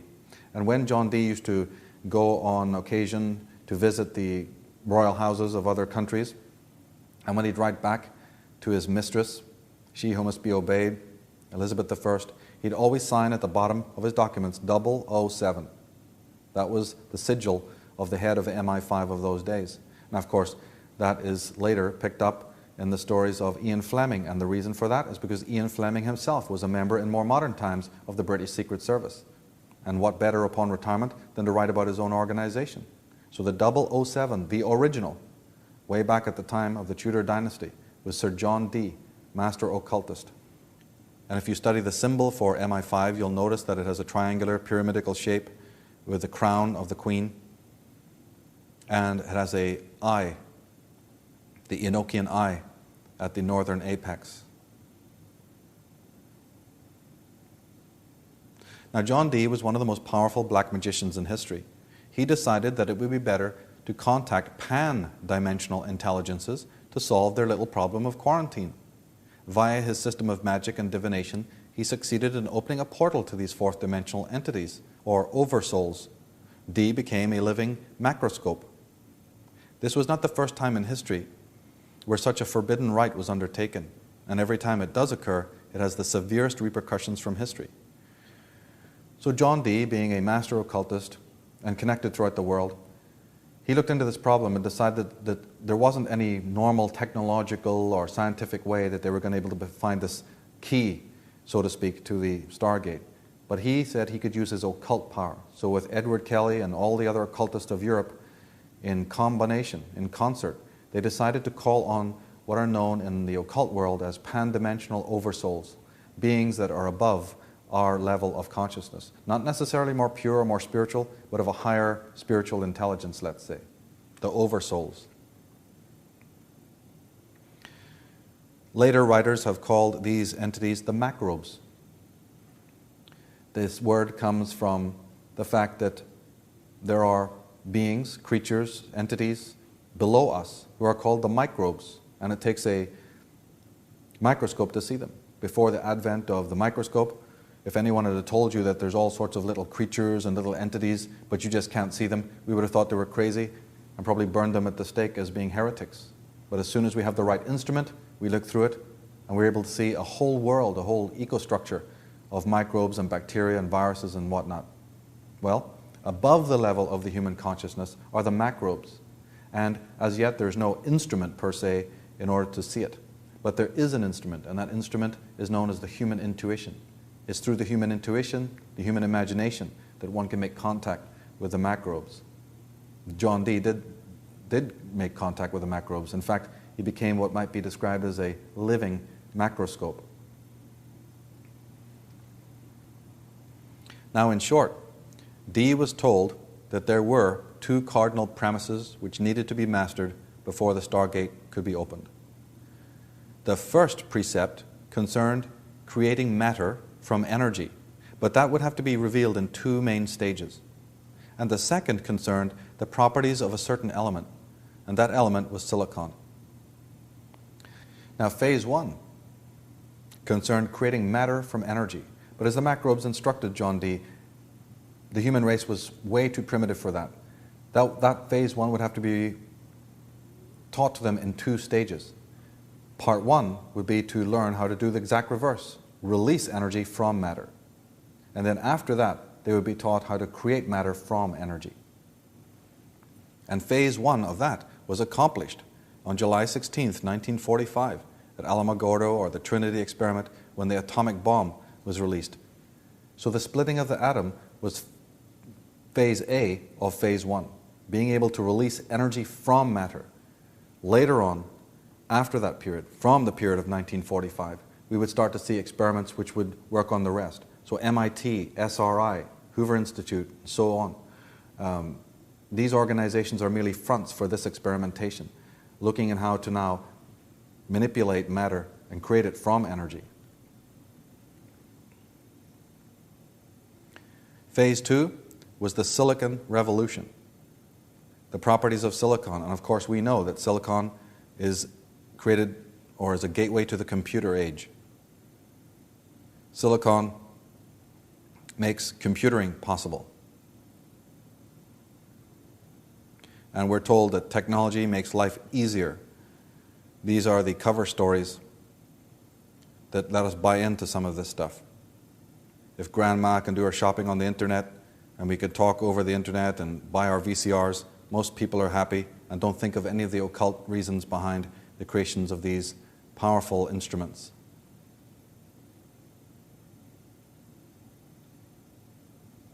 Now, one of the greatest New Atlanteans, other than John Dee and Elizabeth I and the Tudors, was Sir Francis Bacon. A Knight Templar, a major occultist, Sir Francis Bacon was appointed Solicitor General and Chief Advisor to the British Crown on June 25, 1607. He conceived the idea of reactivating various secret societies, and in 1580 he founded the secret Rosicross Literary Society and the Lodge of Free and Accepted Speculative Masons. Bacon is said to have been introduced to the 33rd degree system into Masonry from the original Templar 9 degrees. So Bacon introduced the 33rd degree system into Freemasonry. For 1 year, he had in his possession the first English translations of the Bible. In fact, he was the first major editor of what would become the King James Bible. He also added secret information into the Bible, which was not there before. Supper. And William T. Smedley, who is a biographer of Francis Bacon, said, "It will eventually be proved that the whole structure of the authorized Bible is Francis Bacon's. He was an ardent student, not only of the Bible, but also of early manuscripts." So Francis Bacon was yet another one of the great thinkers and intelligences that was put onto the problem of the Stargate. He was directly working for the Tudor dynasty. Christ can be your king. In Talisman, by Graham Hancock and Robert Rival, they write, Bacon was a passionate exponent of Britain's colonialization and development of its recently acquired North American territory of Virginia. In 1606, the so-called Virginia Company, there's that word again, Virginia Company was granted a royal charter by James I, which allowed it virtually unlimited power of government in the colony. Bacon had been instrumental in the creation of the charter.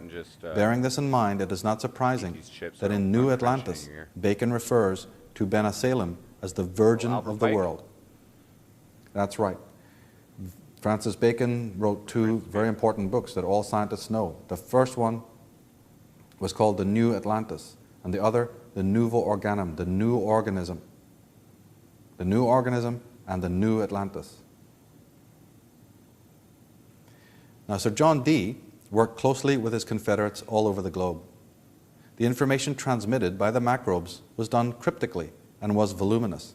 He realized that many centuries would have to elapse before even the basics could be realized. He also knew how inefficient and counterproductive it was going to be to have separate genius types working in their private garrets all over the planet. The knowledge could not be collated efficiently in this way. So he and his masters devised a scheme to have the scholars come to one place to work and amass the knowledge. These places we know as the universities. And that's right. John Dee realized that it was going to be Whoa. unproductive to have all these different scholars and occultists and eccentrics and whatnot working in all sorts of corners of the world. Better to bring them all into centralized locations. That's what the word college means. The word college means collage, where many can come together.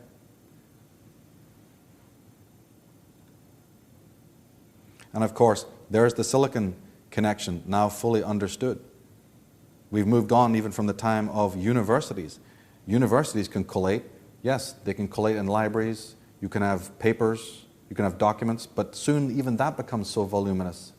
Even that becomes open and privy. Now you can introduce hierarchies, you can introduce fraternity structures into the university system so that, again, you police people and only the purest can ascend through the ranks to find out what the real agenda is. But even that, in the end, can become a problem.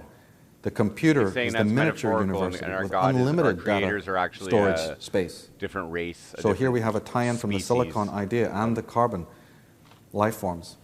Your alien life.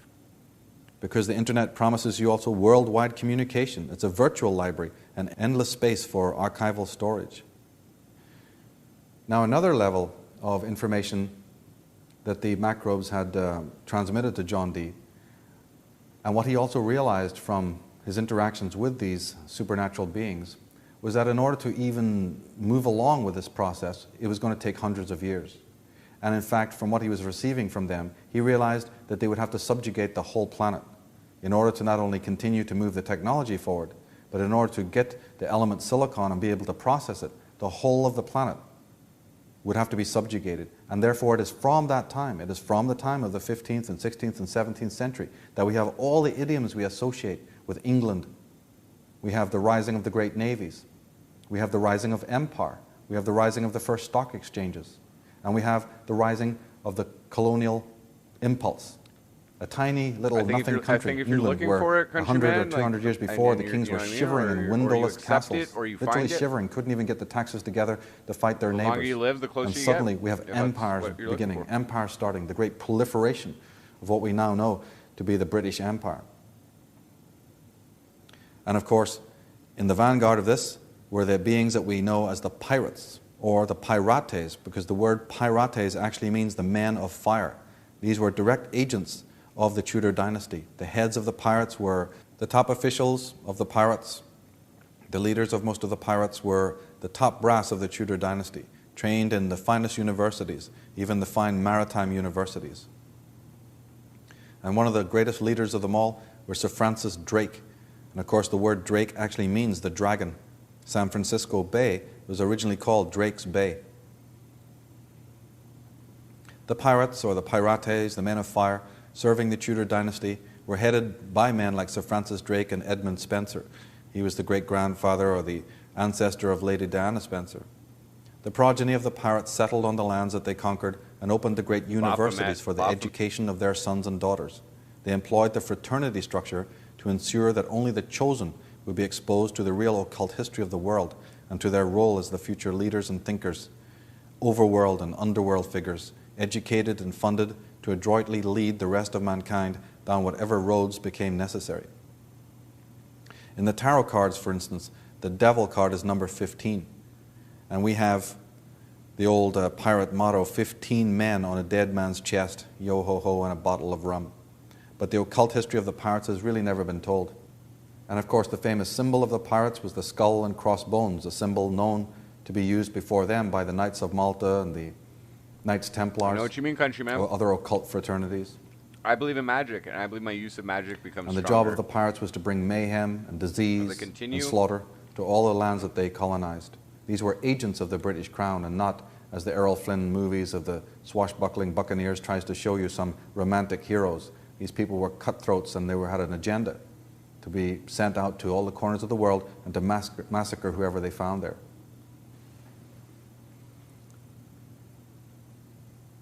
It's important to bring out at this time that the macrobes don't work for free. What's up, KB Though Love? John Dee Thank was you for your successful beliefs. in contacting them, and though the macrobes did transmit a great deal of information that he desired concerning the quarantine and Stargate problem, they don't work for nothing.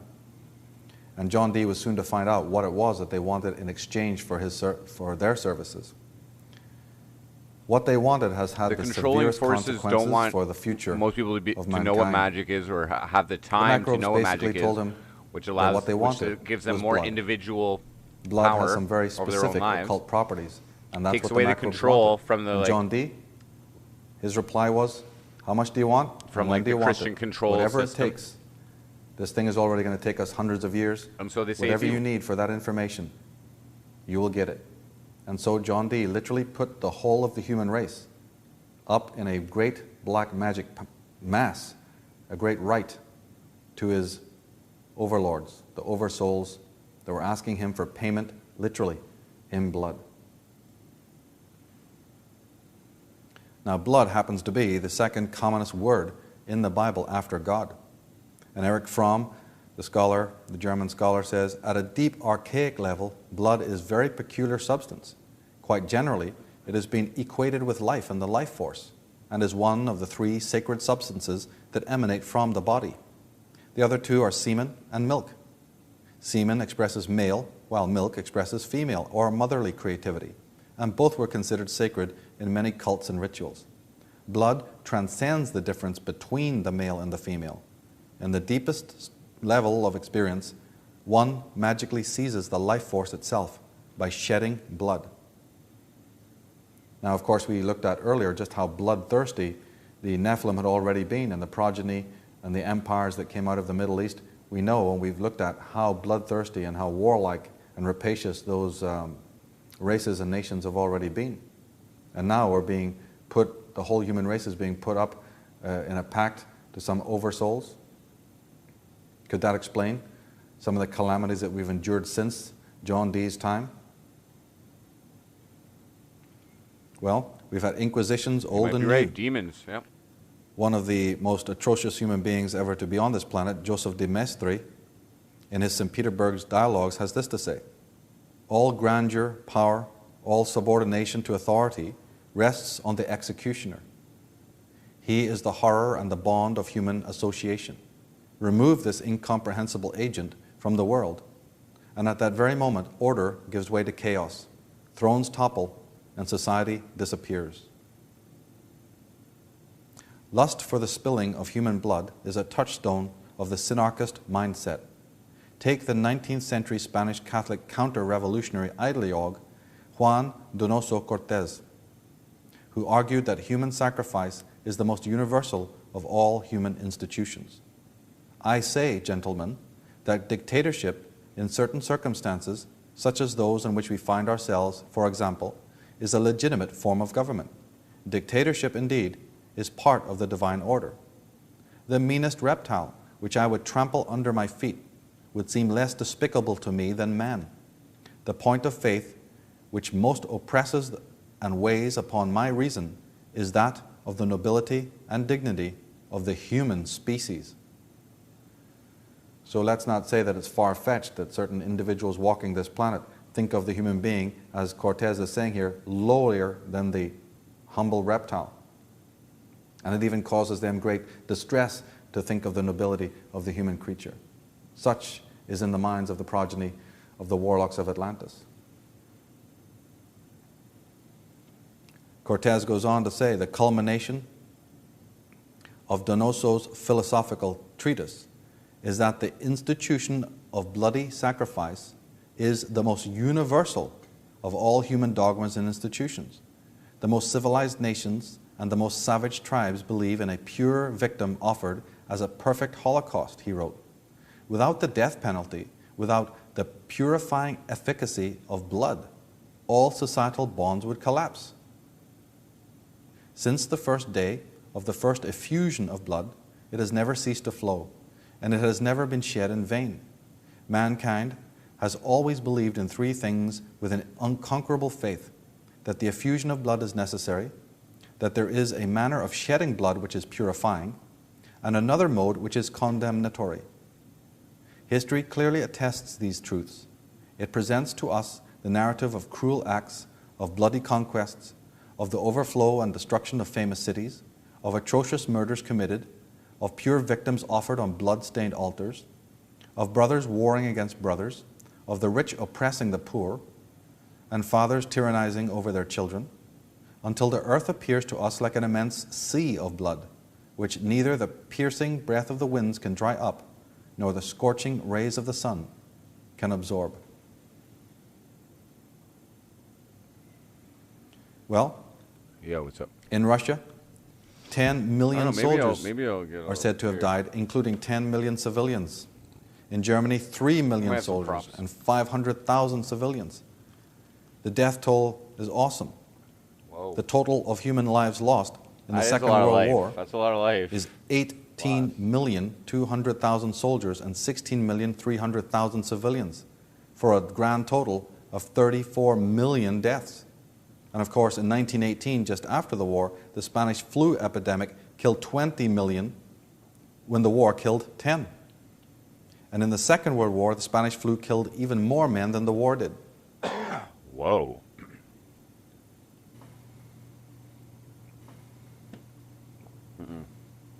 No snorting. Now, students of black magic, That guy's students of occultism, as well as the practitioners, smoke also some weed here, know too. that not only the killing of the victim is important, but also the time of the slaying and also the place. These are also important factors in any kind of ritual associated with black magic or occultism.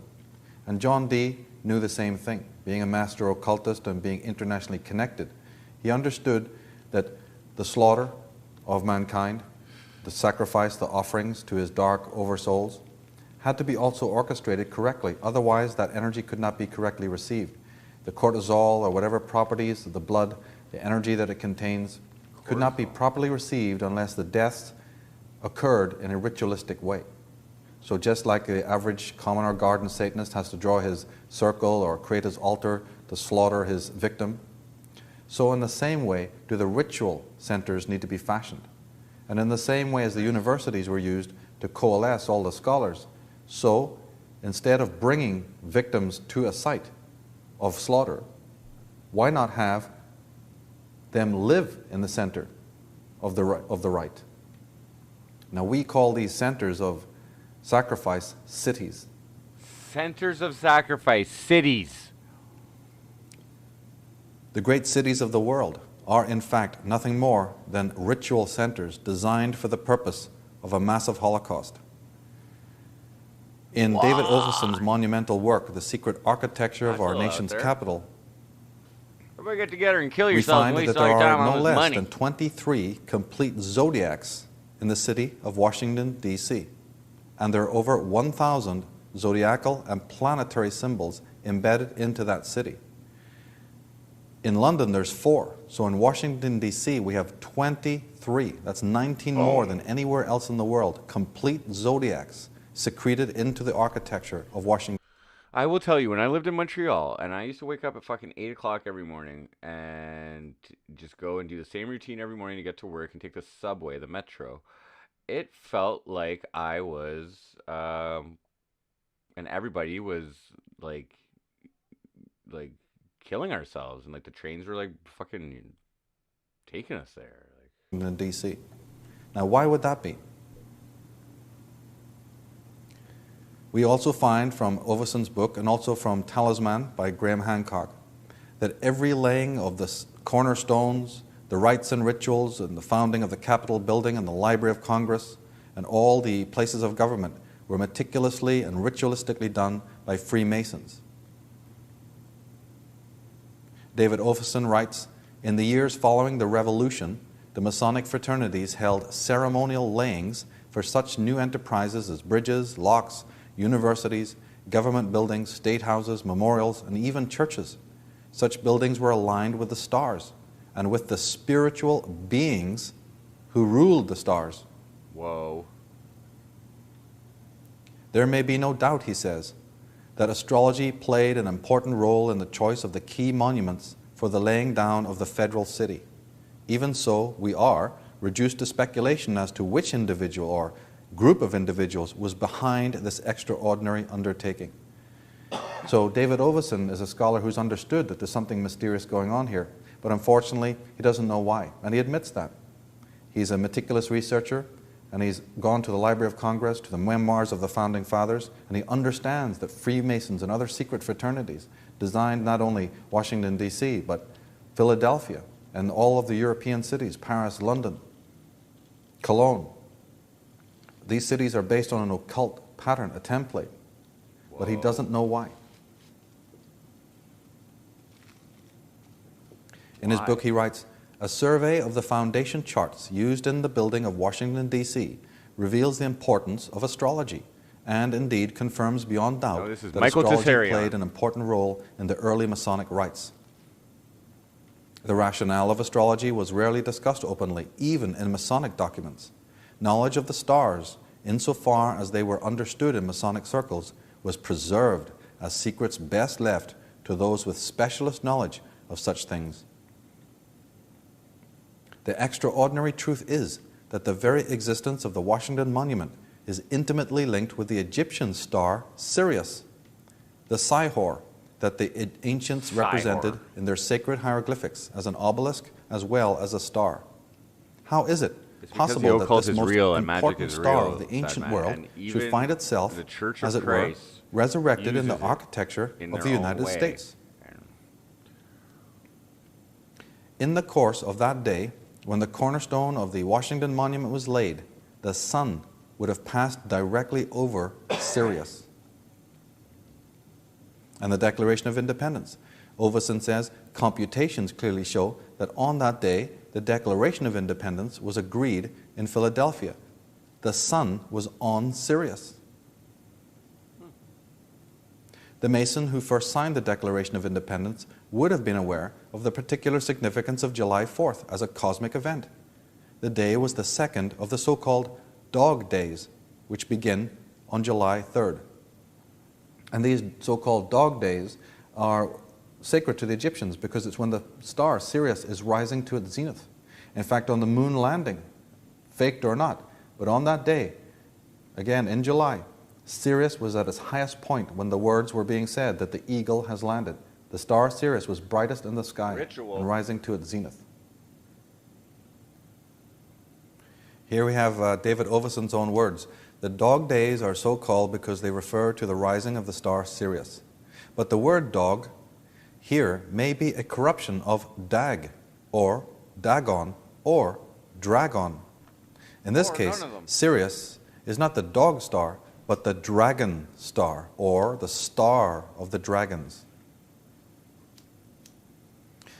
For within a year of Washington's death, it was recognized that the great man should most fittingly be memorialized by means of a massive pyramid." That's right, a massive Egyptian pyramid was the original commemoration of George Washington. The pyramid was already widely used as a symbol in Masonic fraternities in Europe, and we should therefore not be surprised that it should have been proposed in the context of a national symbol guided by so many Freemasons. Whoever was directing the planning of Washington, D.C., not only had a considerable knowledge of astrology, but had a vested interest in emphasizing the role of Virgo, the Virgin.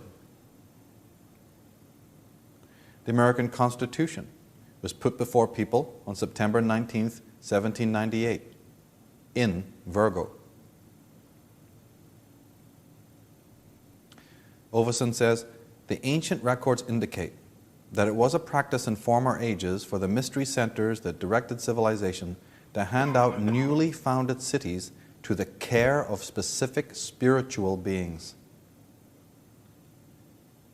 The practice of assigning places to the rule of specific zodiacal signs, and thus in medieval times to spiritual beings, is very ancient and has been extended into modern times. You proposed earlier that Since might the not be discovery of slaves America, that built we are those able to things. trace Might have been giants. most of the sources for the zodiacal rulerships ascribed to the cities of the United States." So what is this man telling us?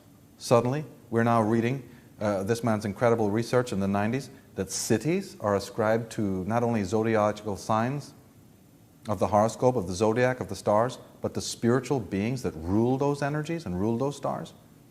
Why have we not been told this before? What does it mean? Why is this being found in the memoirs and the documents of the founding fathers of America, senior Freemasons, who not only paid attention to the computations of the heavens when they put in the stone of the Washington Monument in the Capitol building, but who saw to it that the very timing. Well, wait, man. You said that the end days are coming and your only path to eternal life is through Christ. And now you're saying, and I said, I don't care about eternal life. And then you said, I will when I'm suffering in hell for eternity. I'll pray for you. But if I'm suffering, dude, I'm still living. It's still eternal life.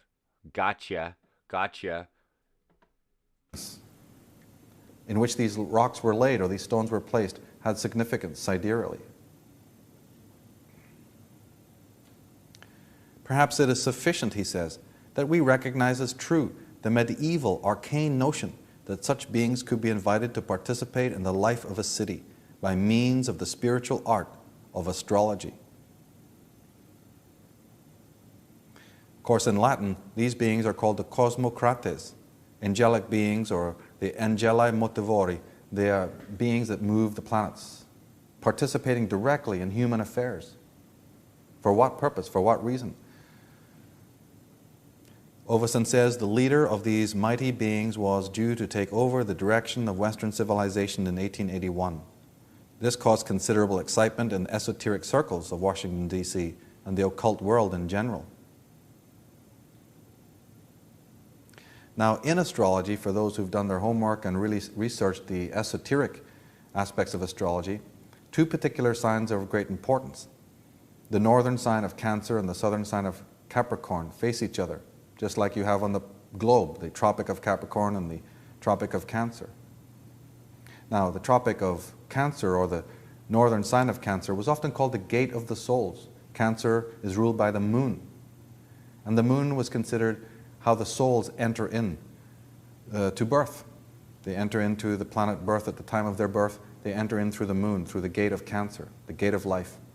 And then when we die and we pass out, mortality, we pass out through the sign of Capricorn, which is ruled by the planet Saturn, which was once attributed to death. So we have the gate of the north and the gate of the south. When we look at different cities, we find that not only do we have this zodiological motif in the architecture, but we often have I think the he's piazza, really or going into that in center depth right point, now, Alexander. which often has a gate at the north and a gate at the south, just like in Vatican City, or in Washington, D.C., or in London, or in Rome, or in Paris. Come on, Scuff Frank. It is also a fact that the Earth is networked with ley lines. These ley lines can often be referred to as dragon paths.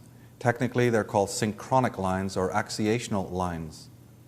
And as we saw earlier on, Alfred Watkins discovered them or rediscovered them at the turn of the century and called them the ley lines. And these are patterns of energy, a great dodecahedron that surrounds the Earth. And it is found by those who study geomancy and feng shui of the Earth that great buildings, cathedrals, churches, and state buildings are often placed at the vertices and key parts, key intersections, key vertices of these ley lines. As Oveson was saying, not only does Washington, D.C. have innumerable zodiacs secreted into it, but many of the different ceremonies and festivals involve the star Sirius. Well, if you go to the Egyptian, you find that when they tried to write the symbol for Sirius, they used a star, a 5-pointed star, a oval, and an obelisk. That's right, they used a pentagram shape, an obelisk, and an oval. Well, isn't that exactly what you see in concrete and marble and granite in the city of Washington? Whoa. The U.S. Pentagon, the U.S. Monument, and the Oval Office? Why would the whole layout of Washington, D.C. be literally a hieroglyphic in stone of the star Sirius? Excuse me. And it's been noted before that the layout of the central buildings from Shooters Hill onwards, from the Lincoln Memorial and the Capitol Building, are all aligned with the horizon to key celestial events and compass points.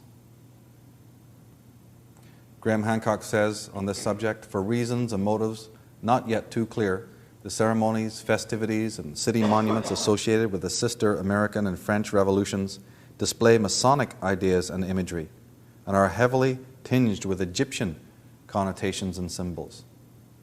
Egyptian. What's Well, up, isn't that who the Freemasons were? The word Freemason comes from this as is like early my- as Egypt, this the is creators probably of the pyramids and the I'm Sphinx. gonna be honest, probably my fifth the or ones sixth, who were the workers sixth in time, stone. The Freemasons. watching this in my life. Masons are those who work But in it's stone. like I haven't watched it in a long time. I've shown it to a bunch of people and I've seen it like 3 times by myself. Graham Hancock goes on to 30 say, hours on what a the regular. American Revolution one or after War of another. Independence was much influenced by Freemasons and Masonic have the ideologies and internet for a while in principles my life. is a well-accepted thesis. Freemasonry was the driving force behind the ideals and tenets of the American Revolution. What is Freemasons, less guys, well secret known societies. is the fact that there Just was a very keeping close the connection between the sacred French and knowledge American Masonic secret. lodges at this time. In those days, Freemasonry in America was regulated by a united And the Grand result Lodge in is England, which lower quality appointed of life- provincial of Grand life, Masters in my in opinion. various regions of the North American continent. Jean-André Fauchier, a Masonic historian, says, "It is certain that the Freemasons of the Nine Sisters Lodge and other lodges who contributed to the collapse of the monarchy and to the success of the revolution were in great numbers." My dad was a We also Freemason, have actually, the- but I don't think he made it too high. Image of the obelisk, Egyptian obelisks in American cities. And these can be situated in the same way that an I just acupuncturist don't think he's paid his dues uses lately. needles to enhance or to suppress the energies of the physical body. The idea of the Egyptians and the ancient geomancers was to position these statues and these Geomancer. obelisks and these towers at key points of the earth in order to either inflate energy and conduct energy, earth energy, or to suppress energy. Just in the same way the Chinese doctor will use. Thank you, Unknown Horror. Okay, I won't take the credit of just trying to be interesting or engaging. This is actually partially to kind of like let people know where I'm coming from. Like I don't talk a lot of conspiracy shit and whatever because I'm past. I can never figure out the why, but this particular if you want to call it a documentary, I watched it more than once. I'm familiar with all this stuff. Do I believe it? Meh. Do I believe magic? Yeah, but that's the underlying issue. That's the underlying like of where the world is right now. Occult, magic, rituals, things like this that are generally regarded as fucking bullshit. I'm not so sure. Energistic control of your environment, energistic control of yourself, influencing how other people treat you and the energies that come into yours to create like a better independent quality of life, which then once your quality of life is better, you can contribute to others if that's what you want to do, or you could fucking go evil if you fucking want to, because that's the dichotomy or the two levels of the human fucking species, because we're genetically manipulated by aliens. A needle, or we'll use acupressure to do the same thing for your own body. That is why when you go to certain places where these objects exist, you will feel very good energy at certain places, and you'll feel very peaceful and calm and. Okay, sorry. So we can talk about Mace. Racism, yeah, bothering people is kind of evil, but yes, it's very interesting, Alexandra. So the internet could, yeah, it's well, it might be a conduit for magic,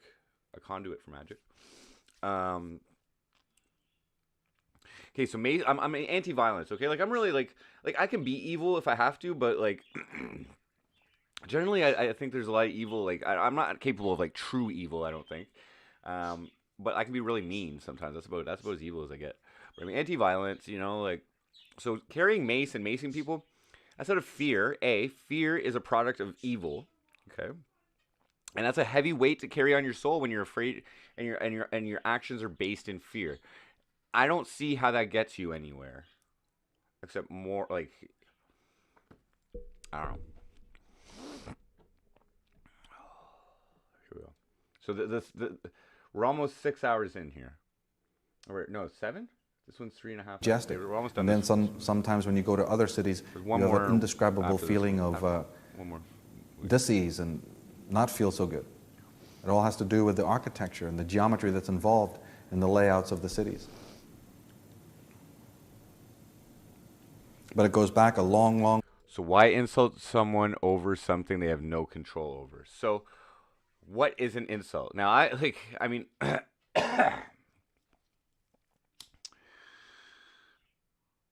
I like there's a lot of reasons why to insult somebody, why people insult people. A lot of reasons.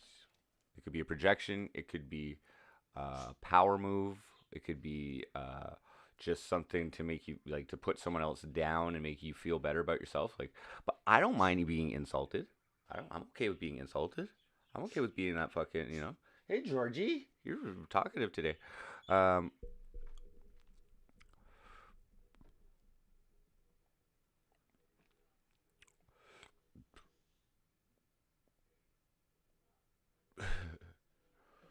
Way. Thousands and thousands of years before, primitive societies would create the phallic towers in order to transmute the energies of the earth. Well, see, so being woke is one thing, okay, but how do you use the woke? How do you use the woke? How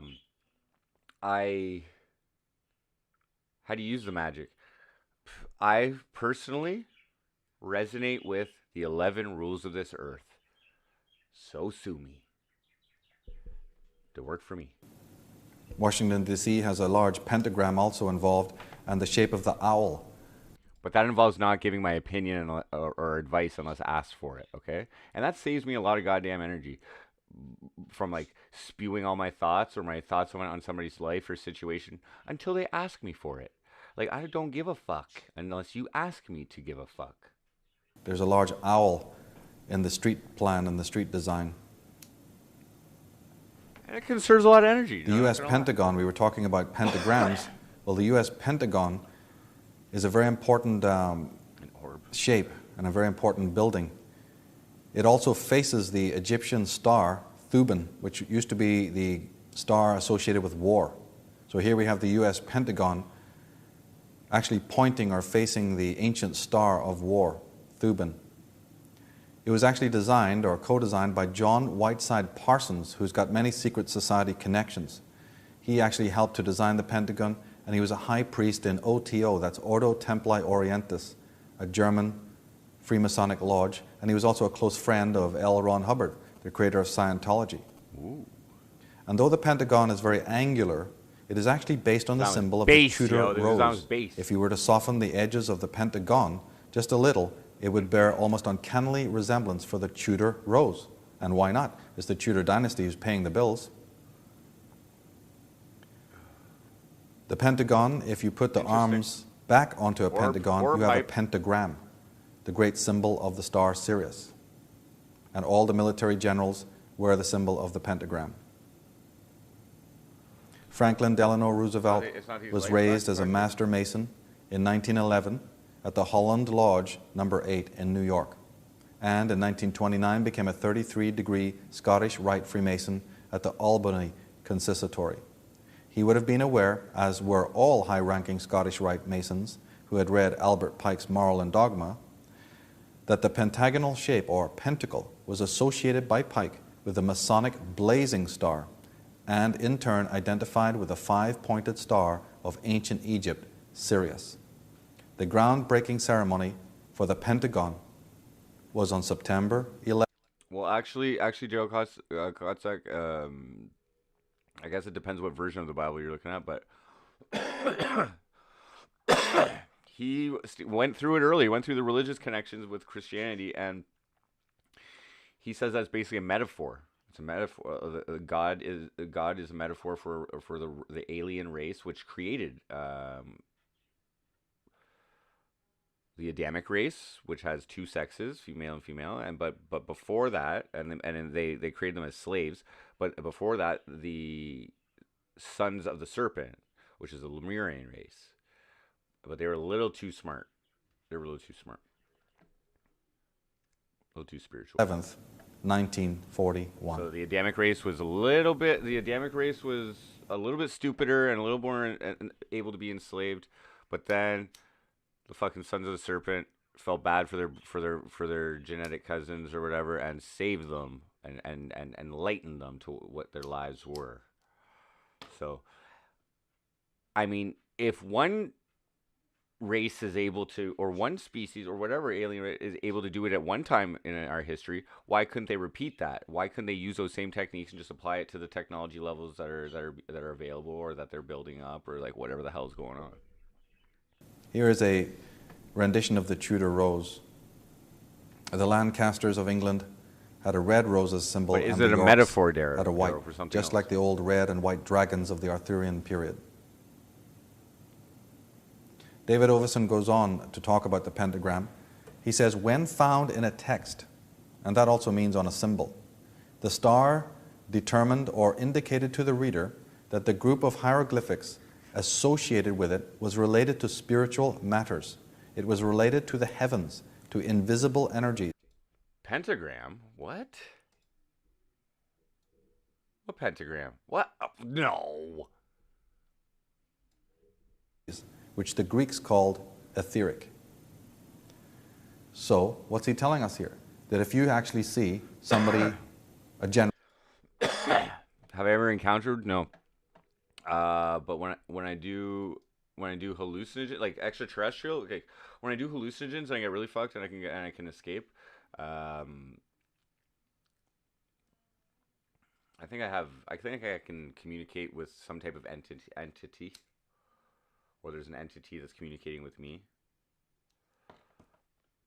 But I gotta do enough acid or shrooms to get there, and I have to be able to release. So, I find transcendental music can help, but I never thought. But I don't know. I've like personally, I've always felt different, and like.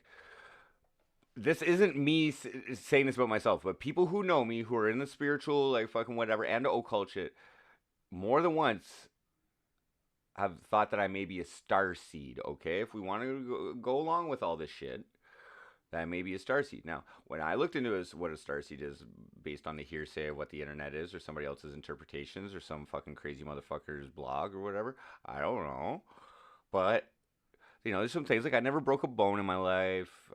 You know, some like whatever. I don't know what to believe. But I feel good. And I feel like it took a lot of life to like get to me to where I am. And like there was a period when I was suicidal, and it was and instead of ending things, I decided to fucking give this life one more try. But I've seen this way before that. And magic. I believe in magic. And I pretty damn close fucking try to follow the 11 rules of this earth. And there's no mention of Satan in there.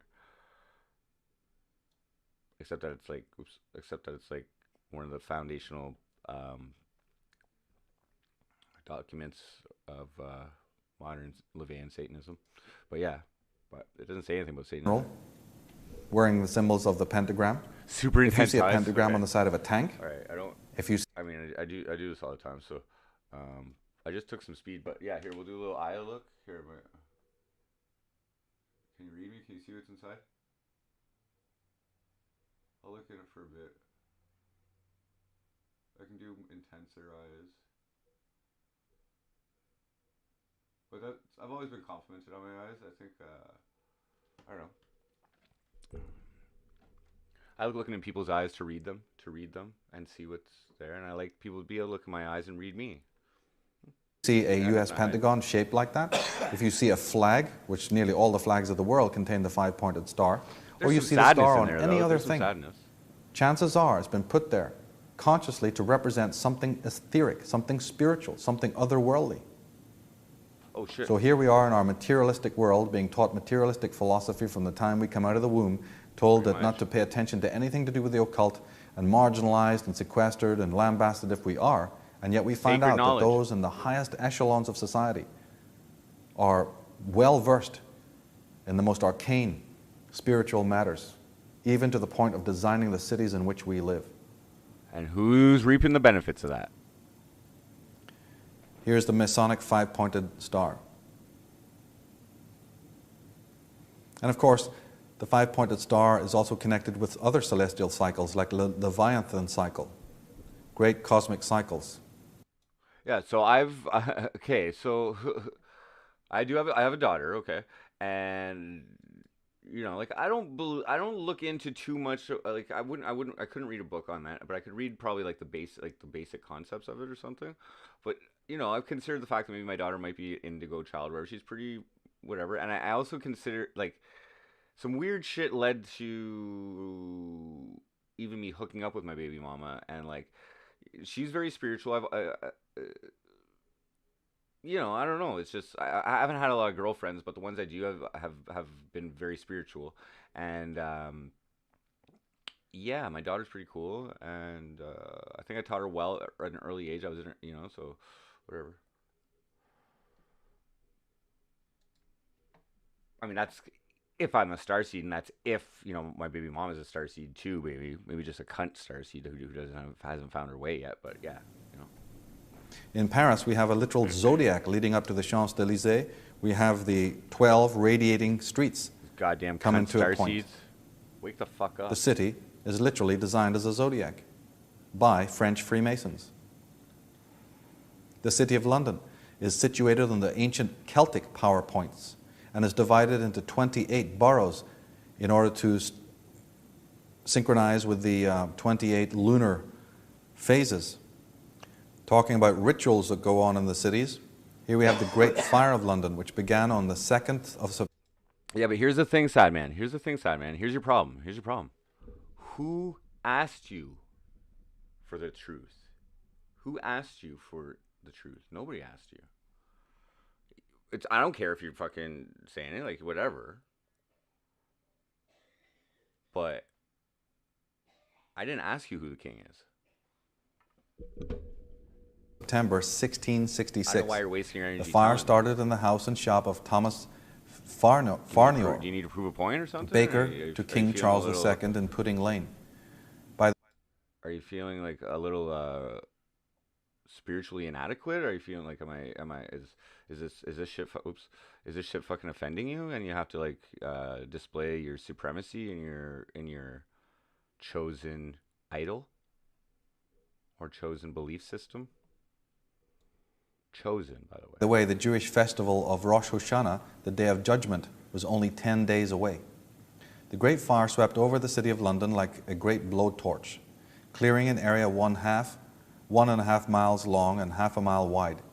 It destroyed almost everything from Tower Hill in the east to Temple in the west, where it finally burned itself out in front of Temple Church, a distinctive round structure built of stone in the Gothic style. But it is probable that the king was not entirely displeased at this opportunity. I'm glad you stand up for you're standing up for some of the evil, though. Like the Crusades were a fucking great way to show people the truth. The Crusades, the Inquisition. There's all kinds of people who use your good word for love. Throughout history.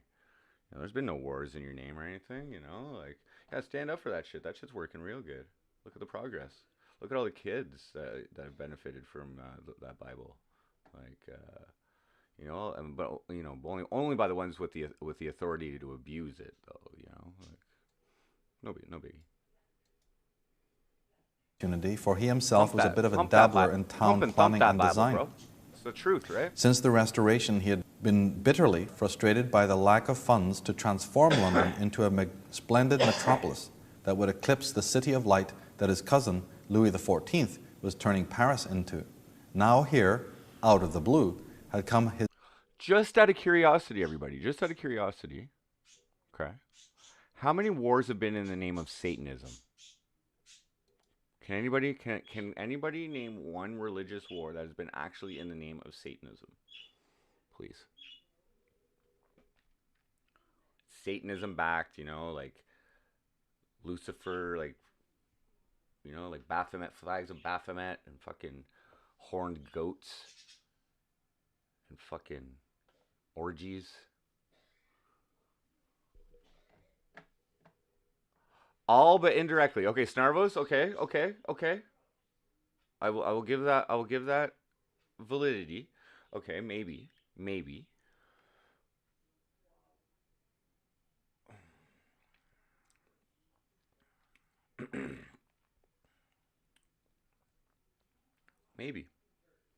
maybe maybe at the top of the chain of evil is actual Satanism, and Satanism has,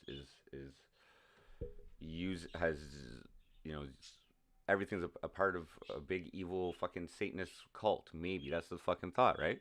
Or maybe that's the disinformation set out to maybe find the I don't know. I'm just saying the 11 rules of this earth, but I'm more closely like spiritually, I'm more closely associated with Thelema. Okay, so I believe that, I don't know if, I think he gets an Aleister Crowley in here, but Thelema, which predates Satanism, I believe.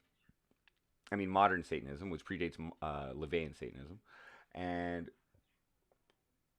but is basically, you know, his interpretation of magic and his you know, documenting of what his belief system is. But magic's always been around, no matter who's been talking about it, I believe, and I believe it relates back to our ability to control our connection with, like, some of the shit that the Hindu, the Sanskrit stuff was talking about, which is Brahman, which is the infinite, and there is infinite. There is no beginning, there is no end. There's only the now. And we're not quite sure if the now is actually going to end, or what exactly the fuck is going on.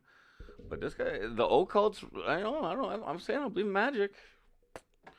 Just, faith, a little bit of faith, and in you know, connection, and driven by good intent. I think it can go a fucking long way. Put in a little bit of work to help you along the way, keep improving. If you want to help people, you help people. If you want to fucking, you know, use it for evil, and hate is a strong emotion as well. So magic can be used in the name of hate, but I think love, I hate to use this word, trumps hate. This amazing opportunity that might allow him to and do I do love just Trump. that. I don't love Trump, but In Graham Hancock's book, Talisman, really he care. speaks about the fire of London, saying, a few days after the Great Fire finally abated, Christopher Wren and John Evelyn, each man apparently acting independently, rushed to present Charles II with plans for the full reconstruction of London. To be precise, Wren presented his plan on the 11th of September, 1666. Wow, there's that strange... Magic is everywhere. The people at the top all know what it is. It's sacred knowledge. They just don't share it with everybody. But they have, you know what I mean? You know, for instance, like...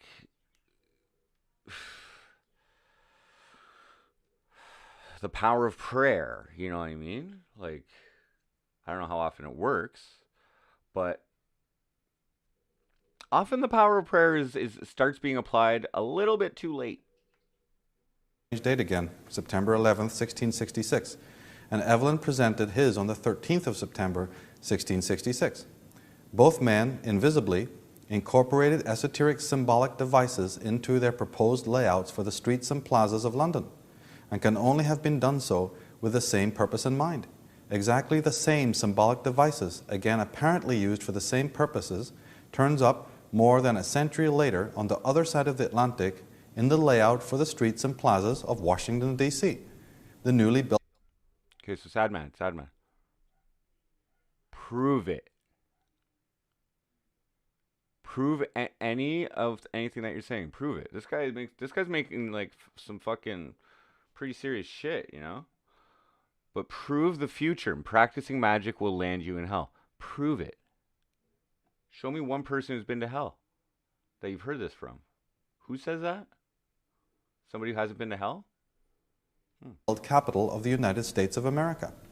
It is Imagine known that Elias Ashmole was frequently asked by King Charles II to cast horoscopes Or is that just your assumption? I mean, like, did you just, like, that's your gut feeling? Like, oh shit, this motherfucker's going to hell if he's doing magic.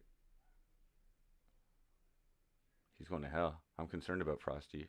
Based on my fucking hours of interpretation of this Bible, which has been edited to, you know, by some king who has nothing to do with fuck all. Maybe he's a god king, maybe not. Who knows?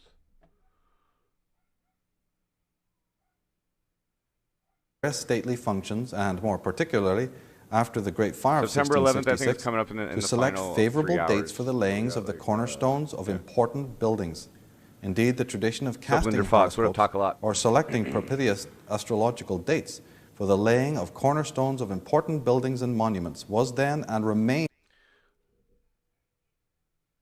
I don't think God made magic. I think magic is the inert, the connection between everything, okay, that can be influenced and changed by energies. It's the energistic connection between everything. And there are ways to manipulate that, okay, and there's ways, and there's, you know,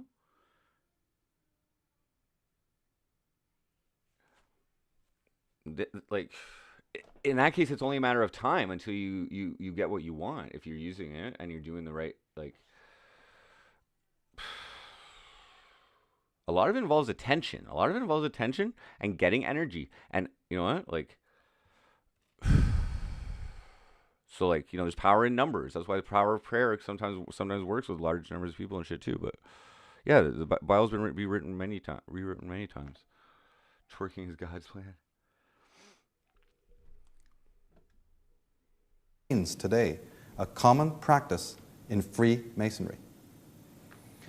Now, we heard in the previous slide that King Charles may have in fact wanted the city to burn down and may have even started the city. After all, it was his baker We with didn't the start the fire. started in his baker's shop. And according to Lady Queensborough in her monumental book, Occult Theocracy, Lady Queensborough, who studied the writings of spies that are operating in London, found evidence to say that the fire was in fact started consciously and wasn't just an accident.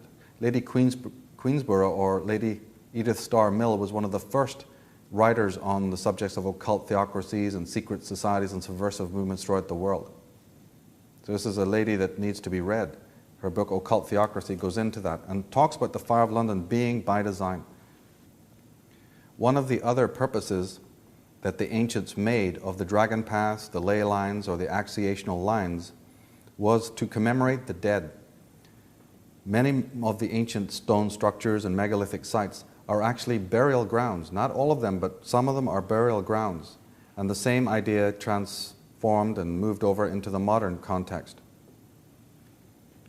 Whenever a great shaman or a great leader or a great master or a great founder of a city or the head of a nation would fall, it was the habit to position their grave or their tomb near one of the major axiational lines or vertices. Okay, and like I'll be honest, there is one major problem that me and the Now has with this. Okay, is it all happened in the past? Okay, like we're like this video is living in the past. I mean, like it might help understand things now, but like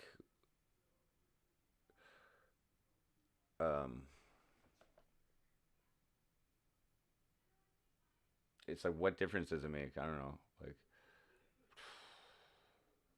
as far as evil and shit like that, you know what I mean? Like we can talk about all day. It's greed and shit like that.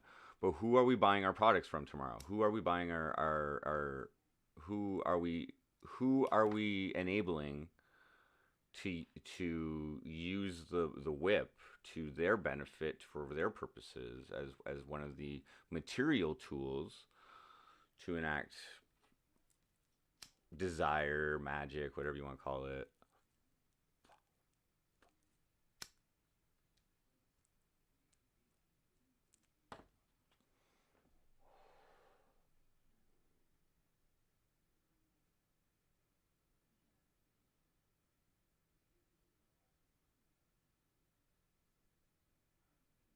I can't really think of anything to say to you, Sad Man. I think you convinced me. Sorry, bro. I apologize for giving you a hard time about your beliefs, but you're pretty firm in them. Like, you've really convinced me as the truth. Like, you've shown me so much proof, that undeniable evidence of what you're saying. Not just your opinion, not just the repetition of the same point over and over and over again to, like, just try and hammer that fucking point in and make me a believer, or you know what I mean, just to convert me, you know, like, bro, if Christianity ever fails you, I think you have a career in fucking Jehovah's Witnesses. Like, I think if you could get off the fucking chat group and like just start banging on some doors, and you know, I think you'd be a great solicitor for and an asset to any religious cult, any movement of mass control and brainwashing. I think you're an excellent soldier out there, sad man. You know what I mean? You can say there's one God. I don't know. There's like a billion people in India who like probably believe in like Vishnu, or I mean, yeah, like Vishnu and like Hinduism and like you know what I'm saying? They got a whole bunch of gods. They're not so closed-minded. They're not so like you know, stubborn about it either. I don't think. I think they like kind of focus more on their own business. Monuments of great geometric and geomantic power were constructed to encapsulate the wisdom of a departed serpent. And this process was carried on by both contingents, both the Atlanteans, when one of their champions or heroes or special individuals would fall, they also would intern them at a particular location of the Earth grid. And that is why it is when we go to certain places of the world again, we feel a tremendous feeling of spiritual uplift and creative inspiration. And then we go to certain other places and we don't feel the same way. It could also account for the reason why certain places are tranquil and beautiful. And I've learned to trust my experiences and live a life of purpose surrounded with the intent of love. And love is an energy that I highly respect and that I believe is beneficial for everyone. Evil isn't usually the resort of love. And I love the fact that you're so, you know, entitled to your opinion. I mean, you're speaking in generalizations, like by philosophy. You're assuming that no one takes me captive. I don't care mostly what other people say unless it resonates with me. So just because he says one thing that might be true doesn't mean everything else he says is true. It doesn't, like, none of what is he's saying really affects my life, to tell you the truth, except for this Freemason shit. You know what I mean? Like, they're clearly using magic. Have a very powerful vortex, and other places are war-torn and rent with all manner of upheaval. Whoever's running the system are geniuses, guys. The ancient burial grounds of the serpent Master masters. trolls. Master trolls. They probably are trolls. Like, Here in literal Ohio, trolls. we have the Ohio serpent, Reptilian trolls. clearly defining the fact that these are commemorated to the serpent God people. King reptilian trolls. Here in Avebury, and of course in Ireland, we have the graves of the famous gods of the Gaels. But as I That's real said, fresh. the dark Atlanteans. side also have their He's positioning. yeah.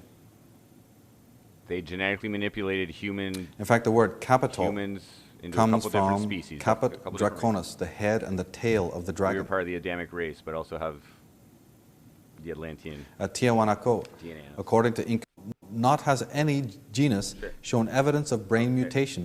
So now we're on to the third and final 3-hour segment of Atlantis. Atlantis, alien visitation and genetic manipulation. An extremely dry review of what could be derived from the myths, the legends, the discovering of the truth of why we have evil and how can we change it? How can we learn about it? Why is it here? Is it ingrained in our genetically manipulated fucking DNA? Are we constantly in a war with our masters? Have they finally got a hold of us and back under their reins as their fucking slaves because they've hit, you know, fucking... Or are we still being visited by different alien races? Does none of that shit matter? Because the truth is we're actually in control of our own fucking energies, our own lives, as long as we like accept who we are and find the strength to use it for something that is beneficial for ourselves, which puts us at our prime ability to also positively influence the universe. Does Christianity and the Bible show you the best way to do that? Is that the best answer? Or is the best way to kill each other and oppress each other and enslave each other and pollute the world and live beyond our needs, live beyond, like, well beyond, thrive as a status fucking symbol, to live beyond what, like survival, like what like live, like just live, like that's the goal. Live and enjoy that life. It would be the best possible way to do things, I think. But then there's that goddamn evil that always gets in the goddamn way and like poses a fucking problem for us in some way, right? Like, like genocides and treating, a lot of hatred between these different, I don't know, like the different colors of the Adamic race, I guess. Or maybe it goes, I don't know. Or maybe it's just an eternal long battle between all these different alien races that we all are slightly genetically modified in different ways or something. But we all have the same amount of chromosomes, right? It's all 23 chromosomes or 23 pairs of chromosomes or something. No matter what color we are, I believe. Right? So that's what makes us a singular race. But there might be other races out there that are hiding from us. Maybe, like I don't mean like human races, but like genetic races. Our gods, our creating race, and the race that came before us, which is the Lemur, or the sons of the serpent, and perhaps a reptilian race. And then, did you get into the interdimensional fucking? Yeah, you got to talk about the overlords. So there's interdimensional overlords that like the occult can connect with. I didn't learn about any of this in school, guys. I don't know about you, but they taught me how to count and read and taught me a few ways to do that. Like, did I really need to dissect that frog for it? Like, I haven't dissected a frog since grade 11 biology class, and like I don't know why I did that. Or why I had to do that. I had to get a biology course too. Like, so mandatory. Why did the school make me dissect a frog? So I can understand my kidney stone better now? Mythology, it was built in a single night by men who survived the flood. An older legend says that it was built by giants that did not build the city of their own free will, but who were made to do it by beings who came from the sky. Yeah, they went into hollow theory. Whoa, Satanic Majesty.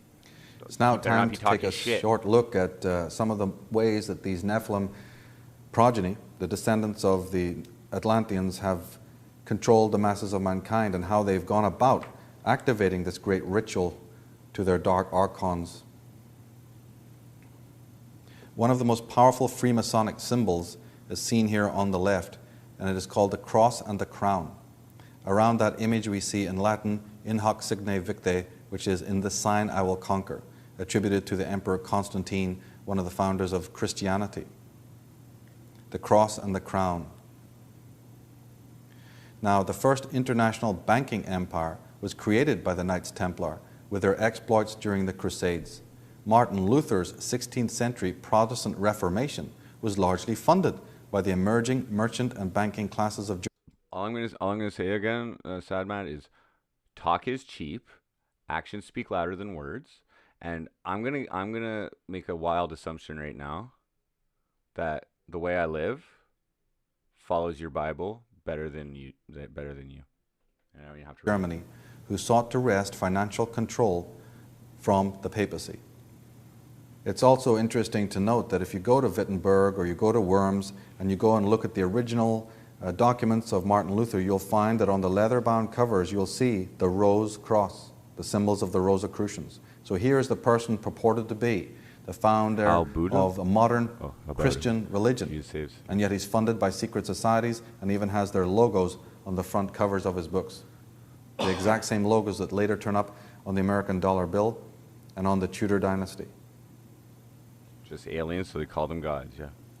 The church exerted a complete stranglehold over all forms of intellectual life and education from early on in its unholy alliance with Rome until You the can only 12th save century. yourself.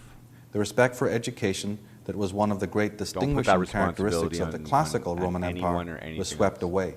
This is Tim Wallace Murphy in his book Ross Lynn, speaking about the coming of the Dark Ages. Thomas Jefferson also says, the clergy converted the simple teachings of Jesus into... Don't...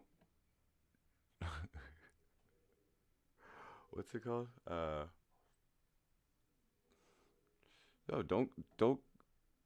don't cuck the responsibility. Is that the right term? Don't cuck the responsibility for saving yourself from your destiny.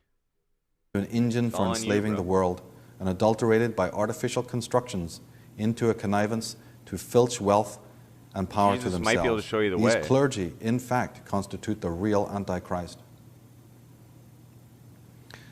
At the top of the crown of the Queen of England, we find the Malta Cross. The Queen is the head of the Knights of Malta, another secret society. And the Nazis, of course, used also the Malta Cross. But this is a very ancient device. The Nazis also used the oak leaves, the skull and bones of the pirates, and the eagle, the old Habsburg symbol, the old skull and bones symbol of the Knights Templar, the Knights of Malta Cross, and the oak leaves of the ancient Druids. Now one might ask, what on earth, again? Jesus is an idol. Jesus is a focal point. Jesus is a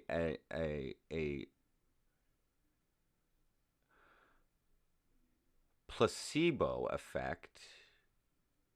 Not a placebo effect, but a tool of magic to gather a mass amount of similar energy in one certain way and direct it for the benefit, well, for the distraction often of from yourself, because like Christianity is all about the community and donate to support the church and helping community stuff and blah blah blah blah blah. But yet we know you're still committing evil, so just at least tell us every Sunday. So just confess to us, and everything will be okay. You can keep doing your bad shit, but you know, as long as you just tell us about it, we'll forgive you. Of course we will. God loves you. Again, God will save you for all those bad things you do in your life. in the military, in something that has to do with mass death, and mass casualty. What are oak leaves doing? And channel all of your energy so we can use it how we want to.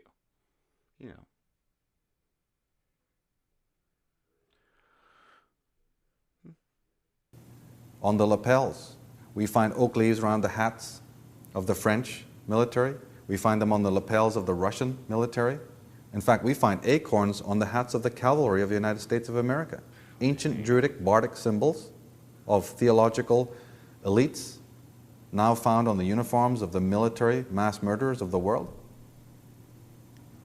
Why didn't Jesus play ice hockey? This is kind of a Canadian Jesus joke. Why didn't Jesus play ice hockey? Because he didn't get getting nailed into the boards. That's right.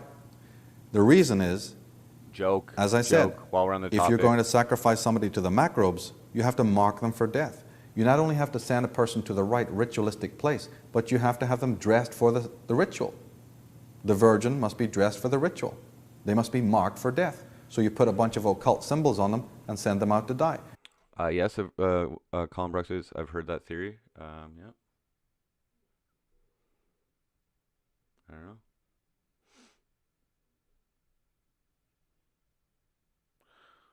It's like, what's the point? What's the point of telling a story, right? What's the point of writing down a story? What's the point of documenting things? We know the Bible isn't historical record.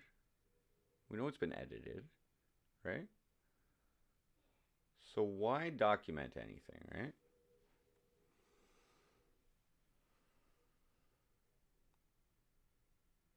You think it was a bestseller back in the fucking Roman Catholic days? Or wait, no, who wrote them? Oh yeah, it was just all the apostles. Wait, who wrote the Bible again? Who wrote the Bible? Sad man. Who wrote the Bible?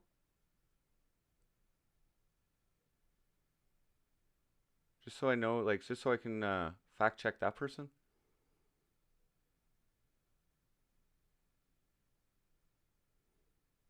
Well, who wrote it? I just want to see who wrote it, because like it could be, it could be, like maybe like if Satan wrote it, that's a fucking great, that's a IQ 2000 move right there. If Satan wrote the Bible and he said that, you know.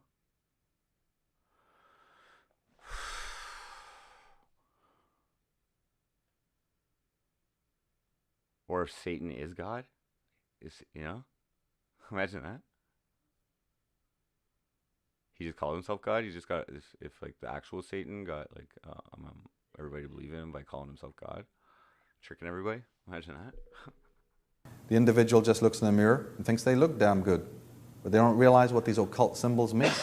The ribbons and the bells and the whistles and the badges and the emblems of state, the coins, the flags, all the heraldry. It has a meaning in occult theocracy.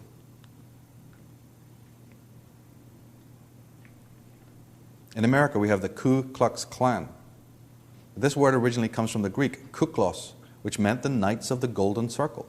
Now, the Grand Master refers to himself as the dragon. They wear the Knights of Malta cross. They burn crosses, wear white robes like the Knights Templar, and have a racist ideology. And we'll be coming back to the Ku Klux Klan a little bit later. Now, we see the Knights of Malta cross together with the symbol of the dove on the maces of the Queen of England. And it turns out that the Spanish or old word for dove is Columb. And that's why we have the District of Columbia, Columbia Pictures and Records, Columbia Shuttle, all the drugs coming from Colombia, South America. We have British Columbia and we have Christopher Columbus. But the word Columbus means the doves. The Knights of Columbus is a secret fraternity run by the Queen of England. It does not represent the Holy Spirit. If we look today on the Visa credit cards on the right-hand side, you'll see the little symbol of the dove. And people never ask, no, what does this symbol, the so-called holy symbol that's meant to represent the Holy Spirit? What kind of slanderous stuff here? Oh, General Matthews, are you trying to trigger me? What? You guys talking shit behind my back when I go get some fucking hydration? Like, what are you guys saying here? I'm looking over the history. What up, Answer 420? Hell yeah. Okay, Alexander, Satan is God. Ooh, even according to the Bible, because Satan was an angel and God created the angels, right? So we can take the Bible literally, but yeah, he goes into earlier. He goes into a lot of the possible metaphors of whatever non-literal is, whatever the opposite of that. Anyways, yeah. So yeah, and what are they though? Are they aliens? Are they alien species over here? Are the angels? Is Satan actually the Anunnaki that came here, or the Nephilim that came here from maybe a planet called Satan, or who knows? Series of authors. King James took it over. Satan is God. He is a creation of God. Satan is not God. Well, I believe everything is everything, and everything is connected, and everything can be influenced. And I think that I believe in a higher power. I think we're all connected to it. But if you put the responsibility of life onto something that you don't have control over, then you're giving your energy and your own personal magic away to something. And you're saying that something else controls your life. And I don't know. Is God making you type like a fucking, I don't know, religious zealot? Is God telling you, like, oh, sad mad, be overzealous and over pushing, imposing of some religious beliefs that nobody actually gives a fuck about, because like we're actually watching something that's kind of like conflicted with it, but like preach the word, like stand on MC Frosty's street corner with a fucking megaphone, keep repeating the same shit. At some point, might catch a DM or something like that, be able to get some fucking one-on-one with somebody who needs or is, hasn't heard or been able had the ability to look into everything you're saying for themselves, like make their own decision, 'Cause I'm just saying, like, fuck, man, you're really convincing, dude. You're so convincing, Sad Mad. It's like, oh my god. Like you're almost convincing me to join a Baptist church, to tell you the truth. You know what I mean? Like, I don't want just regular Christianity. I want Baptist church. I want, fuck. Which sect should I choose, man? Which way of doing things is the best way to represent Christ? Like, is he king? Is Jesus God, or is he the Son of God? And like, which one's king and which one's prince? So Christ is the king? So did he steal the throne? Or like, if God's eternal and God doesn't die, who's better than the king? I don't understand. Like, that's always been weird to me. Who's the king? Who's the real king? Is Jesus the fake king and God is the real king? And who was king before Jesus, by the way? Who was king before Jesus in all those years before he was born? And when all these other books were born that didn't, he's actually an epithet of some guy, of Horus, and like all this Egyptian stuff, of like really old and ancient people. Kind of like what this whole fucking thing is.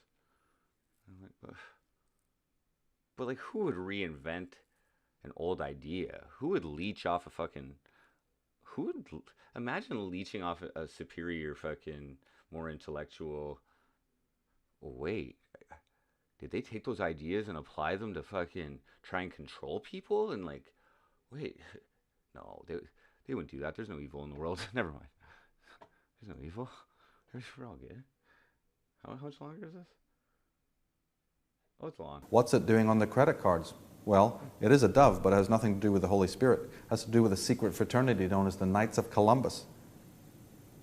The Knights of Malta Cross is also known as the Black Sun. And of course, the Black Sun is the symbol of the Smithsonian Institute in America. And the swastika was even referred to by the Nazis as a black sun. Himmler never got tired of calling the Nazis an order, a lodge, a black lodge. Now the Anunnaki, which is the ancient I will agree that God is king, though. I will agree that God is king. Jesus is more like the fucking court jester. Sumerian word for the fallen angels is very close to the word Nazi. One of the 8 children of the mother goddess Ninharsag, Naz, was also refers to Canis Major, a constellation that Sirius occupies. Again, Jesus of Nazareth, from Nasir, meaning Sirius. The Knights of Malta Cross is seen here on the picture on the left in ancient Pictish. These are the Picts of Scotland, using not only the serpent, not only the swastika, but the Knights of Malta Cross. A very ancient symbol. But the fact that we see it here with the serpent is very suggestive. Shout out to Here again, Alexandra we see it Myers, on ancient lances. I like watching her streams. Yeah, at the Teutonic peoples. Being very supportive. Check out her IRL course, news. IRL news. just like you the can put the old link if you want, Alexander. Atlanteans, That's cool. Like, you put we me have on the on Nazis banner, being very so that's interested in the fucking- concept thank of you. race and eugenics and genetics. You get an extra eye shot. in polygamy and population control. Thank you very much for putting it on the banner. And yeah, go for it. We also have the phenomena of Hell yeah. Siamese twins Yeah. and midgets, Oh, Changeland and popped. deformities and blemishes and the extra nipple and whatnot. Witches were burned for their blemishes. We have congenital hemophilia. And that Landon We have the and ritual of and bonding by Lucy. blood. Hold on, I gotta stop this. That Landon and Lucy song. I know I did. I'm sorry for not doing. I'm sorry for not doing what I said with it and putting a beat to it and all that stuff. I'll be straight up. I laughed really hard when I saw that. I think you're for what that was, you did fine on your projections, and I legitimately laughed at that. Like that was what it is, what it is, and I don't know you or anything, and I don't like, but that is fucking hilarious. And I mean, Lane is one of my best friends, and I know Lucy personally, and just as a just an observer of the situation, That was fucking hilarious. And I actually watched that stream live, and that was hilarious. So, I don't know. Good job. We have freaks, the whole concept of the Siamese twins that comes down to us. It just put down to us as being.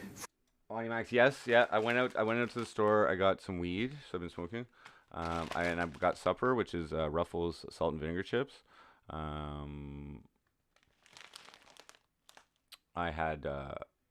made breakfast this morning, which was eggs. Oh no, wait, not eggs. Oatmeal. I'm sorry, oatmeal. I think I had some eggs earlier last night or something. And I also ate a half hit of Prop Speed, so that was about with 4 hours left in this 10-hour documentary marathon. These twins and midgets. Wait, did I press something? Twins and midgets. Whoa. The Nazis. Wait, what was But the word Columbus means the doves. What's it doing on the credit cards? Well, it is a dove, but it has nothing to do with the Holy Spirit. Very ancient symbol. Okay, there we go. Oh, thank you. But the fact that we see it here with the serpent is very suggestive. Here again, we see it on ancient lances of the Teutonic peoples. Now, of course, just like the old Atlanteans, we have the Nazis being very interested in the concept of race. I'm not very nationalistic, so I like being in Canada. I like our free healthcare, but I don't really care where. Like, I'm not proud of being a Canadian. Like, what is Canada? We're like, the Canadian government did some bad shit to the fucking Aboriginal or the Native American or Native Canadians or Indians. Like, it's pretty bad fucking shit. You know what I'm saying? Like, we spend $20 billion a year on defense, on a defense department that we've never been, like, since we, like, in the 1800s, 1700s, we fought the U.S. or something on some bullshit when the whole place was colonizing or whatever. I think we won one too, actually. But fucking nobody's attacked us, and we spend $20 billion on defense. Like, defense is a reactionary thing, right? Like, you never launch but I don't recall us ever being attacked for anything or tried to be attacked. And eugenics and genetics, in polygamy and population control. We also have the phenomena of Siamese twins and midgets and deformities and blemishes and extra nipple and whatnot. Witches were burned for their blemishes. We have congenital hemophilia. We have the ritual of bonding. Okay, so you might be attacked one day. Okay. Well, why might you be attacked one day? Okay. And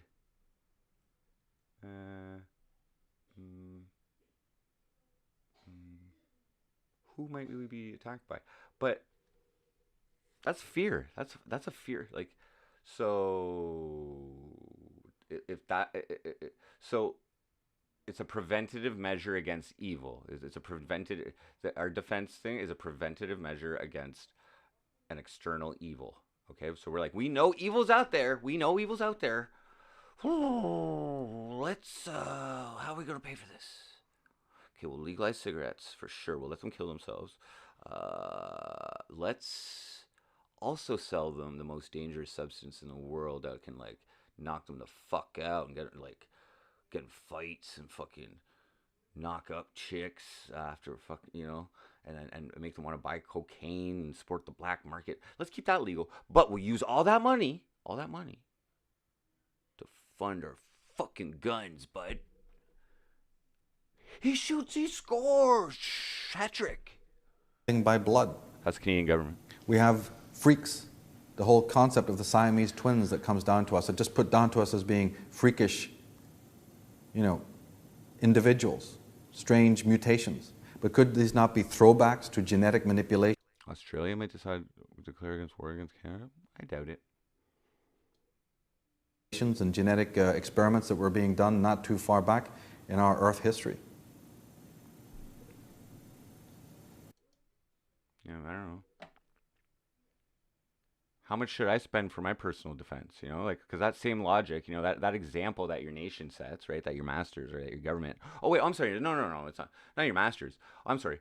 That example, that representation that you elected into the seats of power to make these decisions to waste taxpayers' money on a non-existent threat.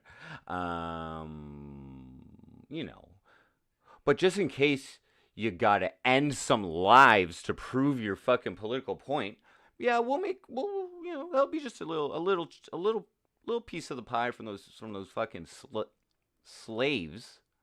Little piece of the pie, especially, you know, the ones who can't afford it. You know, we'll just take, and there's so many of those ones who don't make, like, you know, tons of money, but like are working like hard to, like, you know, get shit done. But, you know, they're happy. They can get a 2-4 and fucking watch the Leafs or the Canadians battle for a fucking capitalistic fucking reward that, like, you know, overpays people for playing games, you know, just takes, like, you know, every time you watch a hockey game, like three hours out of your night. That you know, you got nothing better to do though, right? You got nothing better to do but root for your fucking your team, you know, because that's, if they win, it makes a big fucking difference. Now, Charles Darwin, you finally achieve happiness when your team wins the cup, bud. Here in Canada, you finally. who wrote Origin of the Species, Euphoria. It's, what we often it's don't utopia, realize like is the Perfect full with title of Les that book. Canadiens. The full title was Origin of the Make the Species playoffs. and the Preservation of the Almost Nirvana. Favored Races. Charles Darwin was also funded by occultists, specifically the Royal Academy. Now, Herbert Spencer, the philosopher, while Darwin got the credit, the leading proponent of this chilling racial evolutionary theory was Herbert Spencer, whose ideas were based on race. Spencer was more explicit than Darwin in his conclusion. Only one race was capable of ascending to the highest levels of the evolutionary spiral. The others would be left behind. So here we have an occult agenda of blood, of race, and of mass murder. Because remember, the pontifications of philosophers in the 19th century. By the way, again, God spokesman of the year. You know what I mean? I gotta give props though, because just like sad and mad is the personification of someone who believes that there's only one God, actually. Century and of the Kudos on 20th being century accurate on are your, being carried out, they're being implemented in the world. The Nazis implementing occult theocracies coming from occult societies, like the Thule Society I'm and the not Freemasons tripping. and the occultists of the ancient world, They're like half Ordo a- Templi half a boat Orientis. across speed. And in America and Britain, it's no different. The Knights There's some Templar, good the people. Knights of Columbus, the Freemasons.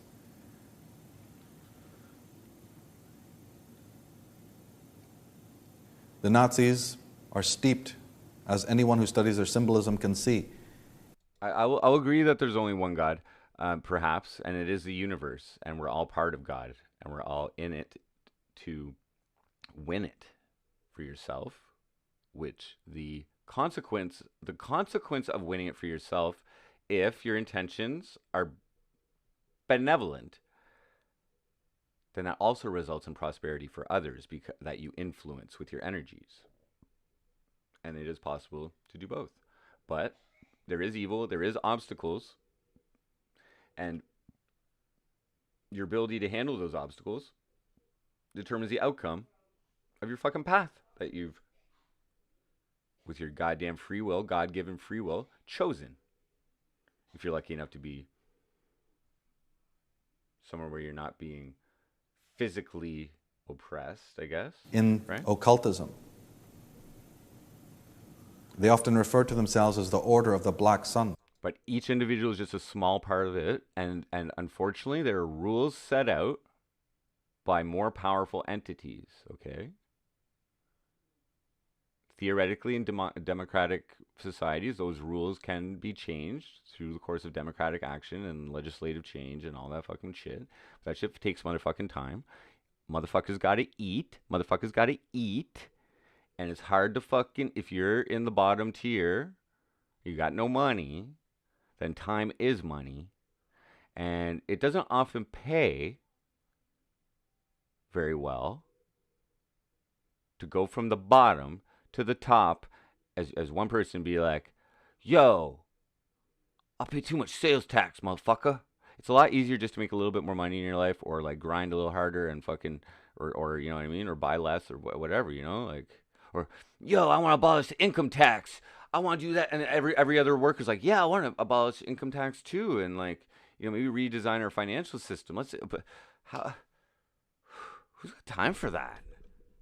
I gotta eat some cheeseburgers. The official historians now generally accept that occult orders, some very ancient and some new, were operating behind the Nazi Don't pass Party the responsibility and other on to political parties in Germany. anybody else. The same historians seem their fault conspicuously if they reluctant, have free however, will. to transpose Right. these facts to the Theoretically. British and American political milieu, even when ample evidence exists to prove it, and even when many of the elites of the European occult orders, plus industrialists, publishers, and scholars, were related to international aristocratic families and dynasties.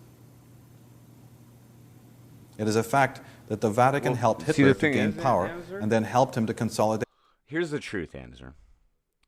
He's giving me all of his energy right now. Okay, it's kind of entertaining. Okay, like I'm not okay. So I realize that I'm interacting enough with Sad Mad. Okay, now I'm pretty confident in my position on this. I find it entertaining. It's trolling. This is a free troll zone. You can troll. He's kind of varying it up right now. You know what I mean? A pedo. Okay. So here's my opinion. And like, you know, I mean, call me a snitch or fucking call me a fucking whatever. Okay.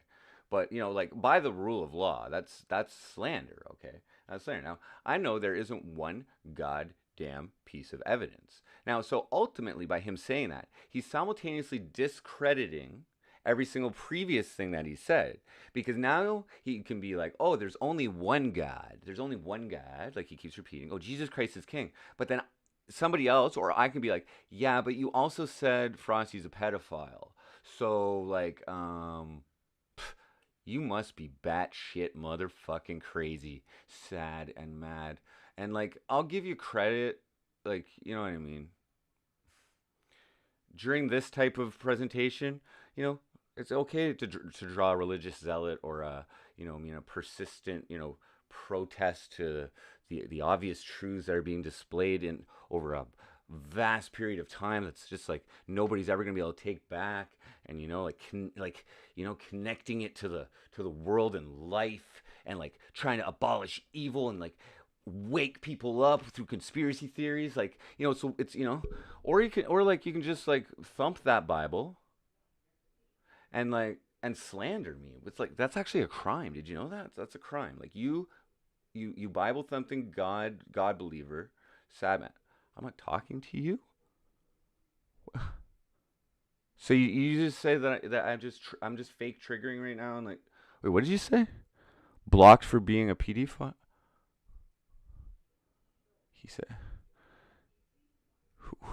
who are you talking to? So, Changeoland? You were talking to Changeoland? Oh, okay. So here's the thing, though. You called Changeoland a pedophile? You just slandered a pedophile. Here's the thing. I'm also a loyal motherfucker. You don't slander fucking Changeo. Bye, Sad Mad. I win. RLC, bitch. That's all you had to do. You just stepped a little too far. His grip on Germany. This was done in part Too by too mad. advising the Catholic Party of Germany to vote for the Nazi candidates. The Third Reich is the first power which not only recognizes but puts into practice the high principles of the papacy. This is Franz von Papen, second only in command to Adolf Hitler, is literally telling you that the Third Reich is implementing the principles of the Vatican, the principles of the papacy. But who are the papacy officiating for? Now, of course, when we talk here in programs like this about the Vatican, please understand that we're not talking about Roman Catholicism as a religion. There's a very great difference between Roman Catholicism as a practicing religion and Vatican, the institution of Catholicism, the institution of the Vatican, the nation state, the state within a state. It's called bait, Daryl Kotek. It's called bait. It's like, you know, like I just have this magical way of like emitting evil, and that's a crime to slander somebody. Okay, You know what chat toxicity? You know what bad mass debating skills involves is when you make shit up about people and you reach and you use something that's not true. Like, okay, now I can handle it. But to now slander somebody who's in my chat and who's in this case made content about me, some content that I've enjoyed, such as a visit to Bird Shit Island, such as clipping. Like lately, my performances I feel have been getting stronger, and like I'll honestly remember that clip was that Changeling did of I Like Meth. Because he was like, he watches me and shit, and he's into the music part of it, and he's like, man, and like I felt it that night as well. And when I feel something and someone else notices that and they comment on it, I'm just saying that feels really good, guys. That feels good. Like, oh, yo, or even constructive criticism on the next side, like even when somebody says I suck or you're off time or whatever, I take that in stride as well. But it feels good when somebody clips me or compliments my performances or whatever. It's like, yo, you're really starting to get your jam, or you're really starting to feel it tonight. That was the best time you've ever sang that song. Shit like that makes me feel good. And you know what? I'm a narcissist, so fucking keep it coming, bud. These are two completely different animals here. Some other little Behind bitch one of the great thinkers and philosophers behind the Nazi Party, close friend to Rudolf Hess and to Adolf Hitler, was Karl Haushofer. He created what is known as geostrategical theory. Shout out to Prof. He propounded Deep. it, Get me all. and he was the teacher of Rudolf Hess. And Rudolf Hess introduced Haushofer to Adolf Hitler. It's a very important character to study. Don't ever say In the Origins and Oracles series, we have a program called Evil's Willing If there's Servants. one God, and we it's go fucking into chat. a little bit of Haushofer's background. Fucking little bitch It talk makes shit very about my interesting fucking listening. Boy, he was in a fucking casino the other day. One of the most powerful occult societies behind the politics of Germany was called the Thule Society, or the Thule Society. Founded in 1912 by Rudolf von Bottendorf, a major Freemason, an expert in Islamic and Oriental mysticism. In 1918, Thule member Karl Harrier forms the Workers' Political Circle, and in 1919 he renames that the German Workers' Party, later headed by Adolf Hitler, who took over from mystic Dietrich Eckart. Derived by Jordan Pop's It became personal the Nazi Party. The word Tula, or Thule, means northerly place or homeland, and it refers to Atlantis. To get you started on the way, but you got to do the rest. But I could make some. Again, one of the thinkers specifically beloved by Adolf Hitler was called Jorge Lanz, one of the most important of all Nazi ideologists. Jorge Lanz von Liebenfels was an ex-Cistercian monk who published the magazine Ostara. Manufacturing your life. After being expelled from his monastery, he formed his own Order of the New Templars. Adolf Hitler and other Nazis collected and read Ostara and thought of Lanz as a veritable guru. There's the front cover of Ostara, and as you can see, clearly shown there is a Knights Templar. Now, the master race, as they referred themselves to, these terms... Hold on a second. Lieutenant Monkey. Okay, wait. I was... Okay, so... welcome, Lieutenant Monkey. It's crazy how much chat actually influences my life and influences, different things. So, for instance... wait, you can't see that? Yeah, okay. So, thanks, man. I was wondering what I should call my new playlist.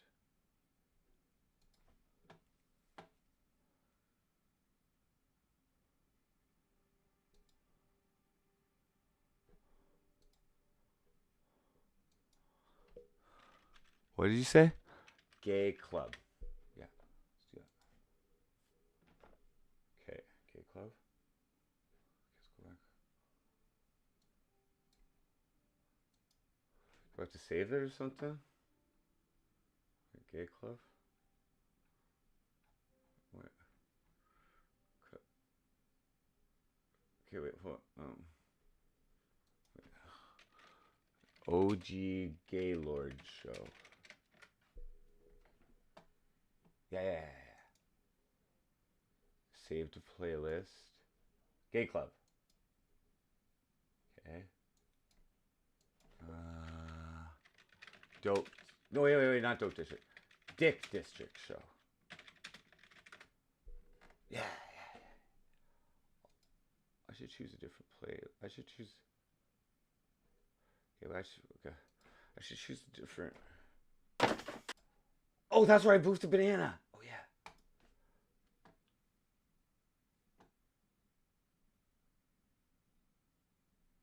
Yeah.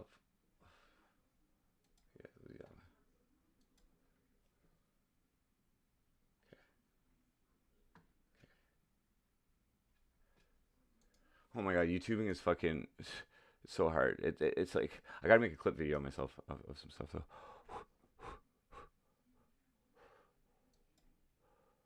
Yeah, I know, but like I get inspiration from all kinds of different ways. Where's the how do I play? Oh, playlist? Do I just save it? Okay, club.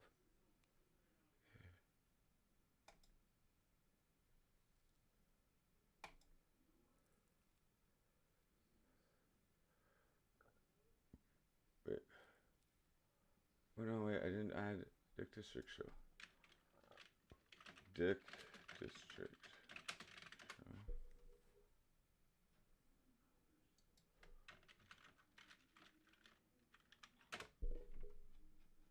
What? Okay. Save the playlist. Gay club. Okay. So how do I put that on my main page now?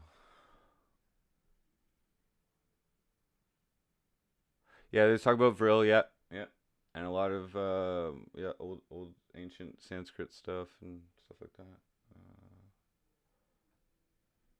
Do I do layout or something? Custom manage videos. Dashboard. Playlist. Okay, edit in YouTube. How do I customize channel? Layout.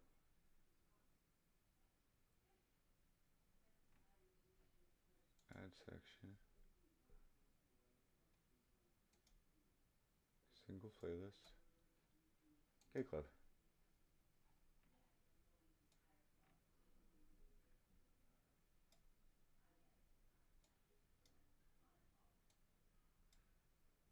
Yeah, we'll be doing another one of those videos for sure. Here, I'll put third. Okay. Here we go. So I think Changeland legit. Like I don't know. Opening the mind to the possibility is important in anything.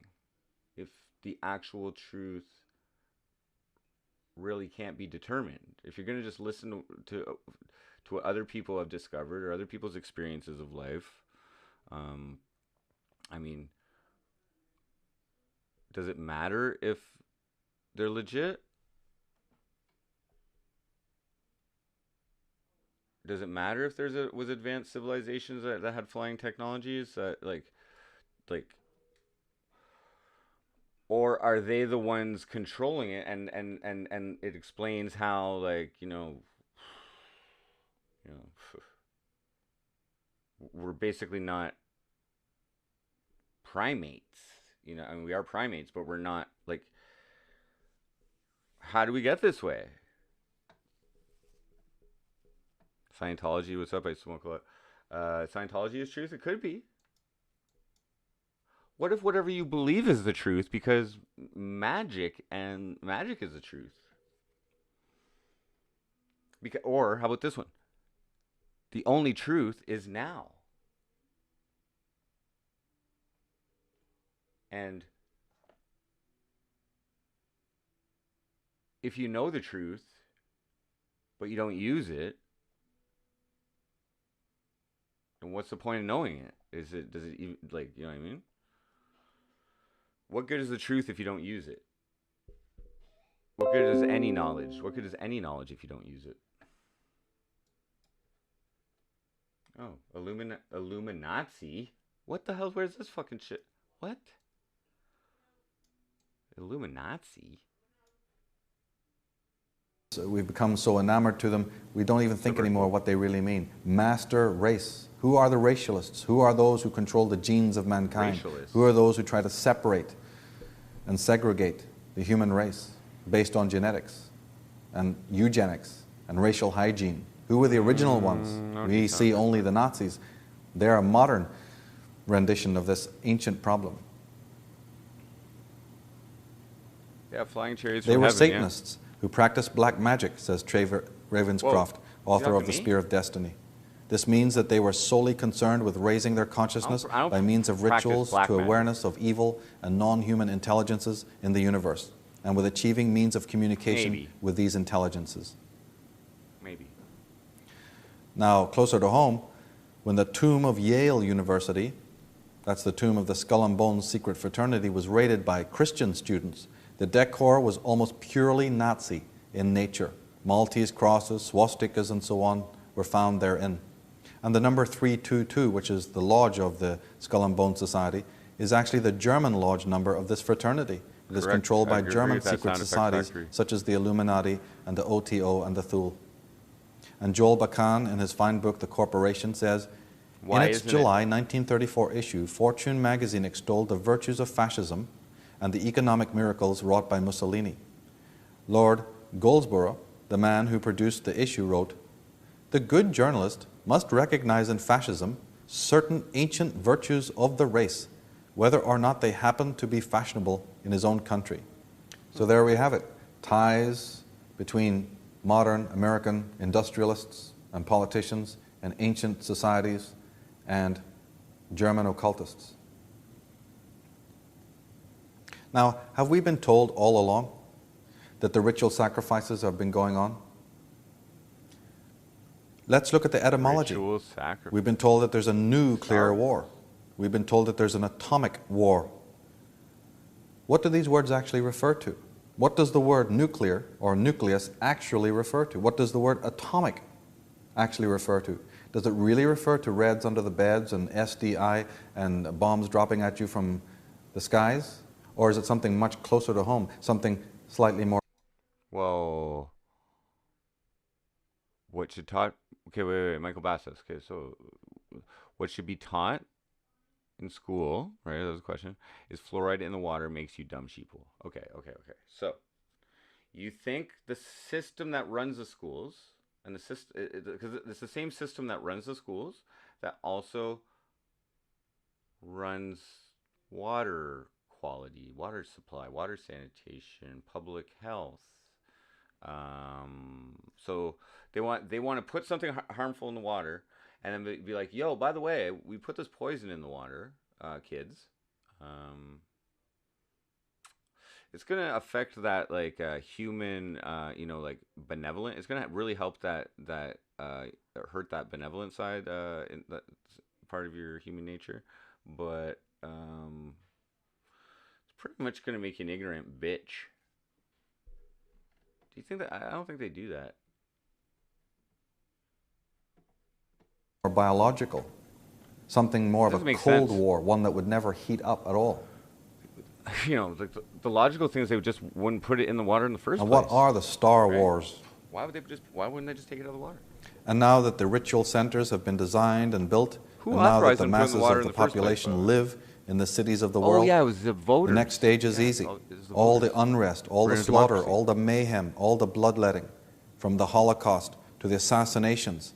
We have in Ireland, for instance, tremendous unrest there, constant unrest in Palestine. I don't vote. In Guyana, Don't in blame Waco, me at all for all that. in political Heaven's bullshit. Gate, in Columbine school disaster, I know exactly who to blame. in though. They do it Oklahoma, every 4 city years. bombing, or the Twin Towers, or the Gulf War. All these traumas visited upon members of the human race. In Waco, the great comedian Bill Hicks said, if but child fluoride's molestation for is actually your tooth concern, strength, then though, how come we don't see General Matthew. Bradley Fluoride's tanks for tooth knocking strength. down Catholic churches? Hey, what's up, Nessa Ammo? Good to see you. The stone hasn't been bothering me. Now, since the Second World War, the U.S. has bombed 250 countries. Yeah, how did you? That's actually since 1948, Pink stuff. which was the time of the creation of the United Nations. Anthony J. Hilder of Radio Free World says there have been more wars since the creation of the United Nations in 1948 than from the beginning of time up until 1948. What? What's this? That's not. Now, can't be who are right. the United Nations and were they really Wait. modern I'm American? just gonna let this play. I'm just gonna let this play. I'm gonna Now, roll another have joint. we been told all along Okay, sorry, these are ritual that the ritual sacrifices have been ritual going on? sacrifices. That's what he's saying. Let's look at the etymology. We've been told that there's a nuclear war. We've been told that there's an atomic war. What do these words actually He refer said to? 250 What does bombings, the I word nuclear or nucleus actually refer to? What does the word atomic actually refer to? Does it really refer to reds under the beds and SDI and bombs dropping at you from the skies?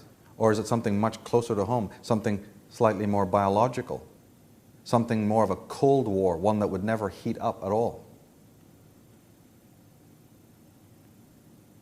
And what are the Star Wars?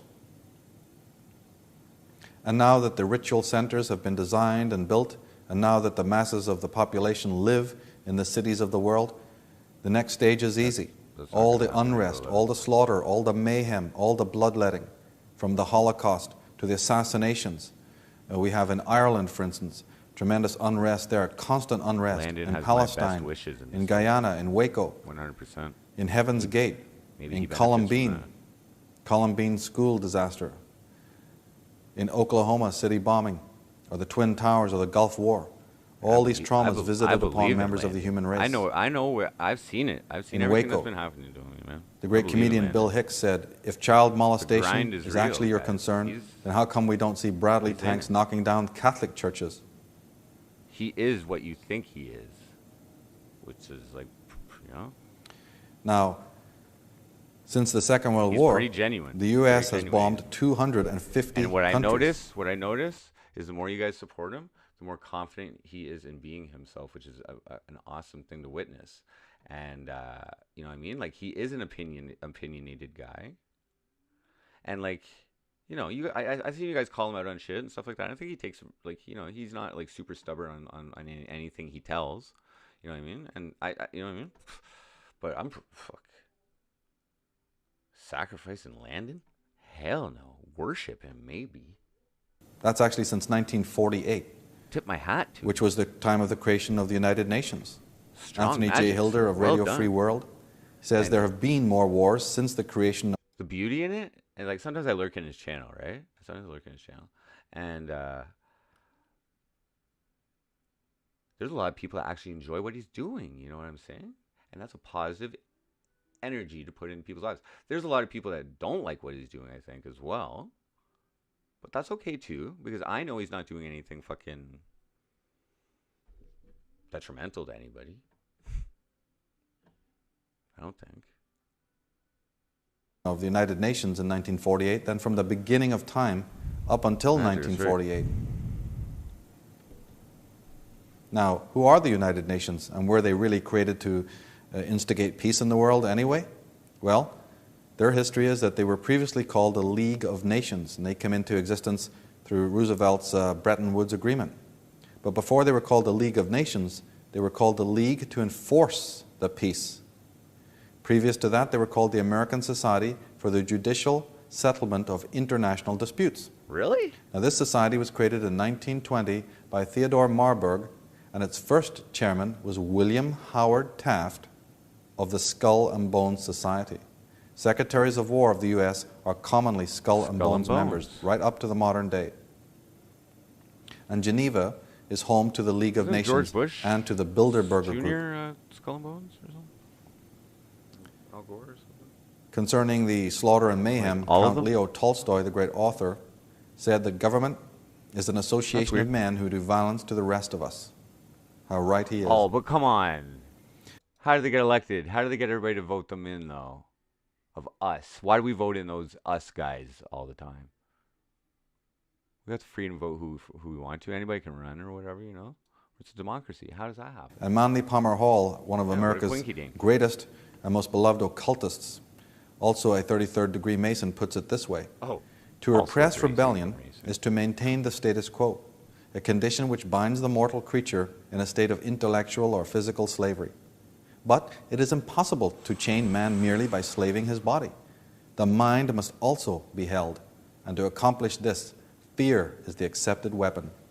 Fear. The common man must fear life, fear death, fear God, and fear devil, and fear most his overlords, the keepers of his destiny.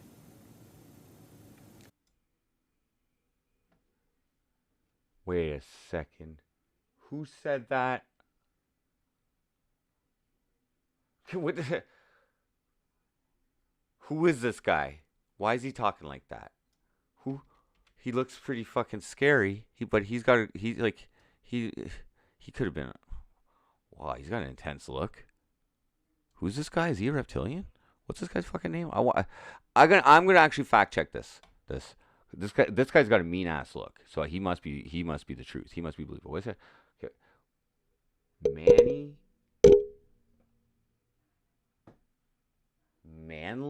Manly Palmer Hall?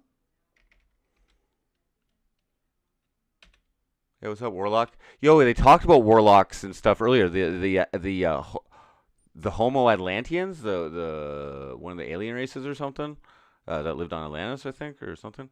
They were like mean ass, or the Nephilim. They're like mean ass warlocks, dude. Okay, so I just want to see what other information now.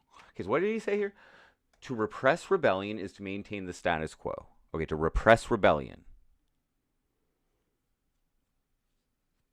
So that means they fear. If you're repressing a rebellion, that means you know that the rebellion's coming, which means that you know you've done something wrong to oppress, to instigate the rebellion. Okay. A condition which binds the mortal creature in a state of intellectual or physical slavery.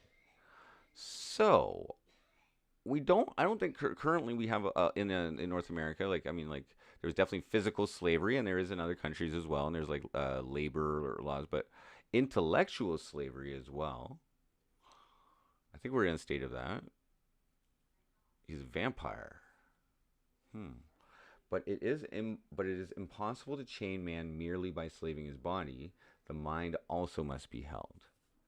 And to accomplish this, fear is the accepted weapon. So the common man must fear life, fear death, fear God, fear the devil, and fear most the overlords, the keepers of his destiny.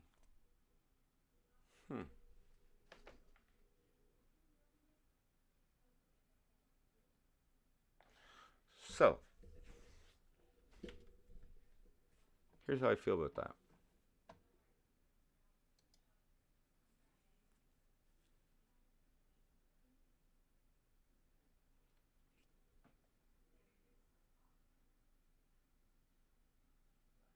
Fear the overlords. Must fear life. Okay, do they make us fear life right now? Oh, wait a second. Let's see. Okay, let's see if there's any. Wait. I'll just do a quick count. Let's see how many comments could be derived from fear. So if we are actually under control here, if the rebellion is being repressed right now, if the status quo is being maintained, then there should, most of us, statistically speaking, what up, Magic 6? Statistically speaking, based on what he's saying here, there should be some fear behind. If we must fear life, fear death, fear God, fear the devil, fear most the overlords and keepers of his destiny. Okay, so wait. Hold on, I'm going to say, we are all born into the info war. I don't think that's fear-driven. Good call. He could be. He's a vampire. Was that just an observation, or was that a fearful statement? Are you scared of Vlad the Impaler here? I don't think that was a fear statement. Education is slavery? Oh, that's... Are you guys all like super woke or something? Like, did I even need to show this vampire dude? Or, sorry, I just want to check him out again. I just want to fucking dive into this guy a little bit. And, like, not his jugular or anything. Or I don't really want to give him my soul either. But,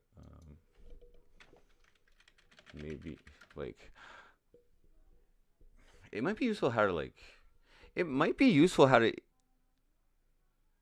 know like your enemy's game plan though, the evil game plan, so you can counterattack it though, right? And like prevent it and stop it, especially if that evil is an obstacle in your own life. It's probably smart to have a strategy to deal with those kind of obstacles. What's his name? Shit. Manly Palmer Hall? Manly Palmer Hall, an author. Oh, is that Wikipedia? Wait a second. Canadian born author, astrologer, mystic, 1901. He's best known for his 1928 work, The Secret Teachings of All Ages, which he's shared. I never heard of this book. Why didn't they teach it in school? Over his 70-year career, he gave thousands of lectures, including 2 at Carnegie Hall, and published over 150 volumes.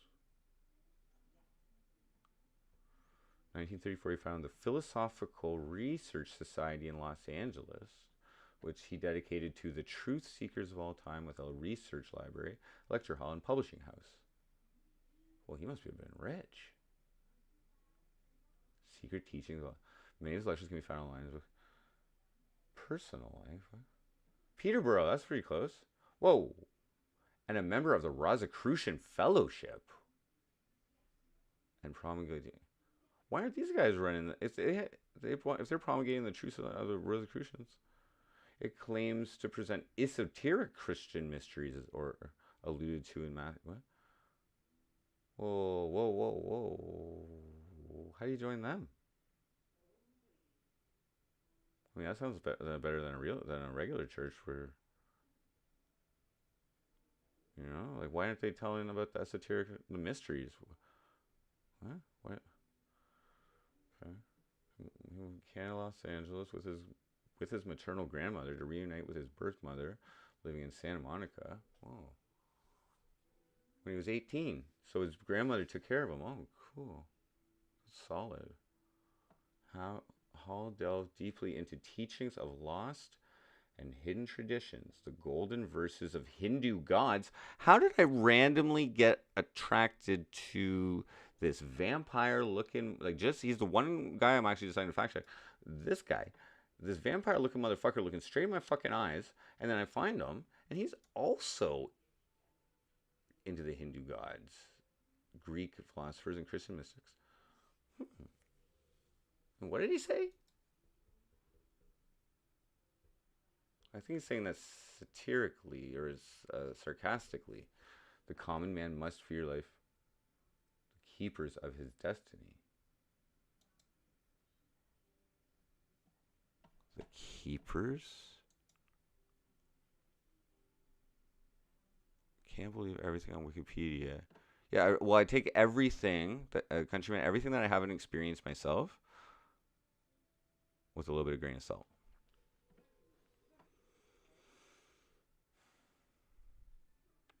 You know, and quite often, you know, like,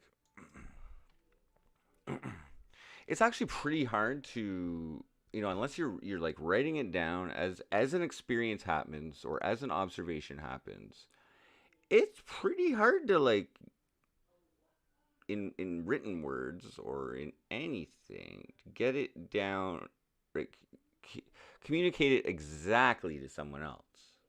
Like, you always lose a little something, you know? Whether it's like, why am I writing this down? Why would anybody want to read this?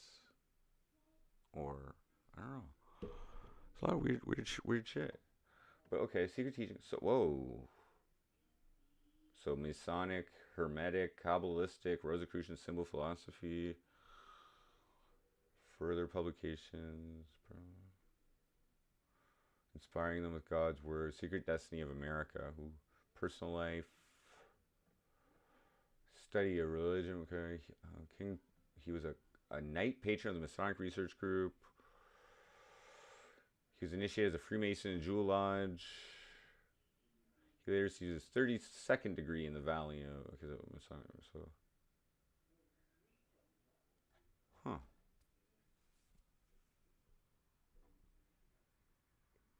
Wait a second. True secret of all time. I'm just figuring this shit out here. Wait.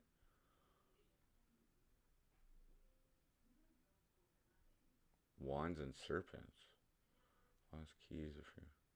So he's writing all these books for who though? Who's he writing? Like, where do you get those? Where are they selling these? They didn't have fucking like Amazon.com back then. Yes, there was a prop half a prop spilled speed pill done. I think around like hour 7 of this documentary thing. The Secret Teachings of All Ages. So wait. He wrote a book. So he's teaching the secrets, and he's a mystic, and he's a Freemason. He's writing books.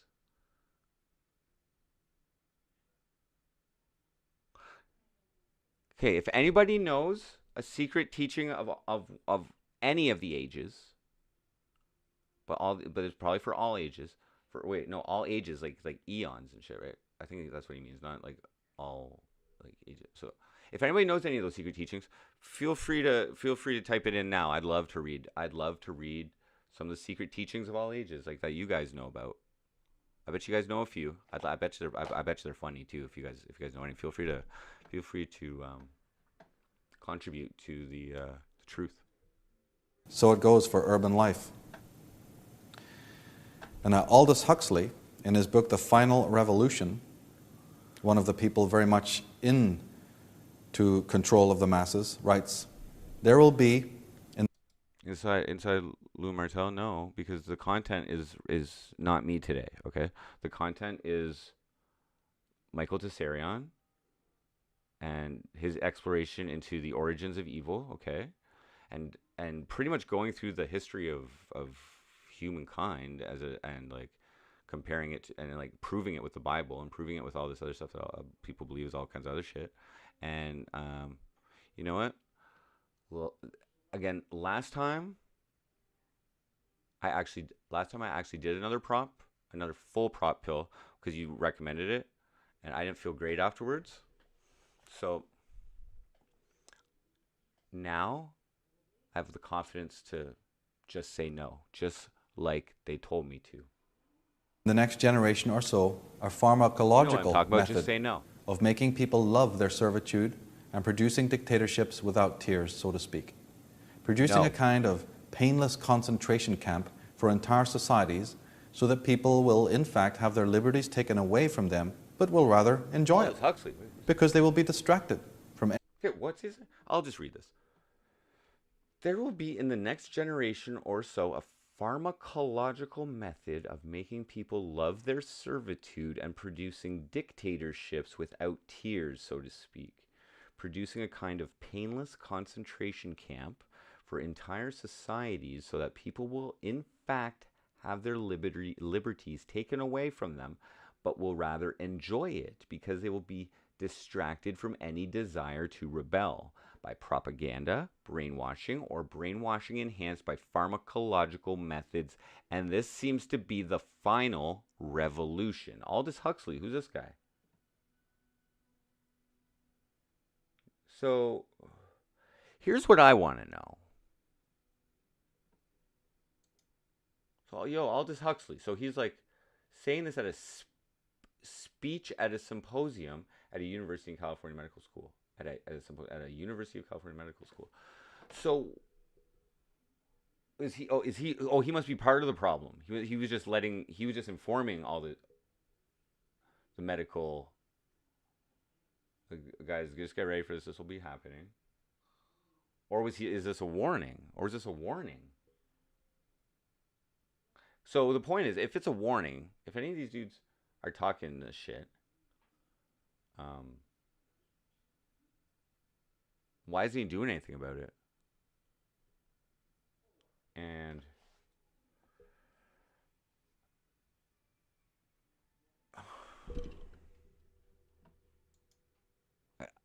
I know the chances of him, I doubt this picture was taken the same time he was making this speech, because he looks pretty concerned right there. Aldous Huxley.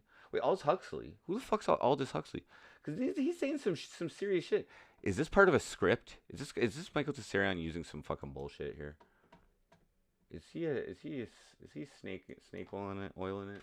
Who's Aldous Huxley? Didn't he write fiction or something?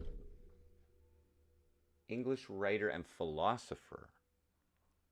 How do you become a philosopher? Do you just gotta say a few smart things? A philosophy? Do you have to derive a philosophy that he has a philosophy? Or do philosophers make up their own philosophies? Is that what the qualifying trait is? How to become a philosopher? Do you have to go to a university for that? How to become a philosopher? Typically, to do philosophy as a profession, you would pursue an undergraduate degree in philosophy or related. No. I want to philosophize as a profession. How many years in philosophy? A prerequisite in this field. This involves 5 to 7 years of study after completion of a college degree, including 2 to 3 years of coursework to become a philosopher, to have a clear... What if I just have a good philosophy, though? What if I can't afford that? Imagine having... So what, my philosophy is not going to be as accepted because I got the fucking University of Phoenix fucking online degree in philosophy? Is that what's happening here? I didn't go to Ivy League philosophy school to Oh. I'm sorry. You're not hiring based on experience in your philosophy position. Sorry, Banks. Oh, sorry. Wait. Where do you work as a philosopher? If I want to be a professional, how do you make money at that?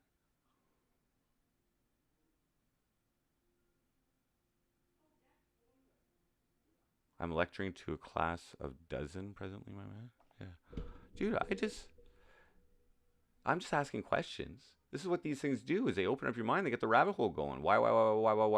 Why should I even care? Why didn't I make a song today? Instead of watching this fucking thing that I've already wasted 50 hours of my life watching.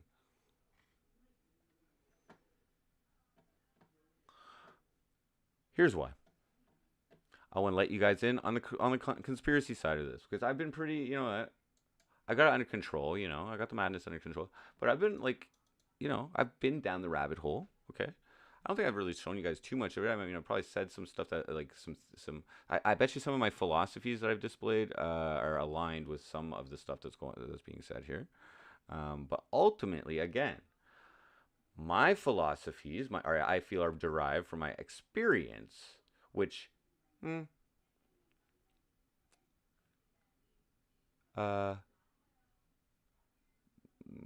maybe my undergrad teacher might give me an F on the exam when I write down my philosophies on shit, if that's what I'm trying to be, But instead, I try to share my philosophies, available with a free trial at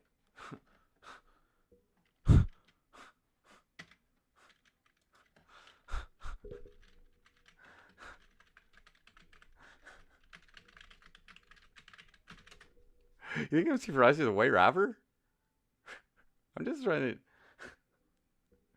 Facebook.com/personal achievement, guys.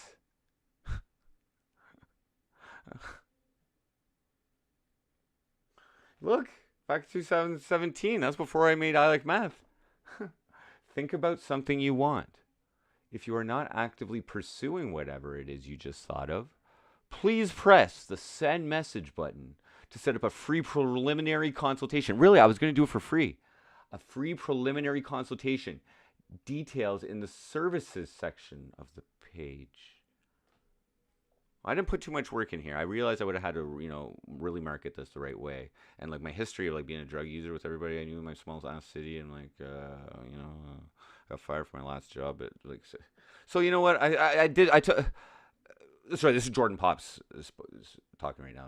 The brains of all the Ruin Life crew operations and little subsidiaries that are going on and have their little tentacles magically working their way through the internet and trying to bring some laughter and stuff like that. But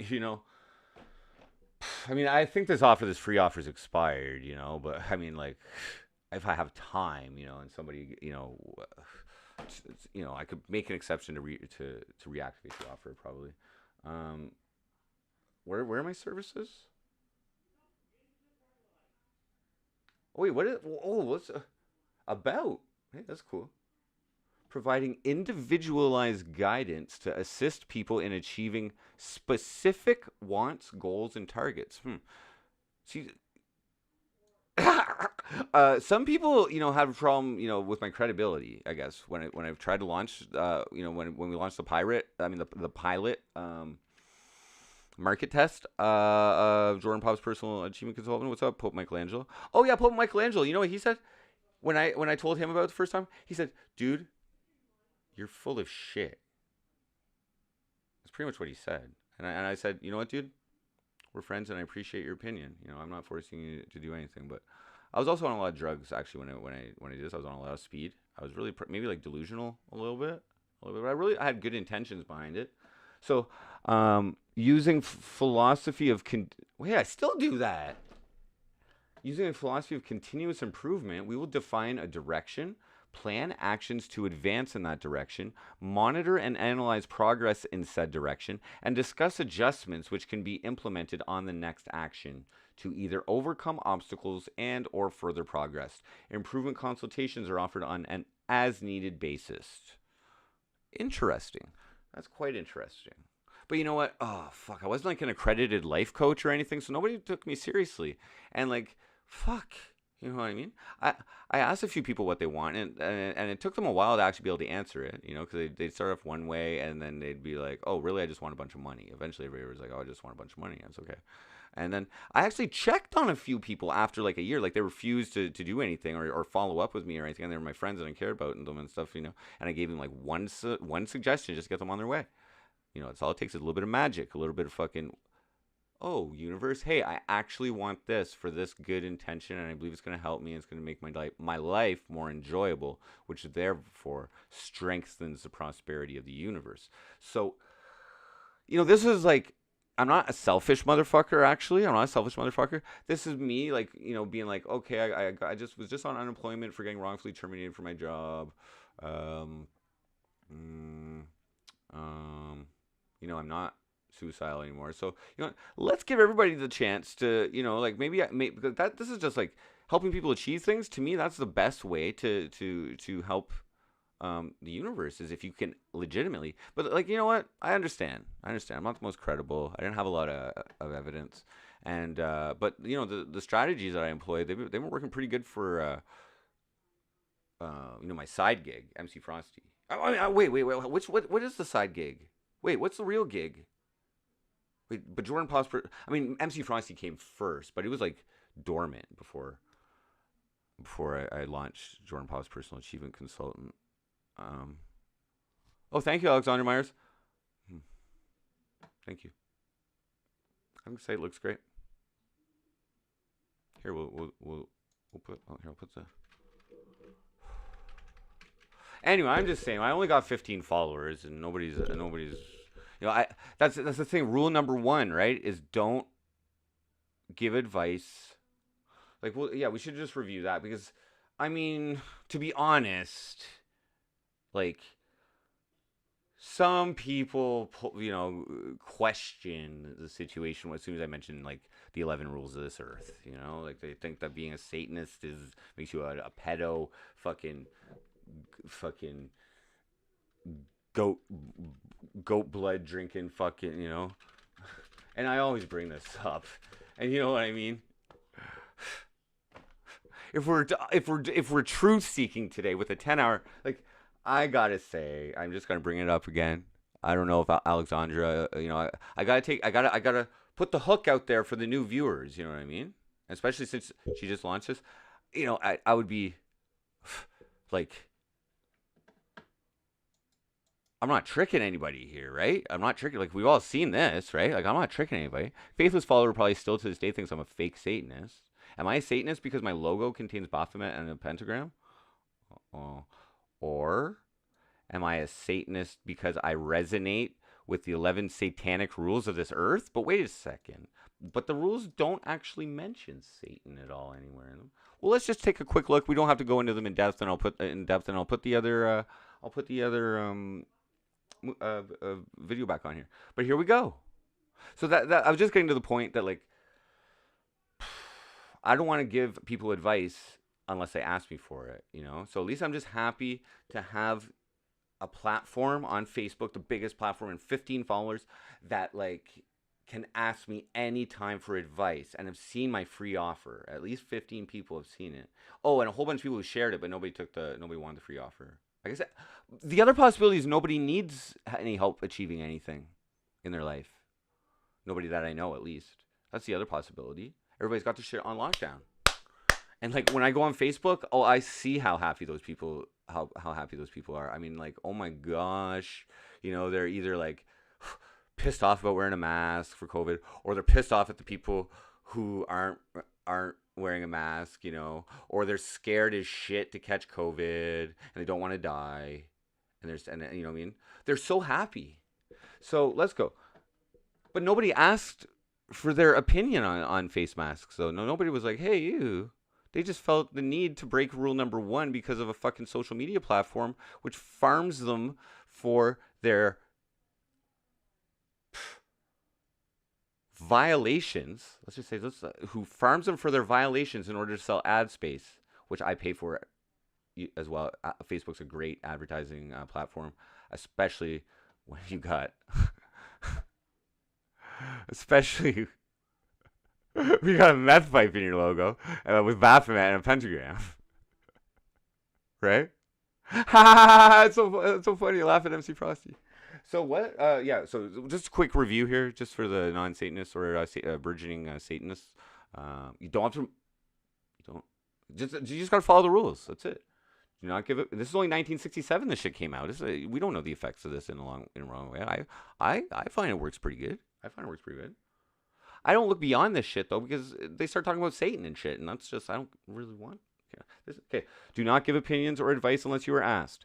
Do not tell your troubles to others unless you are sure they want to hear them. This is all about energistic control. This is all about emotional control. This is all about waste reduction in your limited amount of time and energy. When in another's lairs, show him respect, or else do not go there. If a guest in your lair annoys you because they shouldn't fucking be there to annoy you, treat him cruelly. And I think this is, it could be a her as well, but treat him cruelly and without, I think they're just talking about man, so they're just saying him. Treat him cruelly and without mercy. Do not make sexual advances unless you are given the mating signal. Do not take that which does not, I'm preaching. Do not take that which does not belong to you unless it is a burden to the other person and he cries out to be relieved, he or she. Do not complain about anything to which you need not subject yourself. Mind your goddamn business. And don't complain shit unless you're going to fucking try and fix it and subject yourself to it. Because why wouldn't you? Do not harm little children. Do not kill non-human animals unless you are attacked or for food. And my favorite, when walking in open territory, this is like the public. Bother no one. If someone bothers you, ask him to stop. If he does not stop, destroy him. And that, folks, is why I suck at IRL. Because when I'm walking in open territory, I don't like to bother people. But I love to bother motherfucking Cornwall police fucking dickwads who, have oppressed me and ignored in open territory because they are public positions. Who have bothered me, to put it mildly. I've asked them to stop bothering me and respect my rights. And they haven't stopped. They've actually done even more. So I don't like physically, I'm anti-violence, so I don't like actually, taking that literally and destroying things. But ruining things works if you can actually, if they're actually ruinable, and that's their own goddamn fault, they are ruinable. Let's get back to the brainwashing. Any desire to rebel by propaganda, brainwashing, or brainwashing enhanced by pharmacological methods. And this seems to be the final revolution. That's right. As the Nazis had a final solution for their victims, so these thinkers and potentates and politicians, they're working on the final solution for the rest of us. But we're going to enjoy it, of course. Now, one of the major occultists in Europe was called Count Cagliostro, and he was one of the individuals also working on the Stargate problem. His real name was Giuseppe Balsamo, and he was a ruthless and a very enigmatic character. And being a Freemason, he actually invented... Define trolling, dude. What's okay? Let's try this. When again, we're in new times, right? Trolling is a new term. What does trolling mean to you? Because I guarantee you and I have a different definition of what trolling is, and I guarantee you that I may call myself a troll, but am I really trolling by what you think I am? Another good question would be, am I trolling right now? By whatever you think it is. Another good question is, are you trolling me? Another good question is, who's trolling who in the big picture here?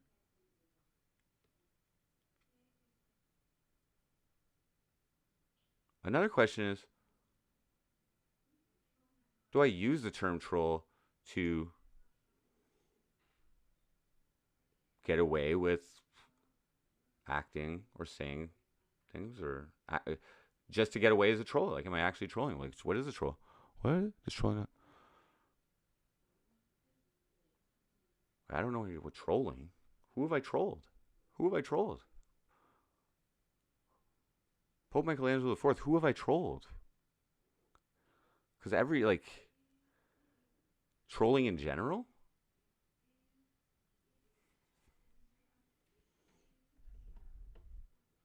God trolls me all the time. Fuck Satan. Jesus will rise. Oh, wait, rise above below. Fuck Satan. Jesus will rise. Okay, well, I don't believe in Satan. Those rules said nothing about Satan. And Jesus, didn't he already rise?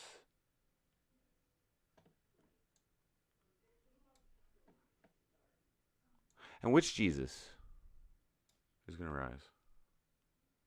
Like, the Jesus from which Bible?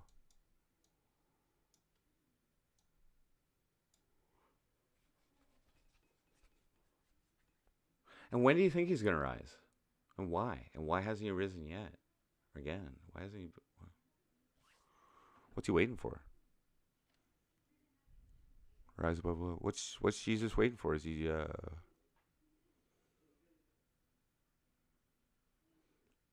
taking like a really long nap?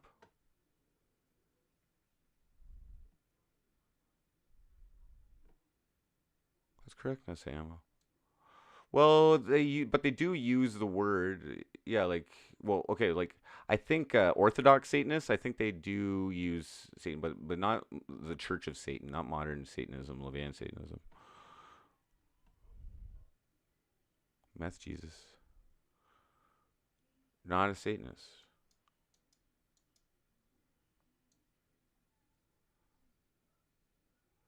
Yeah, so what?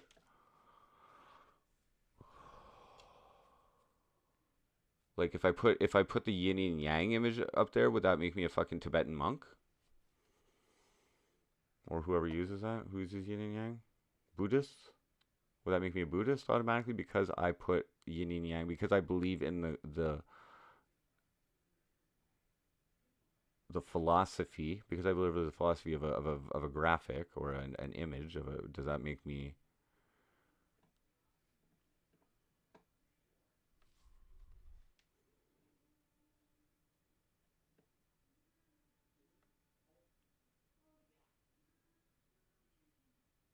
I don't know. Like, no Satanists have had an issue with, like, me adding a meth pipe or a fucking Frosty Snowman hat to this image yet, I don't think. Yin and Yang's dope symbol. Well, yeah, but I think Baphomet and Yin and Yang are very close in ideologies or philosophies. So, but here's the thing. Okay. I just say I'm a Satanist by default, okay? I'm a Satanist by default, but I'm a little bit Christian by default too. And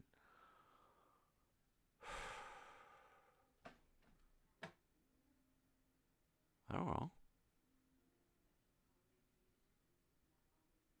Does that make me a Satanist? I don't have a tattoo of it or anything. Just by relating to the rules, does that make me a Satanist? I guess it does by default, right? If I actually follow those rules. But is that a bad thing if I'm only following those rules? No, this is just an education. I have to say education so that commenting and reacting and applying this, because it's basically somebody else's video, But I think we've done enough bibble babble. Whoa. This is a lot. There's a lot more. There's a lot more to cover here. I think. How much? Holy fuck. One of Freemasonry's rites. It's called Cagliostro's Egyptian rite. But this involved a virginal boy or girl as an oracle. But here's a weird thing. We talk about coincidences and all this kind of stuff. Is it weird that my dad was a Freemason for a period of time? Do you think that's weird? Like, what? How is that? Like, what inspires somebody to become a Freemason? Okay. Like, is it just a natural inclination to secret societies to find the answer, or like? Because I know there was a fee you gotta learn, and he didn't talk much about it, but he said that there was one requirement, and it's that you must believe in a higher power. He didn't say much more about it to me. I have another buddy that I think applied to it too. Okay.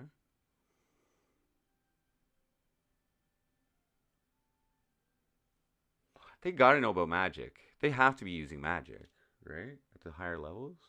Or is it just kind of like the Kinsman Club in Canada, or like the YMCA? Like, it's just where a bunch of good dudes go and hang out and give secret handshakes and play gin rummy around a fucking table and then, like, do charity work all year. Is it just like a club to be in now? Is it just cool? Point is, I have a strong connection with magic. And my dad was somehow attracted to fucking some pretty a magical organization. I mean, it's coincidence. He never talked about it though, and he did it when I was like probably a teenager or something, I think. Or maybe he kept it secret.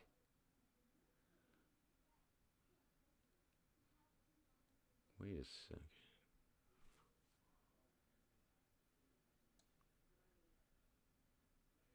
What the fuck?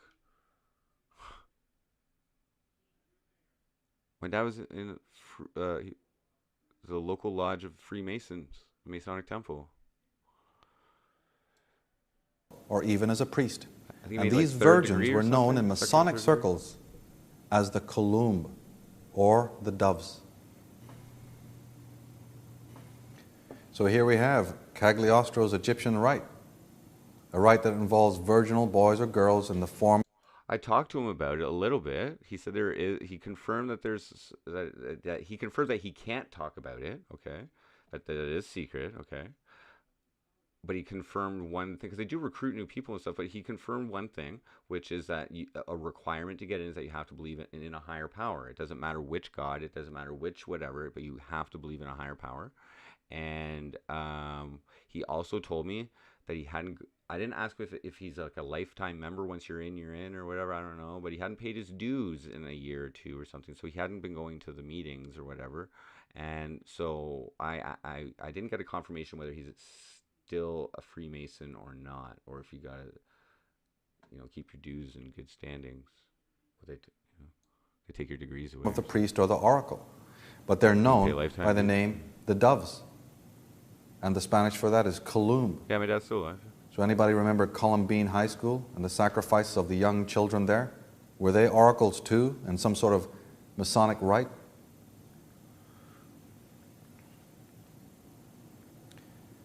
We have Applewhite and the priesthood of Saturn. Saturnian symbolism is also very prevalent in Freemasonry. And this particular Heaven's Gate cult, the very word Heaven's Gate, we already looked earlier at Saturn and the gate of the south, which is a correspondence of death. And the fact that they wore black attire and the Nike logo. The Nike logo is actually the corner of the rings of Saturn. and the fact that the men in Heaven's Gate were castrated. Anyone who studied ancient mythology knows that Saturn and the... Well, here's what I think, guys. I think I'm exposing some secrets that maybe some people, wouldn't want me to expose, okay? Just in the way I usually talk about magic and stuff like that.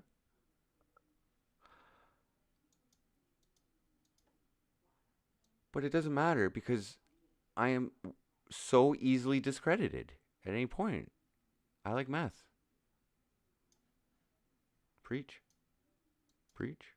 Preach. Preach. What? What? I like math. Oh, who's that guy anyway? I don't even care about him. Try it, guys. Try it. Figure out something that you want that's like driven by love. Just think about it. And then take one step in that direction. Just try it. See what happens. The sickle of Saturn and the castration of his father Uranus. All of these symbols coming out of the ancient world. Now, large doses of fear, trepidation, 9/11. and agony were released during the 9/11 episode, not only from New York, but all over the world. This event was staged at the site of a powerful vortex or synchronic line. So yes, as part of the great rituals and traumas, we're not going to have just one event. We're going to have assassinations, we're going to have murders, we're going to have rapes and serial crimes. We're going to have Zodiac killers and Green River killers and Night Stalkers and all kinds of disaster. We're going to have children burned up with CS gas at Waco and all other manner of atrocities that one could possibly think of, that the human mind and its depravity could come up with. 9/11 is just one of those events. Alternative to the mainstream. But any of these events, if they're situated at the right place and at the right time, create waves that permeate into the earth grid and permeate the lives of individuals. Zodiac killers. That's what cities were originally designed for. There's nothing natural about a city. There's nothing natural about living in one. Assassinations like that of Diana, the moon goddess, on August 31st. And August 31st is the period when the constellation known as Virgo descends beneath the horizon. So the Virgin descending beneath the horizon signifies the time of sacrifice. In fact, August 31st, 100 years prior, was when Jack the Ripper killed his first virgin, or his first whore. Another ritual sacrifice. November 22nd, 1963. At Sagittarius, the point of Sagittarius, the famous 13th sign of the zodiac, is the assassination of John F. Kennedy at the junction of... Frosty did some speed, now watching some nonsense because he's delusional. Well, Inside Luminary, that's not goddamn true. I've been watching this since the morning. This has been a legitimate commitment to try and let you guys get to know me a little bit, okay? Okay? I've been down the rabbit hole, guys. Believe it.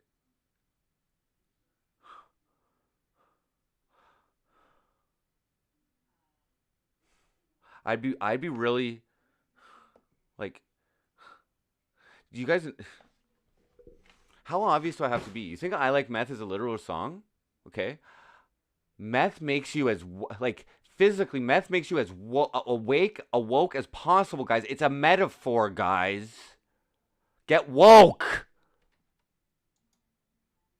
Of 3 roads on November 22nd. That's 11 for November and 22 for the day. That's 33.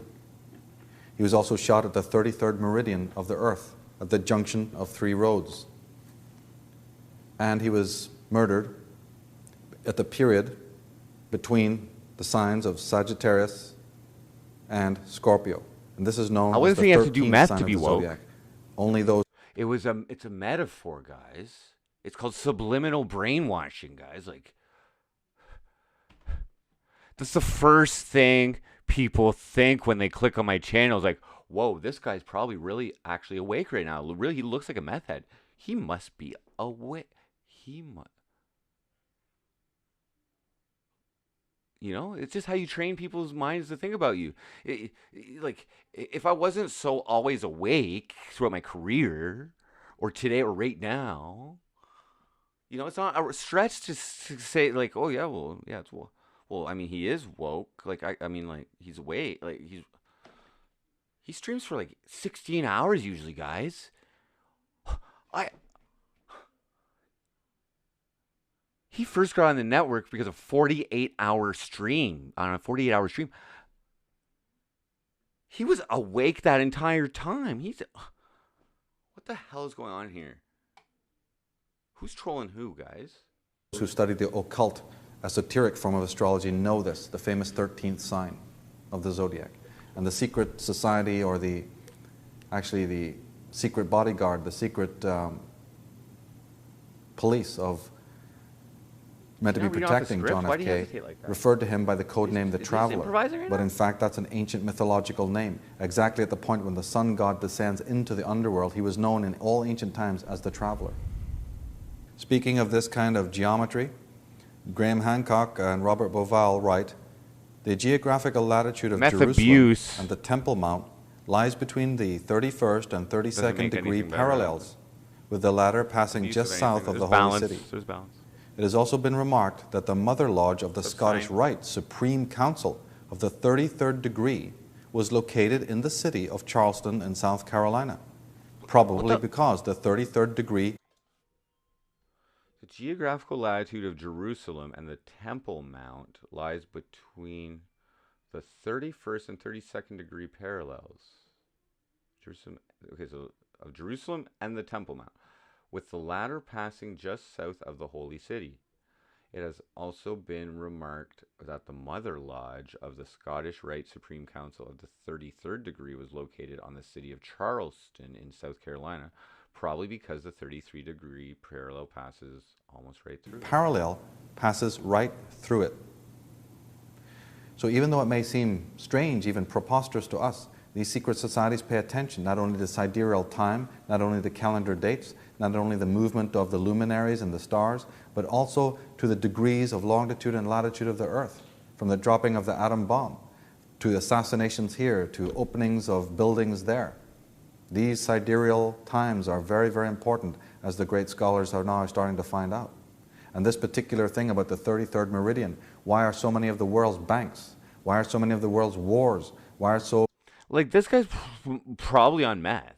Like, how long has he been talking? So many of the stately homes of the world, and specifically the banks, are situated on the 30th, between the 30th and 33rd parallel of the Earth. Has to be. But we have wars, and we have rumors of wars, and we have endless anxiety. Large doses of fear and confusion make excellent business, especially for the pharmaceutical monopolies. Consumption of antidepressants rose dramatically after the attack on the World Trade Center. As Emperor Caligula is meant to have said, let them hate us as long as they fear us. Let them hate us as long as they fear us. As Huxley and as Manly Palmer Hall are saying. That's true, right? There's so many people who, like, hate the elites, right? Hate the elites. But they still fear them and do what they're told by them. Is the best way to control. Since love and fear can hardly exist together, says Machiavelli, and if we must choose between them, it is far safer to be feared than loved. So this is the kind of mentality of these new Atlanteans, the ones who seek to control us and keep us roped in, dumbed down, ignorant, impoverished, not to be made privy to what the masters are doing behind the scenes, behind the veil of government and national security. Now, F.T. Marinetti is a great study when it comes to studying mania. The founder of the Italian Futurism and a lifelong fascist, he was also one of the most influential personages in the history of modern art. In his Futurist Manifesto of 1909, he says, "War is beautiful because it initiates the dreamt-of metallization of the human body. War is beautiful because it enriches a flowering meadow with fiery orchids of machine guns. War is beautiful because it combines the gunfire, the cannonades, the ceasefire, the scents, and the stench of putrefaction into a symphony. We will glorify war, the world's only hygiene. Militarism, patriotism, the destructive gesture of freedom, brings beautiful ideas worth dying for, and scorn for women. We will destroy the museums, libraries, academies of every kind. We will fight moralism, feminism, every opportunistic or utilitarian cowardice. Makes one think of the movie Dr. Strangelove, this kind of mania loose in the world. Not some psychotic, though. Not somebody who's been locked up in a, asylum somewhere. These are the top thinkers of the world.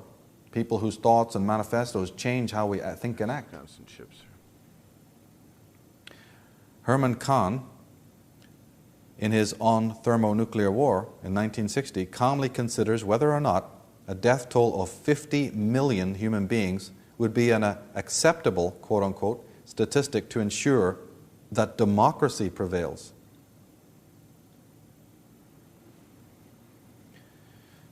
Jordan Maxwell and some other scholars who study the astrological cycles and chart what these evil archies are up to, and once you know what they're into, then you can sort of follow what they're up to and get ahead of the game. We come to understand that we're in what we call the Saturnalian period, or what they call the Saturnalian period, when chaos and debauchery is permissible. We're in what the Hindus call the Kal age, and what also might be called the Dionysian age, when all forms of debauchery and depravity are let loose upon the world. This is the period when all kinds of virtue and morality, as the ancient texts were saying, are thought of as vices. Julian Huxley, in the preface to Brave New World, says, as political and economic freedom diminishes, sexual freedom tends to compensatingly increase, and the dictator will do well to encourage that freedom, in conjunction with the freedom to daydream under the influence of dope, movies, and radio. It will help to reconcile his subjects to their servitude, which is not their fate. It's from A Brave New World. In Aldous Huxley's Brave New World, he writes, sensual pleasures programmed into people as infants through hypnopedic messages repeated thousands of times as they slept. These messages encouraged sexual promiscuity, attendance at mass entertainments, and the ingestion of drugs for any and every unpleasant feeling or little distress.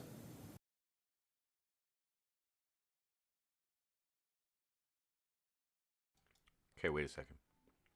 Sensual pleasures from Brave New World, programmed into people as infants through hypnopedic messages, repeated thousands of times as they slept. But that's not fact. That's not truth. This is a fictional. Why are you using this? These messages encourage sexual promiscuity, attendance at mass entertainments, and the ingestion of drugs for any and every unpleasant feeling.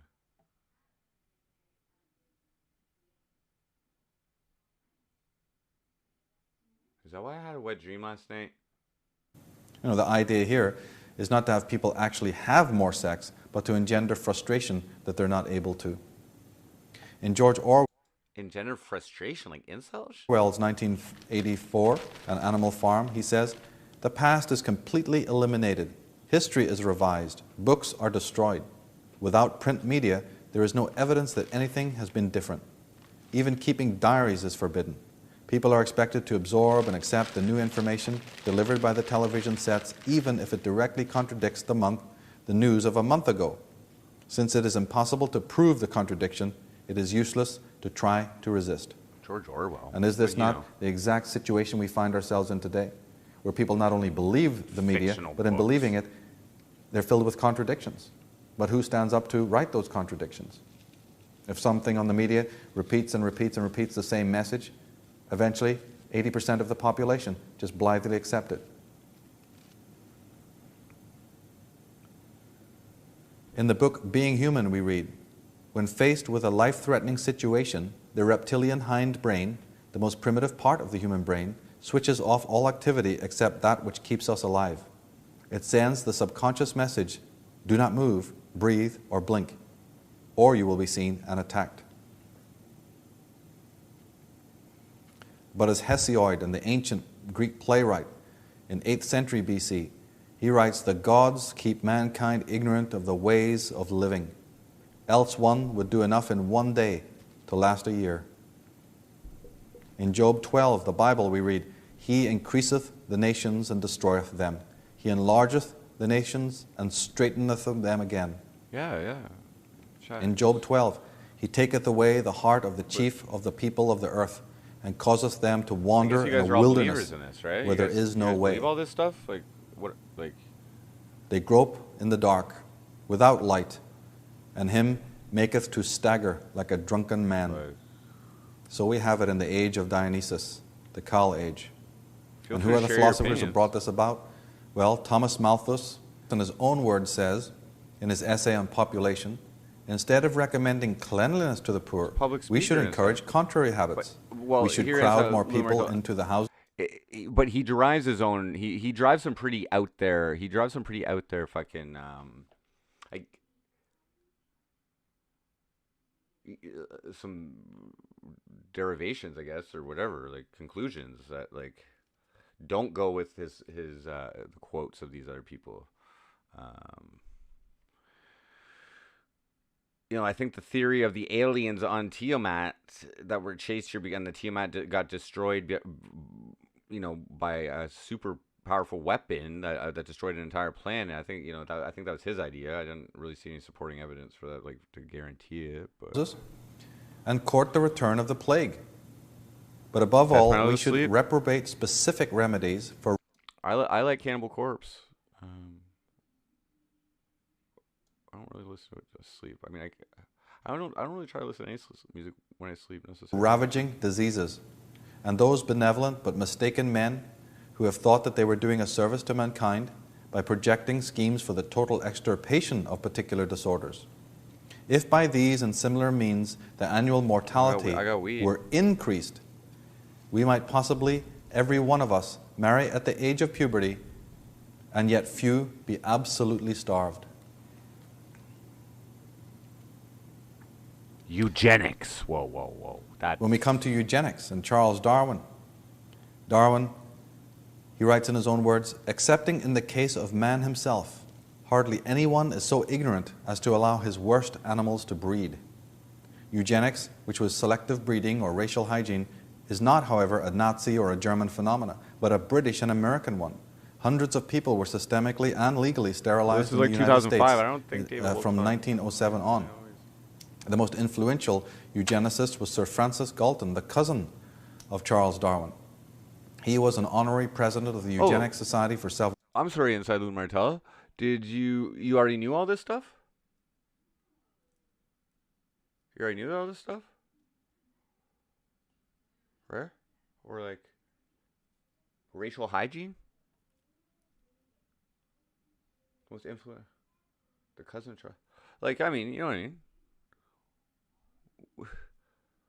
We don't have to learn about this shit. I mean, everything in the world's like there's like evil doesn't impact us. There's no evil out there, guys. It's just evil's a myth. For years. Evil's a myth. His successor For was shits and Major giggles, Leonard we'll just Darwin, son put all of these Charles lies Darwin. up here. And it was he who For the next, strongly like, 2 promoted hours. the eradication of the unfit. The first U.S. Eugenics Society was headed by Averell Harriman's mother. It was also funded by the royals, as was the entire Harriman dynasty. Ernst Rudin, Hitler's eugenics expert and chief engineer, was a guest of Mrs. Harriman in America before the advent of the Second World War. In 1905, Dr. Ernst Rudin founded a German eugenics society called the Society for Racial Hygiene.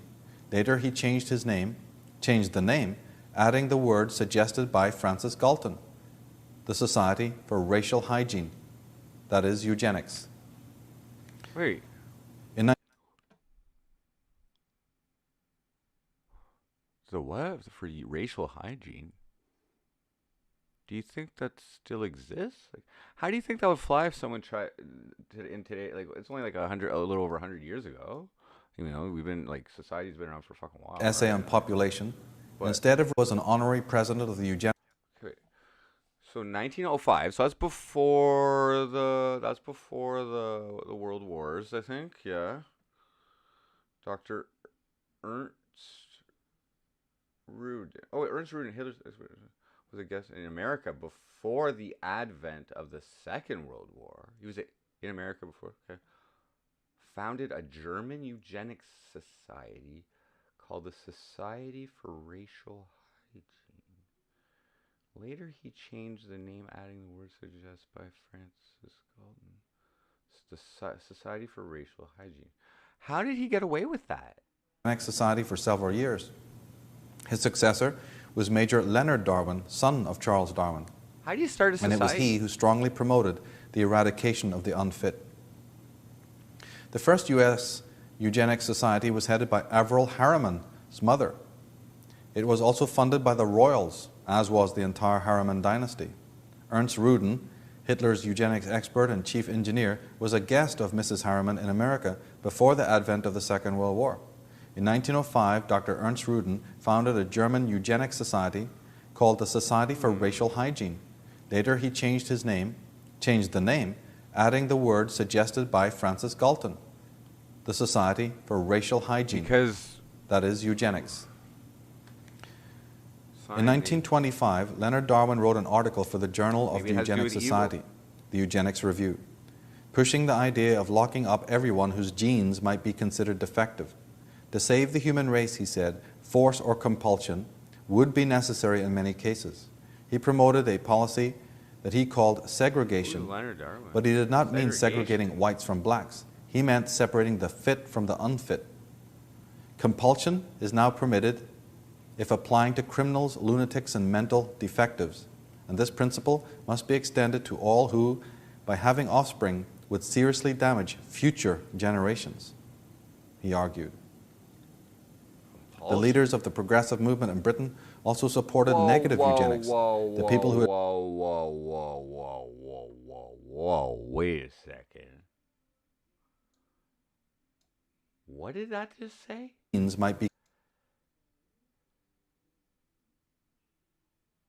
to save the human race. This is 95 years ago. He said force or compulsion would be necessary in many cases. Pushing the idea of locking up everyone whose genes might be considered defective. Locking up everyone? What about locking down everyone?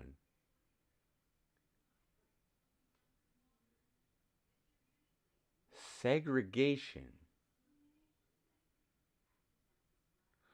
So what if, like, to the eugenicists, what if the defective people are the rebels?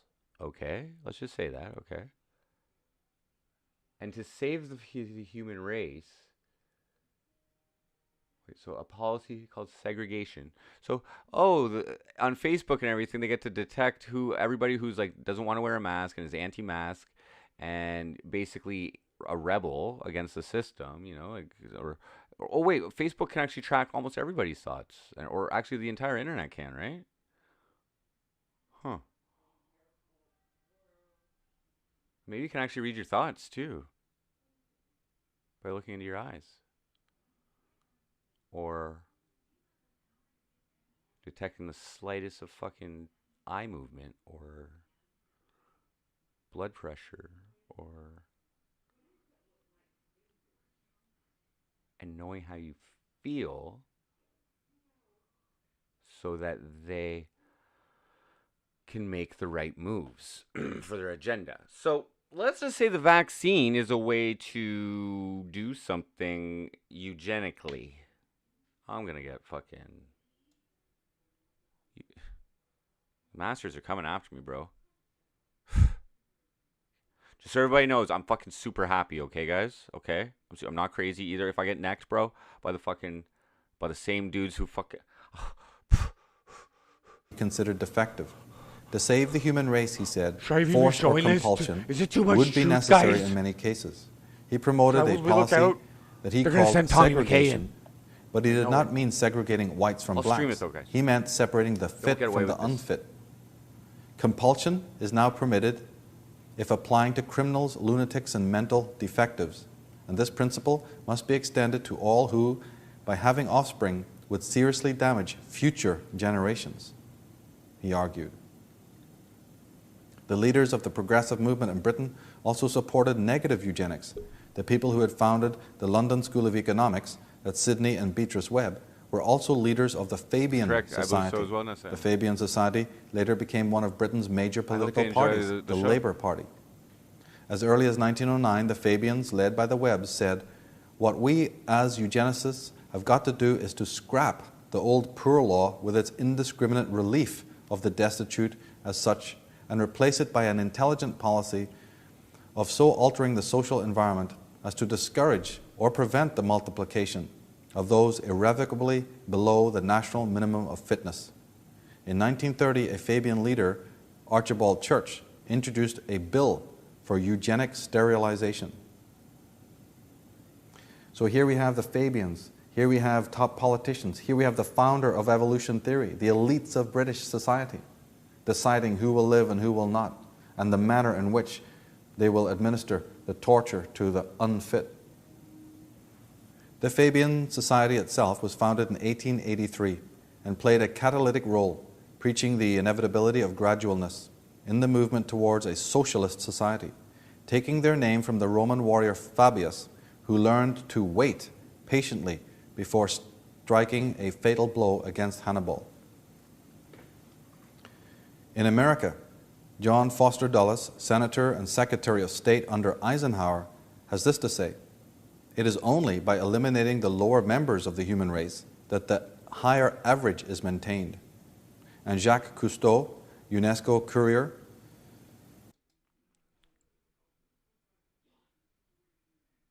That's bullshit. That's not it is only by eliminating the lower members of the human race that a higher average is maintained. Wow. No.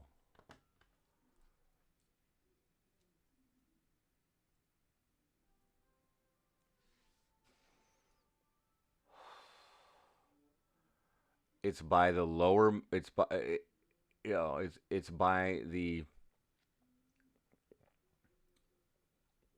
It's by each individual doing the best for themselves, or as close to the best for themselves at the most the big. Because you can always become better. You can always improve.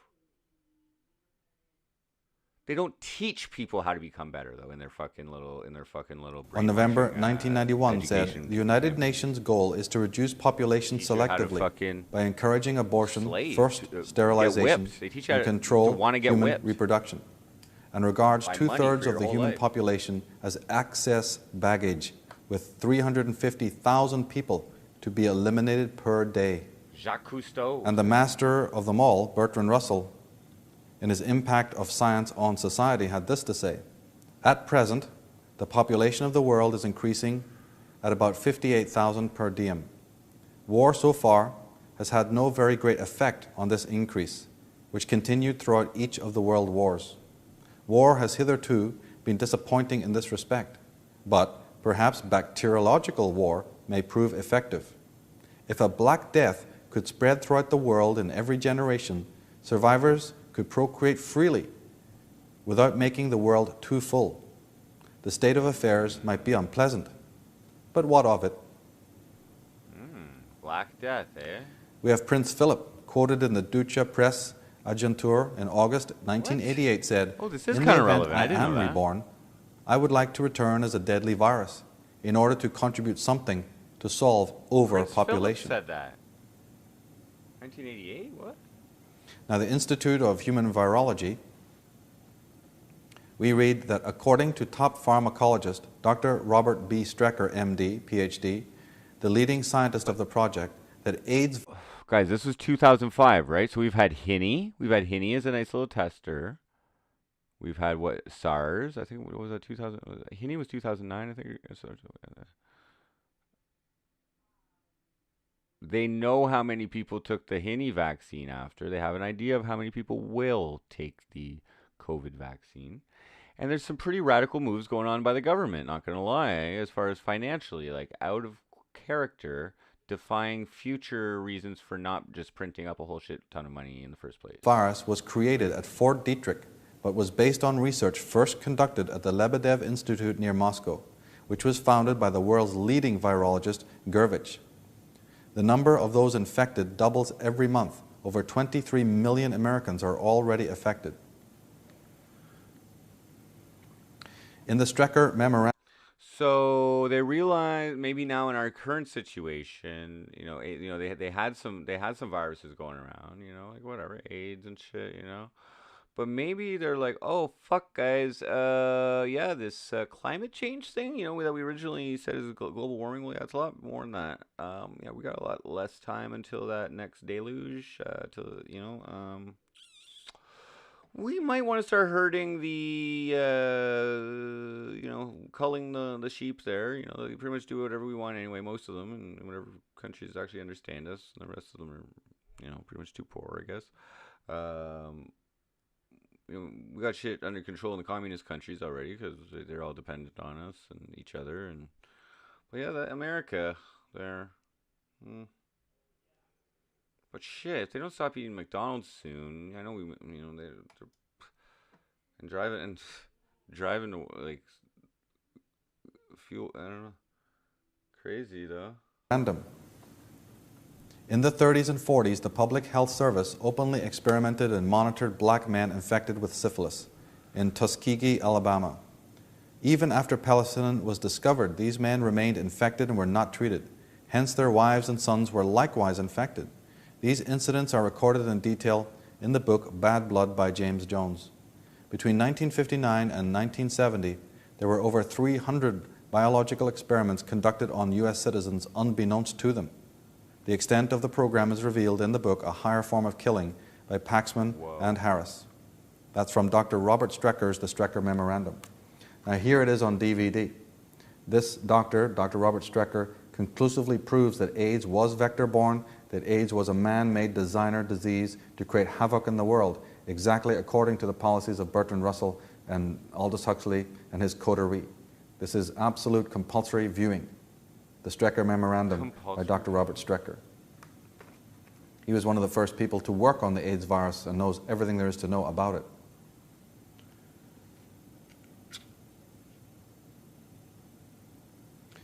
In The Final Revolution, Aldous Huxley says, "It seems to me perfectly in the cards that a euphoric drug, far more efficient and less harmful than alcohol, may be produced. And if this should be introduced into every bottle of Coca-Cola, then clearly, as I ventured to point out more than 25 years ago in Brave New World, this would become an incredibly powerful instrument in the hands of a dictator. What is becoming, I think, quite clear now is that..." What? It seems perfectly in the cards that a euphoric drug, far more efficient and less harmful than alcohol, may be far more efficient and less harmful than alcohol may be produced, and if this should be introduced into every bottle of Coca-Cola, 1960, then clearly, as I ventured to point out more than 25 years ago, this would become an incredibly powerful instrument in the hands of a dictator. Like caffeine? What is becoming, I think, quite now is that dictatorships of the future probably will not be based on terror. As the dictatorships of Hitler and Stalin, terror is extremely wasteful, stupid, and inefficient method of controlling people. In Brave New World, the distribution of this mysterious drug, which I call Soma, was a plank in the political... Dictatorships of the future probably will not be based on terror, as the dictatorships of Hitler and Stalin. He said. Terror is an extremely wasteful, stupid, and inefficient method of controlling people. In Brave New World, the distribution of this mysterious drug, which I called a Soma, was a plank in the political platform. So he's making a speech, and he's like, well, yeah, I mean, hey, everybody, it's likely that the government, that the elites will fucking drug you someday.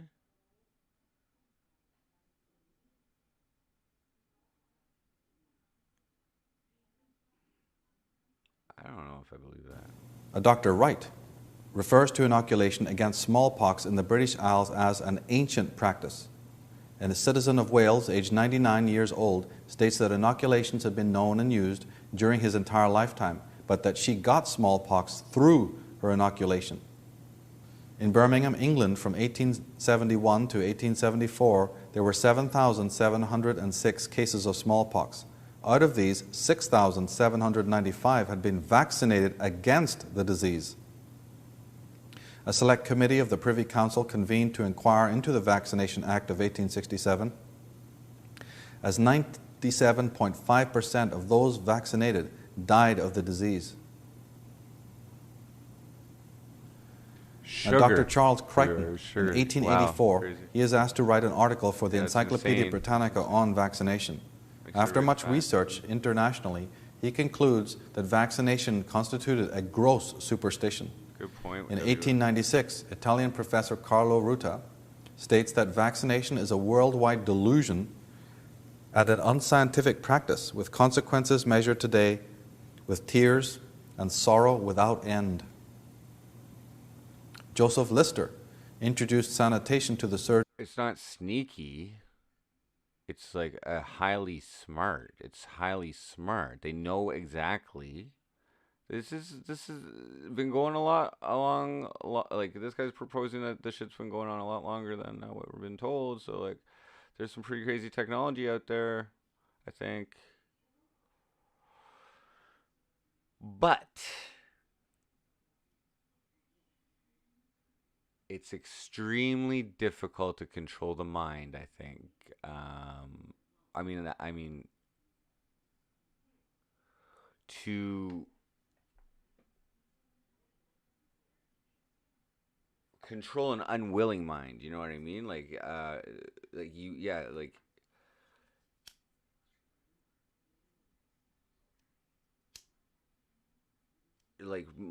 free will and free minds, I think they automatically reject being controlled by something else. The idea of it, like at first, you know, and it might be hard to admit it, you know, because it's all you know, it's all everybody knows. And hospital, but was fiercely resisted by leading Culture. surgeons and doctors. The British Medical Association dedicated itself to attacking his name, reputation, and theories. In 1850, a British physician reads fucking red paper sugar is a drug. detailing the microscopic examination of food products, revealing that all food products examined in Britain were adulterated with foreign substances, including chemicals. W.B. Clark from the New York Press in 1909 says, cancer was practically unknown until the cowpox vaccination began to be introduced. He says, I have seen 200 cases of cancer, and I never saw a case of cancer in an unvaccinated person. Wow. On the question of fluoride, in 1943, researchers from the U.S. Public Health Service examined the health of the residents of Bartlett, Texas.